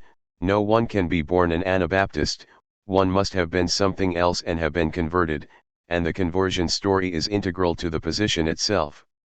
The culmination of this development is perhaps Hegel's phenomenology, where in a sense the narrative of past changes of position, which are also purportedly demonstrated to have been, retrospectively, rational, becomes, when correctly conducted, itself the full and completely adequate content of philosophical reflection. Lukács was not committed, as Hegel was, either to the view that philosophy must be retrospective or to the idea that it is speculative rather than practical. However, his works before his public commitment to Marxism are now all automatically and straightforwardly covered by the etiquette pre-Marxist, and they can be discussed sans états d'âme under that rubric. Other works, example the Bloom Theses, an outline party program from the late 1920s which Lukács composed, can be retrospectively characterized as appropriate for its time and situation. 1 Furthermore, self-criticism is a recognized category both in a certain form of organized Marxism and in Christianity, so discussion of previous positions, even errors, fits right into established patterns, and in fact may be thought to strengthen the standing of the later position. For philosophers outside the discipline of an even partially institutionalist, public creed, however, the choices are different. The two most influential 20th-century philosophers, Heidegger and Wittgenstein, both born in the same year, 1889, as dissimilar as they are in many respects, are like each other in that the work of each seems to fall into two distinct, historically separated periods, with the caesura in the 1930s. But then lots of things broke down in the 1930s. In each case the work after the break seems to represent not just a change of position but an almost direct reversal of the earlier position. Thus the early Heidegger, as represented by the works written up to the beginning of the 1930s, presents a conceptual analysis of the human situation, or what he sometimes calls a philosophical anthropology, seen from the point of view of the human individual, or, rather more exactly, of a biological entity that could potentially become a human individual through attaining the right attitude toward itself and its own death. From a sufficiently great distance, and if one squints sufficiently, being and time can be seen as a rebellious and deviant contribution to one of the three great established modes of philosophizing. The first of these is old-style metaphysics, trying to look at the world by focusing on the objects in it, itemizing them, describing what general properties they have, and discovering how they are related to each other. This is philosophy as an extension of science. The second approach emphasizes regimentation and starts from some normatively stringent conception of correct thought and correct speech.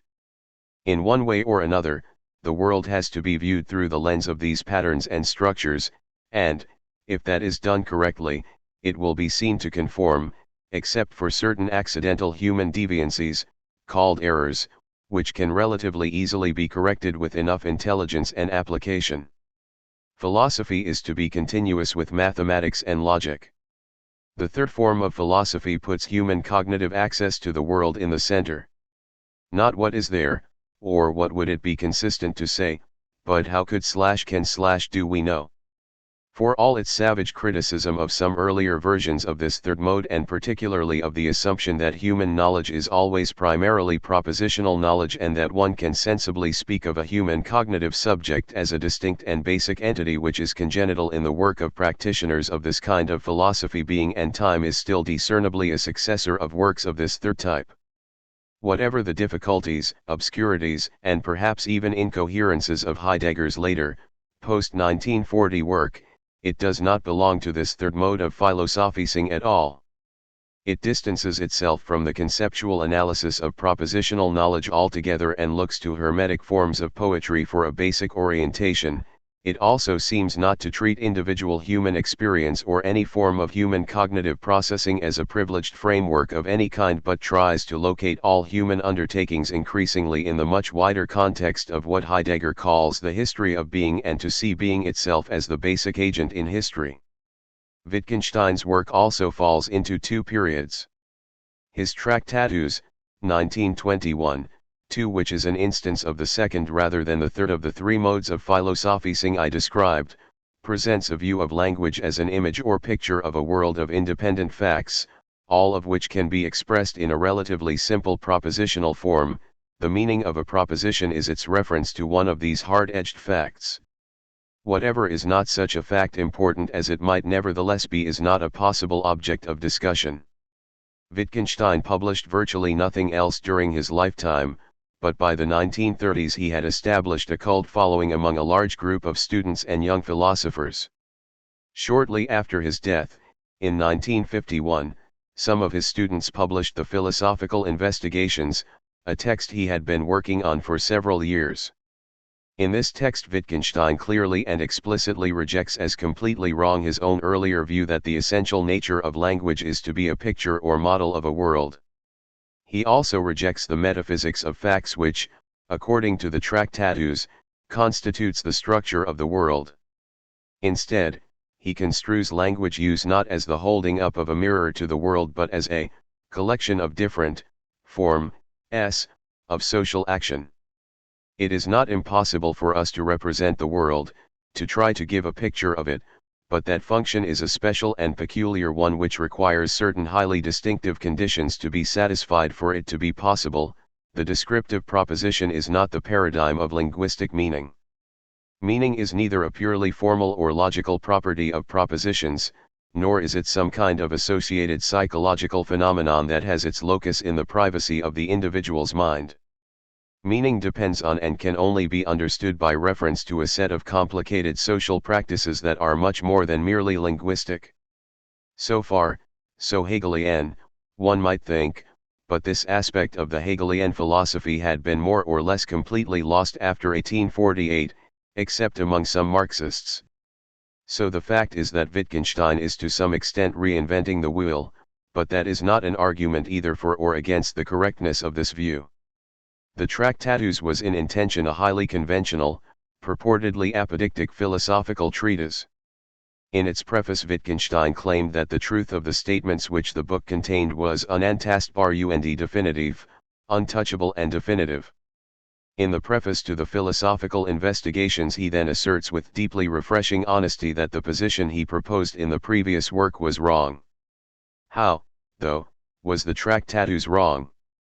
The work is intended to show that anything that can be said at all, can be said clearly.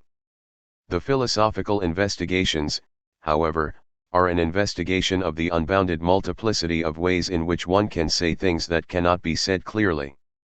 The idea of clarity with which the Tractatus operated turns out to be itself completely confused, at the same time too rigid and too indeterminate. The criticism of certain widespread conceptions of clarity and of some associated notions, determinateness, precision 88, unambiguousness, is one of the most interesting and powerful parts of the later book, which argues on a wide front against a whole range of other prejudices about the necessary univocity and determinateness of language. Certain forms of clarity, as it had customarily been conceived by philosophers, cannot be necessary because they are not possible. No picture of the world ever could be absolutely clear and sharp, 71, 88, at any rate not in the way philosophers have construed sharpness and clarity. We can only ever hope to represent the world in ways that are shot through with ambiguity and indeterminacy. Habitual social behavior of a kind that is inherently variable and inherently unpredictable is all that gives even the most austerely referential statements any kind of connection to reality. The Renaissance discovered the infinite ambiguity of language, the fact that any statement can be interpreted in a variety of different ways. The third book of Rabelais illustrates this in an extreme way, when it describes how Panurge tried to get advice about a practical problem: should he marry or not?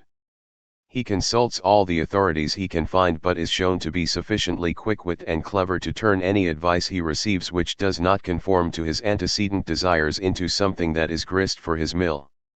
When the experts in question, example the dead poet Virgil, consulted via the sorts Virgilianae, a sort of medieval I Ching, the Sibyl, and others, tell him in no uncertain terms that his wife will beat him, rob him, and cuckold him, Panurge develops increasingly complex interpretations of the meaning of what the experts say and interprets their advice as meaning she will be a careful, loving, faithful, and honest wife. 3 After the advent of Christianity, this indeterminateness of meaning becomes a staple of fairy tales. No one can ever couch a wish with such precision as to prevent the devil from fully granting it as literally formulated and requested, but in such a way as essentially to thwart it. Point 4. No matter how many further qualifications and explanations are added, there is still always room for more than one reading, and the process of adding has no natural end and can run on indefinitely.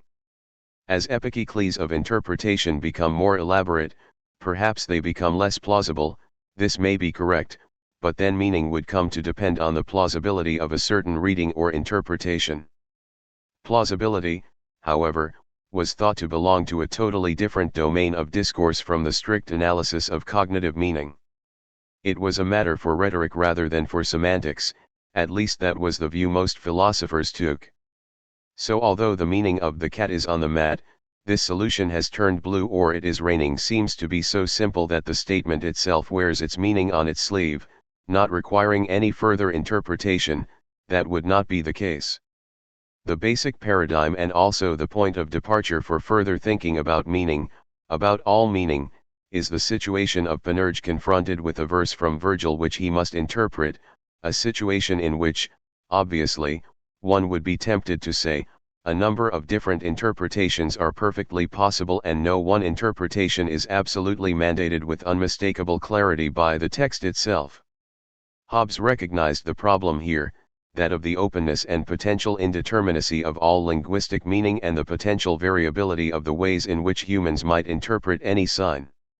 His solution was the appeal to the power of the sovereign, who can make words mean what he wants by enforcing a certain reading of them. He enforces his own reading by acting. If you interpret a law in your own way and act on this, he has the power really to make you regret it. Hobbes' view does put the correct emphasis on conformity in action. If the sovereign makes a law that anyone walking on the grass outside the castle will be subject to capital punishment, does this leave open the possibility that capital punishment here means simply major, important, significant punishment rather than, say, the death penalty?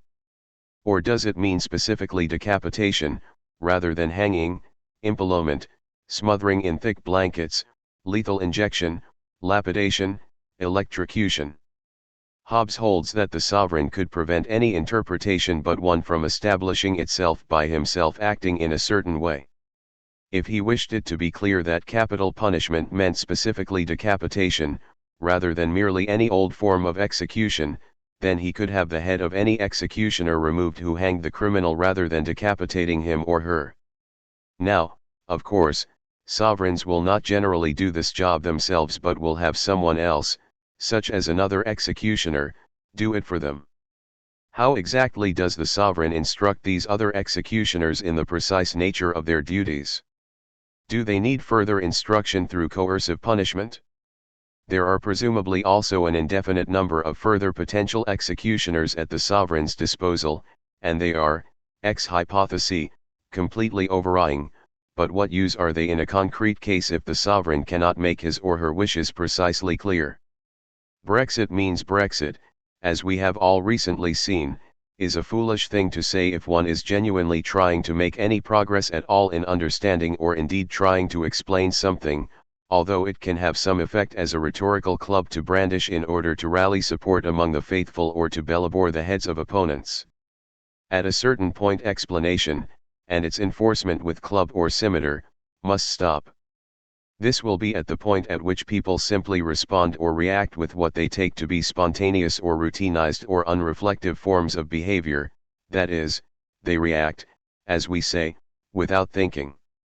These spontaneous forms of behavior are taken for granted, not explained, or even discussed, in the given context.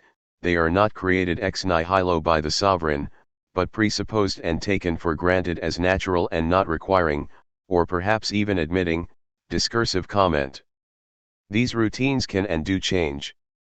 Anyone who has moved from a country where traffic moves on the right of the road, such as France, to one in which it moves on the left, such as Japan, or vice versa, is familiar with the surprising number of natural reactions that one was not even aware of exhibiting, such as automatically looking to the left, or right, before crossing a street and that need to be adjusted to the new environment.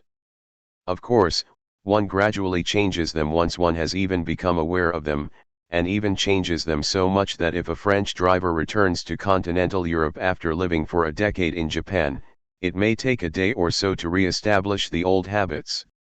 This does not mean that under particular circumstances, particular forms of human reaction might not be explicitly thematized and examined, and even subjected to new norms and changed, but this will always be a case of focusing on a very specific reaction against the background of a massive stock of other reactions that are taken so much for granted they are effectively invisible. What gives us the illusion of fixity is that most thought and most language use is not the formulation of absolutely clear propositions about hard facts but routine, regular participation in a variety of what the later Wittgenstein calls language games. Suppose a first builder is passing out stores to a second builder, and there are two kinds of objects in the yard, rough-hewn wooden planks made of pine and large round polished pieces of granite. If the second builder shouts out timber, he is being completely clear, he does not want the other to give him one of the large round stones but one of the wooden planks. If he says stone, he wants a piece of the granite. Timber does not formulate or assert a proposition or have a truth value. It is not even a full sentence with subject-predicate form. However, it is clear enough, and as precise and unambiguous as needed. To say that this speech event is clear means that both of the builders can use it effectively to help them to do what they need to do. The set of possible human uses, needs, and actions is completely open-ended. There are virtually no determinate limits to it, and thus there are no given determinate limits to what is, or could be, clear. That timber is clear is the case because of the language game they are playing. If they had short wooden planks, 4 window frames, and long wooden planks, 4 floors, in their store, and if each of these was used for a different relevant purpose, so that the second builder might reasonably want one rather than the other, then timber would no longer be clear and specific. Does he want short planks or long planks? Language is essentially action, an activity of speaking and part of the way people get things done. From the fact that saying timber is not asserting a proposition that has truth value, it does not follow that it cannot be evaluated in various ways. It can, for example, be said to be unwise. To mark this boundary, the builder needs large stones rather than wooden planks because planks would soon rot in the rain and snow, or immoral, this storehouse actually belongs to someone else, and they are clearing it out illegally, or even just mistaken, he meant to say stone but misspoke himself.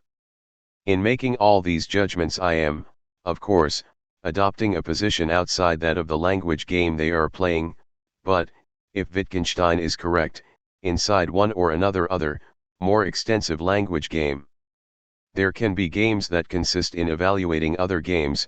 2 football teams compete, perhaps initially without any umpires, but in the more usual case there are umpires and overarching sporting organizations that comment on the play between the 2 teams and evaluate it. In certain cases they may even legislate for it and regulate it. Whether one counts these governing bodies as part of the original game, as if the umpires were themselves participants, or as members of a separate corporation playing a separate game, the game of regulating football, is a question that has no answer. The reason is that language games themselves, like virtually everything else, have no absolutely clear, precise, or fixed boundaries. We may try to impose those, but that is doing something to the world, not discovering a boundary that was already there.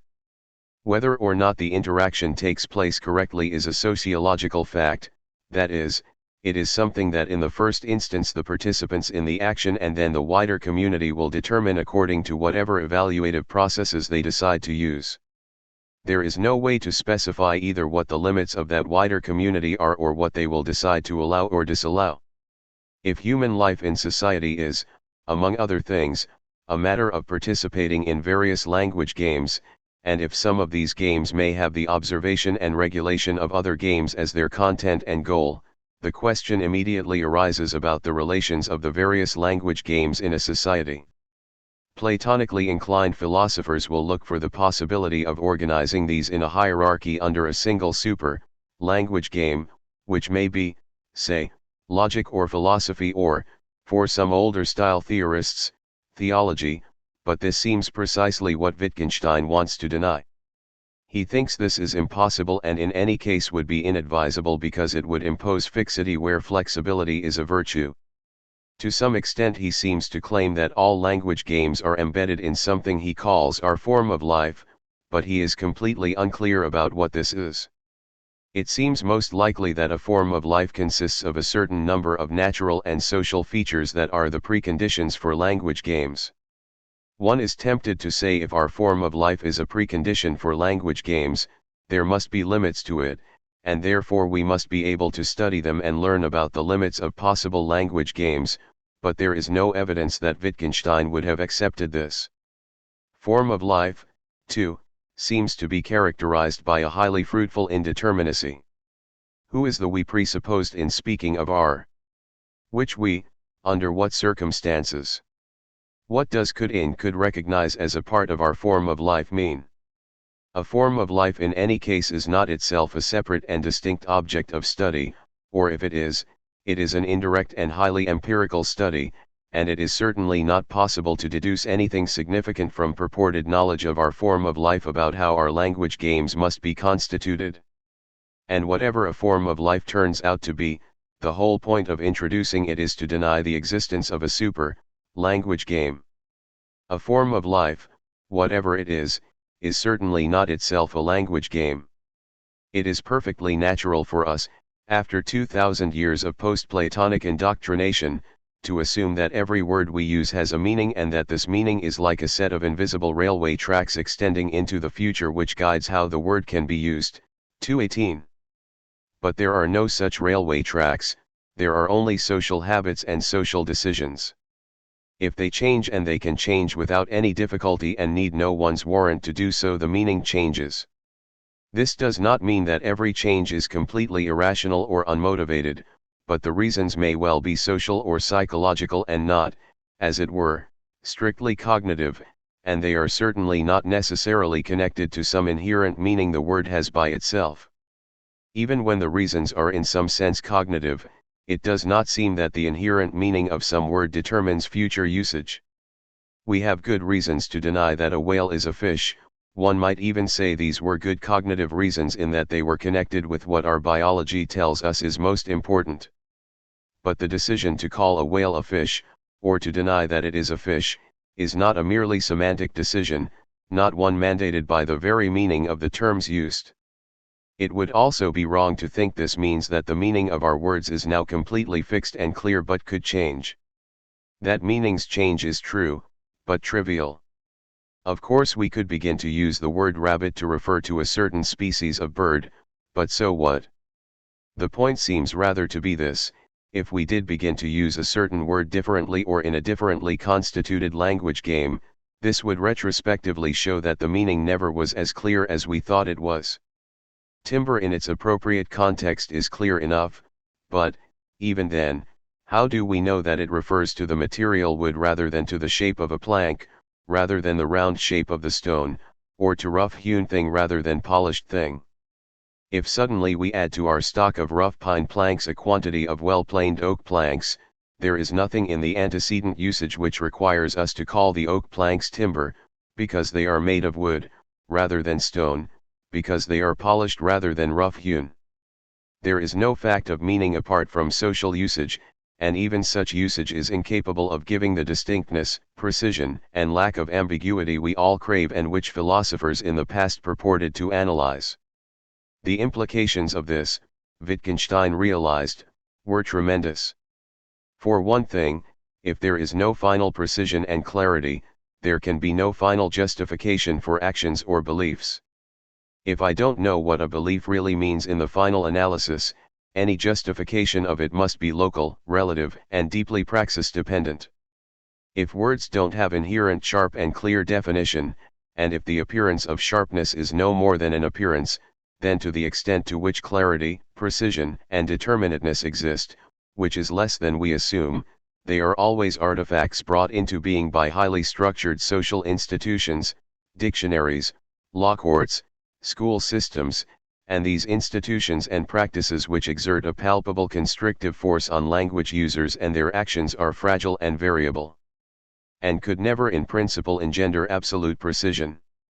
Such institutions in turn can exist only if there are lots of shared and tacitly accepted, although in principle variable, forms of unreflective human response.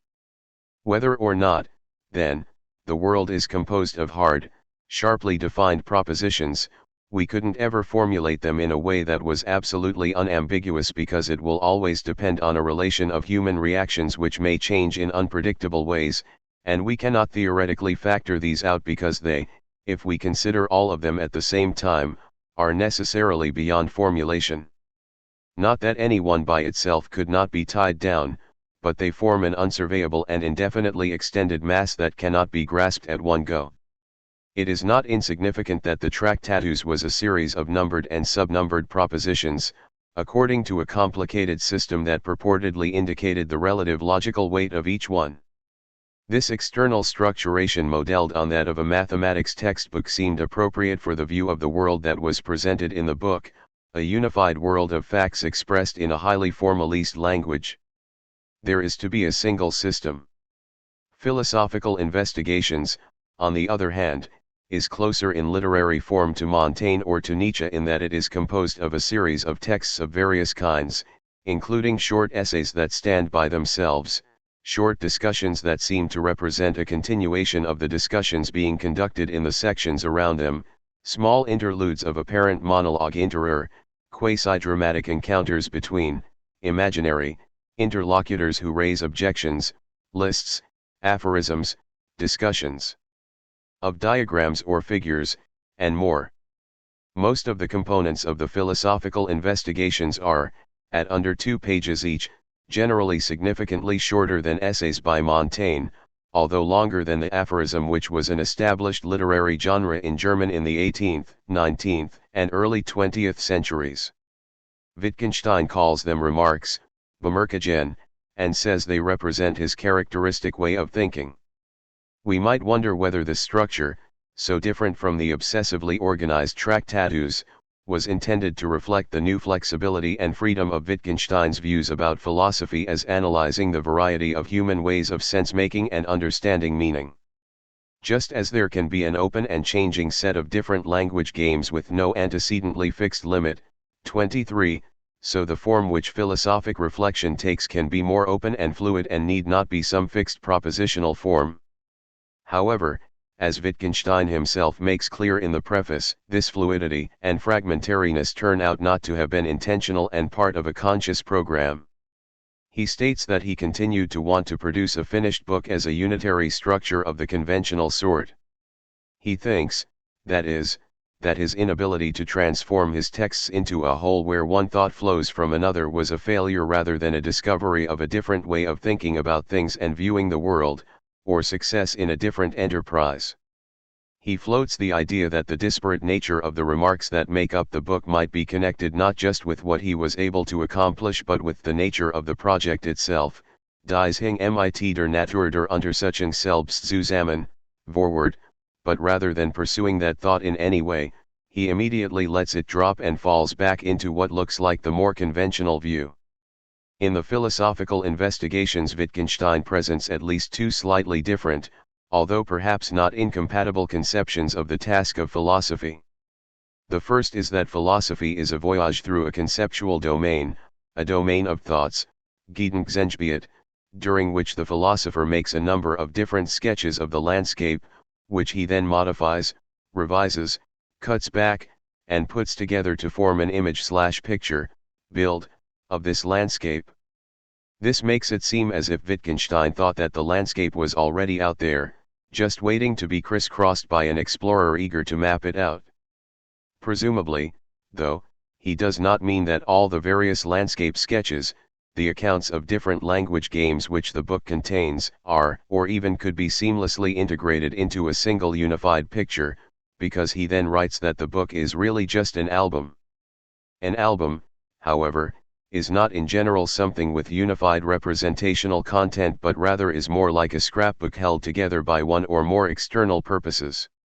I might have put together an album of the year I lived in Berlin, with photos, but also with maps, sketches, newspaper clippings, concert programs, even tickets, S-Bahn timetables, old DDR transit visas, and, if I had been that way inclined, pressed flowers, bits of the hair of favorite people, menus, the labels from bottles of wine, fingerprints of colleagues who seemed suspicious, and specimens of their handwriting. Each of these things has a different function, and they are held together only by the complete contingency that they caught my attention and appealed to one of my predilections, or hatreds, at a certain time in a certain place. In this sense the album may give a picture or image of life in West Berlin in 1982 to 1983, but it is not at all like the unitary picture of the world as a whole, or of some part of that world, which many philosophers tried to produce. A second conception of philosophy one finds in the Philosophical Investigations replaces the bearded cosmic map-maker or pimply adolescent computer modeler with the idea of the philosopher as engaged in a skilled activity, in particular as therapist. Philosophical problems arise when language takes a day off to get drunk, when die Sprach fired. In everyday life we distinguish solids, liquids, and gases, and despite some marginal phenomena, such as marmalade, we don't usually have much difficulty making this distinction. If I can pick it up with my fingers, it is a solid; if I need a glass or cup, it is a liquid; if I smell it, it is a gas. If someone were to ask whether an electron is a solid, a liquid, or a gas, this would be a typical philosophical question, that is, one in which I am using language, liquid, etc., in a context which is very different from that of the language game in which it naturally functions. Thinking too long or too hard about this question might give me a mental cramp. The philosophical therapist can perhaps treat that cramp by explaining that I have abstracted a certain form of words, solid, liquid, gas, from the location in which it makes good sense, the study of things I can touch, scoop up, sniff out. I make a mistake by trying to impose the use of that same form of words in a completely different context, say, of a laboratory with Bunsen burners, electrical coils, measuring devices of various kinds, mechanical hands to reach into chambers where the temperature is far below zero, and with theorists standing at blackboards covered with equations. It is the shift from one language game to another that makes the question about how to classify an electron unanswerable, and generates the mental cramp. Once you understand where the terms used to formulate the question really belong, you see that they have no application in the purported philosophical examples, and the question or problem disappears. The philosopher as therapist causes these problems to dissolve by pointing out their origin in a misapplication of terms in a context that is inappropriate for them. He or she does this on a case-by-case basis; there would be no other way, given the nature of the difficulties he or she is trying to treat. Each case may be slightly different. The album which Wittgenstein presents may be a kind of dossier of previous cures; perhaps one can learn from studying it, but that learning does not consist in generalizing because each case in the album is different. So on this second view about philosophy, the goal is not to get an image, build, of the landscape but to learn to get around in, a variety of, landscapes. The model of a solution is, 153 ff. Jetzt weiß ich weiter. Now I know how to go on, which, despite the use of the apparently cognitivist term know, actually means not that I have a theory but merely that I can confidently and successfully go on. I know how to do it. To do this might require any number of things, some of them being connected with having the right kind of theory but others being of a different status altogether, such as learning to attend to certain features of the world. Being musical does not mean knowing which keys have 3 flats, but is chiefly a question of being able to hear when the singer is flat, the rhythm is off, and the players are not quite together, and perhaps being able to sing on key and in time oneself, and that is a question of complicated forms of attention, discrimination, and cultivated talent, not of conceptual mastery of a theory. This does raise the question whether it is really correct that all philosophical questions are questions about the misuse of language. In 2 of his more memorable phrases Wittgenstein writes, Die Philosophie ist ein Kampf gegen die Verhexung unseres Verstands durch die Mittel der Sprache. Verhext philosophy is a struggle against the bewitchment of our understanding by the instruments of language. 109, and was ist dein Ziel in der Philosophie? Der Fleisch den Ausweg aus dem Fliegenglas Sie Jean. What is your goal in philosophy? To show the fly the way out of the fly bottle. 309.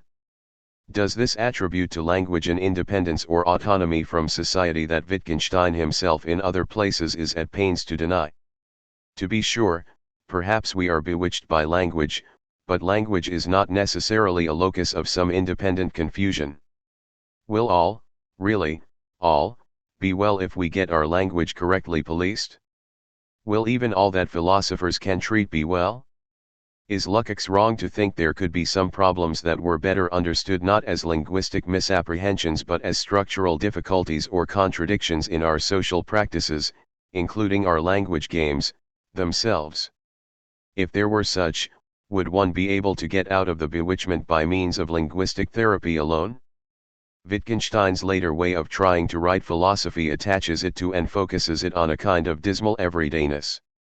Contrary to Plato, everyday life is cognitively confusing, a dark cave from which we try to escape to attain the light, but that we can rise through thought or theoretical activity to a better, superhuman state.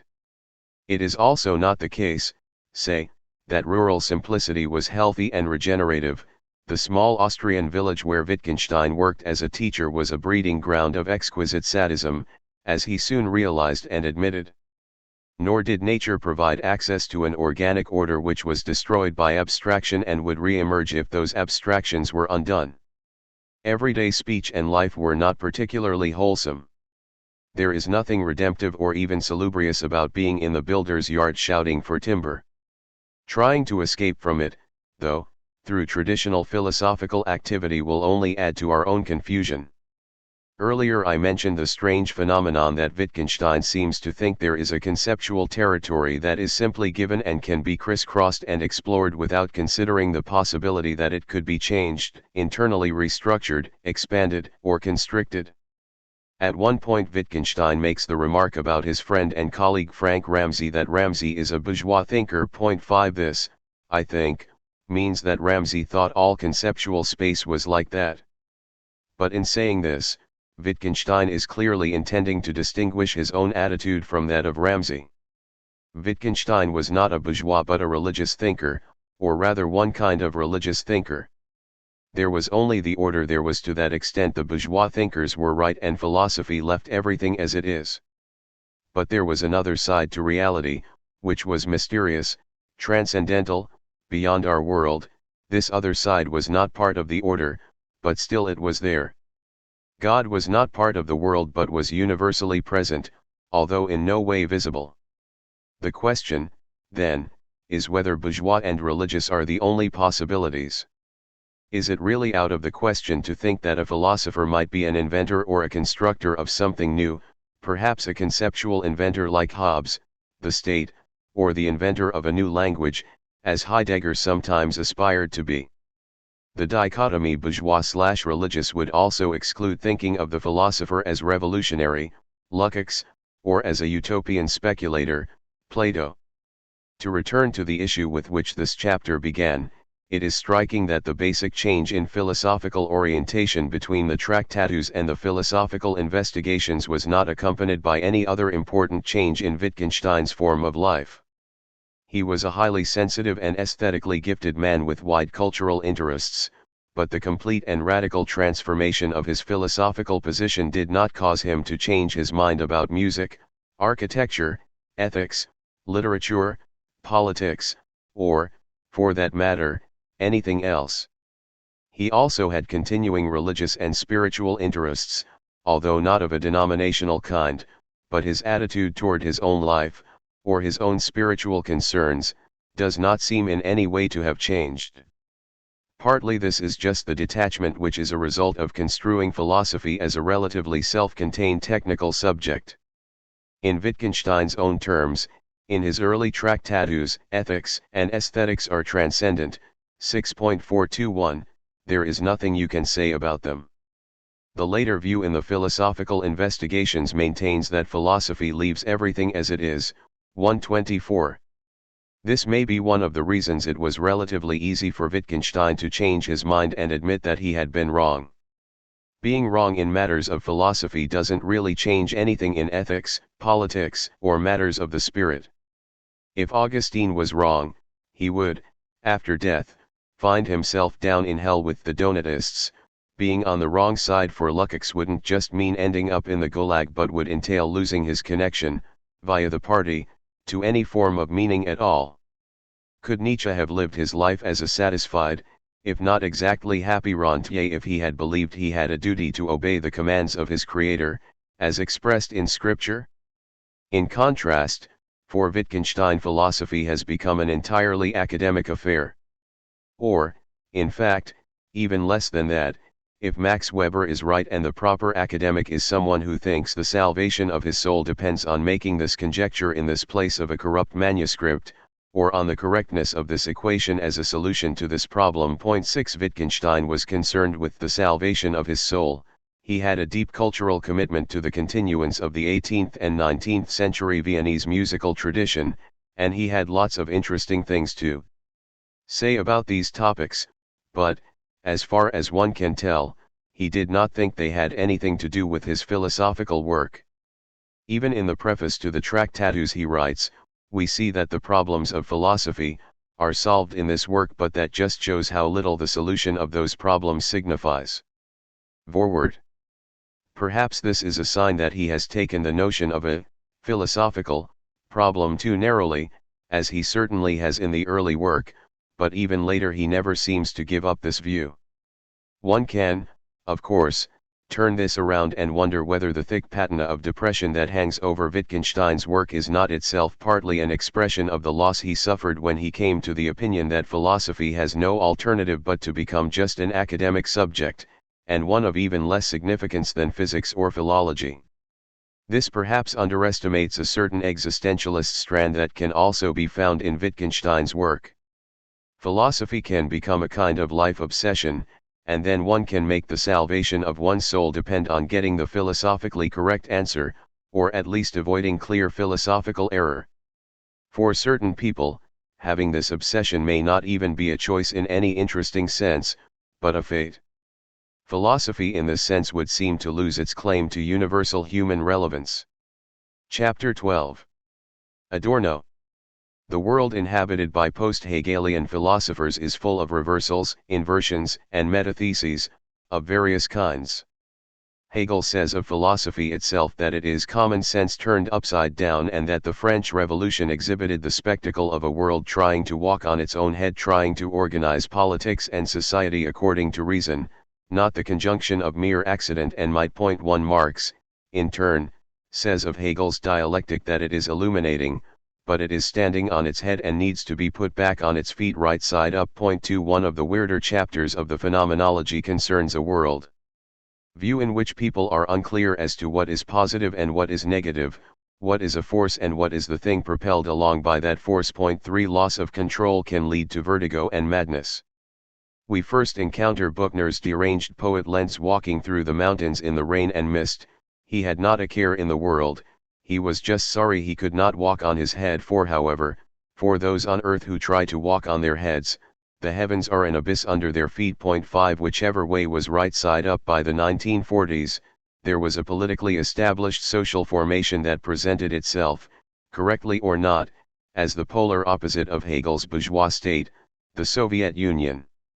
Heidegger wrote, with what Adorno would have taken to be characteristic peasant crudeness, that metaphysically speaking, the United States and the Soviet Union were the same thing. 6 And although Adorno detested Heidegger and everything he stood for politically, socially, and philosophically, he did not, finally, completely disagree with him about this, although, of course, his self-respect required him to phrase his views in a more subtle and sophisticated way. Adorno could even appeal to an established Hegelian figure. The simple reversal of one structure into its mirror image was not a model of advanced human progress. Putting the Bolsheviks into the Winter Palace and the Romanovs against the wall was not necessarily much better than the reverse. Adorno was never at all attracted by Soviet-style socialism and does not ever seem to have felt the need to demonstrate this publicly in any very detailed way. Heidegger, of course, had no direct experience of life either in the United States or in the Soviet Union, So his views are to that extent based on second-hand reports and his own theoretical constructions. With Adorno the situation was different. In Germany he had been classified, according to the Nuremberg racial laws, as a half-Jew because his father came from a family that had in the 19th century been Jewish, but his mother was a Catholic from a Corsican emigrant family in Frankfurt, and Adorno himself had been baptized, brought up, and even confirmed as a Roman Catholic. However, his marriage to a full Jew automatically caused him to be himself reclassified as a full Jew, which made it impossible for him even to consider staying in Germany. In the late 1930s he and his wife emigrated to the United States. Minima moralia is the response to the fundamental shock that Adorno received, the trauma from which he never really recovered, the direct encounter with the American way of life. It became increasingly clear that his emigration had saved him from certain death, but it had landed him in an infernal region of a different kind which he would not have been able to imagine had he not seen it for himself.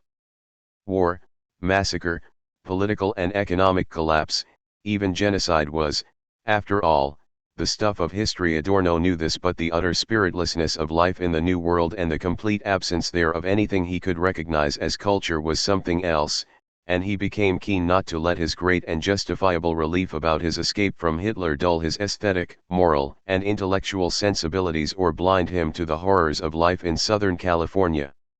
Heidegger and Adorno were not the only two strange bedfellows when it came to their judgments about the United States. Bertolt Brecht, also on the run from the Nazis, held Adorno personally, intellectually, and politically in a kind of amused contempt, but when he, too, found himself washed up on the shores of the Pacific, the one thing on which they did agree was their opinion of their place of exile. Nachdenkend, wie ich hör, über die Halle. Fand mein Bruder Shelley, siesei ein Ort. Gleich und ungefähr der Stadt London. Ich. Der ich nicht in London lebe, sondern in Los Angeles.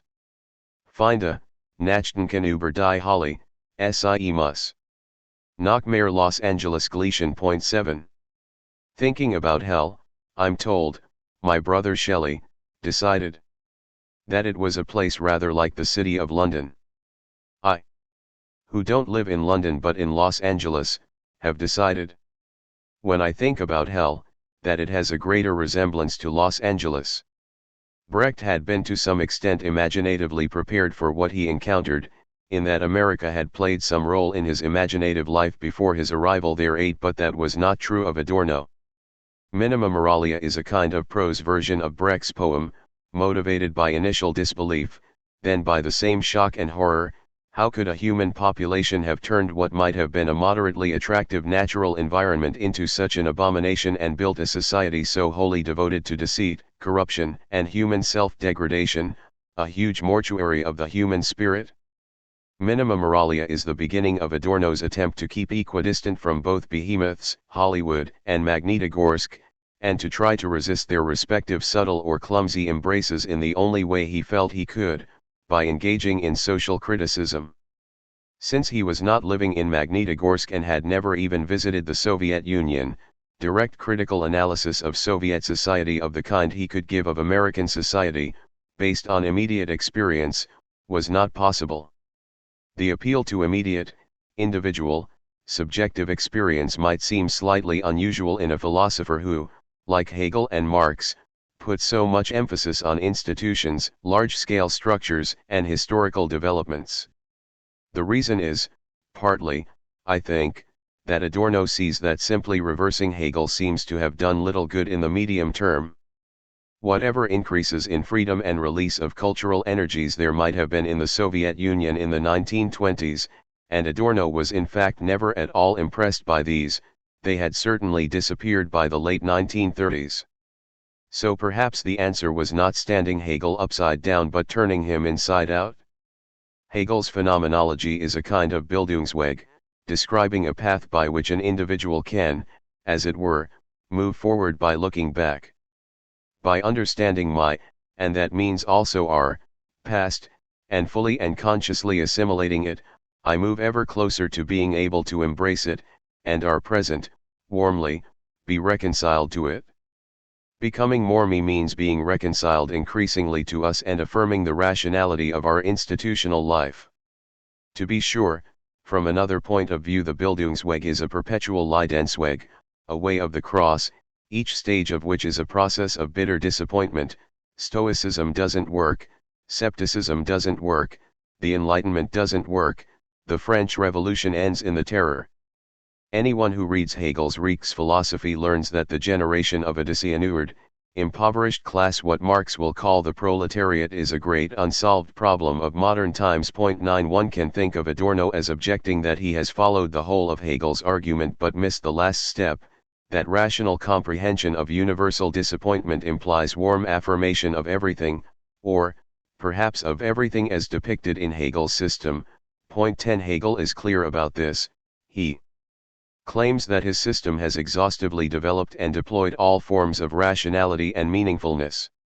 What is more, he has shown that each one of us, Adorno, Carnap, Heidegger, Trotsky, Pétain, and you and I, has been made possible as the rational individual we each, more or less, are through the process he sketches in Phenomenology, and that speculation about some other possible paths through history are just so much codswallop infantile projections of one sort or another with no cognitive standing.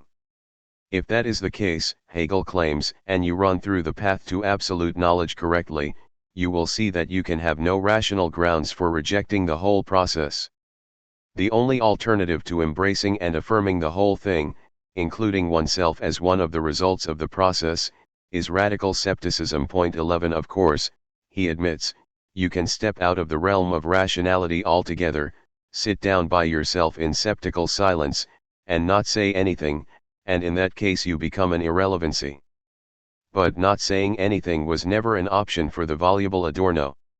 If systematic rationality means affirming Treblinka, the Gulag, or Beverly Hills, then so much the worse for systematic rationality.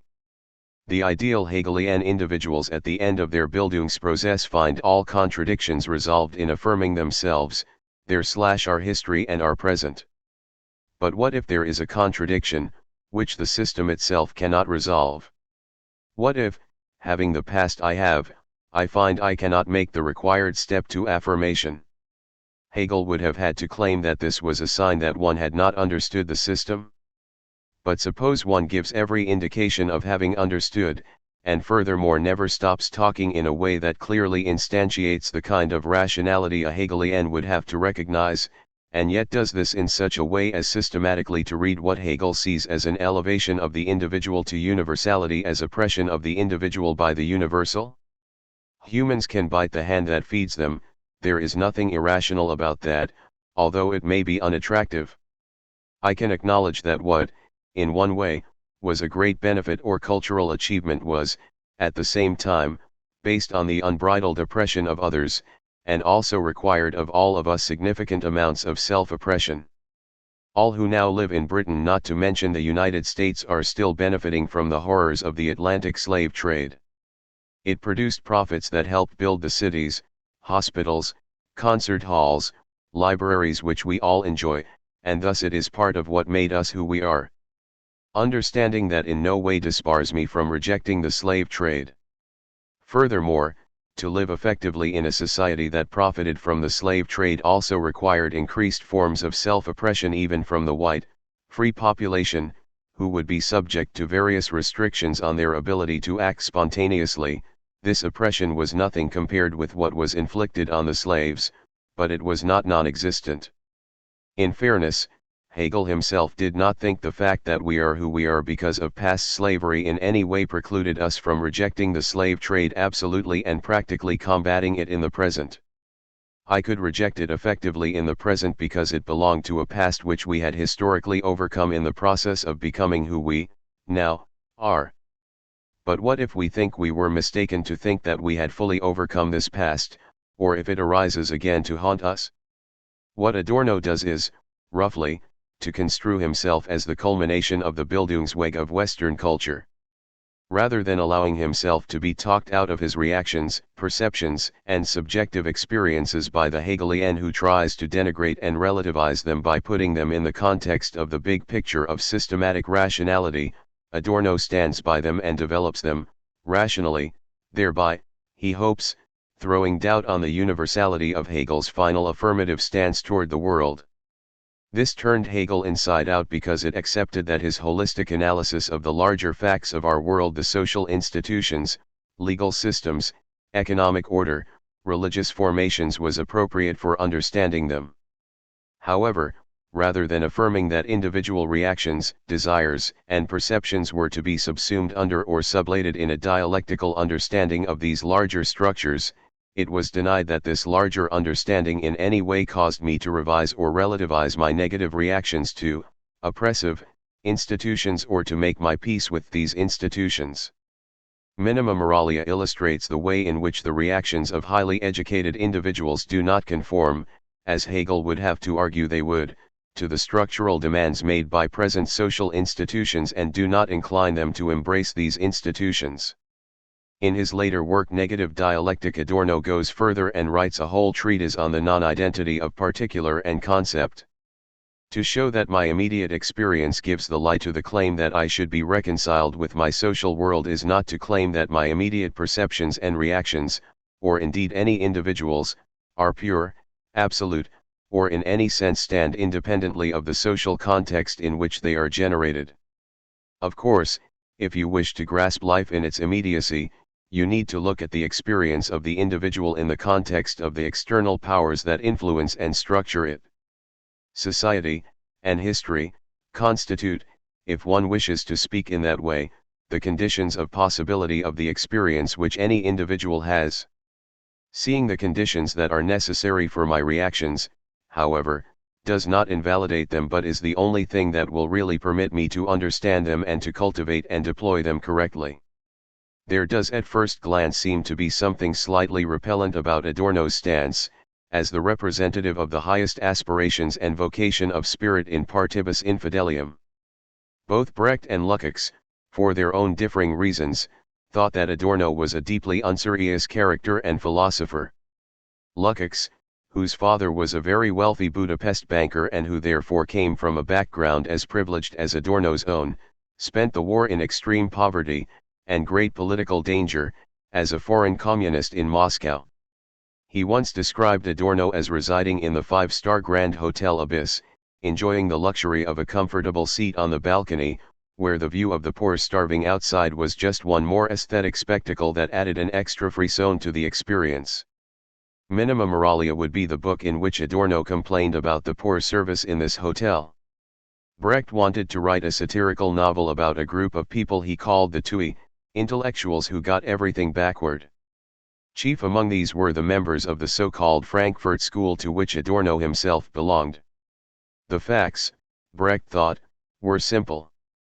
Hitler and his associates were Chicago-style gangsters, and the capitalist form of economic organization was basically large-scale larceny. Rather than recognize this, the THIRD intellectuals discussed Goethe, atonal music, and Voss translation of Homer and reflected on why there were no proper door handles in the United States, whether you could tell how beautiful a woman was by listening to her voice on the telephone, whether a garden should or should not have a wall around it, and what it meant to have house guests. The Frankfurt School was funded by a wealthy German speculator who imported grain from Argentina to Europe. A man with what was called at the time a social conscience, he wanted someone to study the causes of the economic crisis in Europe. As Brecht pithily put it, he could have saved his money because the answer is simple: he, and those like him, was the cause. It is true that Adorno was never at a loss for a plausible, or at any rate highly articulated reason for doing and thinking what he actually did and thought. The general thesis of Minima Moralia is that society is, as Hegel and Lukács say, a totality, but that it is a false totality, not one in which everything fits together so as to be for the best. It is so powerful and so insidious that its falsity infects everything, every person, every desire, every gesture. Nothing is harmless anymore. 5. This unrelentingly negative global view is associated with what seem to be repeated bouts of special pleading in favor of whatever position Adorno himself happens to occupy. However, the conjunction "nothing is innocent" with repeated references to the advantages of being, exactly like Teddy Wisengrund, Adorno's original name, does strike a false note, as do the discussions of the uniquely intolerable, actually rather insignificant, indignities to which Teddy Wiesengrund has been subjected. Adorno's response to this in Minima Moralia, for, of course, he had a response, was an aphorism: the splinter in your eye is the best magnifying glass. 29. He makes no attempt to deny that he is both an excellently placed observer and damaged goods, and that these two traits are connected. This comes not long after a section, in fact the very first section of the main text of Minima Moralia, which gives a defense of the cognitive advantages of having a conventionally privileged position of wealth, standing, and influence in society, like that which Proust had and that which Adorno knew he had enjoyed before his emigration. If privilege brings no moral superiority, it also need not be associated with any special moral dissoluteness or cognitive weakness, and it might well allow one to see certain things more clearly than others did. On the other hand, the émigré, as Adorno tells us in the preface, is always damaged in one way or another. But even such damage can be turned to cognitive advantage. It was not merely a rationalization for him to hold as he did that refugees who checked their critical faculties at their port of entry deserved his contempt, or at best his grudging sympathy. They were suffering from something like a form of Stockholm syndrome.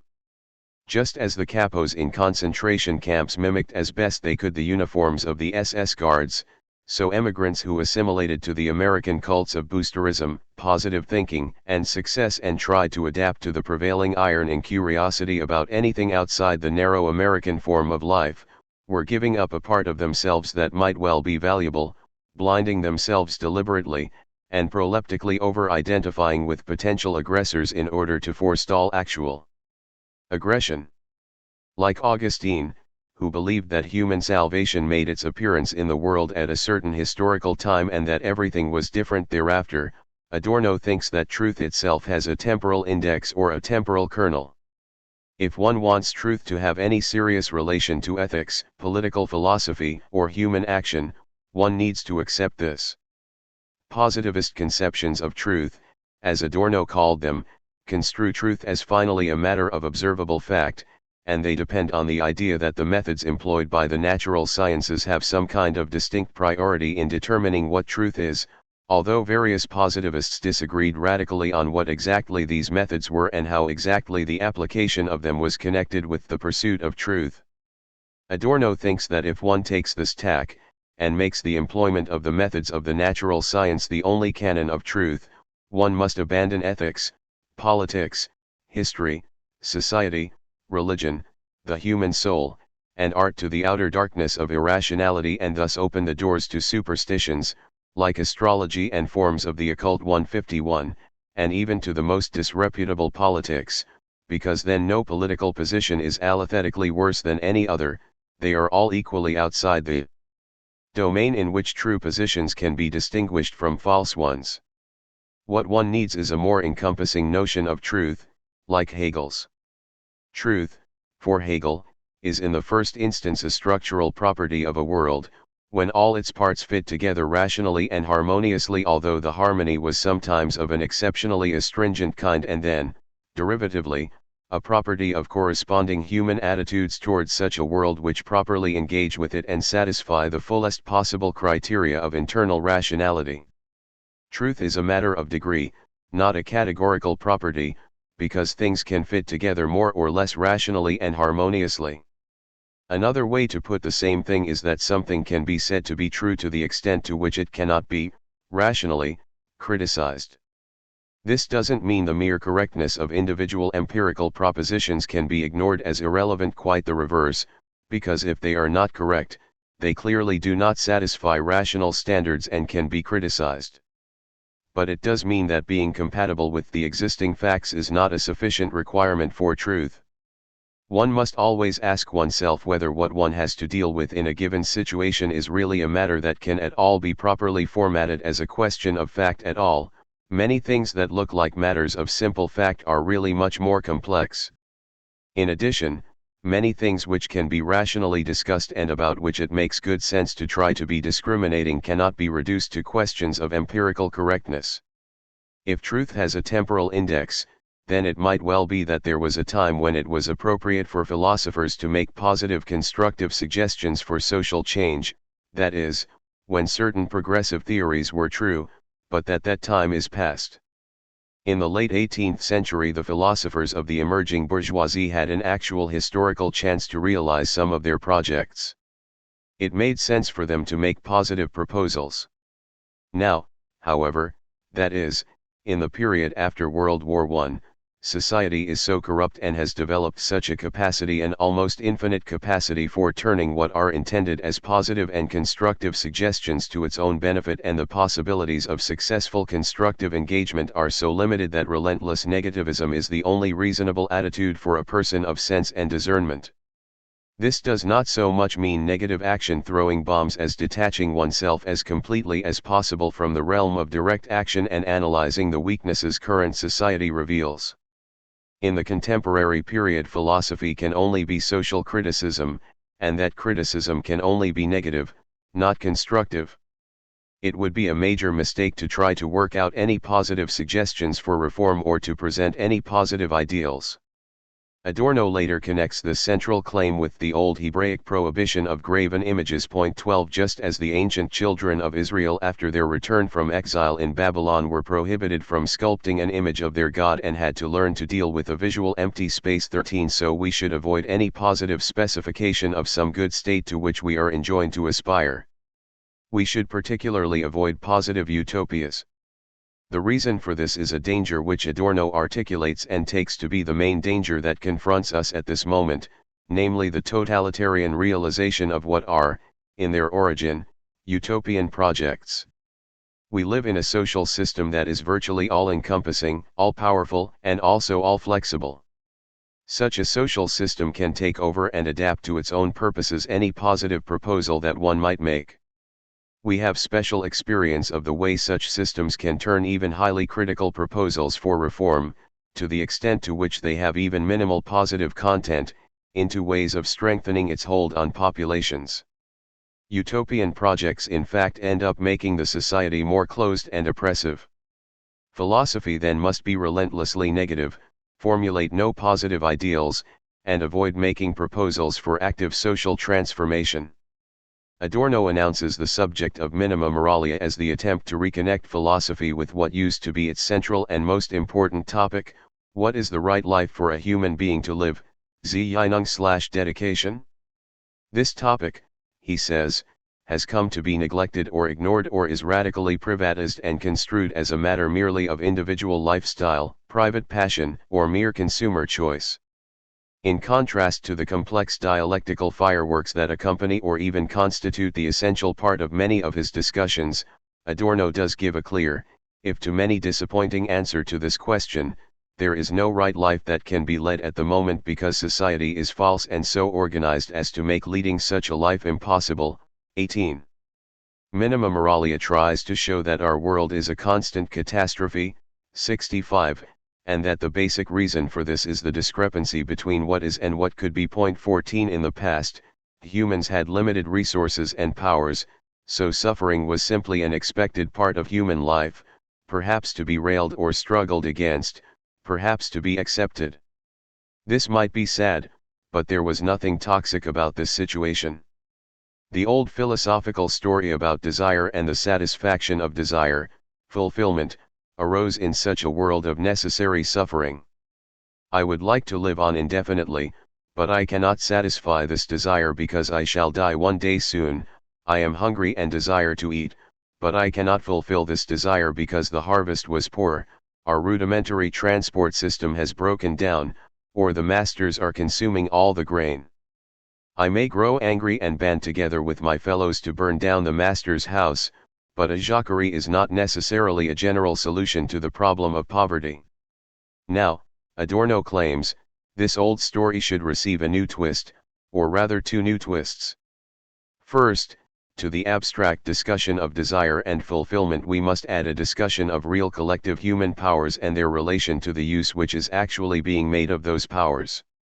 Collectively we now actually have the power to turn the world into paradise, and yet what we have produced is what Adorno saw through the window of a car traveling through the American landscape. 28. We could, in principle, end human want and poverty, but we choose not to. Think of Socrates' way of asking his basic question: life could in principle be worthy of the gods, distignam vitam digere nil impedet 3.322, yet foolish people turn it into hell on earth by worrying about life after death and practicing despicable rites of propitiation for gods who do not care at all. 3.1023. It is the discrepancy between the two that is the problem, and the opportunity, for philosophy. Minima Moralia documents the split between powers and their realization through analysis of a plethora of individual examples, showing how even in the apparently most trivial phenomena one finds traces of the catastrophe which is modern life and of the way in which every attempt to extract oneself from it has only made things worse. The second twist is that in the old story there was not much disagreement about desires. Of course, in most societies we know of there was some elementary awareness of the fact that some desires were perverted, excessive, unhealthy, or what have you. Even Plato in the Republic talks about a city of pigs. However, this was, in the past, a relatively limited and easily surveyable set of phenomena, and no one thought that starving agricultural workers were not perfectly right to desire what they desired. The situation in the modern world is different in that we generate artificial, excessive, and false desires and needs on an industrial scale, so much indeed that it really is sometimes not antecedently clear what is a real desire and what is not. To move outside the realm of what Adorno himself directly experienced, we can understand a desire for a typewriter if one has to produce long texts that must be easily readable, and one can endorse it as sensible and real. But what about the desire for the latest electronic gadget? What is more, one can even argue that our economy is based on the continued production of false desires and would collapse without it. Adorno believes we cannot remedy the situation merely by thinking. We might, then, immediately conclude that thought is futile, and in a sense that is right. However, we can trace the causes of this cataclysm and its effects, and perhaps there is a kind of limited and bitter, even perverse but nonetheless real individual happiness to be derived from the success of the project of understanding them. In fact, perhaps one of the few pleasures left is to understand our own unhappiness. So the only sensible course for us is to try to continue to live to the extent to which we can manage it, as subjects, as active centers of feeling, thought, and action, rather than merely as cogs turned by other cogs in the social mechanism. Society works to suppress as much as possible exactly such activity. The social system requires us to be unaware of our true individual and collective powers and to be deceived about our real desires. It is just barely possible that some accident of history has permitted some of us to acquire and retain the capacity for thinking and reacting to the world, and, if so, we must continue to indulge in it as much and as long as we can. Even if the intellectual activity open to us is restricted to the observation of the way in which the Hegelian dialectic realizes itself in everyday life, we must pursue this chance. It is in fact even a minor act of resistance. One should, on the other hand, also be under no illusions either about the final significance or success of such resistance, about the price which individuals must pay for cultivating it, or, for that matter, about its own purity and innocence.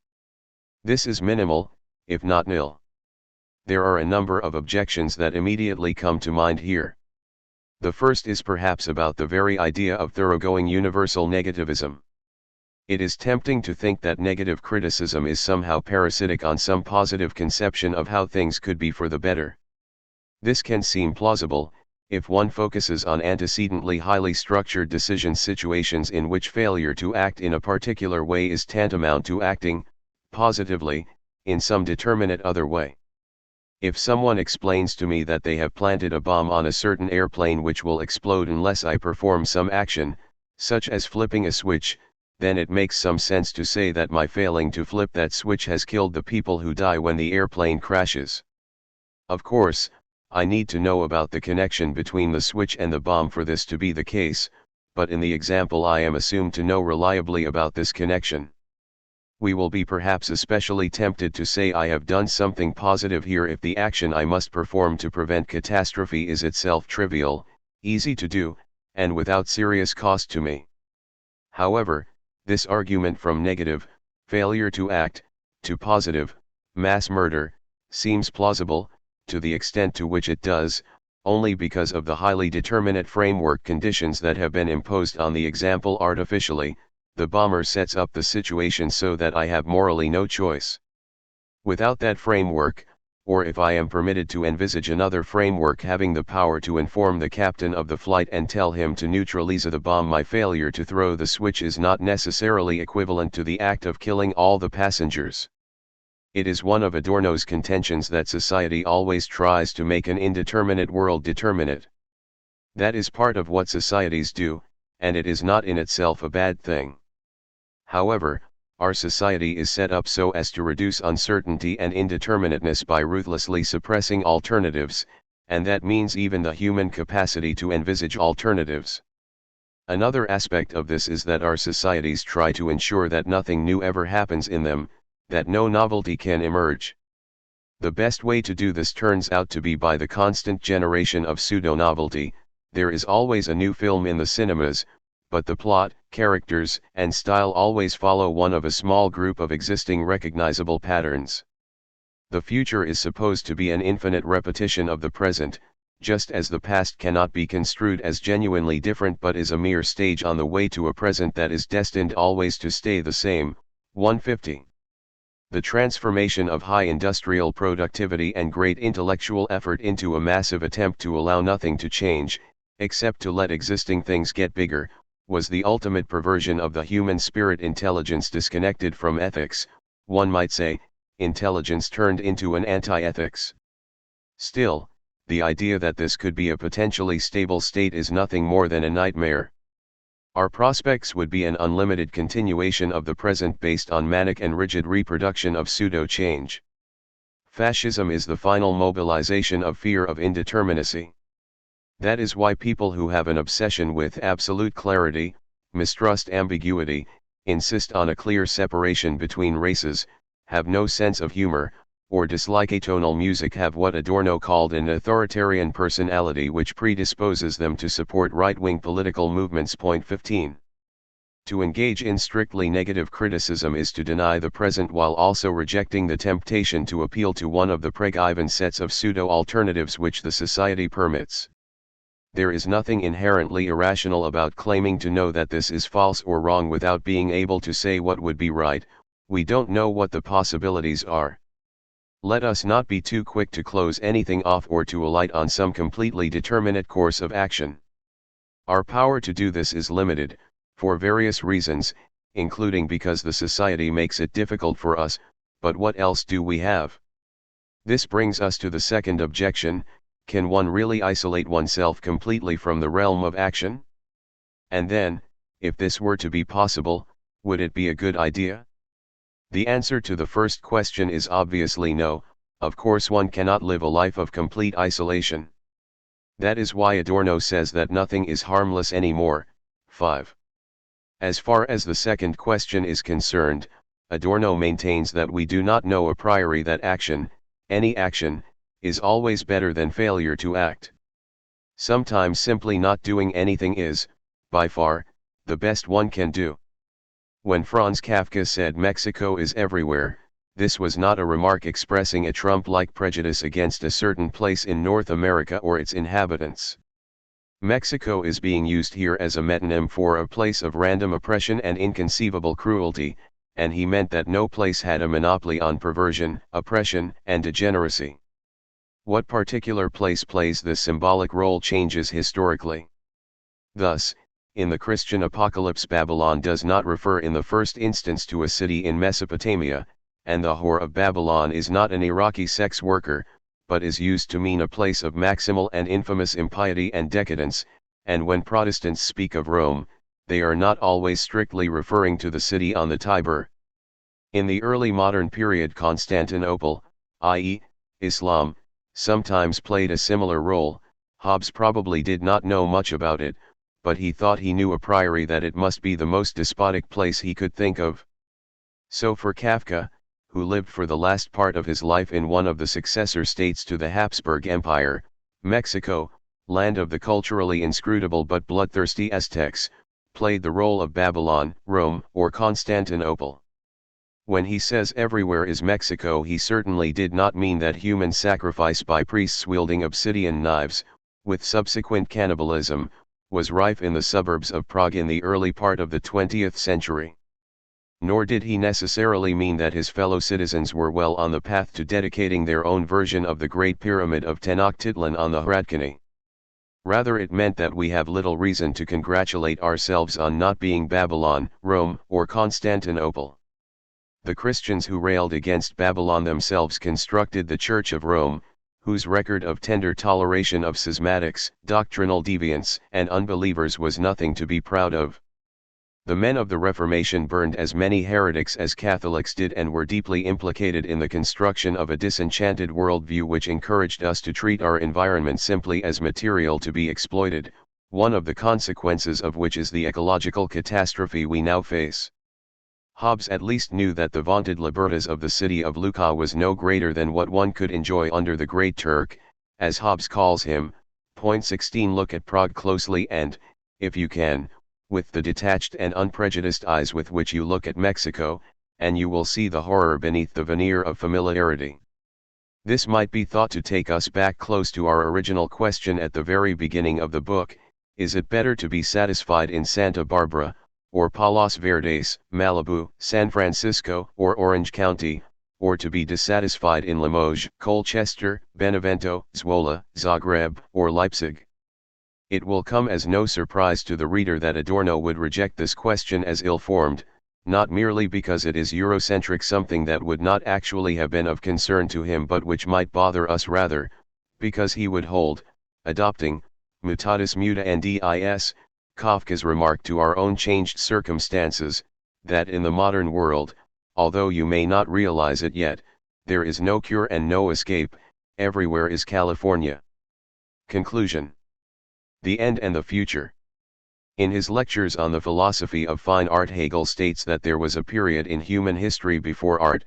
People certainly had predilections for certain rhythmic patterns and there were perhaps even some primitive decorative practices, but they were not sufficiently developed, sufficiently important, or sufficiently connected with other forms of meaningful activity for us to call them art in the full and proper sense.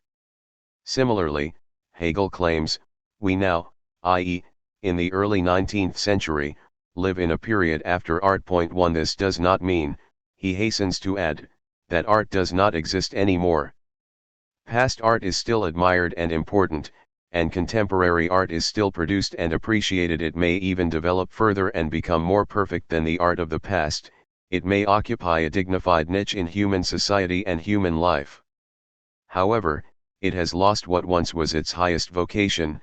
It is no longer the place where people find their highest needs satisfied and their highest interests articulated. We admire the archaic torso of Apollo. We may even, with Rilke, think it enjoins us to change our lives, but we do not bend the knee. Setting aside Hegel's own views, we might ask whether the same kind of analysis does not apply to philosophy. There was a time before, when there were various different human practices, giving advice, criticizing other people, investigating the environment, telling stories. Some people are better at one or another of these activities than others are, although people can disagree on who exactly is better than whom and why. Gradually, it may happen that people begin to get reflective and systematic and to cultivate assiduously one or another of these ways of acting, and eventually some of these activities may become entangled with others. We tell stories about the gods, and part of that is advice or even commands that we think they give to us. Philosophy designates a particular configuration into which some of these practices entered and in which they remained for a rather long time. It did not exist forever but arose at a certain time, although, given the inherent looseness of human language, there can be reasoned disagreement about exactly when that is. I began this story with Socrates and his practice of using ratiocination, consisting of dialectical questioning and response, to seek self-knowledge and also a knowledge of what human life was best, and I focused on the moment when he had to defend this practice against claims that it was incompatible with traditional religion and led to the corruption of young citizens. The post-Socratic complex of logic, of a kind, the study of ratiocination, theology, ethics, and political philosophy came over the centuries to seem to have a natural unity, but it could, in principle, dissolve back into the successors of its original constituent elements, or even, if it remains more or less intact, it could, for one reason or another, stop being important and lose the centrality it once aspired to have and laid a claim to. We can certainly envisage such a possibility, and arguably that is the situation in which we find ourselves now. Like studying Greek sculpture in late 19th century Paris, we may go through the motions of arguing for or against utilitarianism, examining the implications of a proposition in logic, analyzing ambiguities in the use of some concept, or running for the 100th time through the proofs of God's existence, but the soul and spirit are not appropriately edified and elevated by this, and its only social function is pedagogical. This may, of course, be a good development, part of the sobering up we needed. Point 2, we might in retrospect also claim that philosophy never did articulate the deepest human interests, that was always a myth. Still, there has been enough overlap between the functions and continuity in the change of roles and concerns that one can pick out an identifiable configuration called philosophy that lasted from the Peloponnesian War to the failure of the movements for reform in the second half of the 20th century, often called the 60s or 1968. Or we can date it more precisely, from some time after 399 BCE, when Socrates was executed, to some time shortly before 1976, when Heidegger finally died, and the spurt of increase in economic productivity that was released by World War II finally came to an end. In a sense, Socrates was not a philosopher, at least it is not at all clear he would have called himself that or that anyone during his lifetime would have referred to him in that way. The first occurrence of the terms philosophy and philosopher are in Plato, although there is a story that they were invented by the earlier thinker Pythagoras, who, however, has the disadvantage of probably not having existed. Even if Pythagoras did not exist, though, we know that a group of people called the Pythagoreans did, and so perhaps they did invent the word before Plato. Point 3, we don't know what the real Socrates, as opposed to the character in Plato's dialogues, would have called himself, or indeed whether he would have called himself anything at all. Perhaps he called himself a sophist, as did Aristophanes, and also various other ancient writers who did not stand in the Platonic tradition. Point 4, once the word philosophy exists, perhaps invented by Plato, its use can be extended backwards, especially if there is a strong retrospective reason to distinguish what Socrates was doing from what others like him did. Talking to Socrates was not doing philosophy, it was just talking to Socrates. Philosophy arises when people, after Socrates' death, try to reenact their memory of him, arguing as they think he would have, taking a keen interest in whether and in what ways the argument was like and in what ways it was unlike what they can remember of him. The sublimated eroticism of this performance is part of its attraction. To say that Socrates was not himself a philosopher, though, should be no more paradoxical than saying that Lord Sandwich never ate a sandwich, because to eat a sandwich is not to have a piece of meat between two thin slices of bread but to eat that thing which Lord Sandwich used always to have. Point 5, or to claim that Jesus was not a Christian, a self-evident truth. And if even part of being a pious Muslim means trying to imitate the exemplary life of the Prophet, then the Prophet himself was not a Muslim in that sense because he was not imitating his own life but living it. The activity gets its identity, consistency, and substance only from its status as a repetition/variation of what it takes, correctly or not, to be its own past. If happy eras are blank pages in history, 6. The connection of philosophy with periods of political and social distress, dislocation, civil conflict, and especially political or military failure also seems clear. Plato invents various fantasies about the young Socrates, but the first real glimpse we get of him is standing in the cold outside his tent during the Athenian military campaign in Thrace in the middle of a war that was going to end in the most complete of failures for Athens. If Socrates had died during the retreats at Amphipolis or Delium, or if Athens had won what we call the Peloponnesian War, there might well have been nothing like what we know as philosophy. Speaking about a beginning of philosophy is, then, always somewhat arbitrary, and the same is true of its end or death. Just because nothing much seems to have happened since the 1970s doesn't mean that the dying embers of the subject might not flare up into life again under the right circumstances. Some physicists, after all, claim that there has been no significant progress in physics since the 1970s, but it would be very rash to declare the further development of that subject definitively over point 7. In fact, philosophers have proposed two different kinds of theories about how, in what circumstances, and why philosophy arises. What motivates people to ask philosophical questions, and what kinds of answers do they look for? The first line of approach, initiated by Plato 8, is that it is a positive theoretical response to amazement, surprise, admiration, or wonder at something that is seemingly incomprehensible but impressive. The second approach also has an origin in antiquity, but it is most closely associated with Hegel and various of his followers. This approach emphasizes that philosophy is a reaction to negative aspects of our general experience of the world, to apparently irreconcilable practical conflict, severe suffering, real loss, experienced deprivation, or weakness. I don't start philosophizing when the cherry tree blossoms in May, but when the government demands that I do something I find deeply and unconscionably repugnant, when loved ones die in random violence, when I confront the radical failure of my plans or my own death, or when my society as a whole seems bent on visibly self-destructive action. In a situation like this, I either look for a reason to accept the failure and inadequacy as inevitable, and therefore something I must simply learn to bear, or I try to understand why what seems to be an experience of pain, frustration, and failure is, really, not any such thing.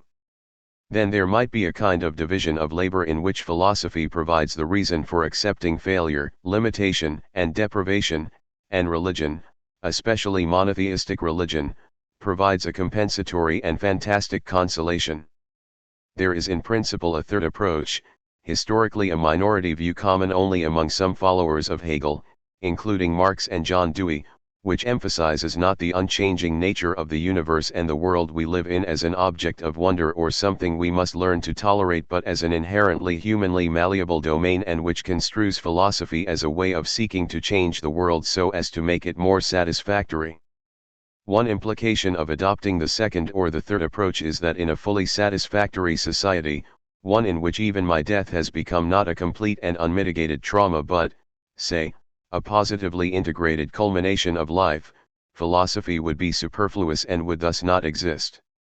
Or perhaps it might survive as a bit of historical folklore or theatrical spectacle, like the reenactments of battles from the English Civil Wars which certain small towns sponsor. This does not imply that in deeply unsatisfactory societies philosophy will inevitably arise or maintain itself. Its existence will also depend on any number of further factors.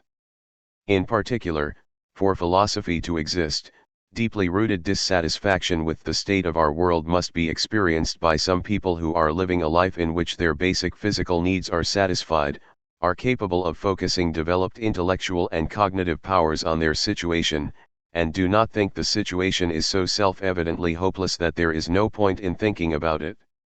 So we cannot assume that as our world falls apart now in ecological catastrophe, there will necessarily be any renewal of philosophical activity. Philosophy presupposes a certain minimum of optimism. It is a comic, not a tragic genre of writing. Just as Western philosophy was coming to an end in 1960, the poet Paul Celan was awarded the George Buchner Prize of the city of Darmstadt. In accepting the prize, Celan gave a speech in which he described poetry as that form of speech which declared that mortality and futility were infinite, dies Unendlichsprechung von lauter Sterblichkeit und Umsonst. In an earlier version of the same claim, he added that poetry remains mindful of its own finitude. 9 The phrase Celan uses, Unendlichsprechung, has a post-theological and post-ecclesiological coloration. Heiligsprechung is the process in the Catholic Church through which a person is declared, after death, to have been holy and thus officially promulgated as a recognized saint whose intercession may be invoked by the faithful. Poetry makes the official announcement that our world is one of death and futility and proclaims that there are no limits to the extent to which this is true. Poetry can perhaps tolerate this truth, but it might not be so clear that philosophy, committed as it always has been to an almost dementedly sunny view of the world as a place where things in the final analysis make sense, can be equally tolerant and itself survive. Perhaps it is just an outdated romantic illusion to expect some kind of originality in philosophy, to expect that philosophers will be inventing new concepts, new ways of thinking and arguing. Something like philosophy can continue as an exercise in running through traditional thoughts and forms of argument in pedagogical or propedeutic contexts. We don't expect originality in subjects like anatomy, apart perhaps from some originality in the mode of presentation. Nevertheless, we think it of great importance that potential health workers have a firm grounding in it. The schools of philosophers in Athens were not closed until the 6th century, although nothing we would recognize as original thought had taken place in them for several centuries. Such institutions, especially if they are surrounded by an aura of prestige, whether warranted or not, can maintain themselves by a kind of inertia for a surprisingly long time. This is the current state of philosophy in the universities. And, of course, there will be an informal place for thinking about the logical and linguistic puzzles that have come to obsess some. This is a harmless occupation, like Scrabble or solving crosswords, and there is no reason to think it will not continue, even if as a private pastime. One should not assume that philosophy as we know it is indispensable for human life, or even that it is necessary or advantageous for high cultural achievement. France produced no philosophers of note to speak of in the 19th century, but is none the worse for that. It had Flaubert, Mallarmé, Cézanne, Berlioz, Rimbaud, and dozens of other remarkable artists, scientists, and scholars. Philosophy may connect in various ways with deep-seated human needs, but it is a highly peculiar social and cultural configuration which requires a highly specific set of conditions to flourish. These conditions, whatever they are, do not seem to have existed during the past 40 years. Just as there were precursors and outliers to philosophy, students of correct speech, observers of nature, experts in healthy living, and ethical authorities before the time of Socrates, and just as it is difficult to say exactly why some sage who lived before Socrates is not quite a philosopher, so there is no reason for there not to be successors who will share some of the traits of philosophy, provided the species survives. The highly bureaucratized society we live in now will continue to need, as long as the coming ecological catastrophe is not yet fully upon us, experts in rules and rule following, and there will be niches to be occupied in various technical and scientific subjects, although it would be naive to give too much weight to the actual role of philosophic concerns in science, because they turn out generally to be of significantly more importance to philosophers than to actual scientists. There will certainly still be people who try to tell others what they ought to do and cite reasons for this. Among the inhabitants of these niches, there may survive some successors of philosophy for a while. The 12 authors whose works are discussed here do not form a natural group or an invisible collegium or tribunal. They do not stand on the peaks of time and talk to each other, nor do they look down at us from some place beyond the heavens with eyes full of grim or benevolent satisfaction or of stern admonition. Their writings have been preserved for us by the merest of accidents, and it is the contingencies of history that have moved the tectonic plates of our world into a position from which it is possible for us to read what they wrote and find some of it comprehensible, relevant, and enlightening. For people in the historical situation in which we find ourselves, however, these works do reward study. As this book has tried to show, the questions which humans ask change, depending on the historical and social circumstances. Which questions count as philosophical rather than administrative, scientific, or religious, or simply uninteresting, pointless, obtuse also changes. Most of the questions which philosophers asked in the past were never convincingly answered, although for one reason or another, usually as a result of unpredictable social change, some simply disappeared. So there is no reason to expect us to have any better luck with our questions than all previous generations had with theirs. There are, however, questions that do not go away, even if we know we cannot adequately answer them. Ils dirent, Chu ils avoyant aperçu chu il of what parmi nous de hommes pleins et gorges de toutes sortes de commodités, et que leurs moitiés estoyent mendiants à leurs portes, de charne de fame et de pauvreté, et travaillant estrange comme si es moitiés ici necessitieuses pouvoyant souffrir un telle injustice, chu ils ne princent les autres à la gorge, ou me sent les fous à leurs maisons. They said, that they had observed among us people satiated and gorged on all kinds of commodities, and yet their fellows were beggars at their door, wasted away with hunger and poverty, and they found it odd that these impoverished fellows were able to tolerate such an injustice, and did not grab the others by the throat or set fire to their houses. Montaigne, of Cannibals.